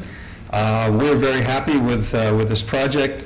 We had hoped originally, as it was presented, that it would be apartments, be a little different, but certainly condominiums in this price range are very, very welcome. We believe they will be purchased, hopefully at least primarily by, if not entirely, by local people, working people, and will bring people living in the neighborhood. As you know, the other condominiums, many of them have trouble getting as many as 50% of their owners to actually live here. And we want the neighborhood to change. We want it to have a vibrancy of of life that comes from solid working people living there and being patrons to the various businesses that are coming, the galleries and so on and so forth. So the Neighborhood Association has discussed this at its last Board of Directors meeting, and we are very pleased to ask for approval on this. Thank you. Thank you, Mr. Acker. Dick, I appreciate you coming down. Thank you. Okay, anybody else like to be heard? All right, I hope that not only will it be for the working folks in the downtown area, but also there's a great interest on the part of the art community to have a place where they're going to be able to live in the downtown area, and hopefully this will be within their price range as well. What type of timetable are you looking at as far as construction? Thank you. We're on probably about a 90-day timeline to the end of the year through the entitlements, and then another 2 years beyond that point. Well, somewhat long. We're in still pre-design, and I think a lot of the mapping and things we're going to try to do early on in the stage, so. See, I don't have a problem with that, but I do have a problem with the 2 years from the time you go through planning to get it built. This is a thing that I'm really concerned about, because what we don't want to do here, we don't want to be a council who will be entitling property and then have the property flipped. That's what we're trying to protect against. So I would suggest that the Mayor Pro Tem, if you're in favor of this project, which I think is a great project, that we put a year review on it, so it comes back and we see what kind of progress they're making, and if in fact they're not making progress, then we may modify our conditions. Yeah. We're happy to do that, Mr. Mayor, and certainly... That's only because we want success. Absolutely. We're used to San Diego timeline, so we were usually a little bit more Well, conservative. it's really interesting. At the Nevada Development Authority yesterday, we had a presentation, and they were speaking in terms of the California market, and in particular the San Diego market. And we were advised that in San Diego, it could take up to 7 years. And Robert Lewis of, what's the big company? What is it called? It's not Lewis Homes anymore. It's KB Homes. Apparently had some projects in California. He's working on his 7th year, going through their morass of bureaucracy there, and that's the reason all these California people are going to move to Nevada, because we like to be business friendly and to get the job done here. So don't think like you're in California. Think like you're in Las Vegas, and we want to see this thing move, because we need to get this kind of housing up and running. Pleased to be here, Mr. Mayor. We do have other projects scheduled in that corridor as well, so we are working hard. Okay, it's an exciting corridor, but I want to see some action. Okay, all right, Mayor Pro Tem. Ms. Weaver, do you have any conditions we have to change on either 147, 148 because of the condominiums to the apartments? No, sir. The only condition change would be to condition number 2 of 148, to change the 2 years to 1 year. Okay. Your Honor, no other questions or comments. I make a motion for approval of the rezoning 13879 with all conditions. All right, let's vote, please. Post. And on 148, carries. I make a motion for approval with the condition change to 1 year review. Very good. Let's vote, please. Post.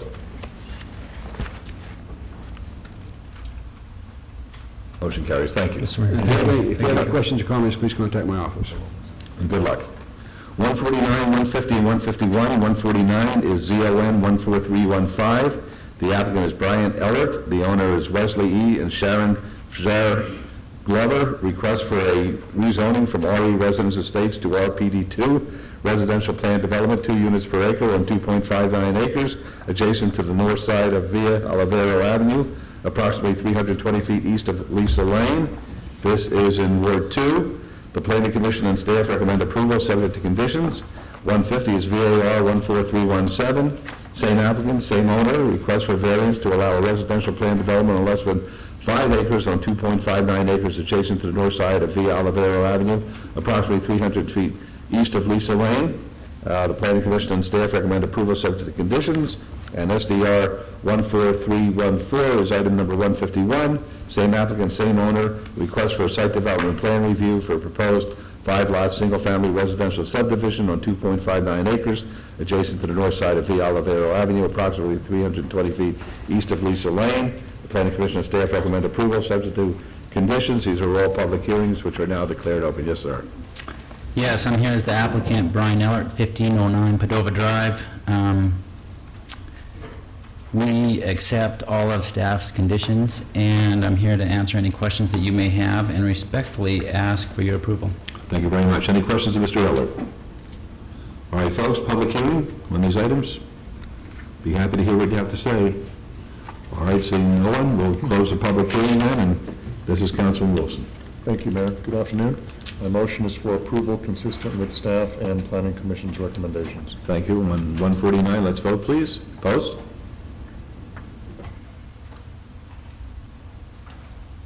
Motion carries. 150? Same motion for approval. Let's vote, please. Opposed?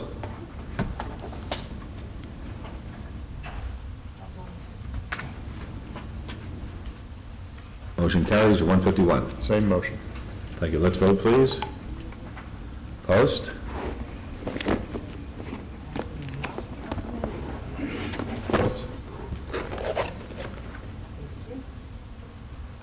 Motion carries. Good luck, sir. Thank you. You're welcome.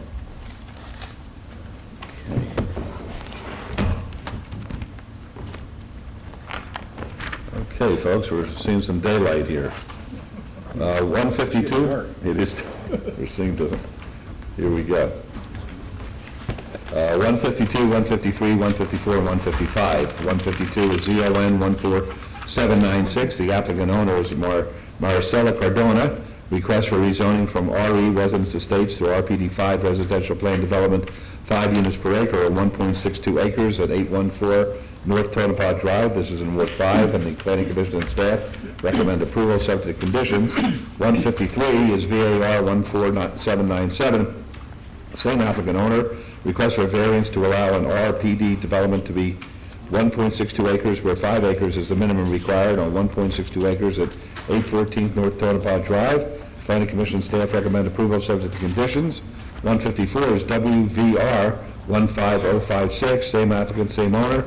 Request for a waiver to Title 18.12.105 to allow a private drive to exceed 200 feet on 1.62 acres at 814 North Tonopah Drive. Planning Commission and staff recommend approval subject to conditions.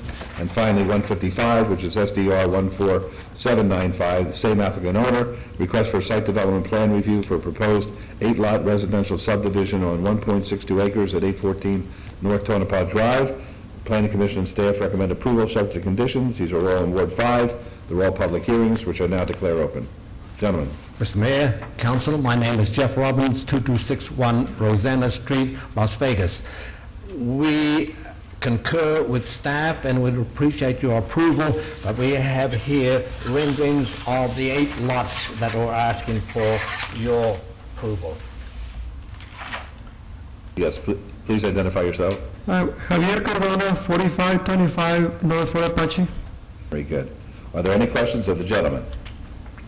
All right, folks, it's a public hearing. Would anyone like to be heard on these issues? All right, seeing none, we'll close the public hearing. Then, Councilman Weekly. Thank you very much, Your Honor. I'd like to thank the gentleman very much for our meeting and adhering to the concerns that we had. It's a really nice infield project, and I think the homes are absolutely beautiful. So with that, Your Honor, I don't have any more questions. I think we hashed everything out prior to today. So with that, I'd like to move forward on item 152. Move for approval with all conditions, please. Okay, let's vote, please. On 152, opposed, please. Motion carries. 153, please. Move to follow the Planning Commission and staff's recommendation for approval, please. All right. With all conditions. Thank you. Please vote. Opposed? Motion carries. 154. Move for approval with all conditions, please. Vote. Opposed, please. Motion carries. 155. And we move for approval with all conditions, please. All right, please vote. Thank you. Opposed?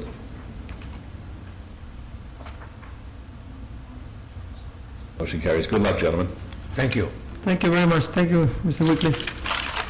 156, 157, and 158. 156 is VAR 10779. The applicant owner is Ganlard Surrey LLC. Request for a variance to allow 17 parking spaces, where 24 spaces is the minimum number of parking spaces required, on 0.29 acres at 2000 Pinto Lane. Planning Commission staff recommend denial. This is in Ward 5. 157 is VAR 11052. Same applicant owner, request for variance to allow a 10-foot residential adjacency setback where 91 feet is the minimum setback required on 0.29 acres at 2000 Pinto Lane. The staff recommends denial. The Planning Commission recommends approval, subject to conditions. 158 is SDR 10777, same applicant owner, request for site development plan review for proposed 4,281 square foot medical office with waivers of perimeter and parking lot landscaping standards on .29 acres at 2,000 Pinot Lane. The staff recommends denial. The Planning Commission recommends approval, subject to conditions. These are all public hearings, which are now declared open. Mr. Moreno? Good afternoon, Mayor, members of the council. Richard Moreno, 300 South 4th Street. We'd like to thank Councilman Weekly for your time and meeting with us on this item. There's a letter in the file dated July 11th where Dr. Gamnasari states that he feels his analysis that he would need only 15 spaces. And there's another letter dated July 27th from the CEO and Managing Director, Mr. Gregory Boyer of Valley Hospital, who would like to offer 7 spaces from Valley Hospital for the use of the doctor and his patients. As you know, Mr. Boyer feels very highly that, very supportive of the doctor's work in cardiology, and he would be a great asset to the community, and we would ask for your approval. All right, thank you. Any questions of Mr. Moreno? Folks, public hearing, anyone want to be heard? All right, we'll close the public hearing then. Councilman Weekly? Thank you very much, Your Honor. After meeting with the doctor as well as Mr. Boyer from Valley Hospital, initially that was a concern of mine, but understanding that Valley Hospital owns the other adjacent lot to where Dr. G is going to have his office space and shared use. Your Honor, the good thing about it is we're getting another cardiologist back in the area there, and so it's real good use that we're going to have in that medical district there that we've been able to establish. And so after working out that agreement and coming up with the additional parking spaces, I was able to come up with some support for this. And so with that, on item number 156, I'd like to move for approval with all conditions, please. All right, thank you. Let's vote, please. Opposed? Motion carries. 157? 157, Your Honor. Move for approval with all conditions, please. Please vote. Opposed? Motion carries. And 158? Move for approval with all conditions, please. Thank you. Let's vote. Opposed, please.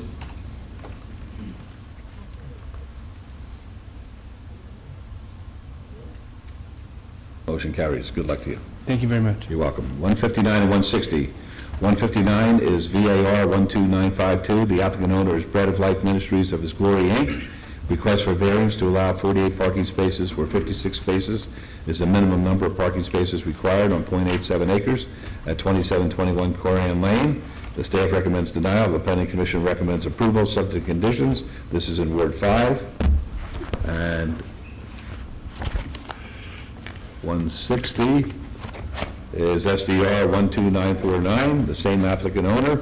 Request for site development plan review for proposed 6,977 square foot addition to an existing 2,867 square foot church house of worship on 8.87 acres at 2721 Corian Lane. The staff recommends denial.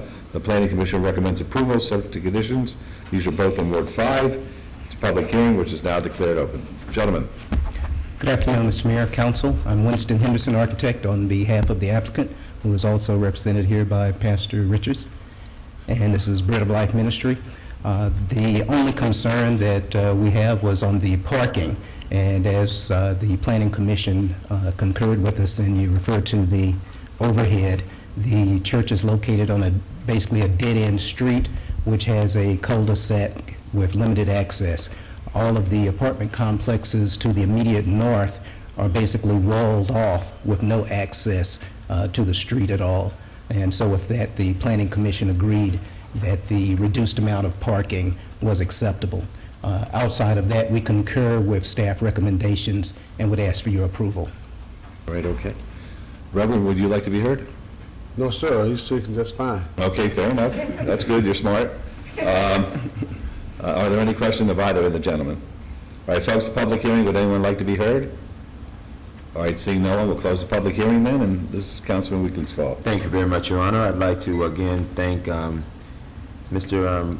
Winston very much for his hard work and due diligence on this, as well as Ms. Lois Green, who worked this project with us, and articulated the pastor's vision and helped us get through this parking issue here, and thank God for a cul-de-sac. Amen. All right. And Pastor Richards, you know, of course, words can't express the gratitude we have for all the work that you and the First Lady and your church family do in the community. We appreciate you very Council. much, and we Thank you, hope Council. that y'all continue the services that you all do for us Thank in the you, sir. neighborhood. So with that, Your Honor, I'd like to move for approval with all conditions, please. All right, that's on 159. Let's vote, please. Post. Motion carries. And 160. 160, Your Honor. Move for approval with all conditions, please. Very good. Please vote. Post.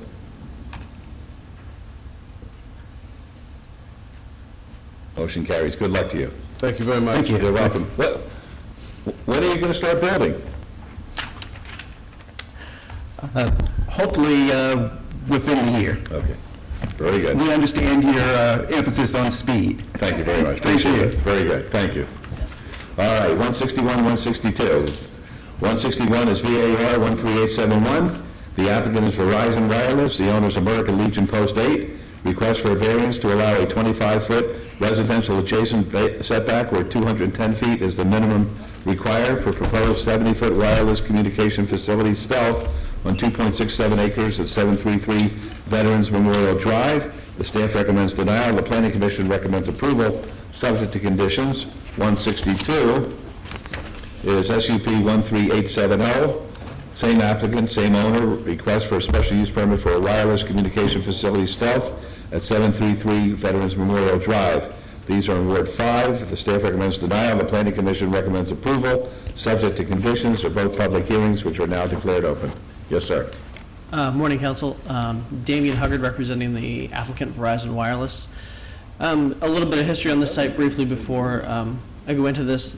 The initial site plan was for a palm tree that was located, if you can zoom into the overhead here. It's a triangular-shaped parcel, and the initial application was down in the southern tip of the parcel. Due to the proximity to the residential, the Planning Commission had issues with that and advised us to go back and redesign the site, try to come up with a little bit better design that would fit more into the parcel. We did do that in conjunction with posting a neighborhood meeting to get the input of the neighbors. Based on that, what we did do is we revised the site design to now be a flagpole versus a palm tree and incorporate that into the design of the current American Legion as a flagpole. Concurrently, that increased our setback from the listed 25 feet to over 100 feet, so about a 400% increase in the setback. So although there is still a variance, the site has been designed to more incorporate into the American Legion as a flagpole, and with that, I can answer any questions you may have. Very good, thank you. Are there any questions? All right, folks, at the public hearing? Anybody? All right, we'll close the public hearing then. Councilman Weekly. Thank you, Your Honor. Once again, I'd like to thank Verizon Wireless very much for going out and meeting with our neighbors. We did have some concerns about this, and we were all in total opposition, but that's what happens when you go out and spend a little time and take a little bit more effort, give a little bit more effort and work with the neighborhood. You find that you get a lot of success out of that, and so we appreciate the fact you've taken your design and have gone back and revised it and have come up with something that the neighborhood can appreciate and live with, and it's not something that's going to be obtrusive and become a blight in this neighborhood here. So with that, Your Honor, I'd like to move for approval with all conditions on item number 161. All right, please vote. Opposed? Motion carries. And 162. And 162, Your Honor, I'd like to move for approval with all conditions, please. Let's vote. And thanks, Damon, very much. Great, thank you very much. Opposed? Motion carries. Good Thank luck to you. you. You're welcome. 163, 164, 165, 166, and 167. 163 is VAR 13881. The applicant is Ethos 3 Architecture. The owner is AMAX Enterprises LLC. Request for variance to allow 103 parking spaces where 167 spaces are required, and to allow 2 loading zones where 3 are required in conjunction with the proposed 30,904 square foot retail center on 2.07 acres on the east side of Eastern Avenue, approximately 153 feet north of Mesquite Avenue. This is in Ward 3, and the Planning Commission and staff recommend denial. 164 is VAR 14355, same applicant, same owner. request for a variance to allow a 20-foot residential adjacency setback where 70.75 feet is required. That would be 70.75 feet is required for a proposed 30,904 square foot retail center on 2.07 acres on the east side of Eastern Avenue, approximately 153 north of Mesquite Avenue. The Planning Commission staff recommend denial.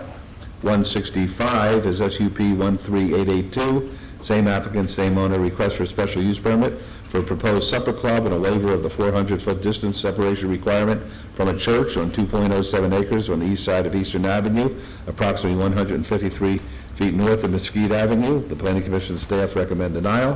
166 is SUP 13884.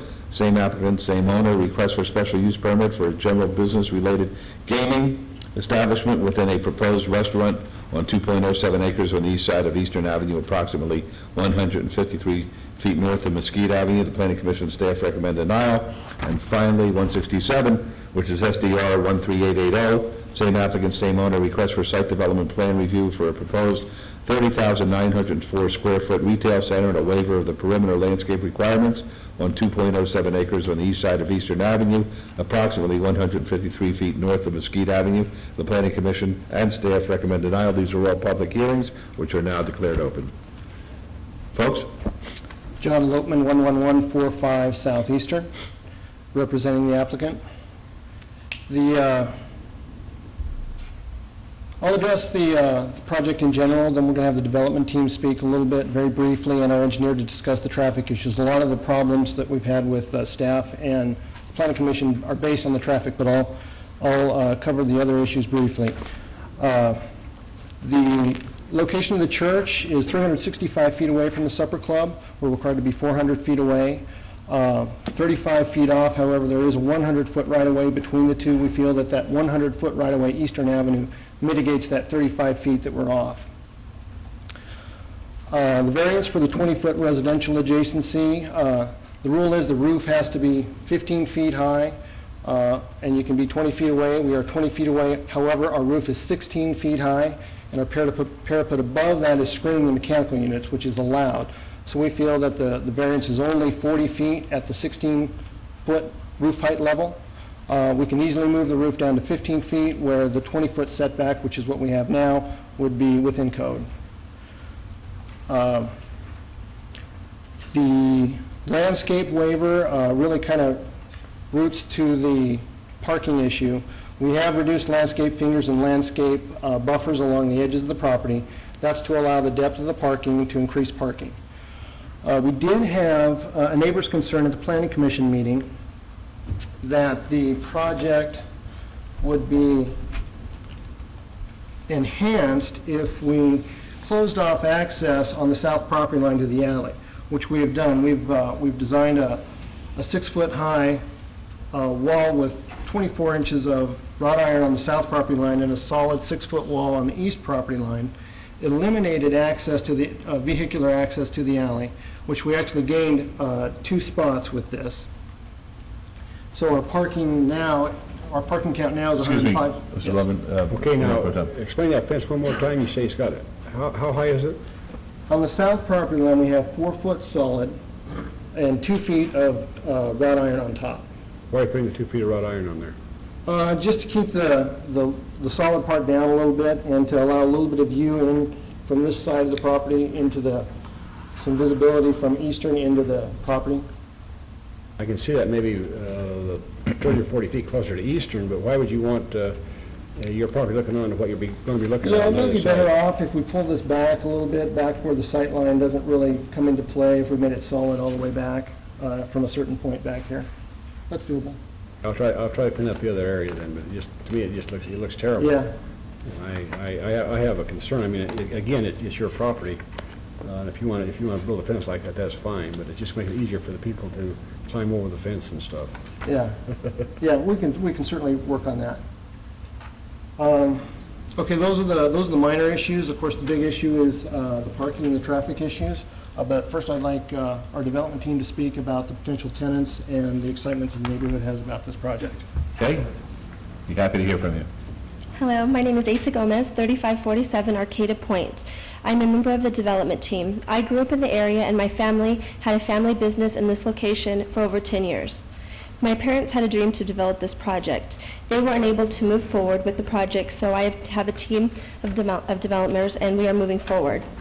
We've had an extreme amount of interest and excitement from the local community and business owners in the area.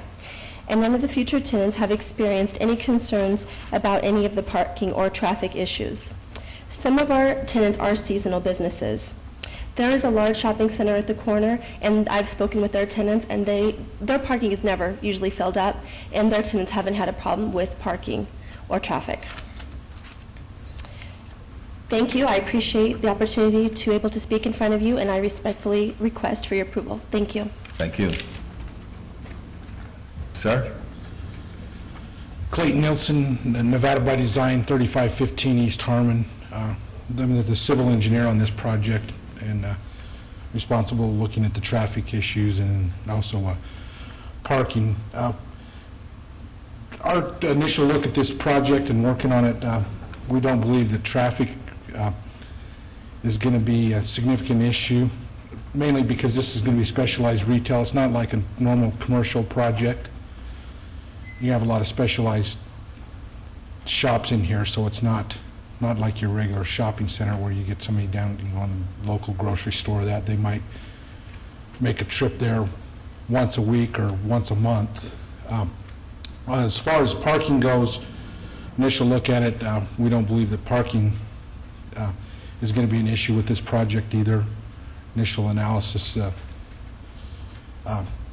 we look like we can justify the variance in that, so certainly entertain any questions that City Council may have. All right, thank you. Mayor Pro Tem. Yeah, I was waiting for you to come up with, you have some of the business in there are going to be mainly 9 to 5. 9 to 5. 9 to 5. And then like the business, supper club will the be supper club. 6 to 10 or hours after that. So. And I feel very strongly that this is your project. It is a project that is going to be welcome in that area. I don't really feel like that there is going to be a parking problem. If you guys want to go forward with the project, I feel confident and comfortable in supporting that because it's, I want the businesses there to be a success. I don't want you to build something that's going to have vacant suites. Mm-hmm. And so, it's up to you. I really believe that because you're having the businesses that are going to be from 9 to 6, that there won't be any problem when you have the supper club in the evening. And so for that reason, I can kind of go along with it. And I was waiting for you to say that, so I had to put it on the record. Okay. All right, very good. Folks, public hearing. Yes. Sir.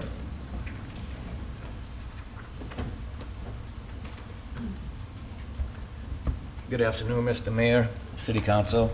My name is Ron Forrester. I'm here on behalf of Victory Outreach Church, along with Pastor Howard Fortson from the same church.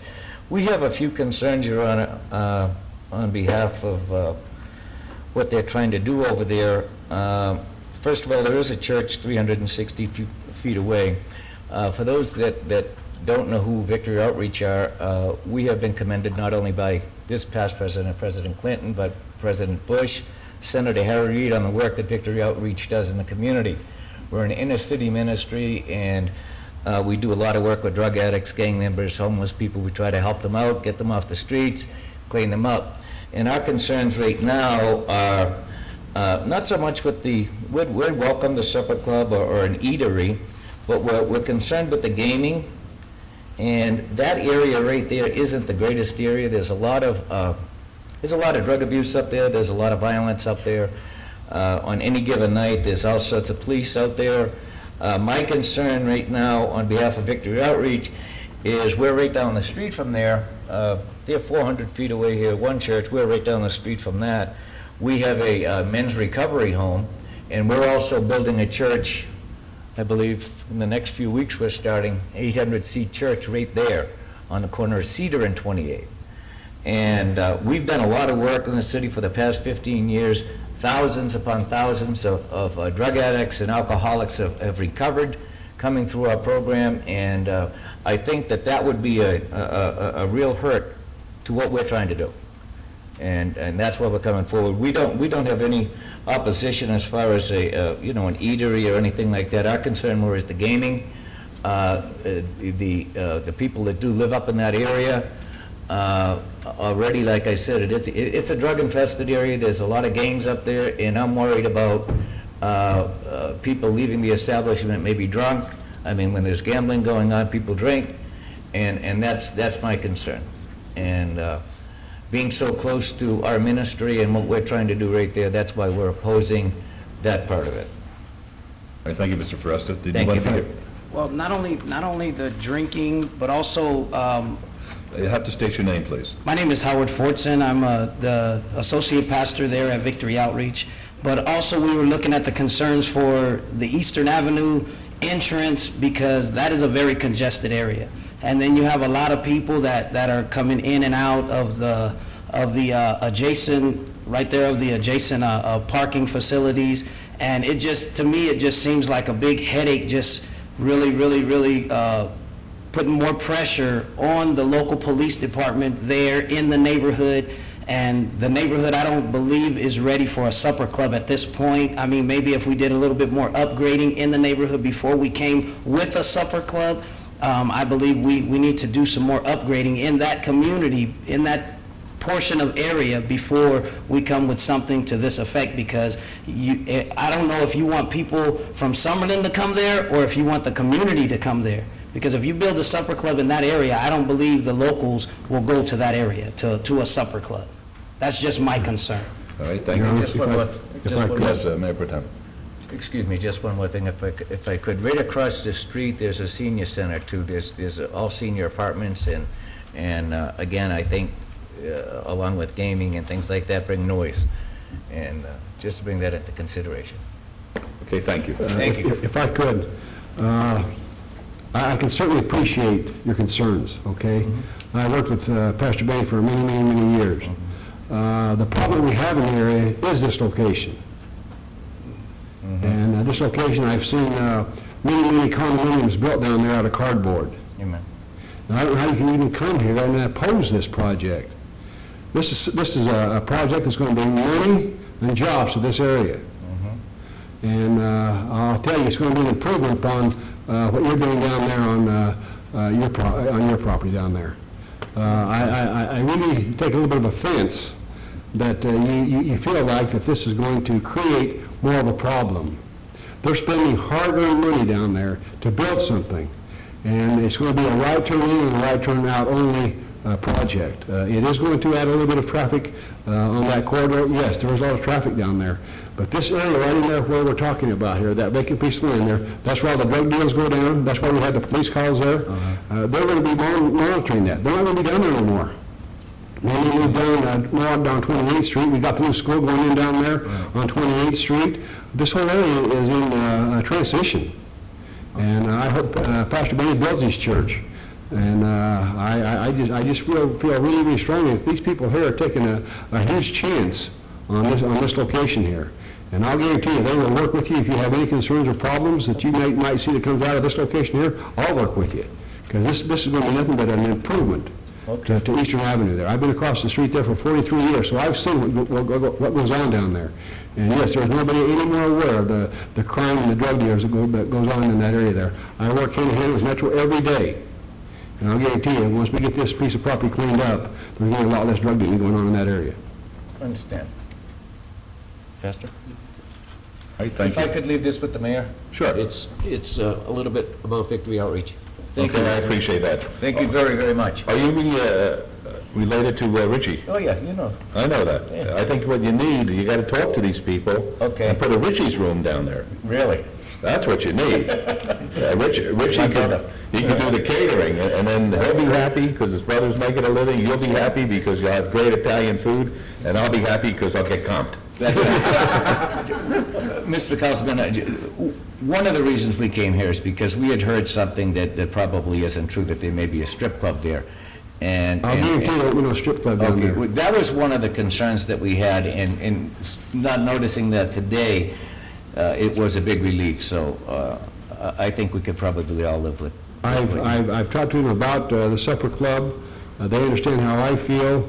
The young lady that represented this project, yes, I have met with her parents. They're very honest people. They're going to build what they say they're going to build, and like I say, if they need to have 5 or 6 slot machines to make it a Sure. success, I want them to have the 5 or 6 slot machines. That's all they're going to have there. Okay. There aren't many loud music. There aren't many strip clubs. Okay, then we were misinformed. We were misinformed, and we look forward to working with you. Thank you. Thank you. Very good. Anybody else? Okay, we'll close the public hearing then. And please have Richie give me a call. I will. Good. Want to speak? No, that's it. Closing the public hearing. Okay. On the variance 13-881, again, I know the Planning Commission and staff recommend denial. I hope we've met those concerns, Margaret, you might have had on your reason for denial. I know that the landscaping, I would ask them to plant a few trees along that block wall on the south side. You don't have to put them 36 feet or 24 feet apart, but I would like to see a couple of trees along there, especially back off of Eastern a little bit, just to give it some color. I think that if you see what goes on over there, where the Starbucks is going in and where you see Burger King with the landscaping, it does enhance. Right. So I hope we have the landscaping there. I would make a motion for approval of that variance with all staff conditions. All right, very good. That's 163. Let's vote. Opposed?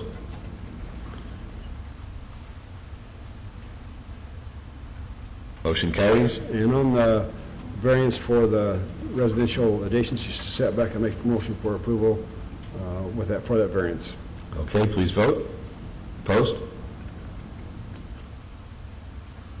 Motion carries. 163. And again, on the SUP, 65. For the special use permit, for the waiver of the distance requirement from the proposed supper club from the church across the street, I really don't think it's going to have any ill effects on the church. It is a busy street. There's medians across there, so I don't think there'll be any problem with the church. I haven't heard from anybody from the church voicing an opinion of dissension for this project, so I'll make a motion for approval of the special use permit. Very good. Let's vote on 165. Opposed, please. Motion carries. 166. And on 166, I'll make a motion for approval. I hope they realize and understand what I do expect out of the supper club. I want it to be a supper club. Okay. All right, let's vote on that, please. Opposed, please. Motion carries. On 167, please. Yes, and before I make a motion, I want to thank John and Asa for meeting with me. I think it is a great project. I really appreciate you putting up the block wall on the south side where there'll be no access to that alleyway. That was a concern of some of the neighbors back there. Hopefully, because of this project, we'll be able to clean up some of the property to the south of you also. So I hope we can do things to make this a success. Yeah, thank you. And with that, I'll make a motion for approval, sir. Very good. Let's vote. If I may, Mayor and Mayor Yes. Pro Tem, just to clarify, that there shall be no vehicular access to the south, and that the perimeter wall shall be 6 feet solid block, except the southwestern 50 feet, which may be 4 foot solid with 2 feet top wrought iron. Is that agreeable? Yes. Very good. Thanks, Michael. Okay, that's the motion. Let's vote. Opposed?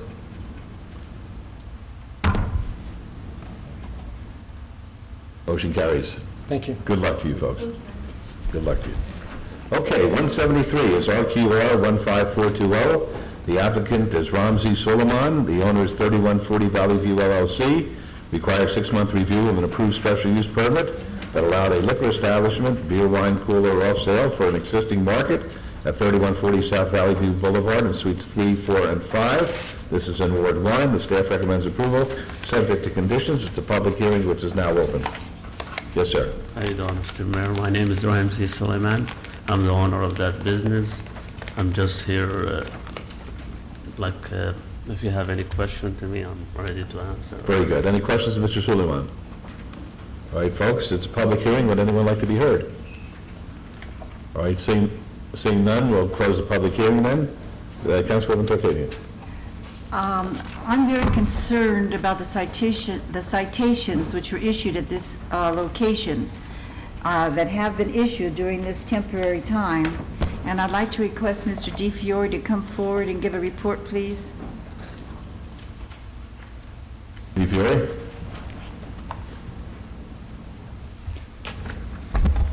members of the council, just to give a little brief history of this location with regard to the beer wine off-sale license.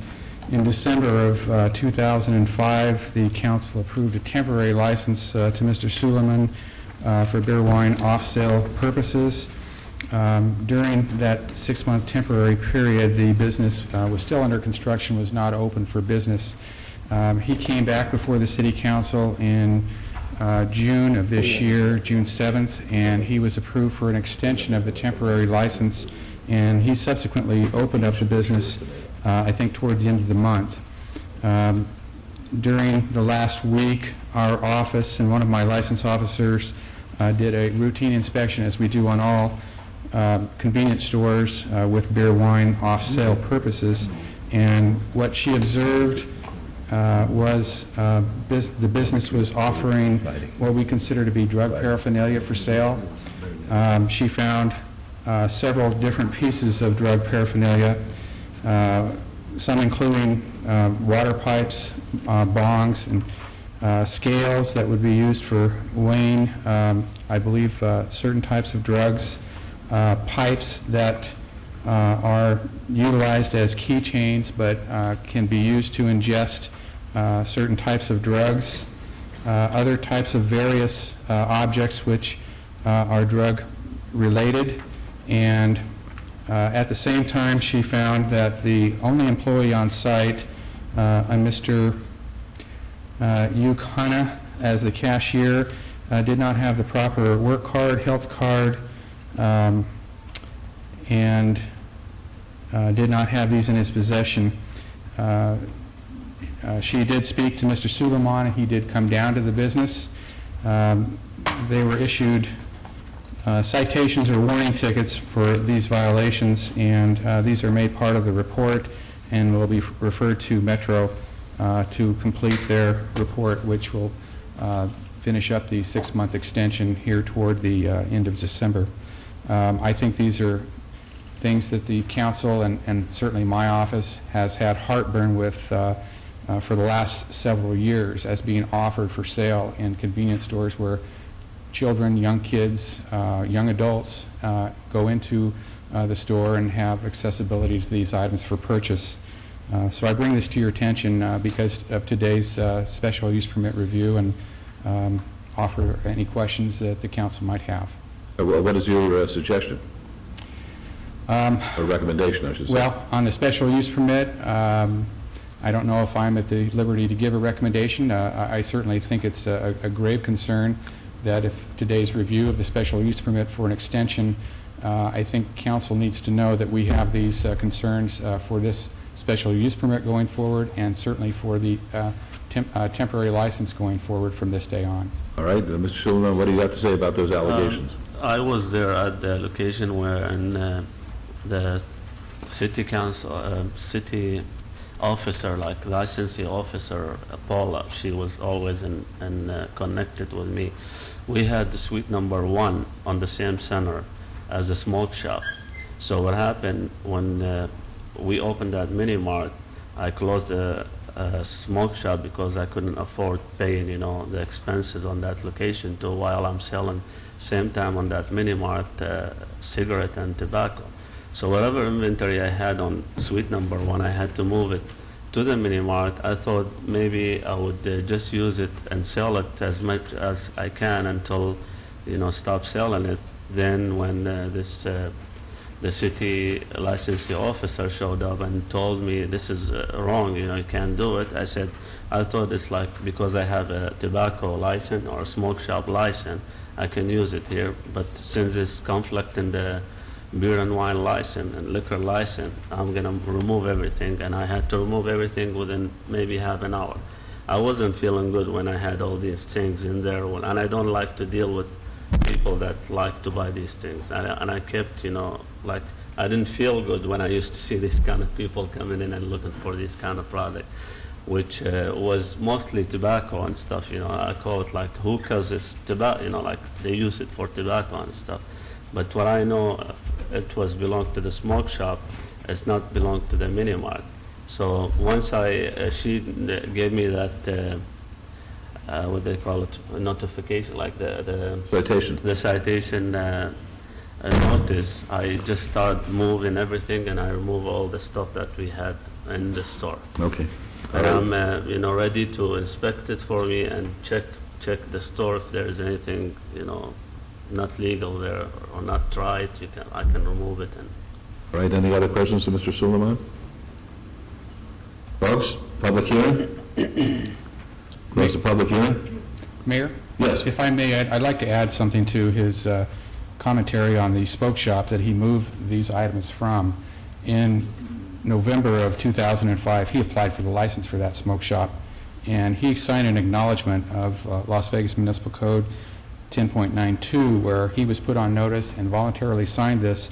And I'll read to you what it says. It says, "I hereby acknowledge that the business I'm applying for will not sell, possess with the intent to deliver or sell, or manufacture with the intent to deliver or sell any drug paraphernalia, knowing or under circumstances where one reasonably should know that it will be used to plant, propagate, cultivate, grow, harvest, manufacture, compound, convert, produce, prepare, test, analyze, pack, repack, store, contain, conceal, inject, ingest, inhale, or otherwise introduced into the human body a controlled substance in violation of NRS Chapter 453 is guilty of a misdemeanor." So we did not get a chance to inspect that business, but he signed this acknowledging that he would not have any items on the premises for that business. And now he's saying to the council that he had those on the premises and moved them over to the convenience store when he had to close this place down. So I think he well knew that he should not have had those items for sale at the first store nor at the second store.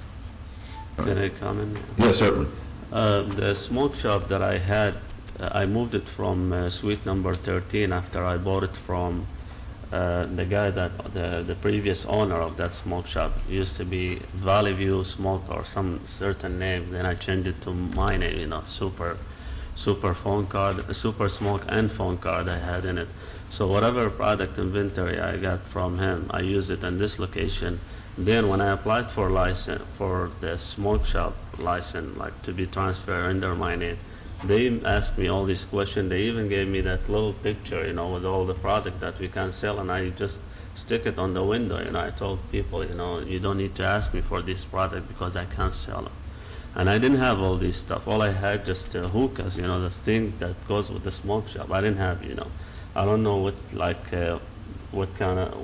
was the stuff that she, it wasn't legal to be there, like. Do we have the overhead, please?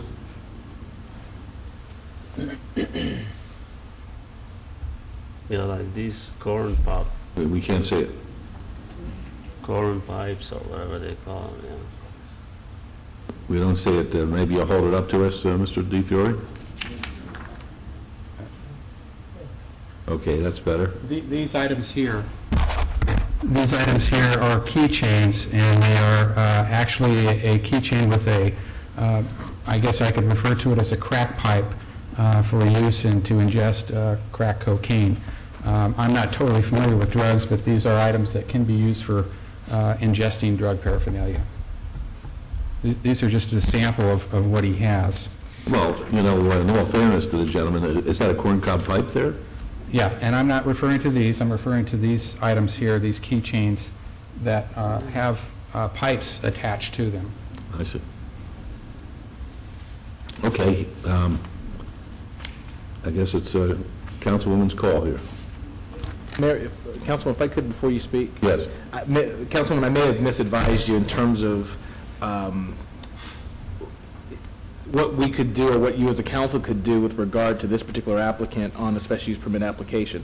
In rereading the code with regard to, modification, revocation, or things of that nature, we may need to do a few more procedures prior to the time that we actually do anything to change this applicant's special use permit.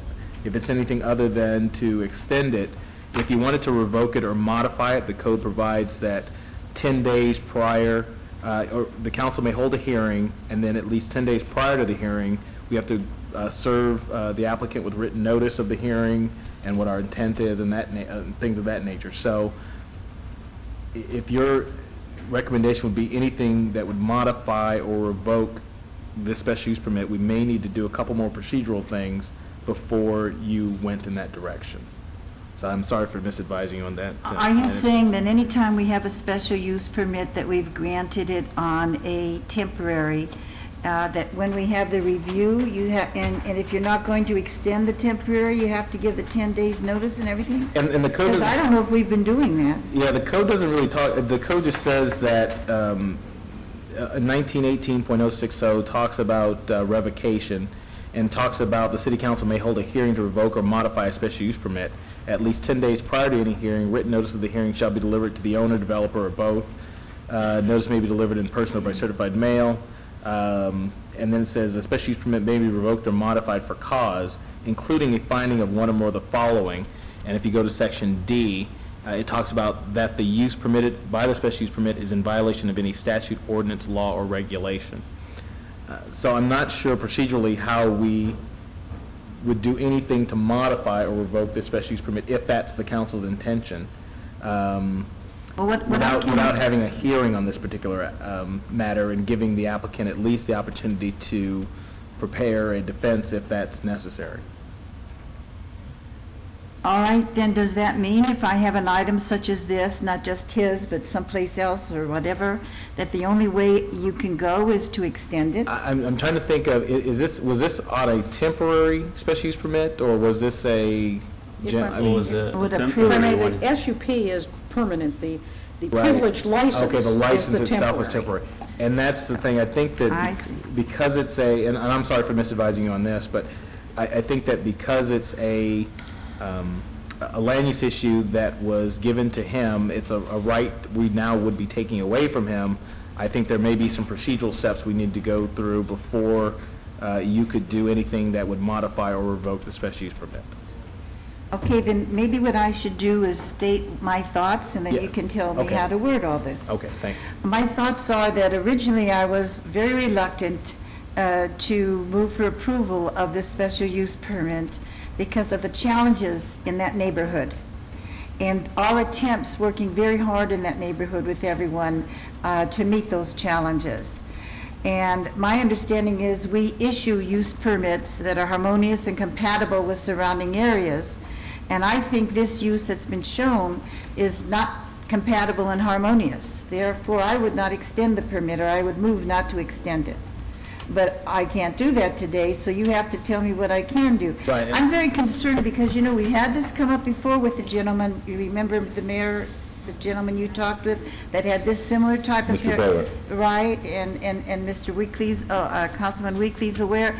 It seems to me this is a prevalent thing that's occurring, and it seems to me that this is a special use permit, which is special, and that we should be very careful in how we use it. And I think that if we don't hold people accountable for what they're doing with it, then they tend to ignore us. And I find a lot of that ignoring of the city regulations. Right, and and I didn't read the entire section with regard to revocation, but it does say, the code does say that a special use permit may be revoked or modified for cause, including a finding of one or more of the following. The one I mentioned was violation of any statute, ordinance, law, or regulation. Another is that the conditions of change and the use or development is no longer compatible with surrounding land uses or the general plan. So before we move in that direction, I think maybe we need to obey this, give the applicant the requisite 10 days notice that we intend to modify or revoke the special use permit, give him the opportunity to, if he needs to, prepare some defense to the charges that, or the allegations against him, and then, you know, it wouldn't be a formal complaint like we did for the Crazy Horse 2 item this morning, but it would be just enough time to give him an opportunity to review the information that Mr. DiFiore has, and if he does have credible evidence to support his position on it, to allow him to present that, and then we could go through the procedure. If you're inclined after that point to revoke it, then you could do that. Okay, and if we obeyed it, I probably should obey it further out into the future because we seem to have obeyed a lot already for the next couple of meetings. Is that right? Seems to me that this, so anyway, could we... If you want to do it 30 days, because there would be the requisite 10 days notice that's required to give to the applicant, just so that he... That would include that would give him extra time Right. for whatever he needed to do, and I think it would probably help with our schedule too. That'd be October 4th, is that correct? So I move to abate to October 4th. All right, let's vote on that, please. Opposed? Motion carries. Thank you. Thank you. Good luck to you, sir. My question, I have a question. Yes. I want to know, am I into like extending time for? Yes, yes, but for 30 days. And then after that, what Well, are you required from me? Well, you're going to be put on notice that you may lose the ability to sell the beer and wine, so when you come back here, you should be prepared to defend against that position. Okay, I don't know why they did this to me, you know, we haven't done, you know, anything. Well, that's why you should, I'm not going to tell you to have a lawyer because that's your business, but you should have representation and you should be prepared. I had Dave Eder, you know, my representative, you know, but he couldn't make it. Okay, today, but you so should have somebody here, I would suggest to you, who would speak to Mr. DiFiore, find out what Mr. DiFiore says you did wrong, so you know exactly what the allegation is, and then you'll be in a position where you may be able to defend against it. Okay, Okay. 4th of October. Oh, thank you. Very good. Okay, 174 is RQR 15482. The applicant owner is Kyle Canyon Gateway Center, LLC, required one-year review of an approved site development plan review that allowed a tavern on 2.37 acres at 9213 Oso Blanca Road. This is in Ward 6. The staff recommends approval, subject to conditions. It's a public hearing which is now open. Yes, sir. Good afternoon, Richard Moreno, 300 South 4th Street. We are moving forward with this project, and the best evidence is that we have a SDR that will come before you on November 1st for some clarification of our original site development. And with that, we'd like to ask for your approval. All right, are there any questions of Mr. Moreno? Folks, anyone want to be heard on this? The public hearing? All right, seeing none, we'll close the public hearing. Councilman Ross. Thank you, Your Honor, and Mr. Renner, you answered my first question, when's this going to happen? So you're moving right along. With that, Your Honor, agenda item 174, I would motion for approval, subject to staff conditions. Thank you. Let's vote. Opposed? Motion carries. Good luck to you. Thank you, and you all have a very nice evening. Thank you. We're heading towards it. Item 175 is RQR 13595. The applicant is Reagan National Advertising, owner SDL Inc., required 2-year review of an approved special use permit, which allowed a 40-foot tall, 14-foot by 48-foot off-premise advertising billboard sign at 1205 East Sahara Avenue. This is now in Ward 3, and the Planning Commission and staff recommend denial. It's a public hearing which is now open. Good evening, Andy Belanzich, 1775 North. Excuse me, I've been advised that Jay Brown has represented this company in the same basis that I abstained before, even though I think it's silly, I'm going to abstain again. Thank you, Your Honor. Thank you, Your Honor. Yes. Andy Belanzich, 1775 North Warm Springs Road, here on behalf of Reagan National Advertising. We agree with all the conditions and humbly ask for your approval. Do you go along with the Planning Commission and staff recommendation? With the staff's conditions. Oh, with the staff I agree with the conditions. staff conditions. No, the recommendations. I'm sorry. Are there any questions, the applicant? This is a public hearing. Anyone wish to speak on this item? Seeing no one, I think the reason that staff and the Planning Commission recommending denial on this is the oversaturation of billboards in this area. Nothing's really changed in the last couple of years. I don't have any problem with the billboard being there. I know that Sahara Avenue hopefully was going to receive some hands-on type cleanup use. But anyhow, with that being said, I'll go ahead and make a motion for approval of this item, again with a 2-year review, if that's okay. You've heard the motion, please cast your vote. Please post. Motion carries. Thank you very much. Thank you. Item 180 is a public hearing. Applicant, Massage Envoy owner, Witch Kyle LLC, request for a special use permit for a proposed massage establishment, a waiver from the 400-foot distance separation requirement from an existing school, a waiver from the 1,000-foot distance separation from an existing massage establishment, and a waiver from the hours of operation restriction at 7175 West Lake Mead Boulevard. The This is in Ward 4, and this is Councilman Brown's ward. This is as of August 6, 2007, is located in Councilwoman Tarkanian's ward. Staff recommends denial, Planning Commission recommends approval, and the applicant is present. Yes, sir. Yes. Steve Cook, regional developer for Massage Envy in Arizona, Las Vegas, and the applicant of this specific location. I don't think you have to go through with what you went through before. This is a public hearing. I have some packages of information, if you will. Well, is this the same one we heard earlier? Mayor Pro Tem, if I could, this application may be a little different. I think they're asking for some waivers, so this is a little different.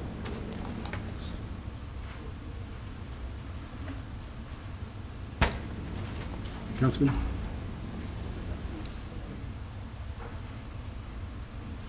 Go ahead, please. The basis of our request for a waiver of these conditions is sort of twofold. One is that we don't comply just barely. The planning or the zoning requirements indicate you need to be 500 feet away from a school. We're about 400 feet. You need to be 1,000 feet away from an existing massage establishment. We're about 900 feet. And the current hours of operation are until 9 o'clock, and the Massage Envy franchise requirements indicate that we are to take our last massage session at 9 o'clock, so we close at 10 o'clock. So we're not in egregious violation of these restrictions, but more importantly, the main contention that we would have is that the reason that these restrictions are probably restrictions in the first place is to prevent the massage parlors of old that are not healthy, wholesome, and completely non-embarrassing to other people from locating near a school or having massage parlor row with one massage parlor after another cluttering up a neighborhood, and to prevent hours of operation that go into the wee hours of the night. I would just submit again to you that Massage Envy is absolutely not that kind of establishment. Hopefully some of the articles and the pictures that are being distributed right now can give you a very high level of comfort that we were established as a strictly wholesome, legitimate massage establishment, and we will always remain that way. So I'm here to ask or answer any questions that you might have.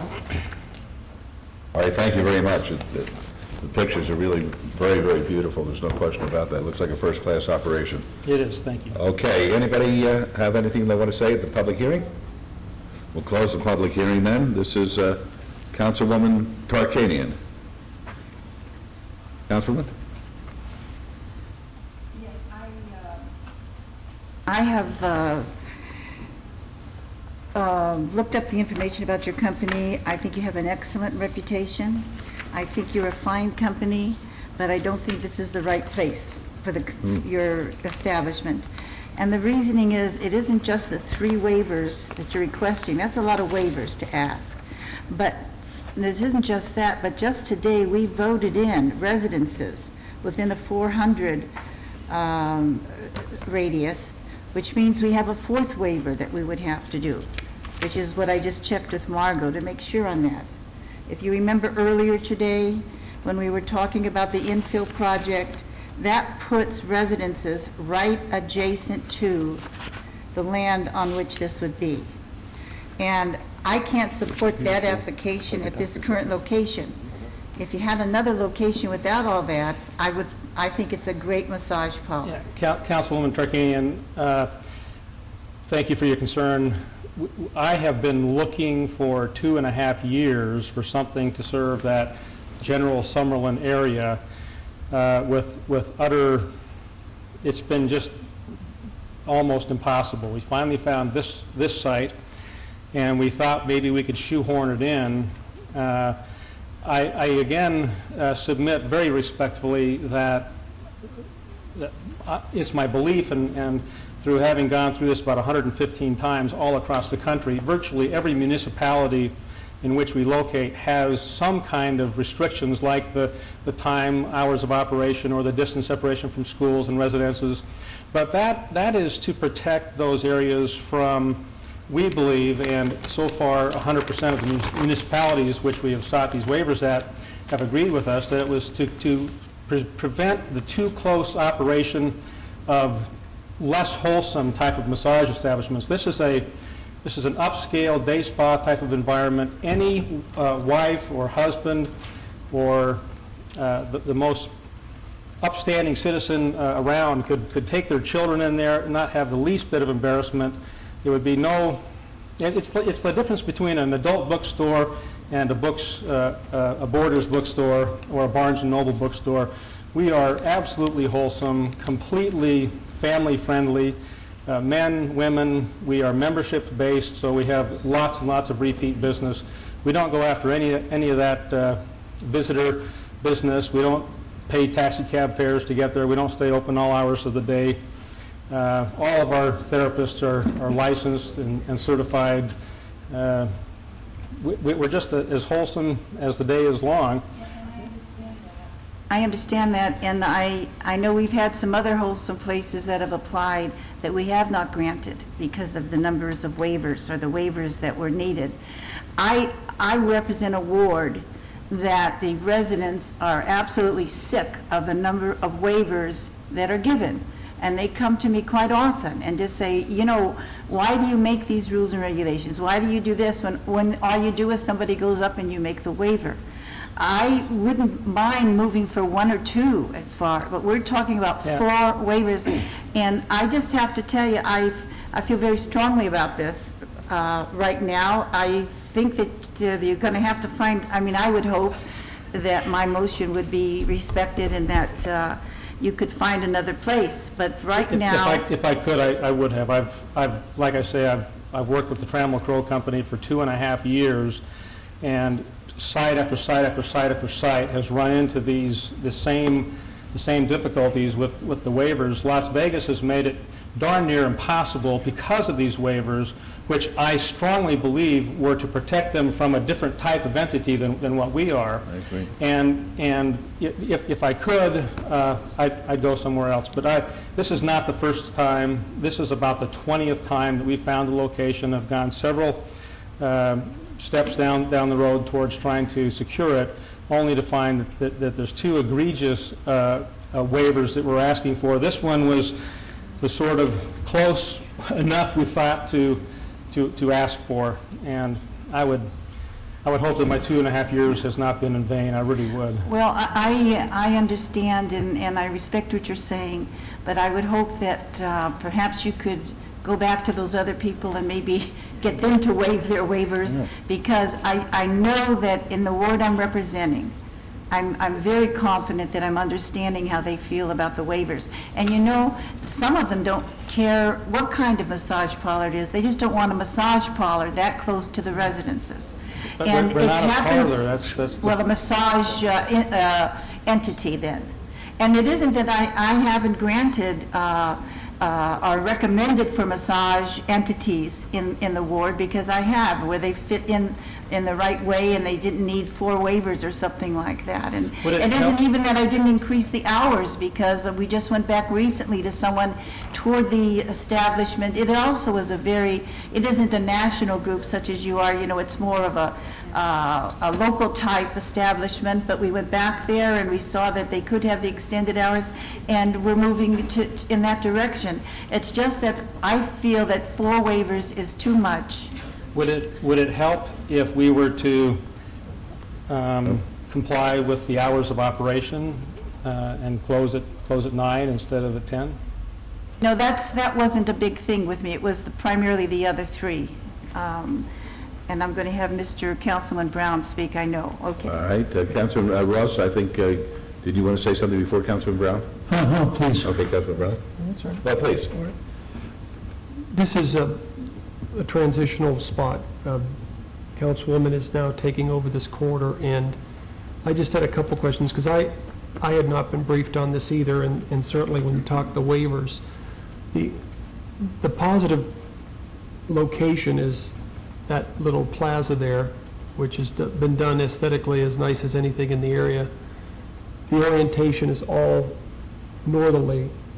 You have the interchange on the right, I guess east, all commercial and apartments to the north, and then the 5-story building to the west. The waivers themselves, I guess the first question would be, if this application is in the system, and then at the same meeting, we approve the residential development just to the south, does that in effect become a waiver, or is that under consideration? Should that be considered as a waiver? Are you asking that if the subdivision doesn't exist yet? Is that what It was approved today at this meeting. Would a waiver then impact this application because it comes later in the agenda? I guess I don't know if it says residentially zoned properties or if it says existing residential properties. It does say residentially zoned. Okay. But again, Mayor and council Was it members, rezoned today? that's what I'm saying. It's on an ROI at this point. They have not exercised that zoning, and the zoning did not exist at the time that this application was filed. So certainly, we did not require a waiver application to be filed concurrently because the action had not yet occurred.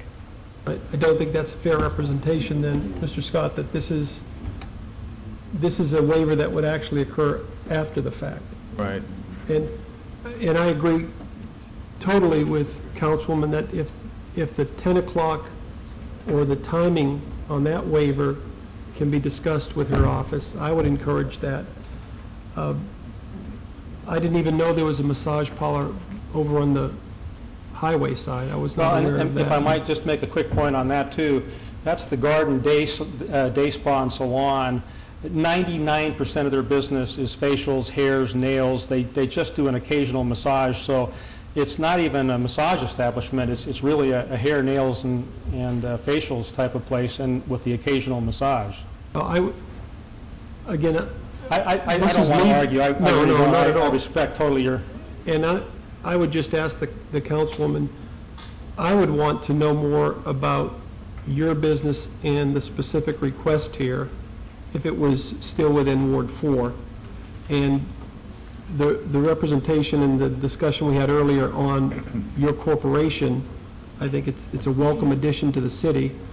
And perhaps because this is a transitional issue, if with the councilwoman's permission, if we could maybe hold this, and if you come back with the same approach, that's your call. But I would, if it was Ward 4 and it's just left Ward 4, I would want more information. Well, we've got 3 Massage Envies open in the valley here. 2 are down in Henderson, and 1 just opened up on the west side at Flamingo. Where's Henderson? Where's Henderson? That's that little podunk city, north or south of you guys. You got my vote. And 1 is in Clark County at 215 and Flamingo in the Grand Canyon Parkway Center. My absolute strong conviction is that if this council could visit one of our Massage Envies, any one of them, they would have a completely different attitude, that the reason that those waivers exist are to protect the public from untoward presences. It's this body's ability to make judgment calls. That is my understanding of the value of having this kind of review situation, and to make discernment between when applying the strict letter of the law is appropriate and when it might be bent gently to accommodate the greater good. And Massage Envy is an establishment that everybody who has experienced it agrees is part of the greater good. Okay. It's taking that stigma away from massage and making it into a wholesome, healthy experience, which it has been for thousands of years, and only in the recent past has it been adulterated into something that gives rise to these kinds of discussions. Councilman Ross. Thank you, Your Honor. I, like Councilwoman, am not a big supporter of waivers. However, could you review for me how the waiver, the requirement's 400 feet distance separation from another massage establishment. How many feet are you away? It's 1,000 feet from an existing massage establishment, and we're 905 feet away. You're 95 feet short. Yeah. And then a 400 feet requirement from the school, am I correct? That's correct. What are you from the school? Well, from our space to the actual school building, it's over 700 feet. But from the property line to the school property line, it's like 350, so we're about 50 feet shy. And I specifically ask you that because I have dealt with many of these waivers in regards to that, and where the front door is to where the school is, from where the property line is to where the property line is. So from your front door to the school is about 700 feet, but you're about 50 feet shy. Property line. Property line to property line. You're asking for an hour over due to the franchise requirements. Well, and to be consistent with the other clinics. When you're a member at one location, you're a member at all of them, and we try to keep the hours consistent across the board. One more question, Your Honor, if I may. Have you signed a lease already for Yes, this I have. space? Yes, I have. I would lose about $30,000 in security deposits if this does not go through. Thank you, Your Honor. Thank you, Mr. Cook. Yes, Real quickly, Mayor Goodman, I didn't pick up on it initially, but the destination garden and spa that you are within the... Yes. That happens to be the place where I get my hair cut, and I've been doing so for about 2 or 3 years now. When you, well, I'm thinking of switching over to Mayor Pro Tem Reese, I'm not sure yet. But in all seriousness, no, I go there every 4 or 5 weeks to get my hair cut. My wife goes there, my daughter goes there. And you're right, a very small percentage is for massage. Yeah. When you walk into the place, it's all hairstyle and that kind of stuff. And Councilwoman Tarkanian, I'm going to defer to you 100% on this, but I would invite you to visit the one site that the gentleman's talking about, because even though its name, Destination Garden and Spa, it really isn't a spa in the sense that it's 95% hairstyling. Yeah, they just do an occasional massage for specific clients. It's really not a massage establishment, but obviously in order to do those few massages that they do, they need a massage establishment.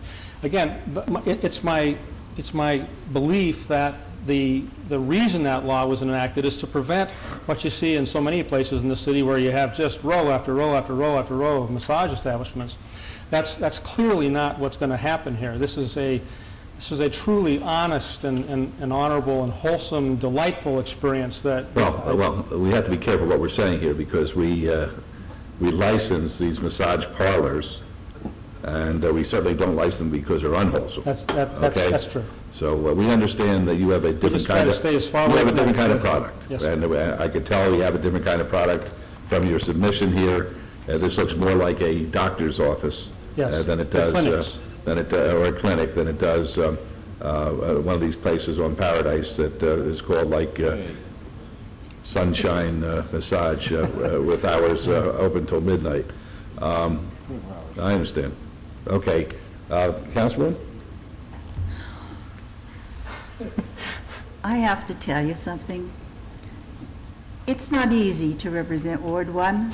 Not easy to At all. represent anybody. No, Ward 1, it's amazing sometimes what comes up and how easily and how the questions might come pertaining to somebody who evidently represents Ward 1 relatively well. However, following Councilman Brown's thoughts, it is true it's a transition. I'm not as familiar. I will tell you that I've already heard from problems in that area from neighborhood associations to neighborhood services. I've had friends who've lived in that area. It's considered a quote problem unquote area. And this I was aware of before it became part of Ward 1. But Councilman Brown has a good point in that it is transitional, and I will take the time to look at it further, and we can move it further on in the agenda. I would like you to give me a list of all the places in the last 2.5 years that you've contacted and the waivers that they requested, so I can see the difference, because you put sort of a hierarchy on the types of waivers, and I'd like to see that. I also will visit your area. Thank you. I also will visit Mr. Wolfson's area. As for Jamie, she gives it. I was going to say, I don't know if you should change where you get your hair cut because it looks pretty good. But in any case, so I would move to obey for what would be a good time? 30 days?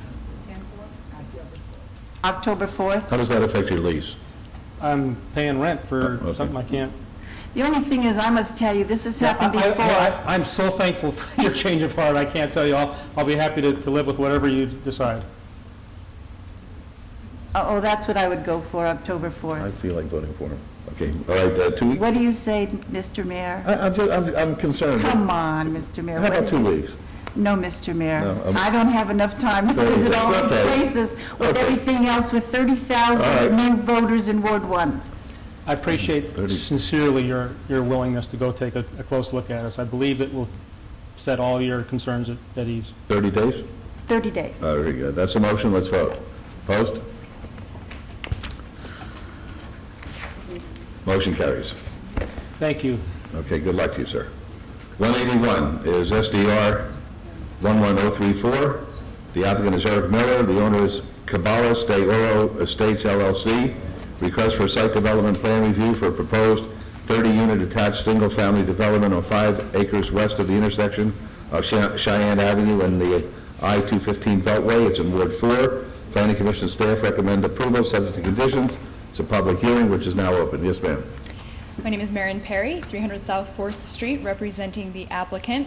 This site development plan review is the finishing touch on the Caballos de Oro project, which you were introduced to about 6 weeks ago, and the plans are back before you today to consider some changes in the project's design since the withdrawal of the variance to exceed 35 feet. As Bill Curran explained at our last meeting, we're attempting to build an attractive product that will protect the integrity of the hillside and blend into it as much as possible. We've agreed that there will be no blasting during any of the construction, and the remainder of the site won't be developed, and there will be no future phases to this project.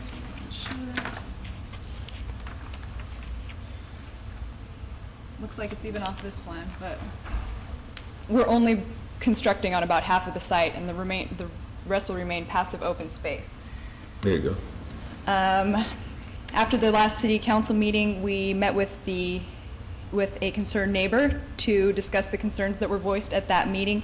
And although we were not able to come to an agreement on the aesthetics of the design, we have increased the articulation in the buildings by moving one unit, number 13, from the northeast end of the upper building to the southwest end of the lower building. So from here, or here to here. And what that did was reduce the block feeling looking out their window. Further, to achieve the 35-foot height and to minimize the appearance of the lower level, we've altered the grading plan for the property to increase the grade in front of the front units, all without any blasting. Something which I know is especially important to Councilman Brown. We want to blend in as much as possible, so we will make our color palette reflect as closely as possible the mountainside and its natural coloring. And we appreciate staff's patience and Councilman Brown and his staff's involvement in this process and the opportunity to eat breakfast with Russell Rowe on a regular basis. And we respectfully request your approval and that you follow staff and the Planning Commission's recommendation to approve. All right, thank you. Are there any questions? All right, Mr. Rowe, do you have to talk? In the interests of job preservation, yes, I do, unfortunately. I'm happy to hear from you then.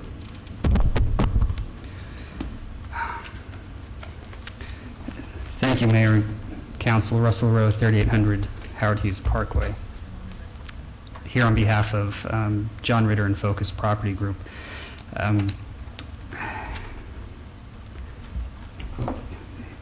Just to refresh your memory on where this site is located.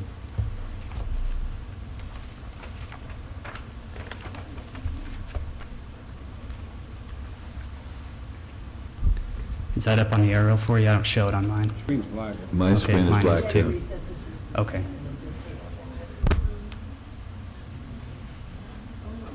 Card was off at 7 o'clock. I'll move forward while we're waiting. So just to, okay, here we go.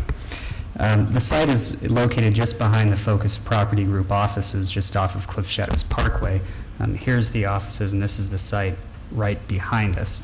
And again, to refresh your memory, not only are we an adjacent neighbor, but Focus Property Group is the creator of the Lone Mountain West Master Plan. They're the ones who wrote it. and wrote the design guidelines, and that were approved by this council. They've been opposed to this project from day one. They didn't like the major modification. They didn't like the attached units. That's against their design and the plan and what you guys approved. They didn't like the 3-story. They didn't like the architecture. They didn't like the waivers to open and park space. There's a lot they didn't like to this plan, but they understood the issues with this site. And we stood here before you 6 weeks ago and said we can live with it on 2 conditions. If you can keep it 2-story, however you do it, make it look 2-story, put the bottom level fully underground and make 2-story above grade, and you work on the design so it's not boxy and congested and flat and bulky, which is what the design is. Now, since that hearing, and Maren and Bill have been wonderful to work with, and they have the best of intentions, and their architects do too. Do you mind if I move this, Maren?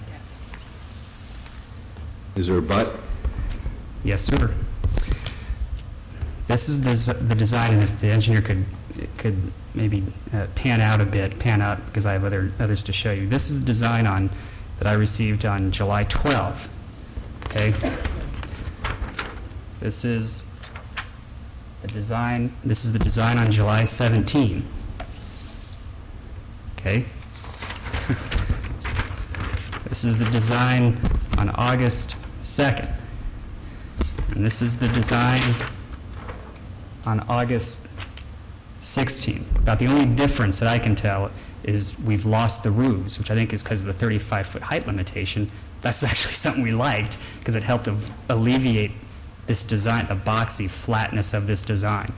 And I know, and we've had many meetings, and we've tried many different variations. We brought in KTGY, the outside architectural firm for Focus that reviews all of the designs that go into their master plans for the design review committees, and to work on it.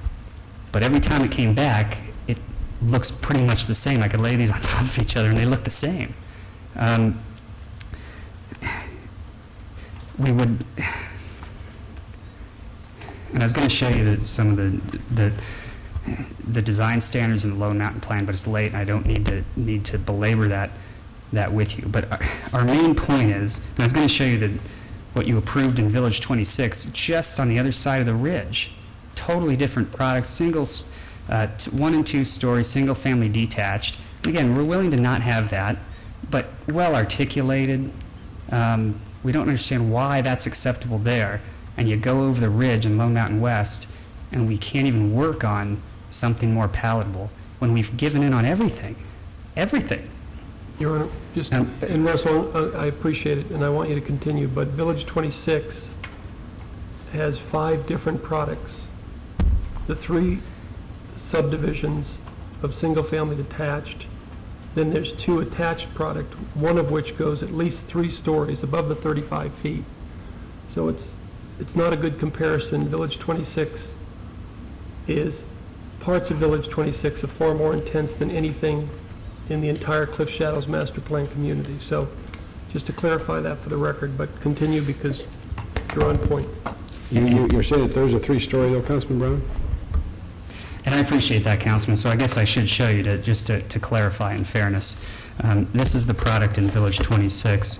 Most of the single-story or 1 and 2 story detached product that was approved. And to show you their whole plan.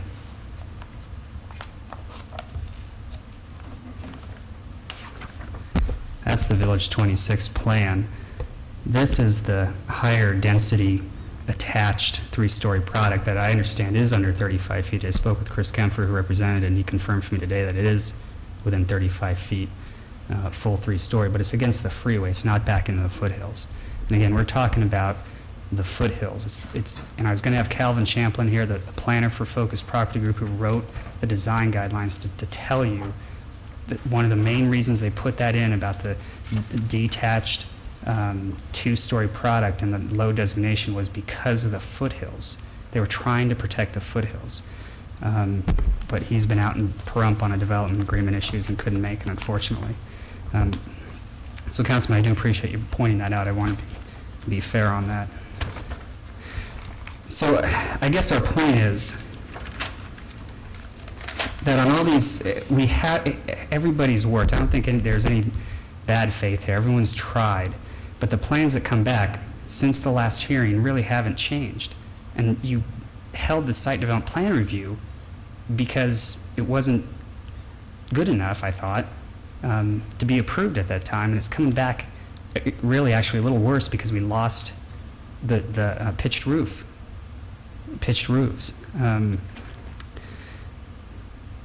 And I guess the only final point I'd make is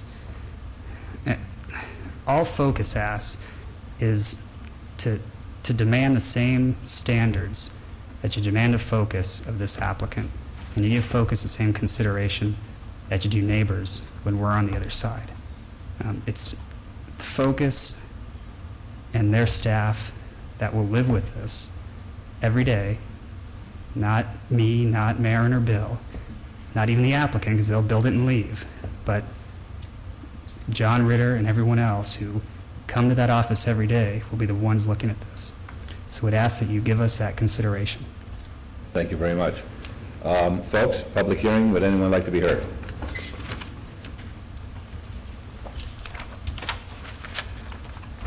Keith Robertson for the applicant, 2595 South Cimarron Road.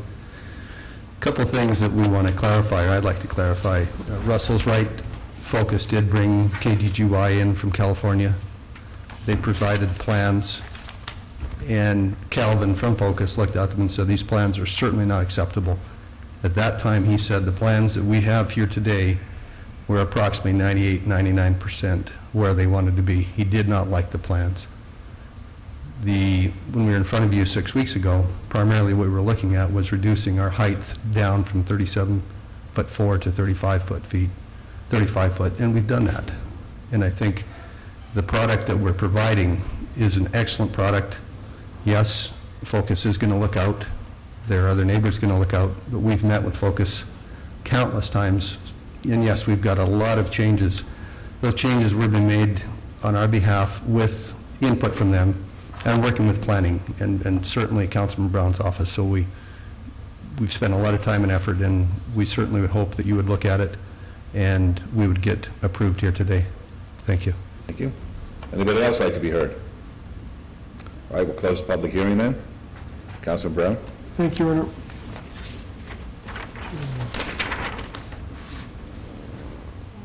Pass those to either one of the applicants. We could just put that up.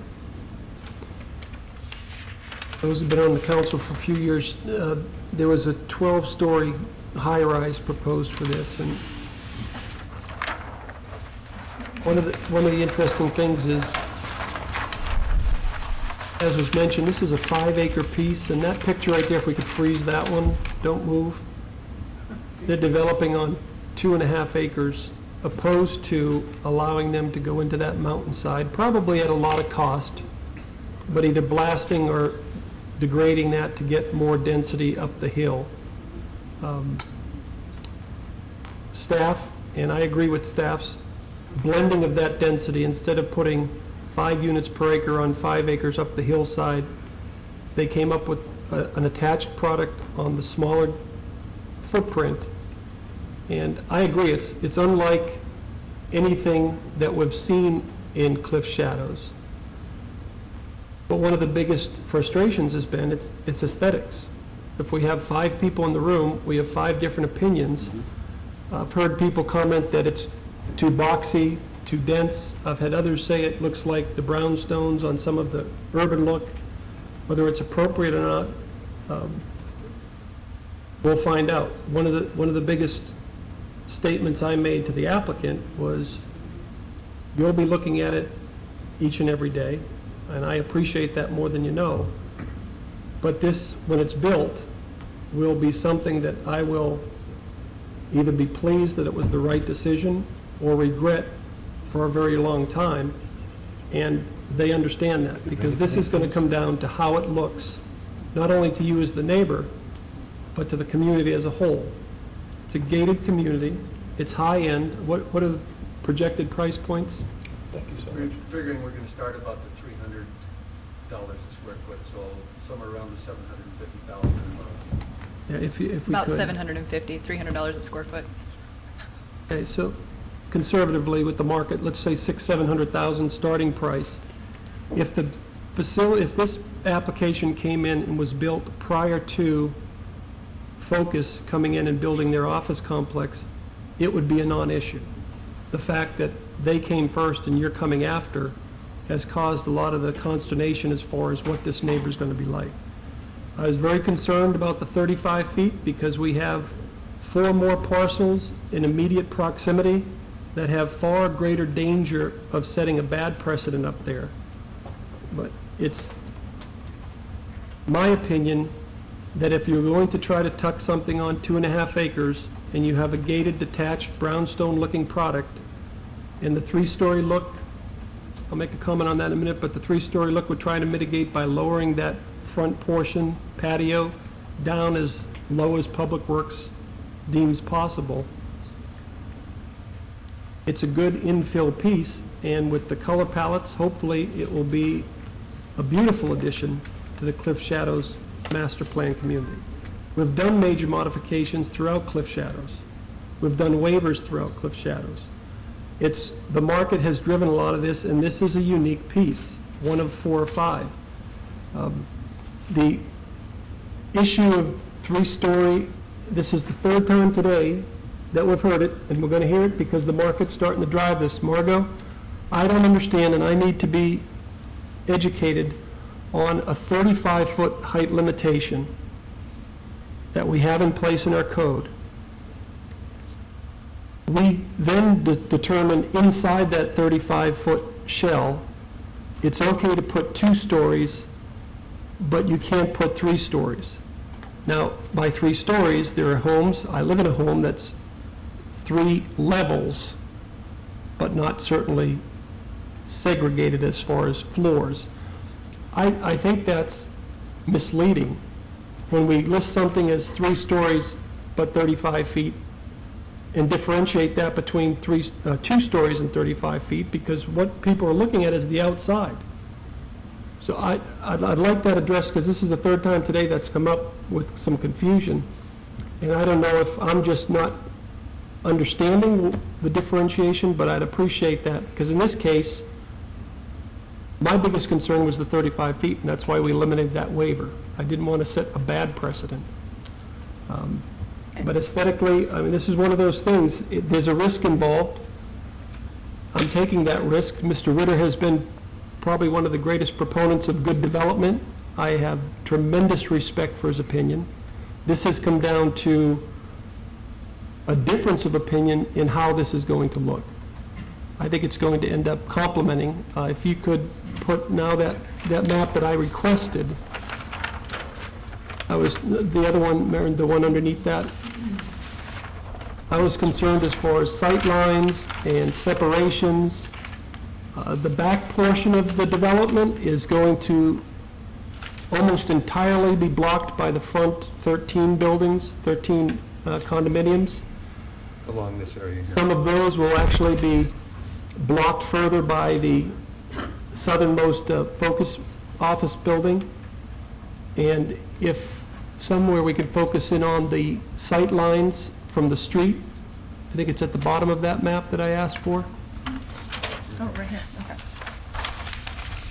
This was another concern, that if you were walking along or driving and coming into the community, the Focus building, the first condo and the second condo has a nice blend as far as that sight line as depicted on the map. This is the Focus building here. Those are the 2 products that we're building. So the Focus building does actually hide the front one altogether and a major portion of the back one. It's been a difficult one, but if we took it in a vacuum and asked for a gated condominium brownstone development that starts at $600,000 to $700,000, I don't think too many people are going to think it's a bad project. The timing of this development of this piece has caused some of the controversy. So, Your Honor, I'm ready to make a motion, and I will be amending some of the conditions. If the applicant or Mr. Rowe want to add anything. I've just got to add a few more things, Councilman. I wouldn't be fair to my client if I didn't. First of all, this aerial is very nice, but if we all floated about 50 feet above the ground all the time, it'd be wonderful. But we don't. We look at it from street level, and that's not what we're going to see at street level. What we're going to see is what they've provided, which is what I showed you, is that very rectangular block look. That's what we're going to see, not that. With all due respect, that's not what we're going to see. The Mayor mentioned the unit being moved. That wasn't for us. We didn't ask for that. And I confirmed that with Calvin. We did not ask for that. That actually goes against our intent, and everyone keeps getting this wrong. We don't really care about what we look at from our windows. We're losing our view. We knew that. We didn't buy the land. We don't expect to keep our view. If we wanted it, Focus should have bought it. We're not asking for our view. Our concern is the councilman's, what this is going to look like from the street. These units are the most important ones, and the unit got moved from here to here and further congested it. We haven't improved it. We've congested it up in the front, the most important area. And this line of sight isn't fair either. The whole grading of that land from the mountain all the way down to Cliff Shadows to 215 as you go directly east slants down. Of course you're going to, when you look from the point way over there up, you're not going to see it. But that's not the point. The point is when you come around Cliff Shadows, yes, you're going to see it. There's nothing blocking your view, and there never will be. That's going to be a park. Those are my points I wanted to make. Thank you. Very good. Mr. Rowe, I have tremendous respect for you. You know that. So if there are no comments from the board, Councilman, if I could. please. I think Councilman Brown made a point, and I got to kind of bring it up one more time. Now, you keep talking about it being boxy and ugly. Now, is that your opinion? Do you want me to answer that? Yes. That's actually Mr. Ritter's opinion, and that's a good point, because there's one thing I did leave out. Actually, when Mr. Ritter agreed to the major modification, it wasn't with this, it was with this design. If you could focus in on that, engineer. That's the design that we saw, where he said, I can live with that. Focus can live with that. That's a much better, more articulated, I guess they can zoom in on that better, but that got changed out and went back to this look. We were told that doesn't work. There are options. This isn't the only design man has devised for townhouses. I just can't believe that. And we don't want to design it for the applicant. But if they're just saying this is what we've come up with, and this is what we've submitted, and this is what we're moving forward with, and we'll meet with you, but it's not changing, well, I've never stood here on behalf of Focus, certainly, and made that representation, ever got it past the city council without addressing neighbors' concerns. At least something. And from our vantage point, we've given in on everything. Everything. And the only thing we asked for was design, and now we're being told, well, that's all that can be done. That just can't be right. That can't be the answer, it seems to us. That's not when we've seen other designs. If I may comment to that, please. We held 2 neighborhood meetings. We sent out approximately 2,000 letters. When the residences from the neighborhood came, they very much liked this design. In fact, we've got names of some of them that have asked, once we build them, they would like to be some of the first to come and purchase to live there. We were talking about Tuscan designs with those meetings. They were not interested in Tuscan designs. They were very much interested into the Southwest design that blended into the hillside. If we go to a Tuscan design, it's not going to blend in, it's going to stand out. Much like if you see the Focus building, you can see it. We don't want that to be. We want this to be, as Councilman Brown said, with the palettes and the color schemes to blend in with the hillside. And yes, this is something new for Vegas. The hillside community ordinance that's being drawn up, we want to meet and exceed all expectations. And at that, I want to thank you again. All right, Councilman? Thank you, Your Honor. Hopefully, it will be the highest-end real estate in Cliff Shadows and maintain the integrity of the master plan. So I would, on item number 181, I would move for approval subject to staff conditions, and there will be some amendments. And do you have copies of those?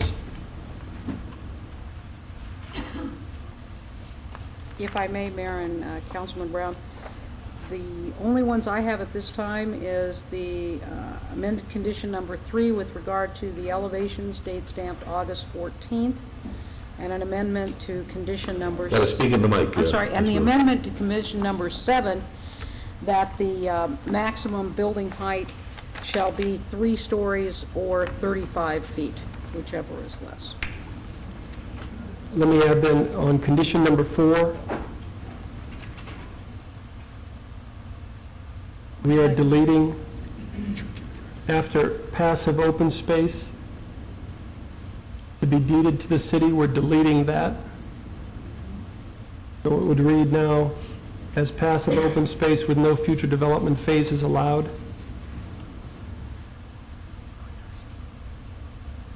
Condition number 6, relationship to the color palette, we're adding with changes permitted which increase the consistency of the color scheme with the natural environment of the hillside. Okay. Sir, would you like me to, I have an extra copy of what we talked about earlier. Do you want me to hand that over? Number 7, now with 35 feet or 3 stories, Martha, do we need to delete that or call it out in condition number 7?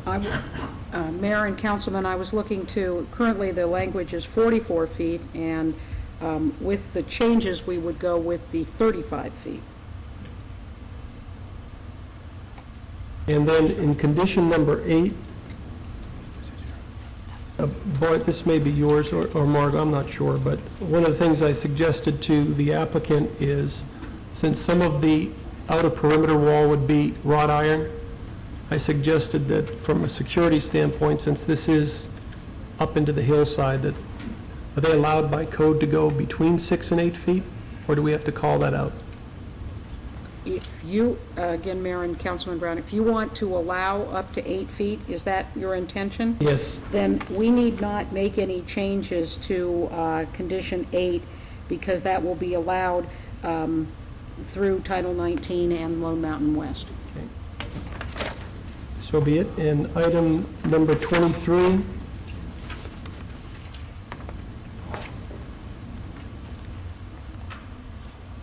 after approval of a tentative map or construction drawings, whichever may occur first, a new sentence, final plan shall, as possible, minimize the impact of the 3rd level.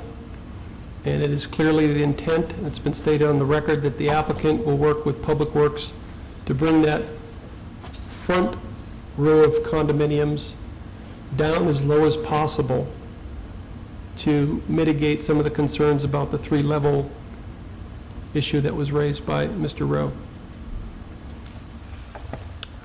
Okay, so that I can understand, through the grading plan process, you want the finished grade of those buildings to be as low as possible while still maintaining code requirements? Correct. Thank you, sir. All agreeable, folks? All those are agreeable, and just for clarification, they're townhomes versus the condominiums. Thank you. Councilman, is that? What did I call them, brownstones? Condominiums, I think. Very good. Did you want to say something, Mr. Rowe? Mr. Mayor, we weren't afforded the opportunity to see those conditions. Could we have a copy of them? Certainly. And number 3, what was the amendment made in number 3? I think there's a copy, if that could be provided to Mr. Rowe, please. And then one last clarification is, I guess, condition 7, about 3 stories or 35 feet, would be subject to number 23 about the grading. Is that how you're... Yes, as far as the concern, we discussed the lowest level is a patio on the front townhomes. I've asked the applicant to lower those patio, that lowest level, as far down below the landscaped grade as possible, as long as it meets the code. Your concern was they'll go and... It's the only plan I've ever seen, but well, I guess we'll find out. We will. We're going to find out a lot of things when this is developed. All right. Well, I'd like to say something, if I may. Please. You know, We are talking about aesthetics here. Basically, that's the bottom line. These folks, they like the product that they're advancing, and they're the ones who have to sell it. And if they got a product that isn't tasteful and isn't appealing, they're going to go into the tank. And of course, you don't want that to happen because you want the area to be beautiful, because Mr. Ritter has purchased an awful lot of land around there and he has great plans to develop it. But it gets into a very dangerous area, to be quite frank with you, when we're being asked to place our judgment instead of the judgment of the developer, because the free market is going to take the developer to success or failure. And that's where I'm coming from. I wish that you could agree on a product, because to be quite frank with you, and I don't say this for any other reason than it's true, Mr. Ritter has been a terrific community partner, and I want to bend over backwards to help him, but I just feel in this particular instance I have to support the councilman, if for no other reason that it is a matter of aesthetics, and there isn't anything that's so horrible that we feel that it won't be pleasing to the eye. And basically, that's a standard that I think we have to use. Mr. Mayor, Yes. could I just ask Councilman Brown a couple of questions? Were you through with your conditions? I'm in the middle of them? Ronnie, are you set with those amended conditions? It would be nice if we had a copy of it as well. We have some. Yes, Mayor. When you were saying that one of the reasons why it had to go this way was because the applicant would, if they did it differently, they might have to blast away some of the land, the foothill area? Yeah, currently, or it was zoned, it was master planned for up to 6 unit per acre. And the applicant actually showed us early on what it would look like if we put 30 single-family detached homes that would blast into the mountain, or if we blended single-family detached homes down onto the 2.5 acre footprint. So that was one option. That was entitled. Can we blast into the foothills? I thought that the foothills were sort of sacrosanct. Well, Margot, you may want to answer this one. Councilwoman brings up a great question, and although Ward 4 and Ward 2 currently have the only hillside development in the near future, Ward 6 ultimately is going to have some. And what we've seen in other Southern Nevada entities, there's no consistency. This is the first one that we actually encroached up the mountain, and staff, and again, I supported that, instead of allowing the hillside to be blasted or degraded, we allowed the density to be taken down from the hillside and put on a smaller footprint. But they could have blasted it if we had done, if we could have, so they can do that. Mayor and council, yes, there is no... So those people who I drive with that are scared that we're going to see houses up the mountainside, are they right when I tell them, no, you won't? There is a hillside ordinance that is under preparation right now and is being reviewed by the private development industry, and we anticipate getting those comments back and getting that ordinance before the council very soon. And then, Councilman Brown, you feel there's no possibility that we could meet a blending here? And I ask that because somebody had came in there and started building it up and has a feel of how everything fits in together, but who was Mr. Ritter. And somebody who hasn't really been a taker from the community has been a giver to the community, and it just seems a shame that we can't somehow make a blending there. I would just ask the people standing before us to bring forth their breakfast receipts. I think they have been in at least for 60 days. Oh, no, upwards actually, of 5 months. Actually, since March, we've had 5 to 7 meetings, and on no occasion has Mr. Ritter ever attended any of the meetings himself. He has sent his representatives, which certainly are great. That's not what council wanted. He's been well represented through Mr. Ritter. Yes, the representation's been great. Mr. Mayor, I got to respond to that. I'll let you respond. That's completely not fair. We've been in touch with Mr. Ritter throughout and FedExed him everything. I have never seen the owners of this this site at any of these meetings as well. So I think it's pretty we've all irrelevant, been well quite frankly. represented. I misunderstood. Anyway, I respect what you're saying. I have a deep concern, however, in the issue that I might respect what you're saying, but have a difference of thought there.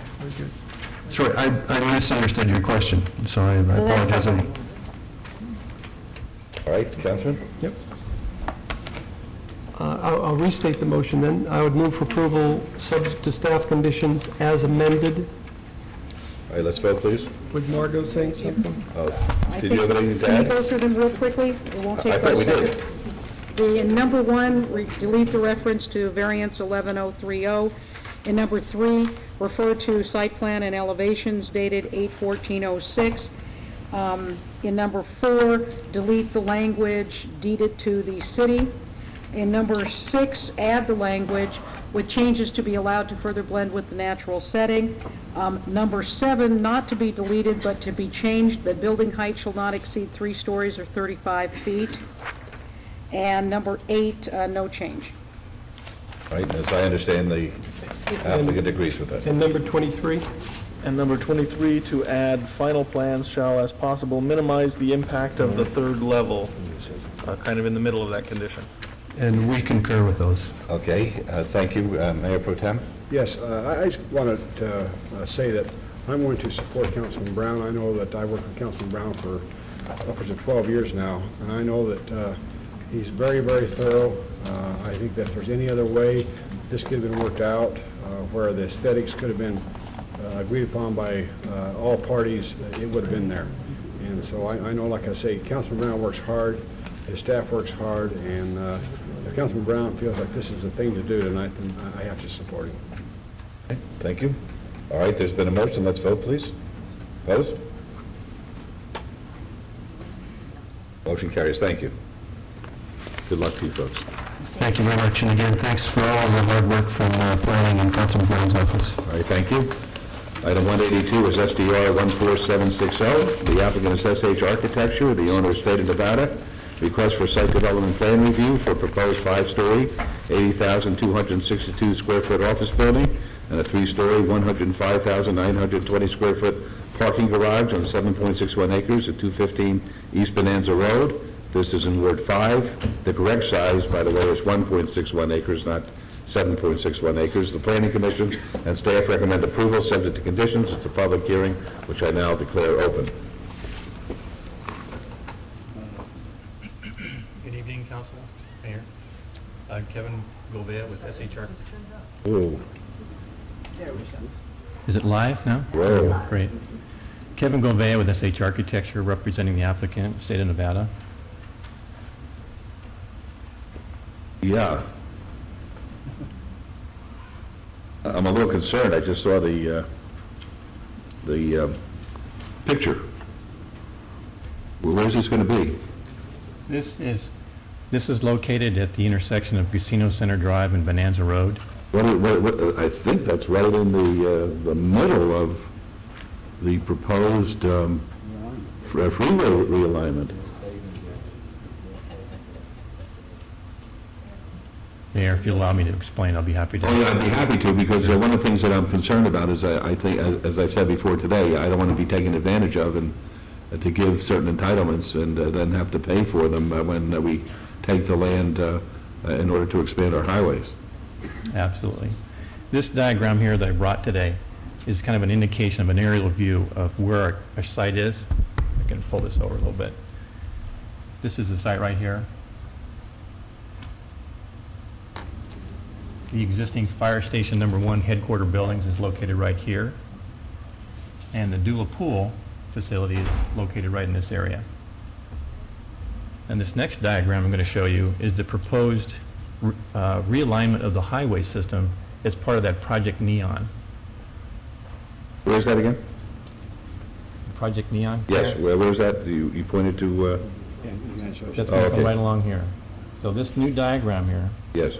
Here's the site of our building, which again is right here.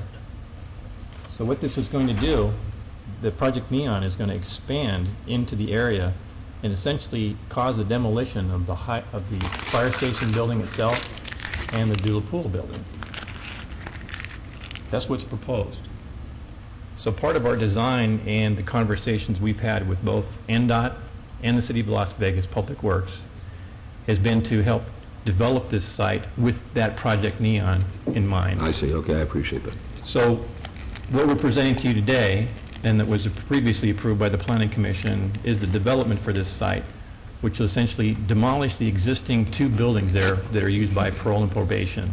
And with me this evening, I have Kim Madras, representing the Parole and Probation Office, and Mr. Chandra Bondi with the State Public Works Office, Very State of good. Nevada. Good. So what we've got to show you, I think is in your packet, is a redevelopment of that site into a 5-story office building, essentially. Portions of that, of course, will be parking structure. Right now, that site is significantly parking challenged. I mean, I think there's offenders and visitors, so to speak, that frequent that building that use the Dula Pool, or they come on foot or by bus or however. There's also a lot of concern over safety for the officers and the staff for that building. And we're addressing those concerns and issues for future growth through 2015, where we'll have an entire building that will encompass both the parking and new office space for the existing uses there. This site plan indicates access only off of the Bonanza Road, which is part of this Project Neon expansion as well. If you see Bonanza Road right along here. So our main access point will be at the approximate location of the existing driveway in between the parole and probation, the Dula Pool, and also allows access to the existing fire station. As frequent as this morning, Chandra Bondi and I met with the fire station officials to discuss the logistics of how we were going to construct this site, Mayor, and with concern and with the goal in mind that we did not want to interrupt any of their operations there while they were still in operation. Mm-hmm. This project is scheduled to begin construction approximately the second quarter of '07. The design that we have right now is up for approval by the state of Nevada at this particular time, and between now and then, final approval for financing and funding for the project will occur. So during that time, we'll be completing our construction documents, completing our review and coordination with the City of Las Vegas Public Works Department, which we've already visited with, as part of the SDR application, which we have before you today. There's just a couple of little items on there that we wanted to clarify, and in follow-up to the presentation that we made for City Council, the only real item, I think, was the fact that they were requiring a drainage study. I think that may have been caused by a misprint in the size of the parcel. Hence, when you opened your comments, it was not 7.6, it was 1.61 acres. I see. So, David, is it? Yes, that is Good to go on correct. that? And on condition number 3, well, condition number 12, I apologize. Right. We will modify that to, instead of requiring a drainage study, to say, meet with flood control section of the Department of Public Works for assistance with establishing finished floor elevations and drainage paths for this site prior to submittal of construction plans or the issuance of any building or grading permits, whichever may occur first. Provide and improve all drainage ways recommended. Let me ask one question, if I may, of our city attorney. Gentlemen, you know, this Project Neon and the briefings that we have, it's a moving target. You know, it's a work in progress. What happens if, in fact, they change the pathway again and we give these folks the entitlements? Do we have to pay for it? I mean, that's what's, it's hard to make decisions based upon a project that is yet to be built or doesn't exist. I mean, you can't base your decision on a project if, I guess what I'm saying is that even though they're going to build something, you could not deny the project based upon the future of another project that may come and take it, and as a result, we have to pay more money for Okay, it. question, who pays for, let's assume that the design is changed and it goes right through this project after we approve it. Who's paying for the The road. State or whoever's condemning well, then the property to construct the road would have Fine, to pay. then shame on the state if they're going to change the plan once again, because there has to come a point in time, and I agree with you, that we have to rely on what they're telling us. So I'm going to rely on it, and I'm going to say that it won't run right through your property. As do we, Mayor. What we've done so far in terms of conversations with NDOT on a number of different meetings we've had, we've tried to keep them informed of what we're doing, and they're trying to accommodate their design with what we're doing, so we're cooperating with one another. Okay, There is I just don't want to pay for it if they change Sure. their mind. There is a good dialogue there between both Public Works of the City of Las Vegas, the State Public Works Office, and NDOT. Okay, very good, thank you. Okay, folks, the public hearing, would anyone else like to be heard? All right, we'll close the public hearing. This is in Councilman Weekly's word. Thank you very much, Your Honor. I'd like to follow staff's recommendation for approval, please. Very good, let's vote, please. With all As conditions. amended, sir? As amended. Okay, vote, please. Opposed? Everybody was in on that one. Righty then. Right. It's been a long day. It's been a long day, is right. Yeah. Opposed, please. Motion carries. Everybody was in on it. It was like a chorus. Good luck, folks. Okay, we get to 183, which is DIR 13434.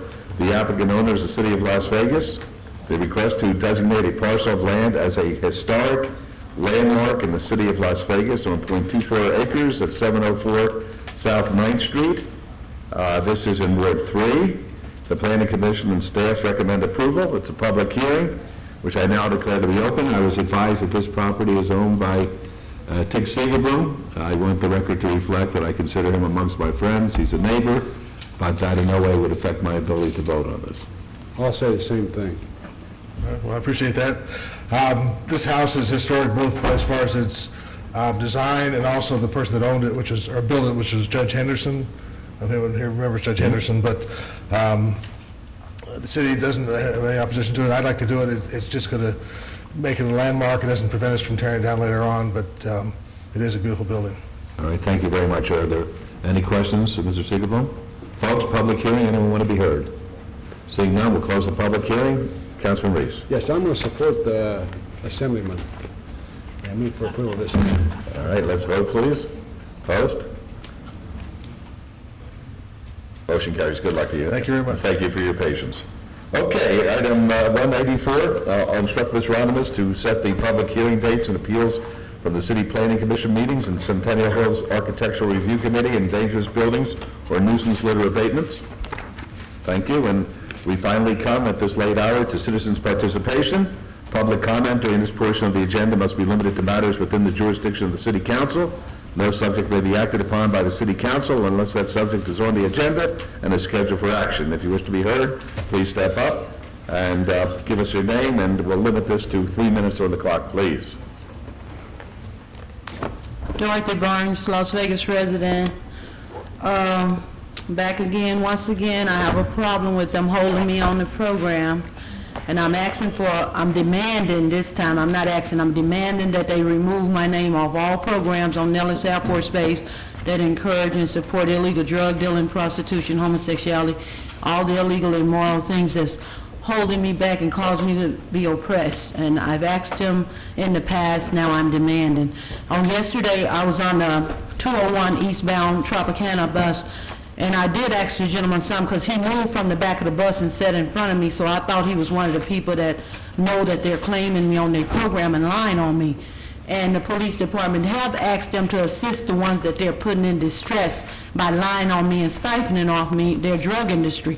He acted all agitated. He pulled the shoes off. He came and sit in front of me, and I thought maybe he knew me. But the conversation went on, and I tried to turn him off nicely. I said, well, God bless you. And he said something smart, and then he got all agitated and stood up and said, I could slash your throat, I could kill you, and all kinds of crazy stuff. So I said, well, how are you going to do that? And I don't know what else he said, but the bus driver came to a stop at the Durango and West Flamingo. So I got off and went over to Chevron and called the police. And I told him I don't want to have to take this matter into my own hand because I don't use knives or none, but I am trained with the M16A1 automatic semi-automatic weapon.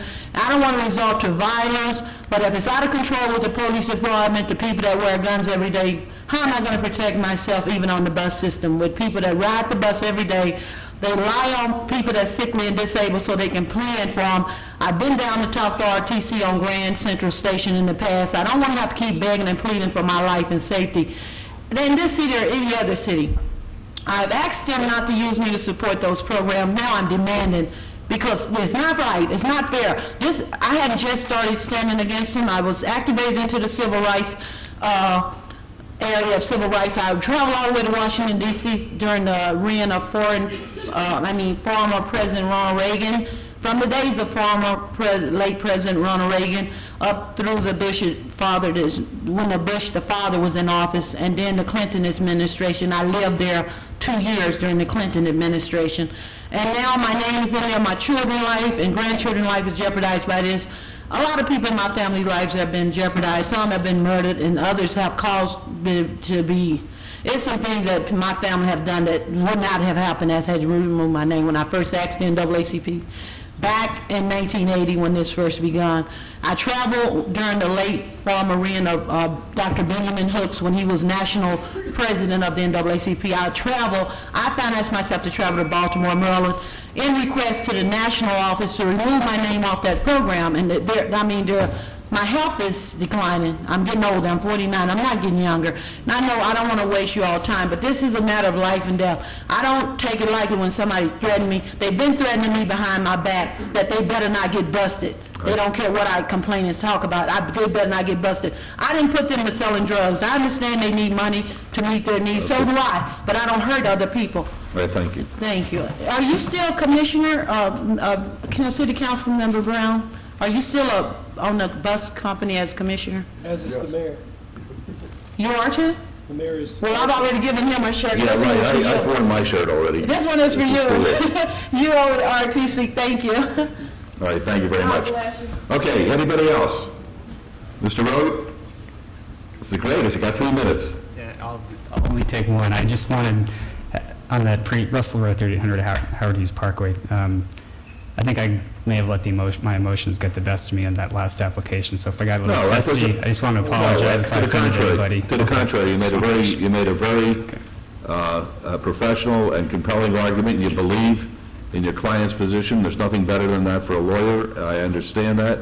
It was nothing easy about any of these things, and you did a great job, and Mr. Ritter knows you do a great job, and you always do a great job, but that's it. Okay, thank you. Okay, meeting's adjourned.